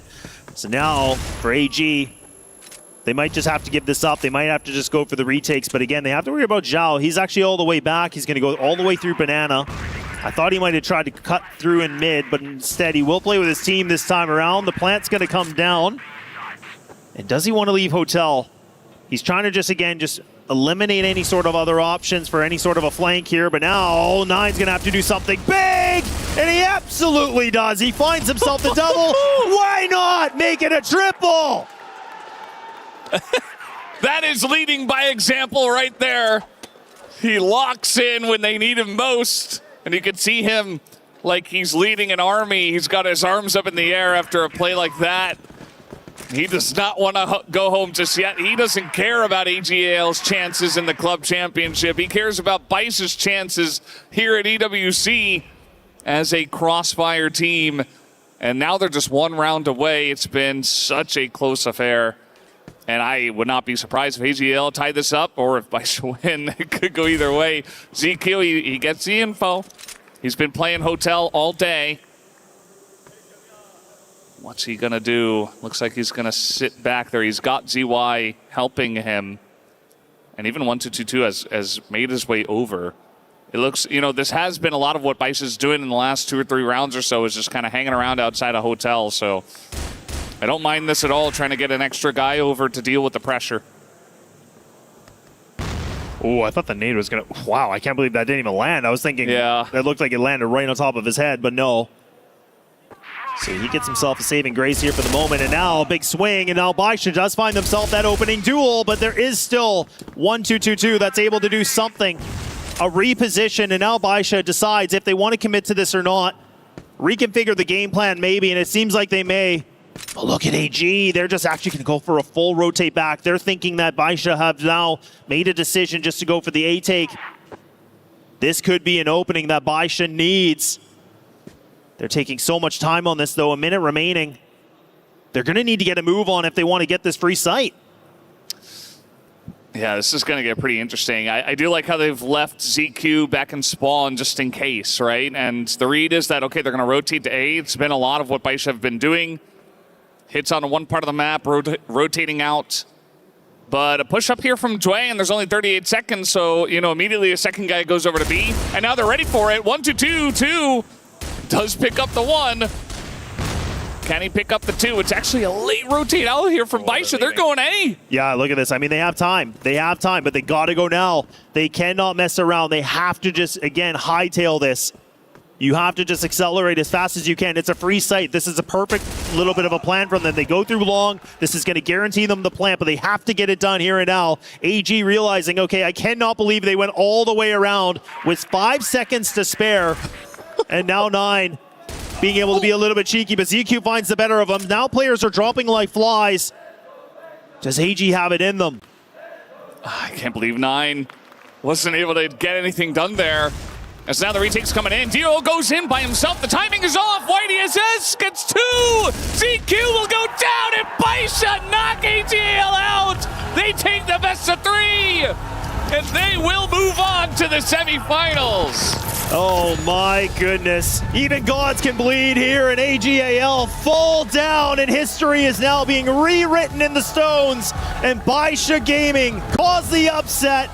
The defending EWC champs cannot hold their record any longer. They are now removed from this tournament, and Baisha will move on. And then they have to just prepare themselves for the matchup of King Zero and versus Vitality in the semi-finals. Pretty incredible stuff. I mean, that came down to the wire. I just can't believe. I thought we were going extra rounds at that point, but man, Baisha, they show up big. There was only so much that Dio could do. And the rest of the squad, they had a decent map, but he put up the biggest numbers, and man, you could see the respect is there. A lot of pats on the shoulder from pretty much everybody. AJL, they fought their hearts out, but I think Baisha were just slightly the better team today. And Lucy's going to be laughing her way to the bank after her prediction. Just feeling the momentum of Baisha. It was just enough here tonight to get across the line. Yeah, it honestly really just felt like, again, that, you know, Baisha felt like that preparation was just a bit more, right? It felt like that's where we talk about N9 and what he brings to the tables on IGL and everything he did, all the plays he was making, and his teammates being able to step up when needed. And honestly, that's where we were going back and forth about like these two teams that could go either way, but Baisha look like they're in championship form. They're aging like fine wine, it feels like. You know, they had to go through a lower bracket. Seems like that has benefited them in this situation. And AG, that pressure of just being the defending champs, they might have just been a little bit maybe overwhelming, and now they got themselves removed here from the tournament. Yeah, just like that, they're out in quarters up against Baisha Gaming, and Baisha, you know, maybe it's their time. I think the guys on the desk were talking about how whoever wins this one best of 3 in the quarters is the favorite. Maybe it was actually you last year. I think it was me. Yeah, but it's true, right? I think that, especially with how closely this was fought and how strong and the pedigree of both of these teams, and just what they're able to do under so much pressure. Like, they fought tooth and nail going back and forth, but Baisha were just slightly the better team, and you can see everybody cheering for them behind them as we are going to have that interview on the stage. Let's throw it over there right now. And now it is officially time for AGAL to hand over their key to Baisha as our defending champions have officially fallen. Thank you so much, AGAL. Baisha, we have to get a word with one of our players. Jen, if you could please help me out here. What is it about AGAL that makes it so that you guys always have classic matches like this one? AGL 作为你们对手，为什么你们每次跟他们交手的时候都是如此经典、如此精彩的一个对决呢？因为我们互相都很了解，其实，在比赛场上就是考验双方的心态，还有临场的战术嘛。我们今天做得很好。It's because AGL has been long-time rivals for us. We know each other very, very well. So really, whenever we go on the arena, it boils down to our condition, our mental state, and all the little fine details. And every single match is extremely close. And I think today, we just came out slightly on top in terms of mental state. Okay, and after that win, we saw a huge pop-off, all kind of yelling, ah, and all of this. Love to see it. Please take us through your emotion that you felt winning this match. 当时你们获胜的时候，就看到全体所有人，你们整个战队，每个人都在欢呼，每个人都在拥抱，每个人都在蹦跳了。已经，能不能跟我们说一下，当时你们就是获得这个胜利的时候，你们当时心情是什么样？你们当时感受是什么样的？首先的比赛过程特别精彩嘛，然后比赛程度这个很重要，然后我们也是成功复仇了他们。我们觉得赢他们很不容易，所以赢完之后特别开心，特别高兴。Well, it was a very, very exciting, very close match, and being able to win against them on the EWC stage, getting our revenge here, it is an absolute achievement for our team, and everyone was extremely happy, absolutely stoked. That revenge, I'm sure, tastes extremely sweet as AGAL officially has been eliminated from the tournament. Congratulations, Baisha, Baisha Gaming as a whole, and you could go ahead and crush your opponent's key. And it is time to crush another key, and man, how heavy this key is, because this key might be the one that puts the nail in the coffin of AGAL's club championship dreams, as we see a couple Team Falcons fans made the trip to see if it was happening, and indeed, it is happening. The running champion of Crossfire and the team who is currently second on the club championship falls early to the guys they beat last year. It is time to hear the pop. And there it is, done and dusted. AGAL is no more. They were the favorites of this tournament, but it was without thinking about Baisha Gaming getting their revenge. Once again, sir, congratulations. Baisha Gaming, congratulations. You will be in semi-finals of the tournament. AGAL is no more. Club championship up in the air and more semi-finals soon.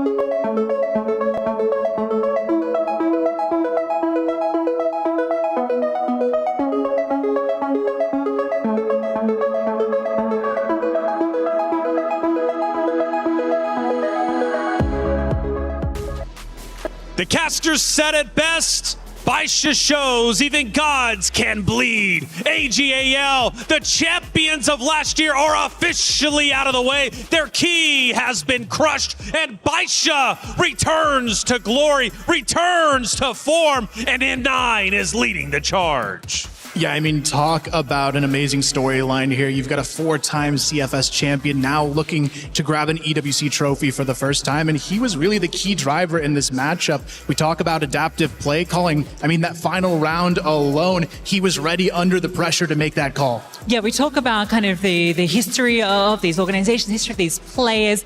N9, the greatest to ever do it, but he doesn't have that EWC trophy, and now he's eliminated the major competition, gets revenge on last year, and now has that potential path through, and he played a fantastic game, as did the whole squad. Unbelievable. Baisha came into it with a mission after beating Falcons just earlier today, surviving through the lower bracket, taking down Falcons to 0. Chat was asking, stamina, is it going to be an issue? Clearly not. Baisha get the job done. Yeah, they stumbled in map 2, but maps 1 and 3, they were flawless. An incredible job. But for AGAL, what a run they've had from last year EWC champions, earning $750,000, going on to win CFS 2025 Grand Finals in Chengdu. They had their run, and unfortunately, their run has ended for now. Yeah, but as history has shown us, Baisha is always lurking in the shadows and ready to strike, and it might be the start of their new era here. I mean, this is a team that's done it before, and I wouldn't be surprised to see them do it again. Absolutely, and I'm really glad this series ended the way it did, right? That Eagle Eye 2.0 had everything you could possibly want. We had 2 back-to-back at 1v4 attempts coming in from DOO, and I thought, okay, right, this is AJAL. They're going to really give us this fight. Unfortunately, it didn't close out. I think in general, there was like 5 1v1s across that map. Almost every single one came through for Baisha. They really, really wanted it today. Absolutely, and they got it. They absolutely did. They moved forward in the bracket. They are now officially top 4, but you know they have their eyes on the prize, and that is to lift the trophy. Again, for N9, that's GOAT status. That means he now moves into the conversation, if not already the conversation of being the best Crossfire has ever seen as an individual player. Baisha, they've been on the long road, the long come up to once again reclaiming glory. AGL took it from them, and now they have taken it back. You gotta love Crossfire. You gotta love the Esports World Cup. The storylines have been phenomenal. Now, I'm not gonna get too deep into the weeds when it comes to the club championship talk, at least as of yet. But for AGL, currently in second place, they needed AGL to go all the way. Now, top 8 gives them some points, but not all the points that they were looking for. Yeah, a bit of a bummer, but you know, one of the big clubs still left. Vitality is going to be playing up next as well, so I am excited to see them take the stage. But unfortunately for AGAL, they were just expecting a lot more out of this situation, but I don't think anyone would have predicted a quarterfinals matchup between the 2 finalists from last year. Yeah, right. I mean, it's a pretty unlucky draw, I suppose. That's just the way the knockout draw plays out. And for AGL, that unfortunately does, really put into jeopardy the chance of the club championship. Falcons, I know we had the Falcons fans, the audience cheering on Baisha because of that, and well, they'll be keeping their eyes across the competition. But for Vitality as well, yeah, there is that opportunity. And for Baisha, I mean, just because you've beaten out AGL doesn't mean that their run is, going to be that clean to the grand finals, because King Zero, potentially, you might have to go up against them again. Yeah, King Zero Vitality about to throw down on stage. The fans are showing up to support Vitality. It's about to get loud in the venue, but it's going to be a fun time for sure. And King Zero, they're going to have to block all that noise, all the drums out if they want to try and take down Vitality on their home turf, their home ground here in Paris, France. What an event it's already been, and our semifinals is already looking stacked. We've got a matchup, by the way, taking place on the B stream. Make sure you have both of the streams up, because that one is going down currently, and it's Na'Vi playing. Now for Na'Vi, also trying to get the club championship points. Again, we'll get you caught up to speed in just a little bit, but it's the final week, and there's quite literally millions of dollars on the line for the clubs competing in each and every game. So it matters, your performance. Let's take a look at B-Stream and how it's starting to shape up, because again, that matchup was going down. I think I took a peek earlier. Yeah, and it was Na'Vi down. Team Liquid have had a tremendous come up when it comes to the club championship race on stage 1. Also Magnus Carlsen winning just last week. And now Team Liquid looking for a top 4 performance. Yeah, I feel like they really have it in them as well. I mean, talk about a team that's on a wild run right now. I don't think we've even talked enough about the fact that they beat Stallions already. They're on a bit of a tear, and now, of course, they take the first map of this series as well, looking like a pretty good chance at the top 4. Yeah, I'm glad we got to see the closeout there. That was really exciting. I just completely zoned out whatever you were saying, because I was so locked in on the that final round there. I was thinking if that clutch is going to come through. But yeah, I mean, great start in the series, and really cool that we're going to have, a potential, well, we will 100% have a top 4 Brazilian team. That definitely so, and that's been the biggest talking point for China. They're most likely going to have to go against somebody else from a different region in grand finals. At one point, we were talking about it. We're looking at China potentially 1, 2, 3, and 4. This time around, though, at least with the way that the EWC knockout draw ended up unfolding, that's not going to be the case. Yeah, it's crazy to see the top 4 teams from last year falling short. I mean, you had EP going out in the groups, Q9 from the CFPL going out in the groups, and of course, now AG out as well. It opens the door wide, though, for a potential newcomer to come through, because if you're in that other side of the bracket, you've got to be pretty happy not to see all gamers left in this tournament. Yeah, absolutely, right? And the fact that you get to avoid the other 2 Chinese teams as well, right? Because Baisha, obviously King Zero, who beat Baisha during the group stage, just not forget that, right? This is a team that you cannot underestimate when you look at this bracket. So yeah, I think for Stallions, Falcons in particular, I think they're very happy, especially with such a convincing 2-0 to get things started in the quarterfinals. They're feeling like this is the best possible chance to get another Grand Finals appearance. Isn't that crazy? We can have King Zero versus Baisha rematch, Stallions versus Team Liquid rematch in semifinals. The storylines are getting deep. But for AJL, we must celebrate how far they have come. Top 8 is definitely not what they wanted. However, this isn't going to be the end of AJL. We will be hearing from them in CFS 2026 Grand Finals over in Wuhan. But for 12-22, Salvatore had a chance to catch up with them after the very unfortunate loss. We're here for the post-match interview. Joining here me is with 12-22. Thank you so much for your time. It was a nice drive for all gamers, but no longer they are the defending champions of EWC. But let's talk about the second half, 12-22. So it was a back and forth actually between you and Baisha. So can you tell us what happened at the end of Eagle Eye? 非常遗憾 ，AGL 这个冠军卫冕未能达成，然后但是刚才打的也确实非常的激进，非常的很可惜吧。能大概跟我们也说一下，就是当时图3鹰眼，当时尤其是后半场，大概发生了一些什么事情呢？就是怎么说呢？有可能阴差阳错了吧，就是因为我们那边也是拿到信息，然后刚好跟对面错开了，然后一直对面觉得对面是要进攻 B 区了。 然后，所以我们一直堵着没动，然后最后的回防就是失败了嘛，就是。I'll say a lot of it just came down to like the smallest mistakes in decision and like maybe even a stroke of luck. There was one round where we got the information. We thought that they were going to go for an attack on B side, so we gambled on that. We have defended it heavily, but they ended up going for A, and then we had to counterattack, and that made things very difficult, and we lost that round, which led us to losing the series. And speaking of difficulty, and I feel like every team out there really is having a hard time dealing with Baisha Gaming, even the defending champion. So was there anything specific in the matchup that was so hard to deal with in your series against Baisha? 确实感觉现在比赛当中，每支战队都觉得白沙是一个非常棘手的一个战队，就是也都有点打不过吧。那能不能跟我们说，就是从你的角度来讲，白沙具体有哪一点是他们做的最好的、最难应付的一点？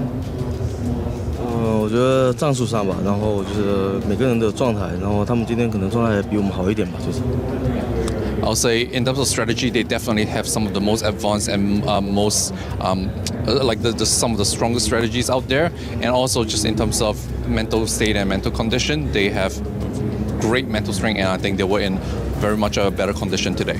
Yeah, I see. So don't worry, 1222. I will not be wasting any more time. Do you have any messages to the All Gamers fans out there who's watching at home, or to your friends and families? Please feel free.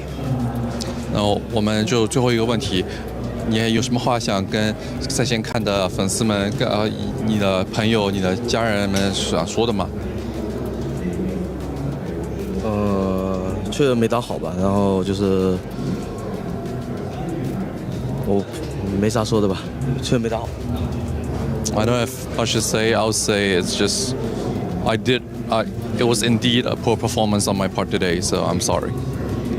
Make no mistake that all gamers will return to the stage and they will be dominant once again. Thank you so much, 1222, and nice drive for all gamers. Let's send it back to the analyst desk.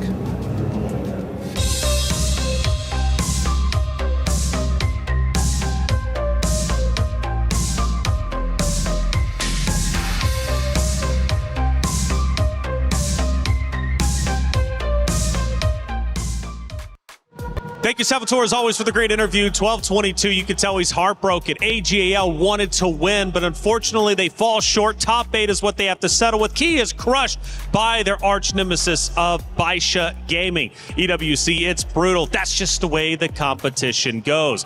Now, we got a special guest joined here live for the first time on our desk, Trav. Good to see you, man. Looking great.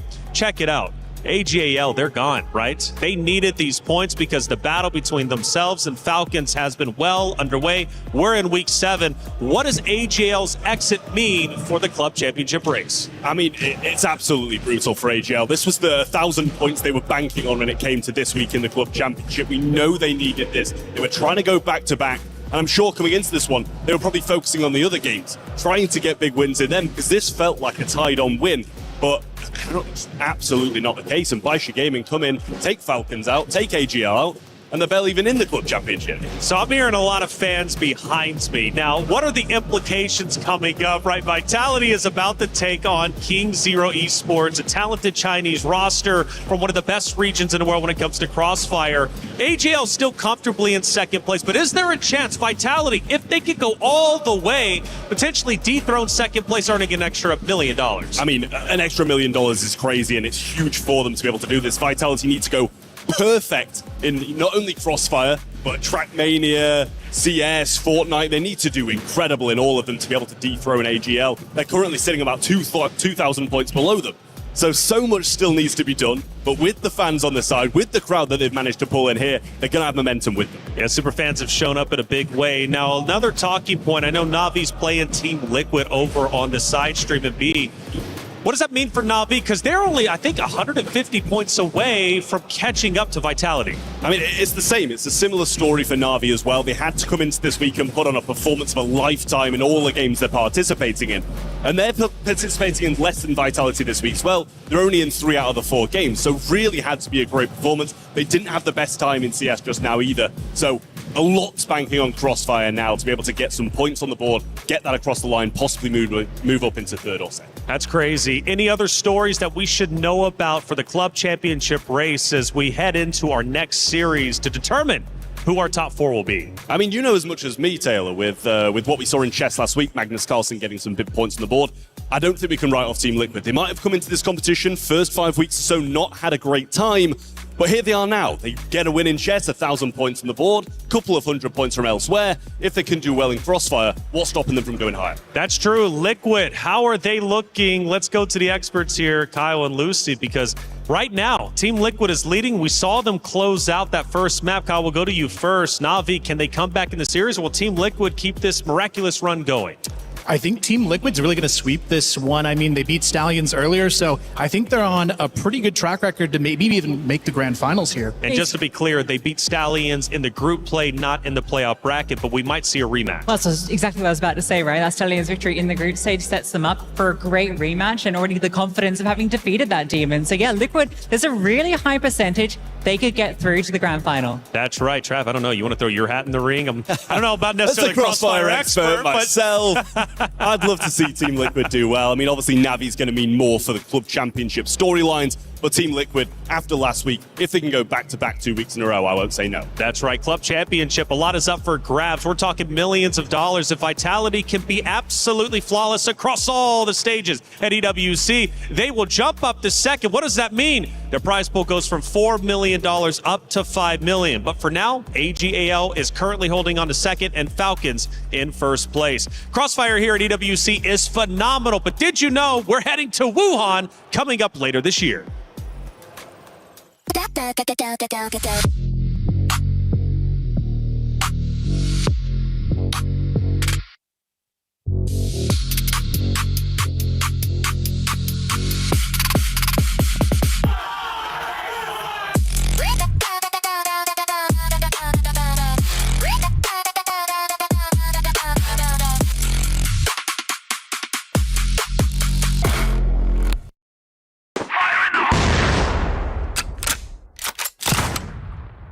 النهارده هنجرب حاجات المفروض هنعرف هي ايه وهنشوفها دلوقتي وفوق ان هنبدا رهينه فيها.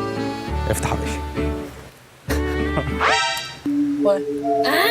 عيش ده باجيت؟ باجيت ده باجيت ده باجيت؟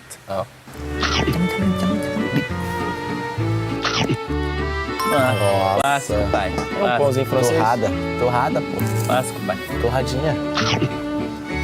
E vamos dar uma nota negativa, você vai jogar aí. Bánh mì rồi. Cái này có tí sữa, sẽ đặt anh thọ. Hả? Nó vừa ấy vừa anh à.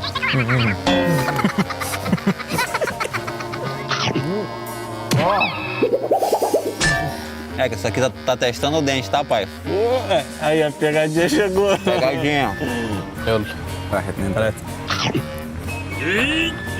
ايوه هو ناشف قوي يا اسطى بس ده العادي صح؟ ما اعرفش بس ما عجبنيش Outro só tipo assim a manteiguinha. No, I don't like it at all. It's hard and it's really hard to swallow. Not for me this one. Same. Very hard to eat. Zero. Zero.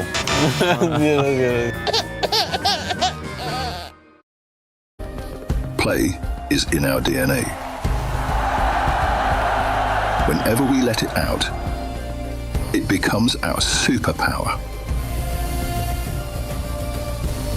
Now imagine an entire city being built to supercharge it. Kadir City, powered by Play.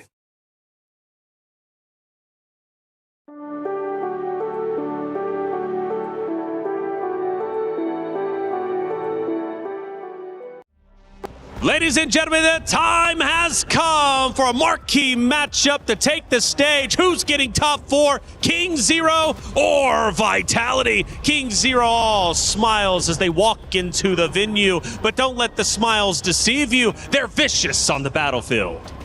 Yeah, I mean, this team is eager and ready to go. One of the best CFPL teams we've seen in this event so far, and actually the only one to not yet drop a series as well, which is surprising considering they weren't the favorite coming into this, but they have played lights out all tournament long. All tournament long indeed, but look at these guys. Vitality, they've already got some tremendous wins over in the group stage, but they continue to go further and further. They won their matchup earlier. They now step foot onto the mainstream stream to the very stage just behind me to face off against King Zero, and the implications are high, not only for themselves as a team, but also as an org. Yeah, I mean, Vitality, they also have they're chasing pretty high in the CC at the very moment in terms of the rankings, but at the same time, Vitality, there's a lot to prove just carrying the name Vitality itself, the greatness of the organization, and especially knowing you're representing, EU, you're the only one left, and I feel like Vitality doesn't want to disappoint. Vitality, they were picked by KZ a little bit earlier. KZ said, this is the matchup we want. Yeah, I think it's a good position for Vitality to be in because I feel like they're being underestimated very clearly in this moment. KZ, they haven't felt what it's like to lose in this tournament just yet, but Vitality, they've had to claw for every single opportunity. For sure, a lot of legends on this roster, a lot of exciting names, Totson included. Yeah, I mean, Totson especially, he's been quite a player for this team in Vitality, and it kind of seems like the entire team has kind of figured it out, especially after that GK series, and they just look a lot better, and especially knowing that compared to their online selves, their LAN performance is way better than expected, and I feel like that win up against EP really does prove that they can beat even the best of the best. It's not even just Totson though. Snake, Horus, Snare, Slayer, the list goes on and on. These guys know how to slay out. I mentioned it for Baisha earlier. I'm going to mention it again for Vitality. They had the play earlier. Stamina, it's a real thing. Are they going to be affected by that? I think it's only going to help them in this one. I mean, you had so many players stepping up. I remember looking at their final map, Snake, the IGL, 26 kills to help them close out that 13-12 win earlier today. And I feel like that's going to give them a lot of momentum to take into the series. Sneaky, you've been bringing up a name from King Zero's side, and you're a big fan of him. Let's talk some Ice. Yeah, I mean, Ice, of course, probably Rookie of the Year for 2026, and he has been nothing but impressive, right? I mean, for someone who is having his first split and his first international, his statistics are out of his world, and at the same time, like, it seems like he's not afraid of the moment. If anything, he embraces it. Who's Ice being compared to when it comes to Crossfire? Of course, everybody knows he's baby N9 according to the Chinese community, and that, of course, what we saw from earlier in Baisha Gaming, that's going to be a big honor to have. And guess what, Kyle? Baby N9, we might be seeing him face off against Big N9. Baisha is their next opponent if they move forward.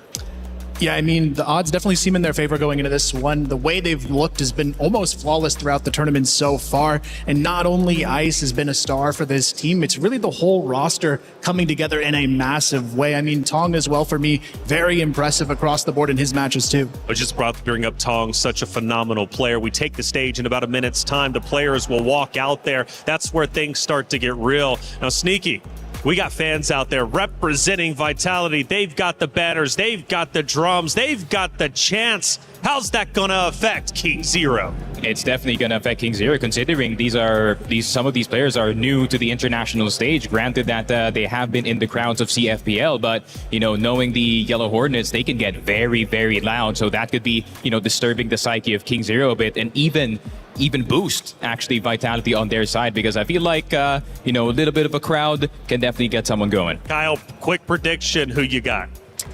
You know what? I'm going to go 2-1 Vitality. I believed in them the other day. They had a bit of a setback, but with how they're looking, I believe they can pull it back here. Sneaky, very quick. Who you got? I'll break the monotony. I'll go 2-1 KZ. All right, Vitality, KZ, what about you out there in the chat? It's a big matchup. Huge implications when it comes to Vitality for the club championship race. With AGAL out, now the opportunity to take second place is up for grabs. Let's head to the stage. Who's moving forward? KZ or Vitality? One more match to run, and you know this one is going to be hype, Rob. The champion is down. Everyone is looking at this trophy, looking to carry it at the end of the week. Right now, another banger match coming. We are guaranteed to have a new champion for Crossfire here at the Esports World Cup. And this next team that I'm about to bring out is one of the strongest candidates to win it all. Please welcome to the stage, King Zero Esports.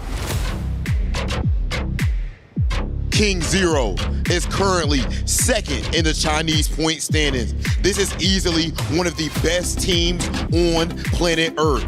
People think that it's amazing that Baisha was able to take down AGAL, but who defeated Baisha? You are looking at them right now. They have yet to lose a match. They have yet to taste their own blood, and right now they are looking to take things all the way.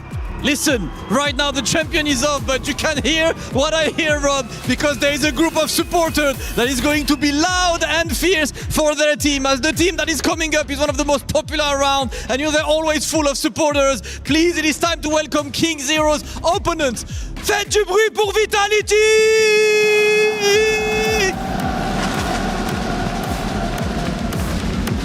Team Vitality, they were top 8 last year and they entered with a massive upset, sending Evolution Power to the losers bracket. They might have lost to AGAL, but they clutched against GK Esports in overtime. This roster is 5 Egyptian players who are looking to make a mark in history. They are dominant in EU MENA and they're looking to continue the same way. And with AGAL out, it means that Vitality has a shooting chance at getting second place of the club championship. Big and important match for Vitality.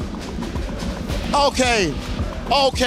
There's a whole lot of commotion going on right now. Team Vitality fans are wilding out. Jen, I need your help with this translation.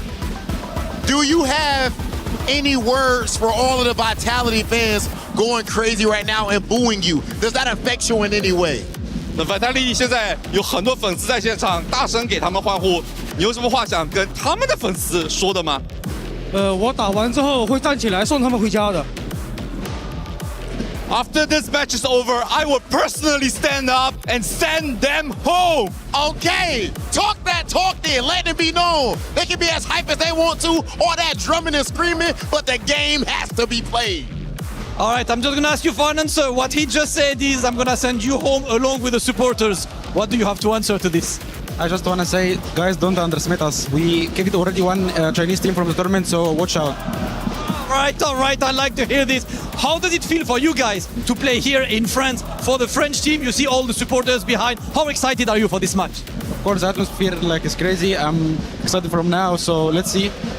All right, well, listen, guys, it is time to get ready. Team Vitality, can I have you line up in front of me there, please, for the face-off before the match? Listen, Rob, it is loud and clear who the crowd wants, but this is a banger match coming. Okay, ladies and gentlemen, you hear all the commotion. Officially, one of these teams is going to be sent home. It is time for our next match. Team Vitality versus King Zero. The energy in the arena is palpable. Vitality fans have risen up But King Zero, they're not scared. They're showing no fear. And they said if we win, I will personally brag in your face. The fans have voted King Zero is the favorite. But if you were in the arena, you would think they got it all backwards. Vitality seemed to be the favorites, at least here in Paris. Yeah, I mean, as a West League fan myself, I would love to see these guys rise up and take this victory. Like they said in the interview just there on stage, they've already taken out one team from the CFPL, but now as we go into veto, this is the important part. Sneaky, I feel like they have to have a good veto today. Oh, for sure. There's a lot of overlap as well between Vitality and King Zero. We're probably going to see some priority maybe on Eagle Eye. Maybe we are going to see the Ankara in this one, but it's a very smart ban from the side of Vitality to put out Black Widow because, you know, for the past few times, the aggression of KZ has been a problem on some of the teams, but Subbase is going to be the pick, and that's really good because, you know, King Zero, they have been dominating in that map, especially back in China. Yeah, this is a really, really good map for King Zero. Vitality, it is in their top 3, but the way KZ plays is almost unpredictable. But for Vitality, this is the pick I was hoping for. They were able to take down EP on this map, and Compound is one of the maps they're able to consistently upset some of the best teams on. Yeah, and I feel like the best course of action for map number 3 here would be Ankara. Yeah, Port would be a very good ban that kind of does disable Snare and his capability of popping off in that map. But yeah, all signs point to Ankara. No! We're going to go Eagle Eye 2.0. That's a very, very brave ban from the side of Vitality, but maybe they have a surprise up their sleeve. Yeah, I think this is a brilliant third map. They've actually started rolling the dice on it a lot in the CFWL, so they've got the experience and the reps now. This could be the recipe for them to pull it off. Definitely could be. Our 3 maps are set, and you can see it, the spectacle right behind Team Vitality. The fans have shown up, and again, that's going to give them an extra boost. That's going to give them extra momentum to take down the powerhouse team, which is King Zero. Yeah, King Zero, though, not to sell them short either. This team is not going to be an easy opponent to go against. You talk about players like Ice, Tong, 9U helping lead the charge as well. We saw what they were able to do earlier in this tournament already against Baisha and booking their ticket very early as one of the strongest teams to secure a spot in the playoffs. So I'm just curious to see what Vitality might change coming into this one. Yeah, especially from what I've heard, right? King Zero, one of the best pipelines from amateur to pro. I mean, they've gotten every single player handpicked by the owner himself and saying, this is the team to win trophies. But Vitality, just as scary. 3 years together, and that synergy cannot be beat. Go back to week 2 in the Allianz Vault. It was Vitality lifting the trophy. Will they do it again? It's Vitality going against King Zero. Let's get the series started. Thank you so much, guys. We are ready for a huge best of 3 as we are beginning between King Zero Esports and Team Vitality. The hometown favorites here hoping for a big win up against King Zero, who is a powerhouse from the CFPL. And that is an understatement, probably. These guys are really good. They were able to take down Baisha, I believe it was, in the bracket already. Yeah, it was a 2-1 over them, so looking fantastic for their run so far. And we'll have to wait and see what happens here in this best of 3. Starting off on Subbase, I'm joined by B-Dog. How are you doing today, B-Dog? I'm good. I'm trying to get my thoughts across and hear them in my head because it is so loud behind me. The Vitality fans are shown out in full force, and well, Vitality are looking to show up here. It was the golden round on Subbase for them that actually put their spot here in playoffs, and now we find themselves against a King Zero that did it the easy way. And that means going up against Tong and YF, the dual-wielding snipers on the Global Risk side. And for Tong, he's been my favorite player to watch all event. I've been so impressed with what we're getting out of him here at EWC. Yeah, just individually, these guys are incredible in terms of what they get going in their gunplay and their ability to clutch certain rounds. And it will be a big treat, especially here on Subbase. You mentioned, you know, they barely got across the line, Vitality. They barely got here through GK Esports, a strong team from Vietnam. This is definitely the next step up. There were tears as they were winning that golden round from Vitality. Going to start off with a nice shot here from YF through the double doors. And it is Vitality playing that patient style that we know and love. Yeah, look at Slayer. Slayer's actually got like quite a good angle right now and progression over towards this B bomb site. You don't know about him yet, but no, well, XN and YF do it immediately. I was concerned a little bit about the lack of utility for King Zero on the global risk side, but no, they're absolutely fine. This is now suddenly a 5-on-2. Vitality yet to get a kill in the round, and it just gets worse and worse. And that's where King Zero get loud, and Vitality, you've gone quiet. Well, it is only the beginning, right? It is the first round, and King Zero, strong showing there. I think they get that first kill through the doors. YF doing some good work there, and then we saw that Vitality were trying to take a multi-pronged approach down a member, which can always lead to some risks. As once again, YF gonna show up with a big shot through the double doors. We haven't seen Snare go for the challenge there yet, but I guarantee you eventually he will. He's that kind of player. Now he does try to challenge in lockers, gets taken out by Ice. And here comes Morris, maybe to look to go down the stairs. It is just 9U down here, not able to hit that shot. And then the flank is coming in here. XN gets behind them. And the bomb is also in a wonky spot here for Slayer.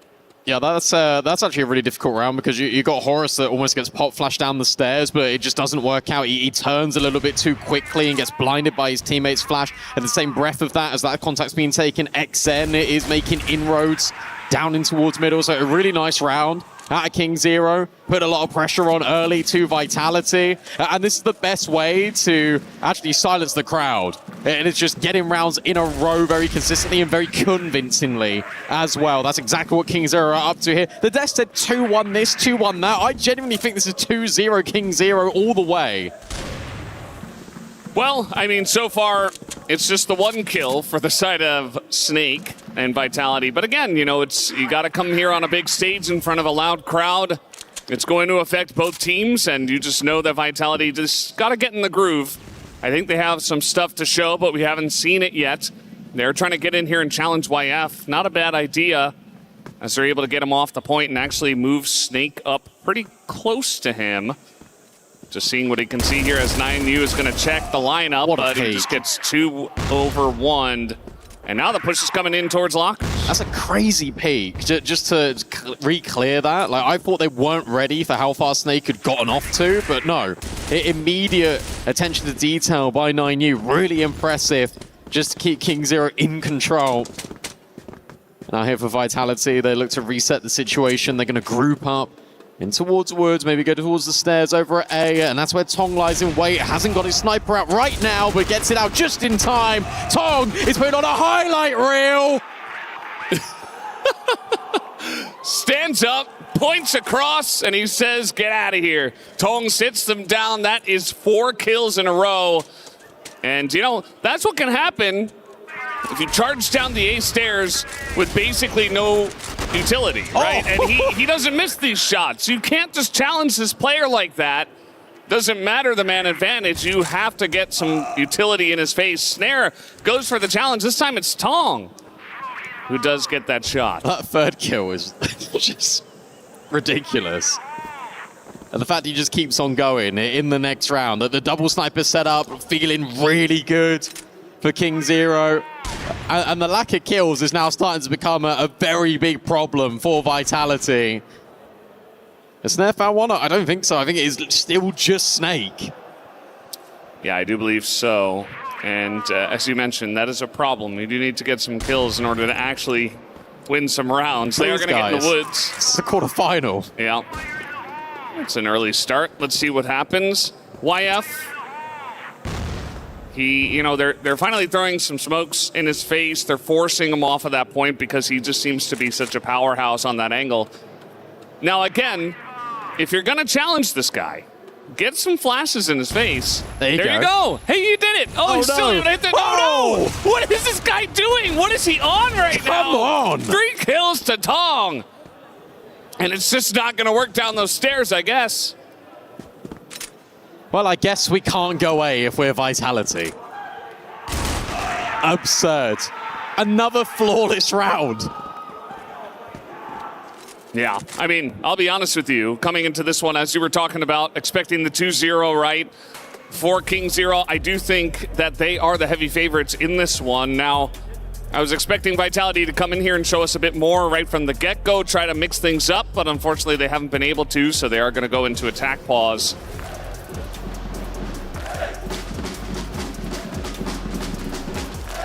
Look, you can hear them. And look, the thing is, Valis, I really want to bring up a point you said, because it does go both ways. Especially when, look, you can be disorientated by this if you're King Zero, or in the same breath as that, if you're Vitality and you're not used to this, on an international stage, and now you're getting all this support when it's been very hush-hush the last couple of days as well, that might throw you off as well, because suddenly you've got all these people to impress.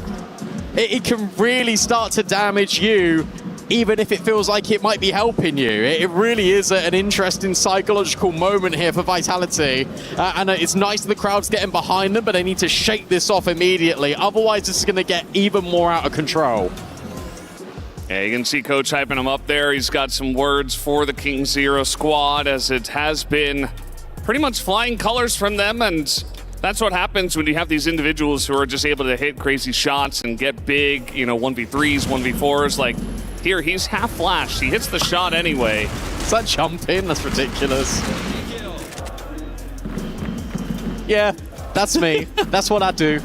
Yeah, he didn't do the whole stand up and telling them to sit down, but he did kind of say, well, I'm not really impressed. And so far, neither are we. They need to show us more.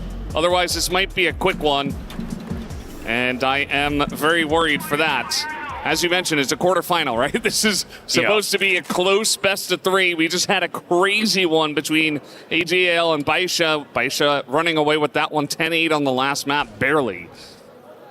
And so far, Vitality need to get one round to show us they're a contender. Poor YF. He's the only one for King Zero that's died. Yeah, I think he's okay with it, though, Just it should be fine. Yeah. I think that, especially how he controlled the first couple of rounds as well, getting multiple pickoffs and just not really allowing Vitality to get anything going, means that even if he does take that death, he's feeling good. No, this is a broken record now, Vitality. We know this. We know what the outcome is going to be. How many times are you going to test Tong? Because it's going to be so detrimental. Another one, not quite. Hell yeah, how about that one? Only a tag, but Tong wants more. Tong is bloodthirsty, and Vitality scamper away. You could see that the mix-up here is we're going to have Snare challenge him, right? We're not going to flash. We're not going to try to, overpower him. We're actually just going to challenge in the 1v1. Now, that doesn't work either. So Vitality are really trying to try everything possible to deal with Tong, and they're still not finding answers. Just dodge him. Just avoid him completely. This is now 4 rounds out of 5 that he's been over towards the say bomb site. I'm pretty sure we can just leave him. I'm pretty sure we can just go over towards B instead. Yeah, I mean, in sub-base, there are a lot of ways to attack the different sites, and you see that they're trying to challenge in here. That's a second kill, so they get that. That's a good start. They have doubled their kills so far in the contest, have Vitality. Unfortunately, though, King Zero in a very comfortable spot here. The bomb is down in the hallway.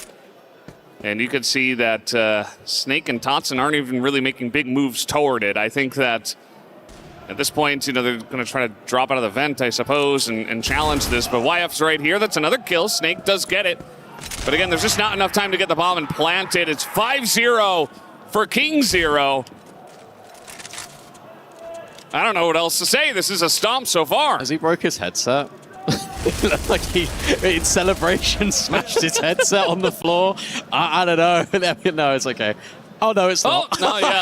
Oh, no. Well, we're back in the game anyway. No.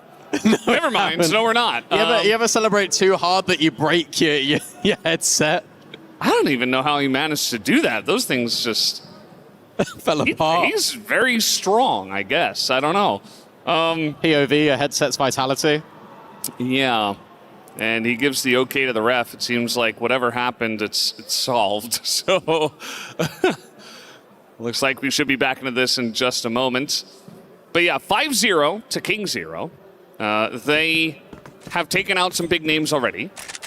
That being, of course, Baisha Gaming to qualify to this one.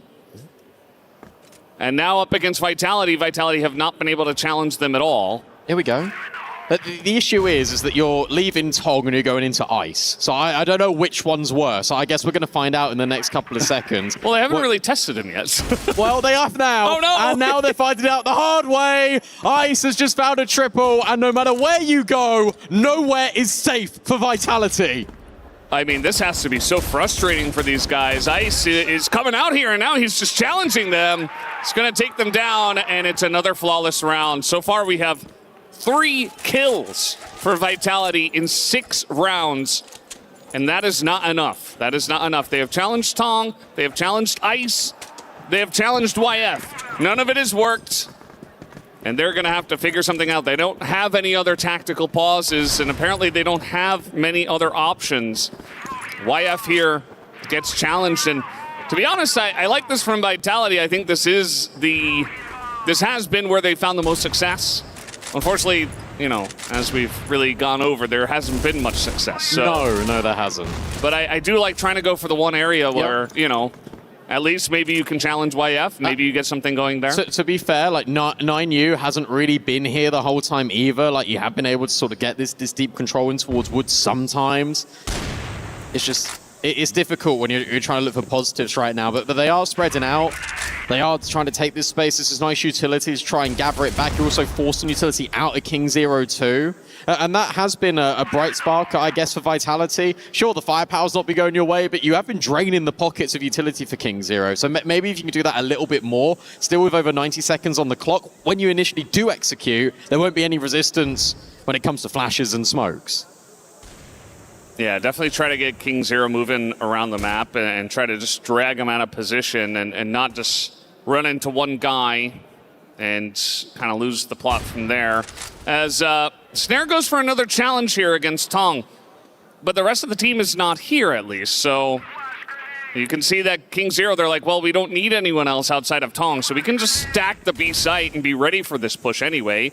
As Ice is going to swing the corner, he picks up 2, just like that.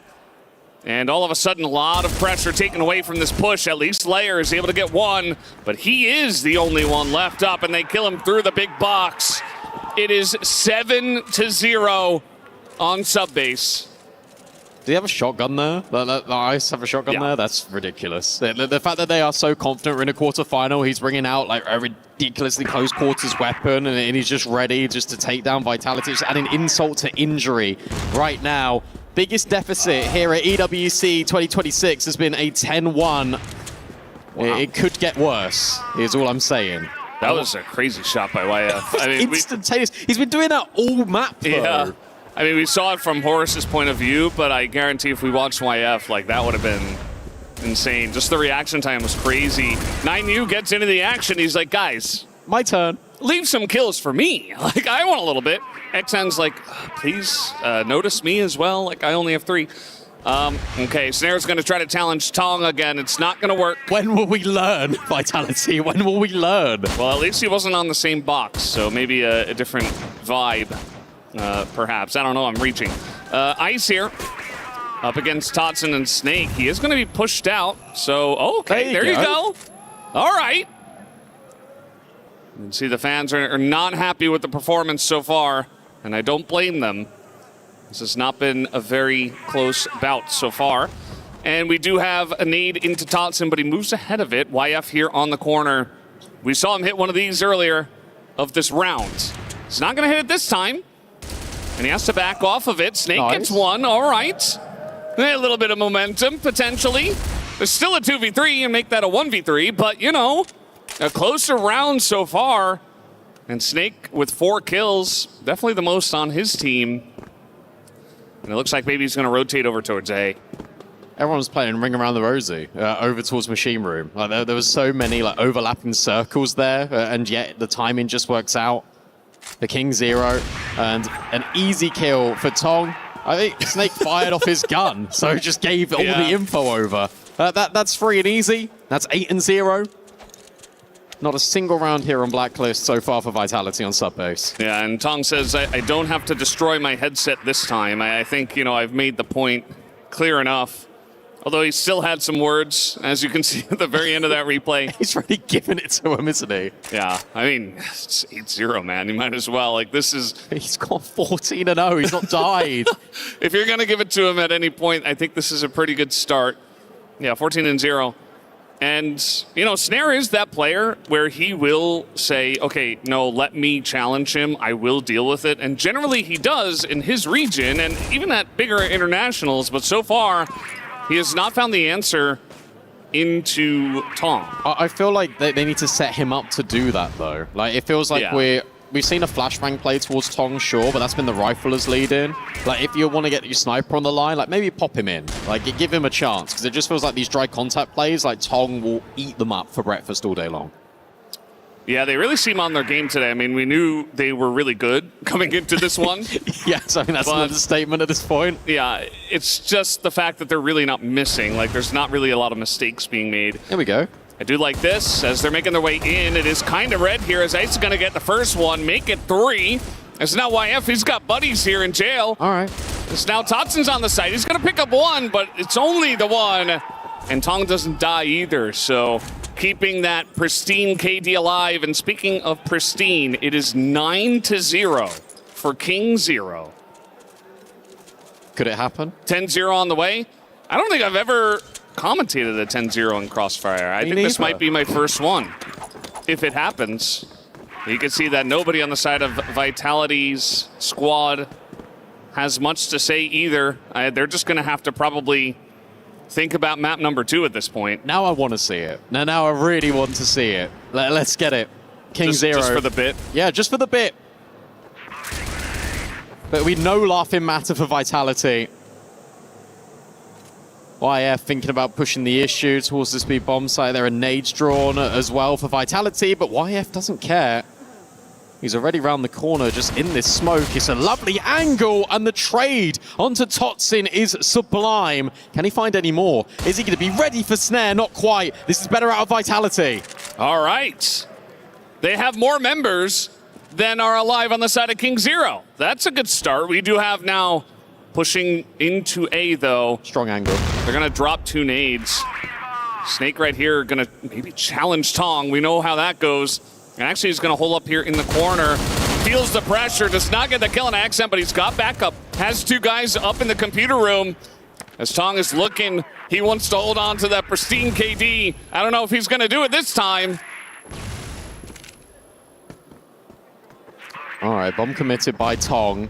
Ice hoping for an opportunity. Just seen a tiptoe of a head. A little pixel. Tong now trying to close the gap, and he'll be removed. It's all up to Ice, and there you go. There you have it, Vitality. You've got your round on the stage. Can it be more?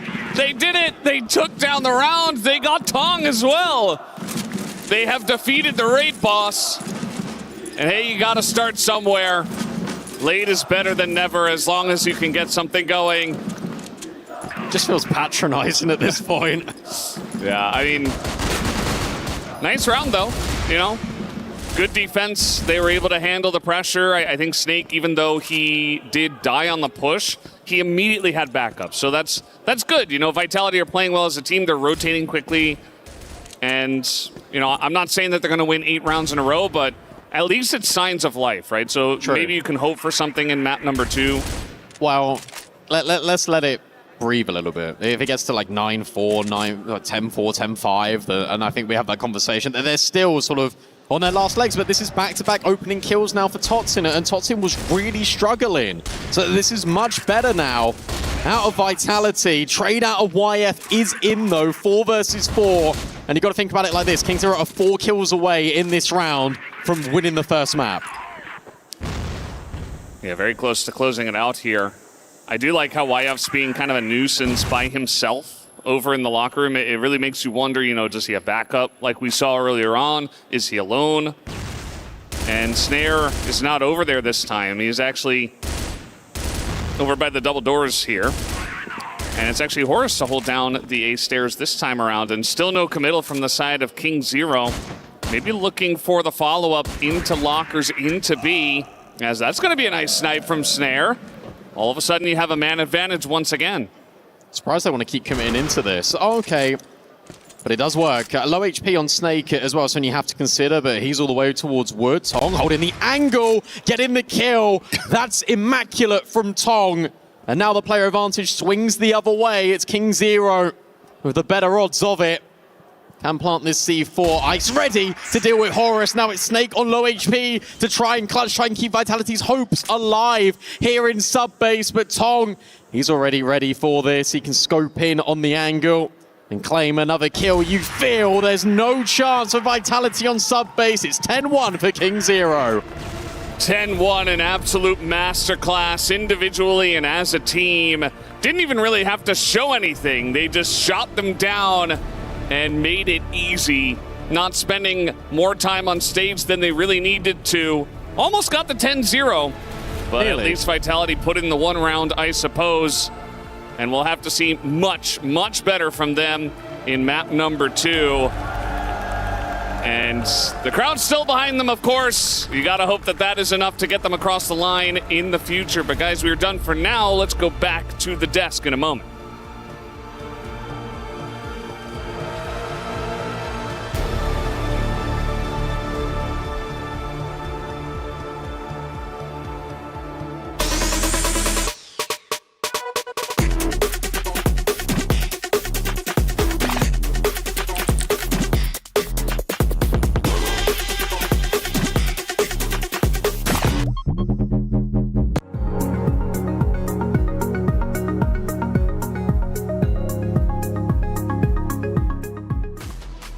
Well, there's no doubt King Zero dominate map number 1 over Vitality, winning 10-1. It took 9 rounds before Vitality was able to win 1. But the fans celebrated nonetheless, and they continue to cheer them on even after walking away. Coming back to map 2, Vitality should come in with even better energy. But man, map 1 was definitely a rough one, for sure, for Vitality. And I think at a certain point, they had 3 eliminations to the mini on King Zero. King Zero's a great roster, though. Coming from the best region, Kyle, it's always going to be a hard one. It was already going to be a hard one for Vitality as a whole. Yeah, I mean, they learned quickly, do not challenge Tong on that A bottom pyramid stack. I mean, time and time again, they thought they could find a way to at least trade him out, but he started this one off 14-0 from the bottom of the A bomb site. Not only that, you had Ice playing very well, the whole team really not having any difficulties on this first map. But on the other side, you had 2 players, 0 kills on that first half from Vitality. Yeah, I mean, that has to be heartbreaking for the side of Vitality, right? I mean, you're kind of expecting more of a fight going into sub-base, but I feel like, this is not going to be the full story of the series, of course. I feel like sub-base, of course, is a specialty map from the side of KZ, similar to STS, so maybe it is going to be slightly easier when it comes to New Compound, because it is more of a fundamental map, and KZ just kind of out-macroed them in that last one, but man, what can you do, bro? Tong was frying absolutely everybody, and at the same time, you also have Ice fragging as well. And yeah, this is just a really good display of how good KZ is when it comes to the map of sub-base. Well, you mentioned Tong. You're going to get some more of it. This is going to be our special Tong package. He's been sniping throughout the entirety of the 3 days of competition, and he is no different here, picking up 4 in just 1 round. This is when they're leading 3-0. You think Tong is done? Absolutely not. He hits 1. He comes in with the side piece and takes out yet another. Tong is a special player that just opens up opportunities for King Zero. I mean, he really does. Just shutting down Snare alone, he kept him to 0 in 8. And this was the key player for Vitality in their series earlier, where they took down EP. Snare was the top of the leaderboards for Vitality every single map. But not only that, he's just such a mobile player as well. Even up close, he's just so deadly. Yeah, and he's also incentivized to go for more of these aggressive peaks because, I mean, if Tong dies, there's also YF in the background, so the sniper presence never really goes away from the side of KZ. And yeah, they just can't seem to deal with the amount of pressure because, we kept talking about Ice, we kept talking about these rookies, man, but Tong is still doing it at the ripe old age of 30. If you got a fire and you don't put it out, more fire just starts to come about. And when it comes to King Zero, it was nothing but firepower. They were pushing into Vitality. They were feeling strong. When they walked into the arena, the Vitality fans were loud. They were booing King Zero. King Zero, though, weren't phased at all. They said, hey, we've heard this before. No worries, we're going to sit you down. And that's what they did in game number 1. But Vitality fans are still ever relenting. They want them to obviously come back. But let's face it, that was a tough loss, Kyle, as they go back to their dugout. Vitality's got a lot to talk about. But more importantly, they're better than that. That 10-1, I know Vitality isn't a roster that drops a 10-1 map like that, at least normally. I think they need to get their feet underneath them, man, because the confidence is key, and they need confidence more than ever. 100%. I feel like a map like this, they just have to brush it off the shoulders, not think about it right now, and focus on the 2 maps ahead, because Compound is the next map in the series, and it was their best map against EP. They won it pretty handedly, looking very good on it, and historically, if they are going to pull off an upset, this is the map for them to do it. It definitely is. It's a map that they picked after all, but will it be enough to flip the series around? Well, we're going to find out in just a bit.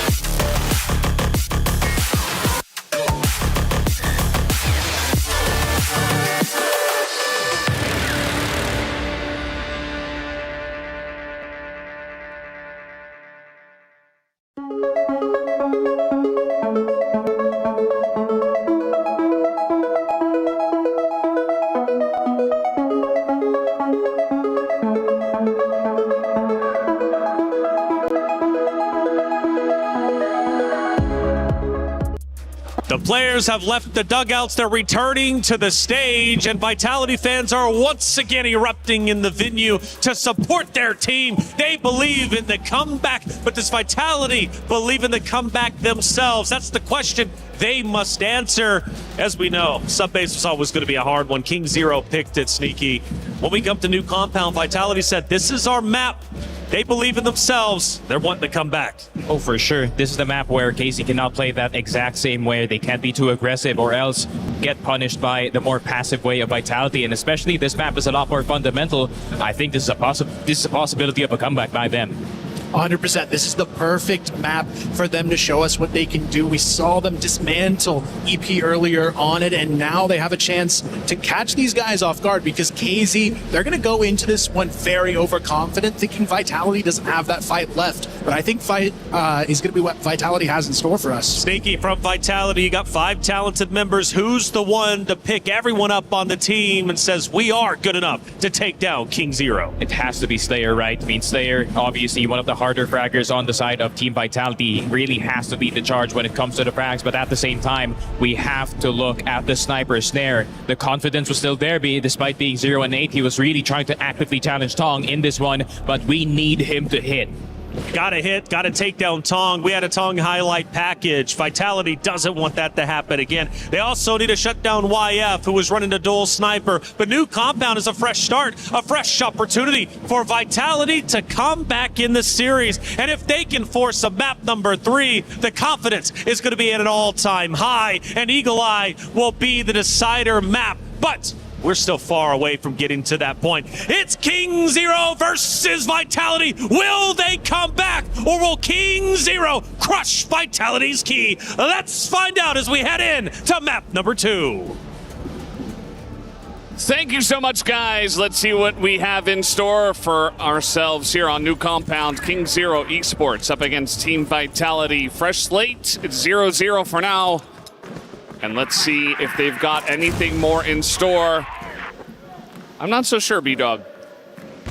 The only thing I'm concerned about the most is the fact that King Zero did a lot of their work over on GR. And now they're straight back on GR, and it's Vitality that have to really control the tempo. Vitality can't really react to what King Zero are going to do. That's what gets me concerned. And sure, you can have a look at this and say, like, okay, well, Blacklist, that feels good, right? You can take deep space in towards mid on New Compound. You can then pivot back it into various strategies once you pull the rotations away. But I don't think there's going to be too much pushing and pulling when it comes to rotates fall in favor for King Zero. I think they're going to trust in themselves based on how good Subbase went. And YF as that secondary sniper was just tearing them apart. I know we speak a lot about Tong, but when it comes to YF and his openers, it just felt so consistent. Yeah, he was kind of tasked with being the guy that, was going for the openers, whereas Tong was just the stairs A guy, and, he did a fantastic job at his job. But at the end of the day, as you mentioned, YF was the guy who had a lot more contact early on in these rounds. So Vitality going to take their time with this one. Looks like a flash in the face in the doorway of the A site. But as we can see, they are moving over towards B main at this moment. They're going to keep a couple of guys on the left side of this map. One in mid, one towards A. But with only 50 seconds left, will they commit to this B site? I do wonder. Now, we do have the bomb rotating out of there. So maybe looking to go A. They have one smoke they've just dropped. So they're going to have no utility really coming into this site. This is going to be very tricky, I think. And well, Snare, he's going to find out the hard way. But Horus will find the opening kill. So in towards middle, Vitality finds success. But 25 seconds, they've got to make a move. That means getting by 9U. Yeah, I mean, I think they should be able to. They're not going to get by Tong, that's for sure. 9U here on the A site, just trying to buy some time. Horus does get that kill.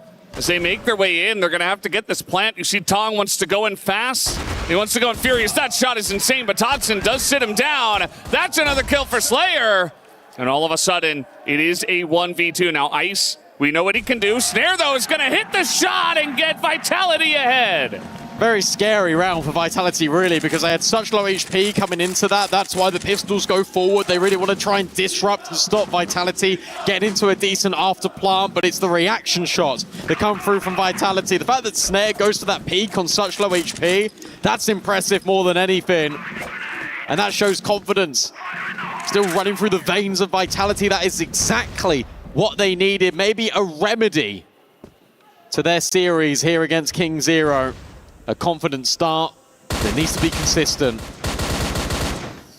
Well, you can see they were controlling the tempo, right? They were looking, they were waiting for King Zero to jump the gun first, and they absolutely did. It was XN that went into mid, trying to get information, which, I mean, is fair enough. I mean, there were like 30 seconds left, and he's like, where are they? He goes in and he gets picked off, and that's when Vitality's round began, so nicely done from Vitality. They get that first pick off and make that move into A. Would not be surprised to see more of this kind of play. It doesn't have to be on to A, but, slow and steady, wait and see if King Zero are going to make a move and really keep them on their hind legs so that they don't really get information, and that allows you to actually go for the eventual push. And it does look like B this time. Good flash. Really good flash, but the kills are coming forward for King Zero this time. Vitality, I rated the idea. You want to try and spin it up a little bit faster, just in towards B through middle as you got all the space, but you just could not find any of the kills. And that was the biggest detrimental factor on sub base. These guys are monsters. Like, these shots that they are hitting are just so incredible. They're so crisp with it. It's really difficult to challenge, and I think that Vitality will have to pull out all the stops and all the strats, all the brains, potentially, to try to pull apart King Zero, but they haven't been able to do that just yet. YF pushing forward into pillars, looking, just begging for a trade, begging for some kind of skirmish. But I would be surprised if Vitality make a faster move than what we saw in that last round. I liked it, though. Like, they did actually gain a lot of space quite quickly. It's just a shame they sort of ran into a brick wall. But the idea is sound, and I suppose with the early time, you've noticed that you can get that much space. The issue is you're not going to be given that much space anymore. King Zero will adjust accordingly. They'll set up like deeper lines here on this global risk side. And actually, you've seen a little bit of pushing now coming in from Isa and YF. That secondary sniper's been left, and now the extra rifler starts to rotate over. They're going to be here in time. Yeah, that they will. Nice support there for 9U, who is playing out. And Tong now, he might be the first contact, and we know how that goes. Let's see if they can deal with him. Nope, not going to happen. He gets the shot, but Snare does get the follow-up. That's going to be big for their chances on the A site. 9U in an awkward spot here. Doesn't get much support, but the lineup for Ice. He hits both of them in the head. As the flash is going to catch Snake, that's going to put him in a rough spot. As around the corner comes YF, and he will pick up that round. I'll tell you what, I thought that was going to be a Vitality round for sure, because if you look at Snake's path in as they come in, you've actually got a player peeking very deep. Tong's attention was completely diverted, and Snake and Snare, hit an amazing timing on him. They were already in the site. That's just unlucky. They lined up for Ice. That's the biggest downfall for Vitality. And it's these mistakes that are inadvertent, but they can't be making them. Otherwise, their time in the competition is going to run out. Yeah, it is pretty brutal when you put it like that, but it's very true. And they got to win 2 maps in a row. They got to start off by clearing up some of those mistakes. Snare, he is that kind of player where it doesn't matter what happened in game 1. He's like, where's Tong? Let me try to go for a 1v1 on this guy. I don't care what he did in map 1. Let me at him, is essentially what he's saying. Although he does go for a couple of peeks, isn't going to follow up with another. He actually moves over towards pillars for now, and Vitality will slow it down from here. They're doing a good job at least keeping the snipers busy and distracted. And that's why I'm liking these proactive plays that King Zero are making with their riflers. Like XN right now just on the corner, dodging the flashbang. Is there an opportunity for him? Yes, there is, but only the first. Now they're going to start scaling. Tong misses a crucial shot, and now Tong is completely on his own, has to just stand and fight and deliver. 9U now comes around the corner, but can't hold on, neither can Tong. And this feels a lot better for Vitality. YF is out of there, but they need to go and get the bomb. Yeah, they got to deal with the bomb, and YF is right there. And YF and Ice have been so good in these clutch positions. YF gets the first one. He doesn't hit the second. He's going to drop that shot. Slayer not able to finish him off, though. So a 2-on-2, and they still got to get the bomb. They got to push into here, and that is not going to be a good spot. As Ice hits the headshot onto Slayer, and it's only Snare. I'm not really sure how you're going to find this angle. At least he does make his way out.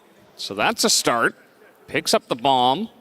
Oh, going back. And they know he's going back, and YF reads it perfectly. That will be a 3rd round in a row now to King Zero. There's 2 things here. Number 1, let's praise King Zero because they group up when they're together. It's a really nice little bait and switch with the orb taking the contact out of YF. He backs out around the corner. Ice then steps in. You're never expecting the rifle to immediately be there. But if it's there, like, you've got the bomb. Like, you don't need to go back towards A. 30 seconds left. You know where both of them are. You could have won that foot race to B, in my opinion. But hey, he makes a decision. He tries to double back. He's hoping that King Zero second-guess themselves. They don't. They're grouped together. They've got no reason to move, but that's a great shot out of Snare. There we go, making amends. Yeah, I think this is good from Snare because he really struggled at the beginning of sub base, which I think that's a map where he can generally find a lot of success, but he went like 0-8 to start. So I think getting his confidence back, allowing him to hit some of those first kills and get his team in a good position builds that trust and confidence within the roster. We do have King Zero really stacking over here. Outside of YF, who is dead, of course. We do have the 2 guys now that are going to back into the servers for now. Oh, good smoke. Really good block smoke coming in from King Zero. They just cut them out of middle. And now you're just expecting Snare to be there. Did Snare spot Ice on the jump? That's now my next question. I don't think so, but you certainly know about Ice now, who's up close. Flashbang round the corner, and Vitality will outpour into middle. That's brilliantly done. XN can only find a single kill. And now it's up to Tong completely by himself and completely misdirected. Well, Snare knows where he's going to be playing because he was at A. So you just look at that, and he's able to get the drop on a Tong. This is so much better than what we saw earlier on, and that alone should be applauded. Again, still a lot of work to do, but at least they get back on the scoreboard here after 3 losses. It's 2-3 now. Vitality have shown some signs of life in this match. They've just got to keep it up. Like, these mid takes have been brilliant. Like, as soon as you spot the player, like, it's been really reactive out of Vitality. They're just trying to isolate players and find kills. Nice try out of Snare. Doesn't get punished either. YF needed to hopefully have Snare baited in that angle. It doesn't happen. And where Slayer's been holding the entire time down the A hallway, he's now going to call the rest of the squad over. And I love how dynamic Snare is being in this game. You're right, like, he's taking so much initiative. Like, he's not scared at all. And I love the fact he's gone from B, now he's in towards middle. He's the one that's actually taking the fights and leading with the scope. As Vitality set their sights on B, and it's another misdirection. And King Zero, they've read this one completely wrong. Yeah, I mean, there's a guy in spawn already. I don't even think they know about him, but this push is going into A, as we can see. Now, there are 3 people over here. We'll see if they can handle this pressure as they make their way all into spawn, just kind of swarming there and trying to go B. They do know about this now. They really know about it. YF, he'll hit the shot first and all. Nearly like shooting fish in a barrel.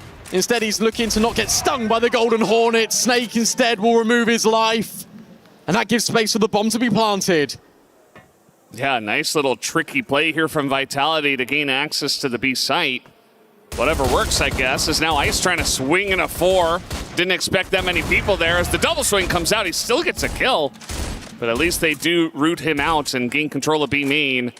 And you can see now that Tong is like, man, I got to rotate, but there's really not that much time. I mean, this bomb is planted already. It's going to be really tricky. You're relying a lot on 9U to maybe get a shot back to at least divert attention. This double setup feels great, especially with Horus tucked in the corner. Tong trying to do his due diligence. Now she will snap back on Horus. That's where Toxin can step in and find every single frag. That's awesome out of Toxin. And Vitality are back in this quarterfinal. Well, welcome back, Vitality. It's good to have you. I'm just glad they're making this a lot more interesting than what it could have been. 3-3, and all of a sudden we don't have as much shouting across the stage from King Zero. We do have a lot more drumming, though. I have noticed that. Big push out here from King Zero into pillars. They're going all the way around. This is actually a much quicker round from Vitality. They've already made their way into A. And they're just going to go. Surely, yes, Snare, especially with that pick. Just going to head it in towards, say, bomb site. 9U feeling the pressure, feeling the burden, and he's just been blinded over and over again. And Vitality will swing and remove him. No stone unturned as they find their bomb site. Oh, this is just an excellent idea from the side of Vitality. Ice is at least going to take down Snake, but you still have so much work to do. And once again, no time. XN makes his way in, though. Ice gets another, and all of a sudden, the site is being pulled apart.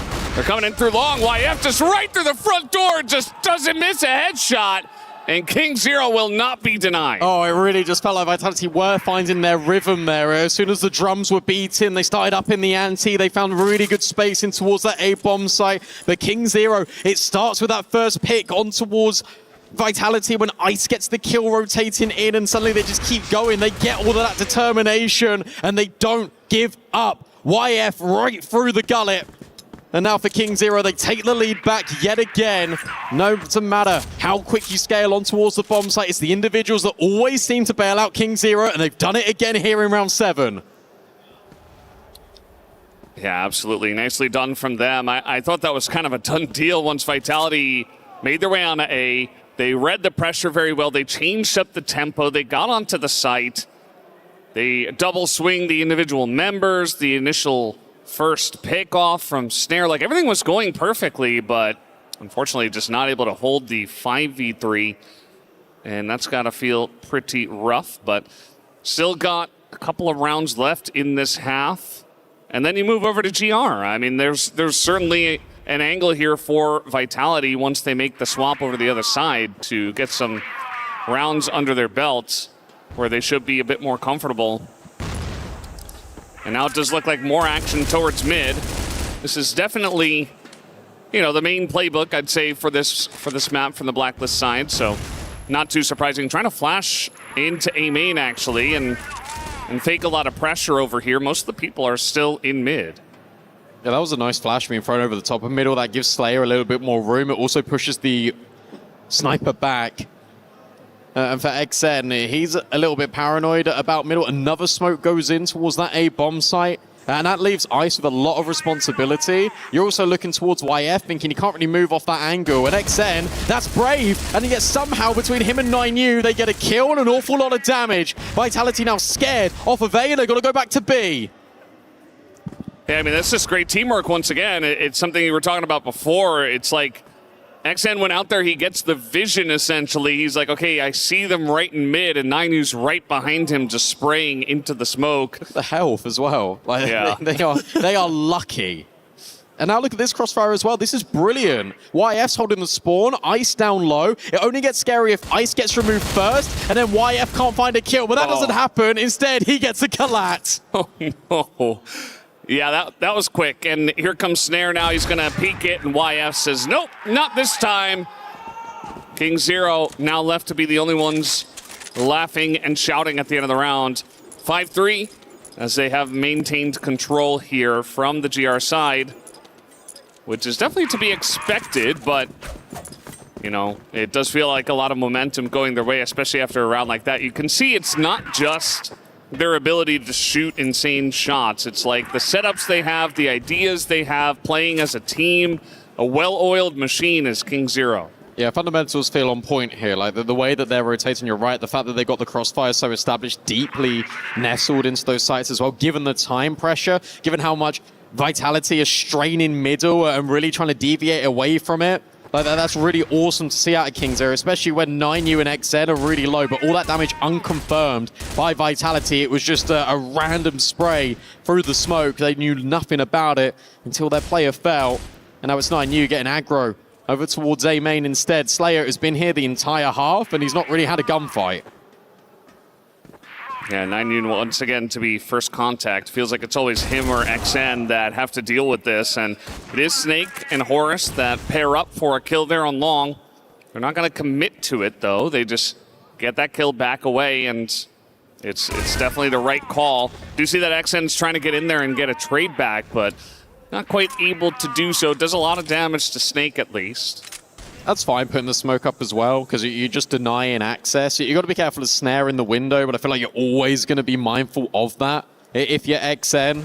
Just playing so ahead of the smoke, and actually the spray goes back the other way. That wasn't Snake, that was Slayer. So XN not only gets out, basically scot-free, but he's done a lot of damage, and he's found a confirmed kill. And puts it back into the player advantage now. Actually, it's even. Just a really cute play from XN. Getting in there, you know, delaying the push. Even picks up the free kill through the smoke, seeing the gunfire. Just really good stuff as now the push comes in, but Ice is ready with open arms. He says, come to Ice, I will get you down. And now Tong able to push forward, YF to finish off the kill. And that ends the half at 6-3 with some big rounds in a row here for King Zero. It was 3-3 at one point. We thought it was anybody's map, but once again, maybe hit with reality. However, as you said, this is a global risk favored map of new compound. The fact that Vitality got free, like, is that the bare minimum we're looking for here, or do they desperately need that fourth, especially against a team like King Zero? I'd say they probably needed the fourth, realistically, up against this team. In general, 3 is, as you said, the bare minimum. So at least they got that. Okay. And it's, you know, it's enough to get it started, and I think this team definitely has a lot more luck from this side, so let's see it, as that's a nice little leg into Snare. As Tong says, you know, I'm not scared of the challenge either. That's definitely the spot where the snipers love to meet up and throw down. Okay, so 3 rounds, serviceable. The wheels haven't fallen off the bus yet for Vitality. We just need to make sure that the MOT is a lot more effective. And now for King Zero, they're going to group, they're going to go B, they're going to keep things very direct, very simple. Enjoying the lurk we're getting out of the ore. Oh, never mind. Tong will cancel with the sniper. Just has a little look forward.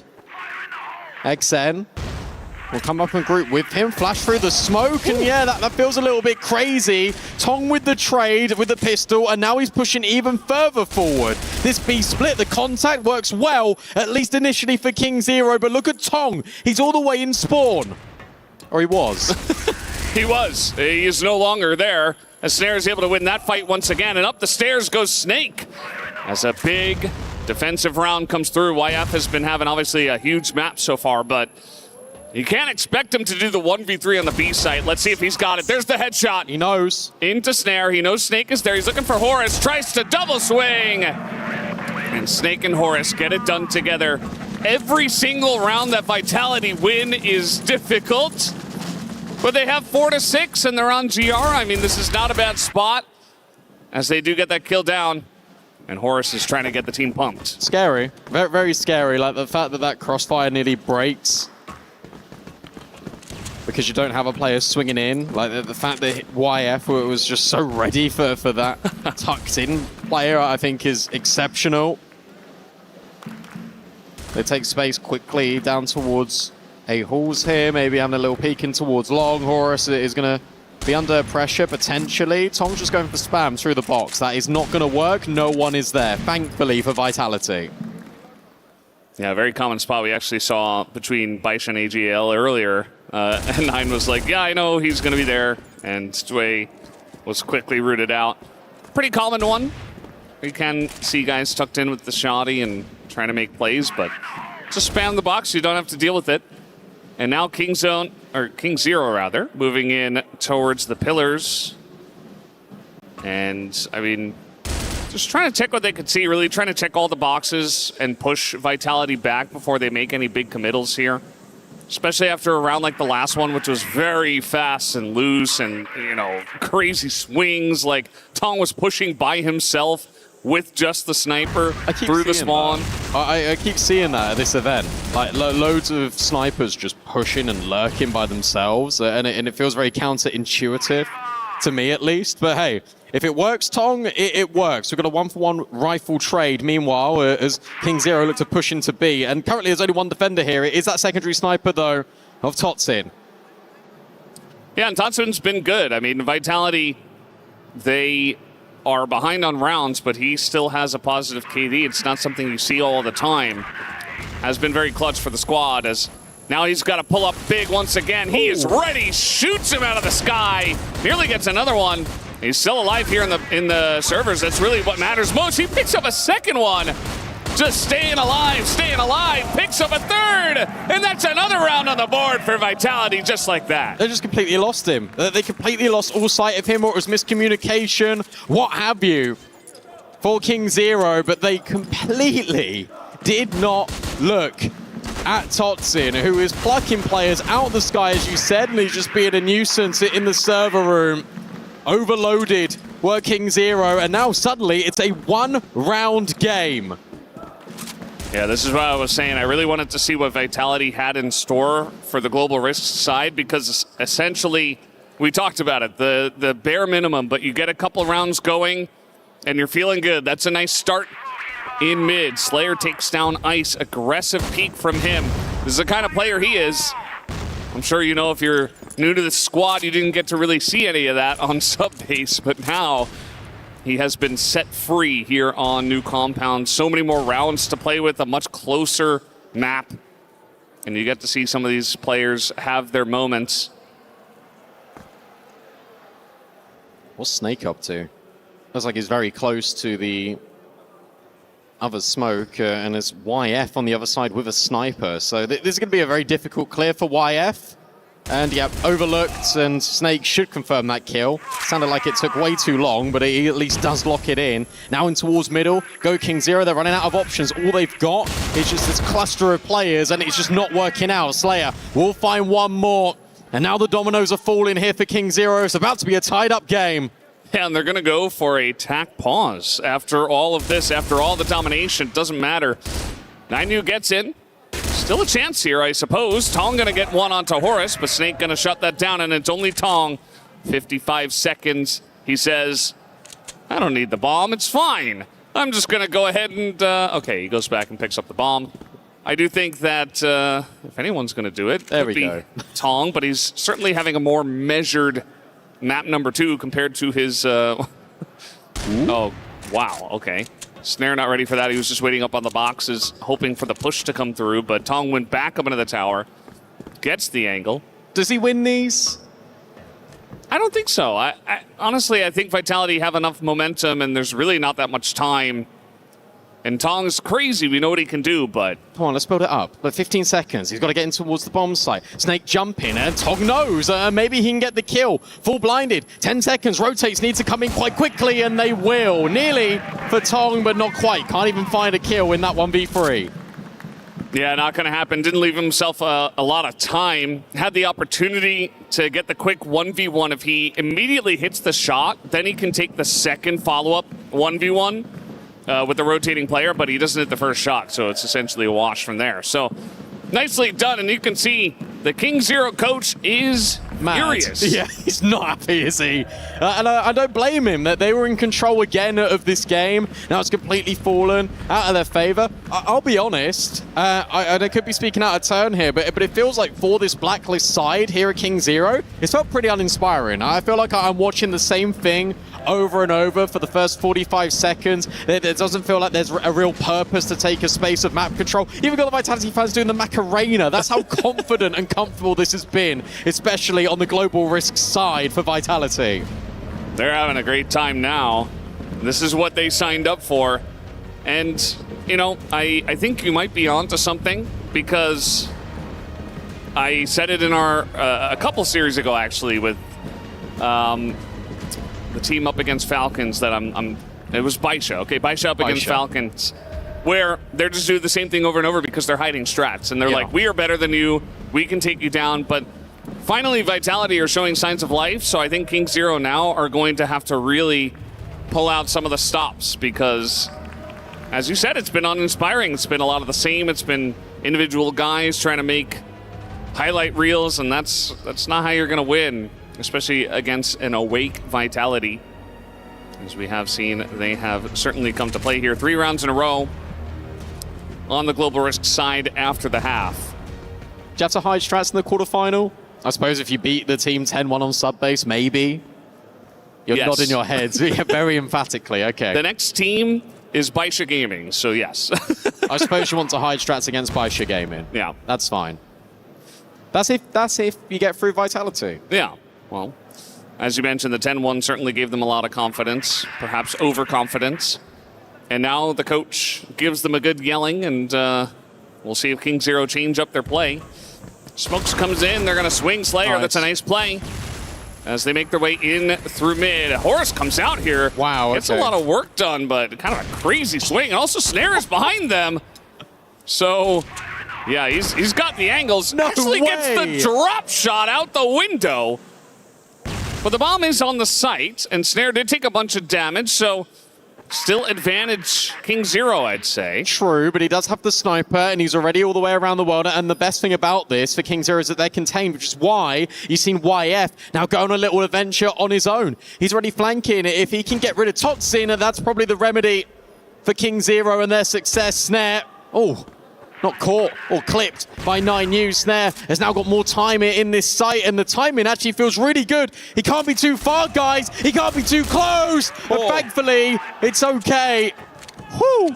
That gets way too close for comfort for 9U. Yeah, they lost track of him, and Snare played it so well where he knew it. Like, he got past the first guy, knew he wasn't spotted, jumps in the window, and just like this, he gets in, he knows.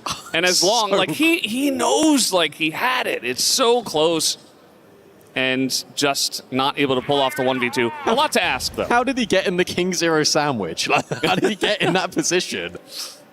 Yeah, that's the type of player Snare is. That's cool. Look at this from Slayer. Slayer's now gone on a walk, and they've cleared all of B. So they've basically got full info. What, YF? Okay, never mind. You might know that it's clear now with a quick trade. That's going to accelerate this play from King Zero into A. Yeah, this is what you got to do. If you are King Zero, you say, okay, there's 3 people in pillars. We got to go in. As first man on the top, it is Snare who picks up 2.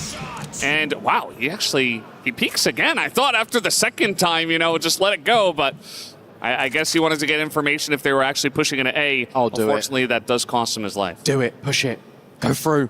Yes, Tong. This could be the round-winning play because now he can go all the way around the world, and it is being considered. Slayer. Oh.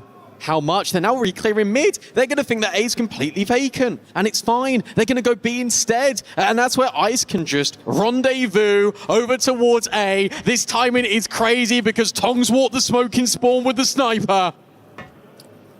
Yeah, this is just insane, and I guess that's the kind of player that Tong is. I wasn't too familiar with his game, but we're learning a lot about him in this series. So that's going to be bombed on an A, and they're like, wait. What? What direction did he even go in from? Yeah, just Tong pushing through the smoke. So now at least it's just going to be a straight up 2v2 on A. There's certainly a chance here for Vitality to go for the retake. But it is Tong and Ice. Zera going in through the window. Bit of damage in ice already. As Tong is not going to hit the shot, but he does get the follow-up, and that's good enough. And so they move up to 8 and 6. King Zero can smell the victory already. Because he pushed it in towards their spawn and then went all the way around the world. He then doesn't consider them going to B and being misdirected. That was nearly a disaster because Tong was out in the open there, but Ice takes the first contact. Ice does the due diligence. King Zero now starts to pull ahead, now starts to pull away. And I like this. They're now reinforcing pillars because this is what was pushed last round by Vitality. Yeah, they say you want to push here, you want to try to get this much info. We're going to challenge you. We're going to secure it this time around. And that's why in the past we always used to see crazy pillar fights like that. That used to be a little bit more meta, not necessarily nowadays. And of course the map has changed since that era, I believe, but still same compound. And yeah, they're just going to play it a little bit slower here to start off, but still 4 members of King Zero over towards B.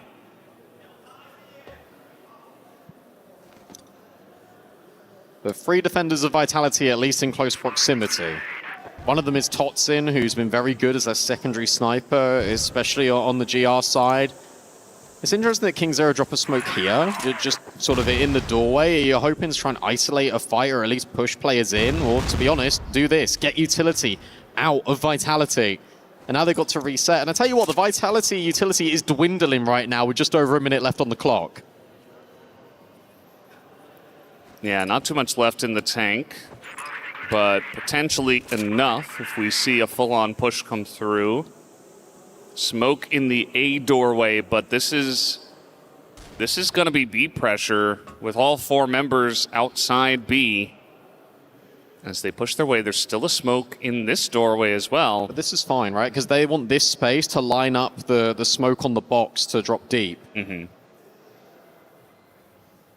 Let's see if they've got it here. Totsin just waiting for another flying member of King Zero. He's going to peek it. Snake does win on that one, but they know where he is. They try to double jump him, but Snare is right there, just shoots them both down. As I think he lined that up for a Clad, not sure. And now Tong on servers, not going to happen. Snare shuts them down this time. He did hit the collat. I'm pretty sure he hit the collateral as they're both jumping. Yeah. Snake also hits a crazy shot. He gives it a little jiggle, and as he strafes out to the right-hand side, he bangs them out. Well, that's fantastic from Vitality. Quick rotate, quick first responders as well. That's much better. And now you've got, again, another somewhat aggressive push out in towards pillars. That they are trying to take all this deep space, Vitality, and it has been working for them. Yeah, it definitely has. And I feel like King Zero, what they got to do is they got to challenge mid. I think, based on what we've seen a lot here from Vitality, it's been a lot of playing around the perimeter and essentially, forcing them onto one site. But there's a lot of room in the middle of the map from the Blacklist side where you can just, go for different pushes. You can get some utility into A, kind of trick them that you're going into A and just move full on into B and get the bomb down quick. There are a lot of ways to maneuver around the middle of the map, and I think they got to go there. And they are. I wonder if they know about Snake, because they were spamming the box, but no damage was confirmed. There could just be a consideration later. That nade doesn't do as much damage as I feel like Vitality would have hoped for, and straight towards middle you go. And as you were saying, Banners, this is a lot more meta. This is a lot more by the book for King Zero. And looking to potentially overwhelm Vitality right in the thick of things, just on the edge of this smoke. YF, is he going for the fade? Just as it disappears, he starts to walk through, second guesses it, and now a wrap round in towards spawn. Horus holding, and you still got Totsin up close with the sniper. It is a firing line for Vitality as they try and mow them down. What? But what on earth is that from Ice? 17 and 8. Cool, that's a cucumber. And has now thrown this into a 1 versus 1. Has got time to plant. Slayer already on the move, and this would be such an awesome clutch for the young kid on the block to win on the quarterfinal stage, to put KZ one step further to closing this series, to progressing forward to the semi-final. It's all about timing. Ice clears all the angles. I think he jumped up and saw Slayer's head, and he certainly knows about him, but he can't deal with him. Vitality will even up the odds. That was getting pretty scary, I'd say. Ice picks up 3, was it maybe 4 in the servers? You could see that they're getting stressed now on the side of Vitality, but still a lot of work done, and they've done so well here on New Compound. And they will take attack pause, and not a bad time to do so. Although obviously maybe wanted to play off of the big play from Slayer, but of course you don't know before that's called. So either way, gonna have some time to discuss the situation. It's all tied up at 8-8. Either way, that's fine, right? Because you let the adrenaline just dump now out of Slayer, because you know how important that clutch was. You desperately needed that one. If Ice turns around, wins that 1v4, that's game over. That right there. Instead, Vitality, they keep themselves in the fight. The coach, again, for King Zero, not happy, not proud with what's going on.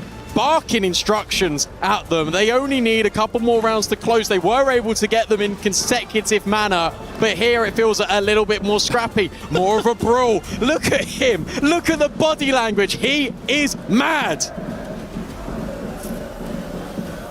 Yeah, I think I'd be mad, you know, not even just based on opponent, just based on the fact that they go 10-1 and absolutely roll them. And now it's an even set here on this map. All of a sudden, they're not playing as well as they did on the first one.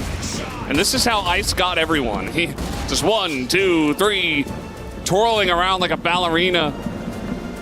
And, I mean, he almost got the 1v4. Like you said, Slayer's still cool.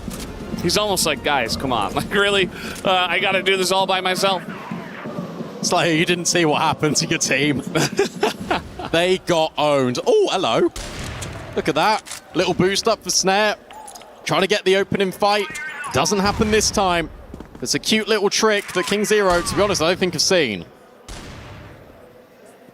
Yeah, not from this team. Snare definitely pulling out all the stops here after the attack pause, saying they're not going to expect this.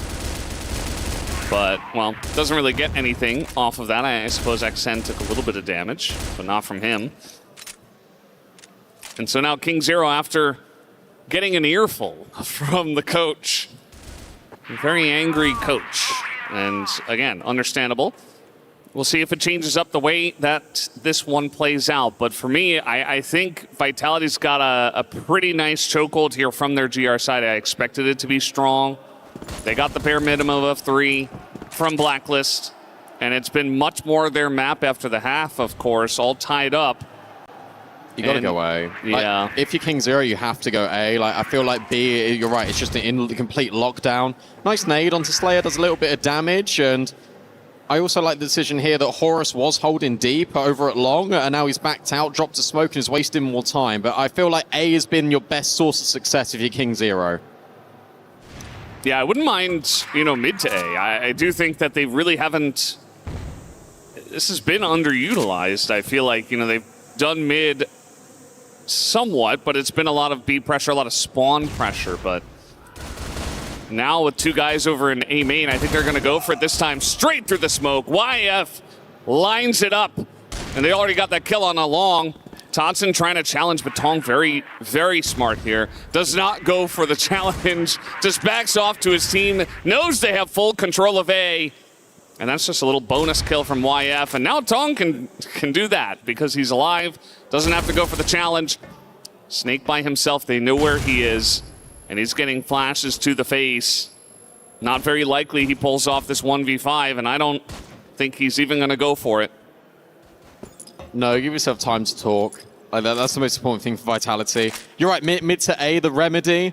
I can't believe it just walked through the smoke like that. It's a very risky play that just works. You also had your players ready to go off of that contact around the corner, so I guess it's a little bit more lenient. And to be fair, Vitality give up mid very easily, as you've been saying all along. Like, that is the space that King Zero should occupy. Coach knows it, and Coach knows best. That's King Zero up to semi-final point.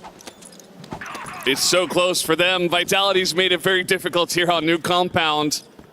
But very difficult is not a map win. And they need to force extra rounds now. One more round and could make it pretty interesting going to extra rounds. We've had a lot of crazy back and forth series, especially with Vitality in it. Multiple golden rounds that they have had to deal with already in this one tournament, which is just unheard of. So maybe they do it again. Would not be surprised based on the team. And now it looks like they want to go for a bit of a retake here into Pillars, but a big setup from the side of Vitality over here. I like this. A little jump spot, and then what you're going to have is one player swinging. It feels like either Slayer or Snake is going to be detrimental. So they both got at the same time. No! You had the setup. You had it right there, Vitality. And instead, it is Totsin the bait that is the only one that gets the kill. And he picks up 2. He's keeping it alive. Totsin's always this guy. I don't know why at this tournament. He's unchallenged, and at least XN is going to push in and take him down. Doesn't take any further damage for his life. And now 3v2. Does look like Kingzer want to reset, go mid, but Horus has a nice little spot here. And Snare's actually distracting. I don't know if they're going to expect him here, and they absolutely do not. He's right there, but Tong jumps out, gets the kill in the 2v1. Nearly enough to take out Snare. As Snare is going to follow very quickly. He's not going to see them drop down, but, smokes are already thrown in, and he knows that he's got to hit 2 big snipes in a row. Can he do it? He's going to be very quick on this flank. This is a high-pressure moment for Snare. Everyone is watching. The crowd holds their breath in anticipation, but 9U's angle. Surely this is going to lock it in. Surely it's going to put King Zero in the semi-finals here at EWC. Vitality's hopes, dreams, and keys all crushed. Wow. And Ice stands up. He says bye-bye. I think everybody could have heard that one. At least Vitality made it interesting in Map 2, especially after happened in Map 1. So we got to see a fun new compound, but not going to be too fun for Vitality, who unfortunately will have to go home. King Zero Esports are an incredible team. So the fact that Vitality were able to challenge them in this second map, props to them. And of course, Stray will give them a talking to. But unfortunately, it's not enough to make it on to the next round. That will be King Zero, and definitely the expected victors in this matchup. A lot of respect being shown, even after the trash talk, which is what you love to see.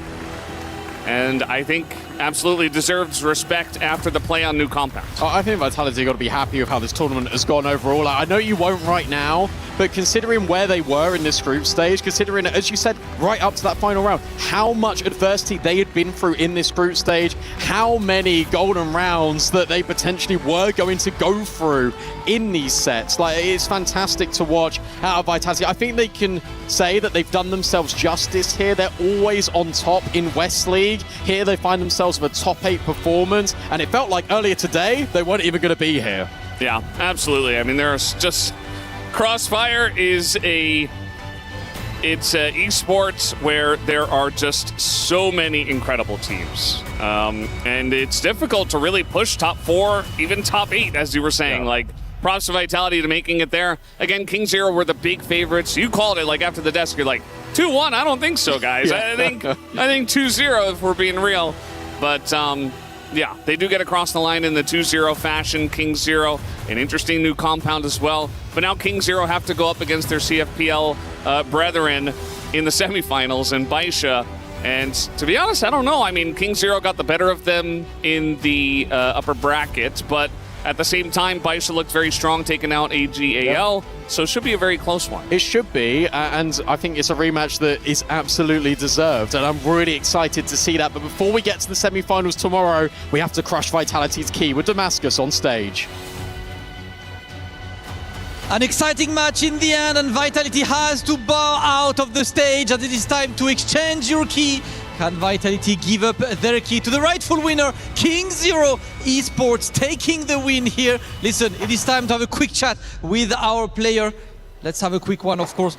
First off, your first map was very comfortable, and then the second map, way more pressure. How did you pull through the pressure that Vitality was putting on you? 首先恭喜你们成功的获胜，晋级到了半决赛。那当时图1非常的轻松，但是图2就接近很多。当时你们是如何克服对手所给你们的压力呢？首先对手很强大吧，然后我们首先是卫星这张图可能准备的不够多，然后那个熟练度也不够高吧。Well, first of all, Team Vitality is definitely a very, very strong team. And the second map, we were just not as familiar with it as them. And I don't think our strategies were as well baked as them. So we definitely were at a bit of a disadvantage in map 2. All right, and of course, there's been a bit of pre-match, but the Vitality fans, they put a lot of noise, they put a lot of atmosphere there. Do you have any words towards the Vitality fans who came, watched the entire match, and you sent them home in the end?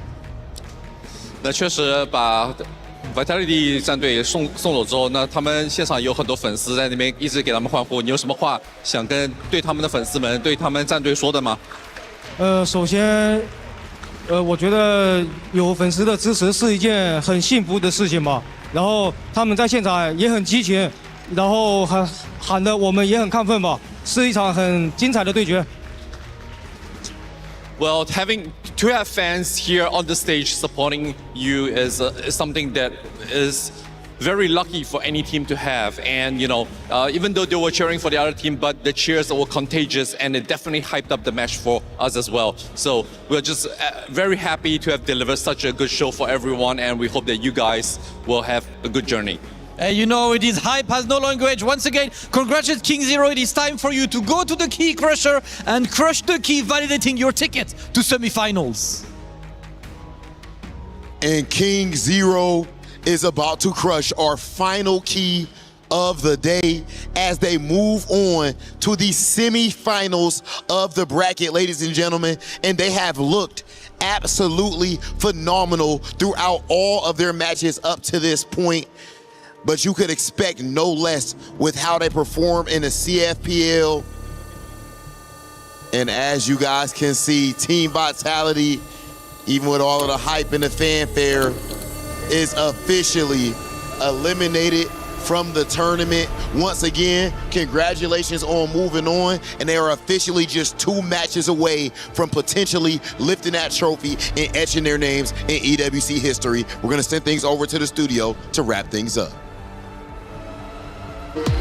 We were there for every click, every clutch, every respawn. We were there for the years of grind, and we're here now. The proud founding partner of EWC, powering the biggest event in gaming, shoulder to shoulder with the world's best, making history. Greatness deserves a stage. Lenovo Legion, reach your impossible.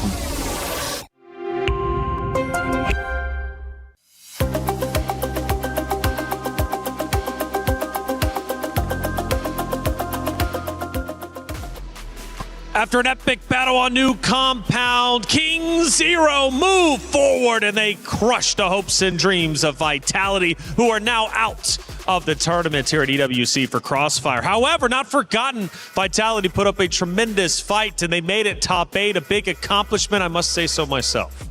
Yeah, honestly, they still have to look at this run as a pretty solid performance for them. And not only for them, for the West as a whole as well, showing more and more improvement each time they take the stage at events like this. Because a couple of years ago, every West team was just getting knocked out in the group stage. And now, at the very least, Vitality can consistently make it to these playoff appearances. Yeah, and I love that they didn't get too down and out about that 10-1 loss on map 1. They come back even stronger. Made map 2 highly competitive and sneaky. Honestly, at one point, I thought they were going to take it.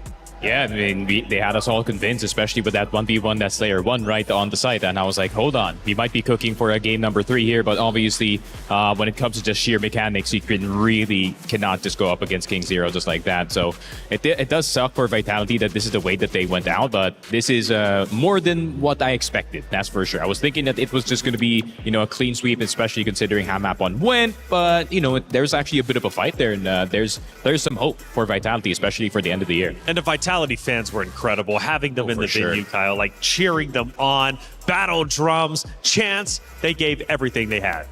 Yeah, I mean, they really did. They motivated them, I think, to get back into this series because if you don't have a crowd behind you, it's hard to come back from a 10-1 and feel like you have that fighting chance. And honestly, they went out swinging here. Yeah, it's one of the beautiful things about the Allianz Vault. EWC as a whole, when it comes to Vitality, they love to send support to all of their players and their teams, and they did exactly that. But on the side of King Zero, tremendous victory. They move forward, and we now have a rematch from group play. Baisha versus King Zero.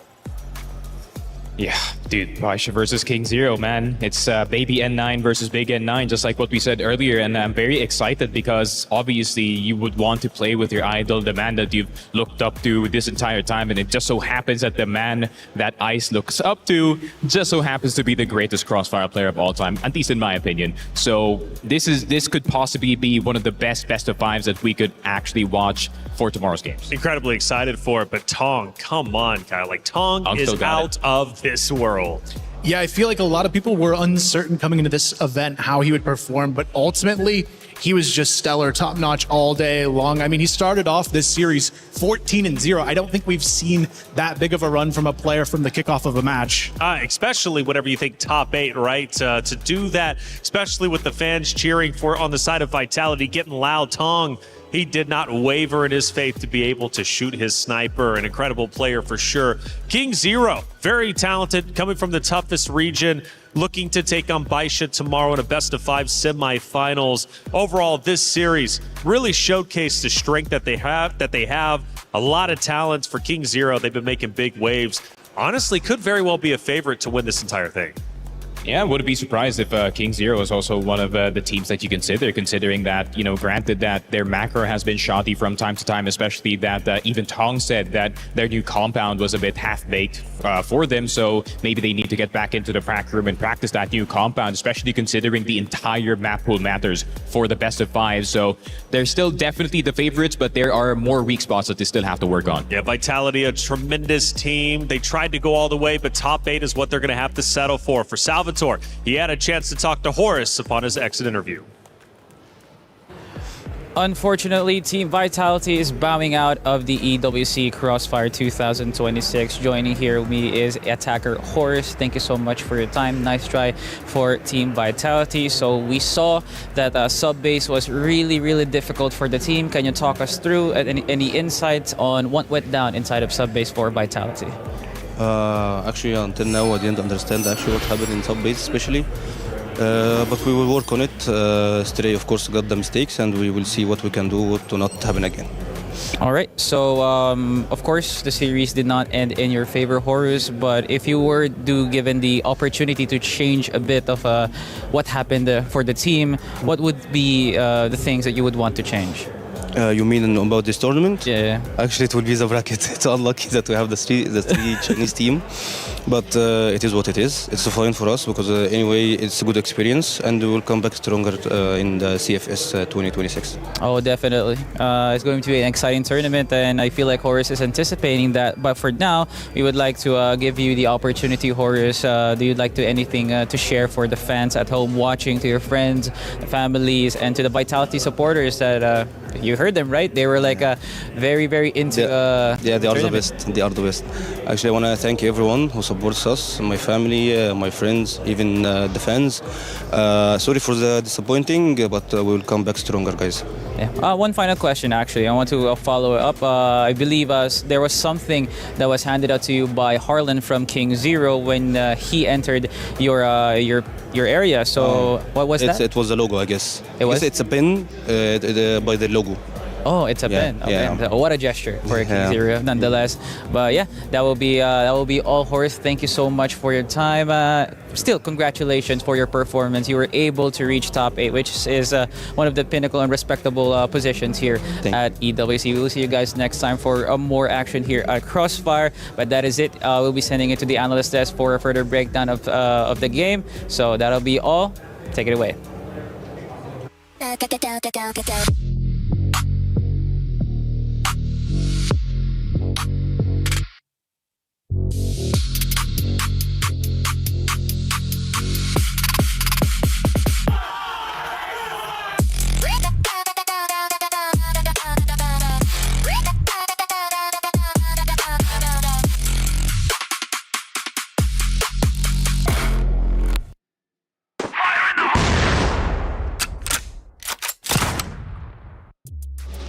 Thank you, Salvatore, as always, for the great interview, talking to Horace. And actually, just behind me, they exit the venue, and Vitality fans made a tunnel for them, cheering them on. Again, gone but not forgotten, and a tremendous accomplishment for the Western region to be able to get a top 8 finish needs to be celebrated. Kind of a funny question, though, asked from Salvatore, what would you change about this tournament if you had a choice? And he said the bracket. Man, they did have to go through the gauntlet, which honestly makes the top 8 even more impressive.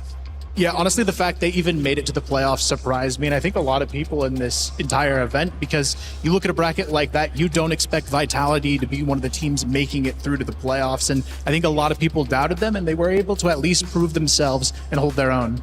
Yeah, if you kind of look at it from like another perspective, right, you're just going to say, Vitality just got bounced out into top 8. But if you were actually watching the matches, you can kind of see that, okay, Vitality is going up against the best of the best in competition. And if I was any other team in this tournament looking at the future for CFS 2026, they should be scared of Vitality. That's right. Well, Group B was highly competitive. We take a look at Group A. And Vitality, man, they did have to go through the gauntlets against Evolution Power Gaming. That was a tremendous win, taking them down. But then they run into AGAL. They drop down, but never fear. They take on GK Esports and take them out 2-1 to push forward. Again, the fact that they had to go against EP, who had beat them in the previous year, and they overcame their boogeyman, then took on last year's champions, and they still made it top 8. Again, we celebrate that.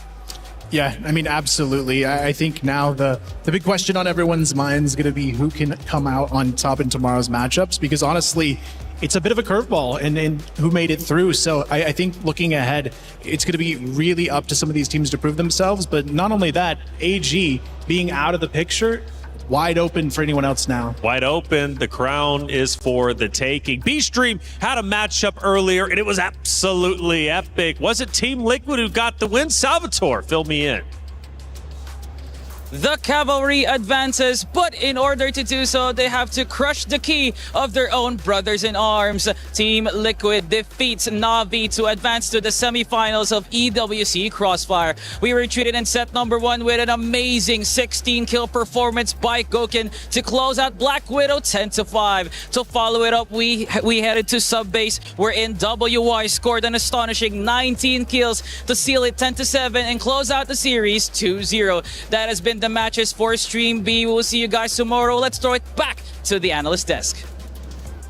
Salvatore, as always, thank you for the updates, keeping us in line here on Stream A. Team Liquid, great victory overall. Again, as far as an organization goes, they've made great headway from last week to where they currently are now. We learned all that and more from Trav, who was up here earlier for the club championship update. The bracket tomorrow is absolutely stacked, and it is ready to go. Semifinals, now best of 5s, okay? You are now 1 series away from entering the grand finals. Team Liquid versus Stallions, King Zero Esports versus Baisha Gaming. Now, what's cool about this, Kyle, is both of them are rematches from group play. Yeah, I think that's what makes this really exciting. Not only that, I feel like they're matches that a lot of people thought might have gone the other way in the first meetup. So I feel like everyone's going to come into this at the peak of their game, but both teams that lost before looking for that vengeance. That's right. We take a look at our schedule. We'll start with King Zero versus Baisha. King Zero just left the stage. They will take it once again at 1 o'clock our time. Then Team Liquid versus the Stallions, both best of 5s. It's going to be a good day. Yeah, I mean, Stallions finally on the later time slot, right? I mean, finally getting some sleep for some of the players here, because they have been playing the first best of 3s for the past few days, and hopefully that additional rest can actually help Stallions, especially knowing how they just destroyed Rock. I mean, there wasn't even a single shot for them to even, not even a single night for them to even get that series. So I feel like Stallions, they took their anger out on Rock, and now we might just see it up against Team Liquid. And what I've heard from Team Stallions as well is like during their series, it was actually closer than expected. There were really just some moments where, you know, there were some accidents on the side of Stallions or some small mistakes, and it really does tumble into a bigger run. And especially knowing how good Team Liquid is at punishing small mistakes, maybe they're not maybe they're gonna make a lot less going into the semifinal. Two great great series happening tomorrow. It's semifinals. For those who remain, the top 4 from 16 now down to 4. They are 1 series away from entering grand finals. And what's up for grabs? Not only the trophy, not only etching your name into the history books of the Esports World Cup, but also $750,000 for first place. A tremendous prize for a tremendous occasion. It's the Esports World Cup. We've got 2 more days of competition, but as far as day 3 goes, it's done and dusted. Make sure you hit the follow button, subscribe button wherever you're watching, because we return tomorrow with semifinals.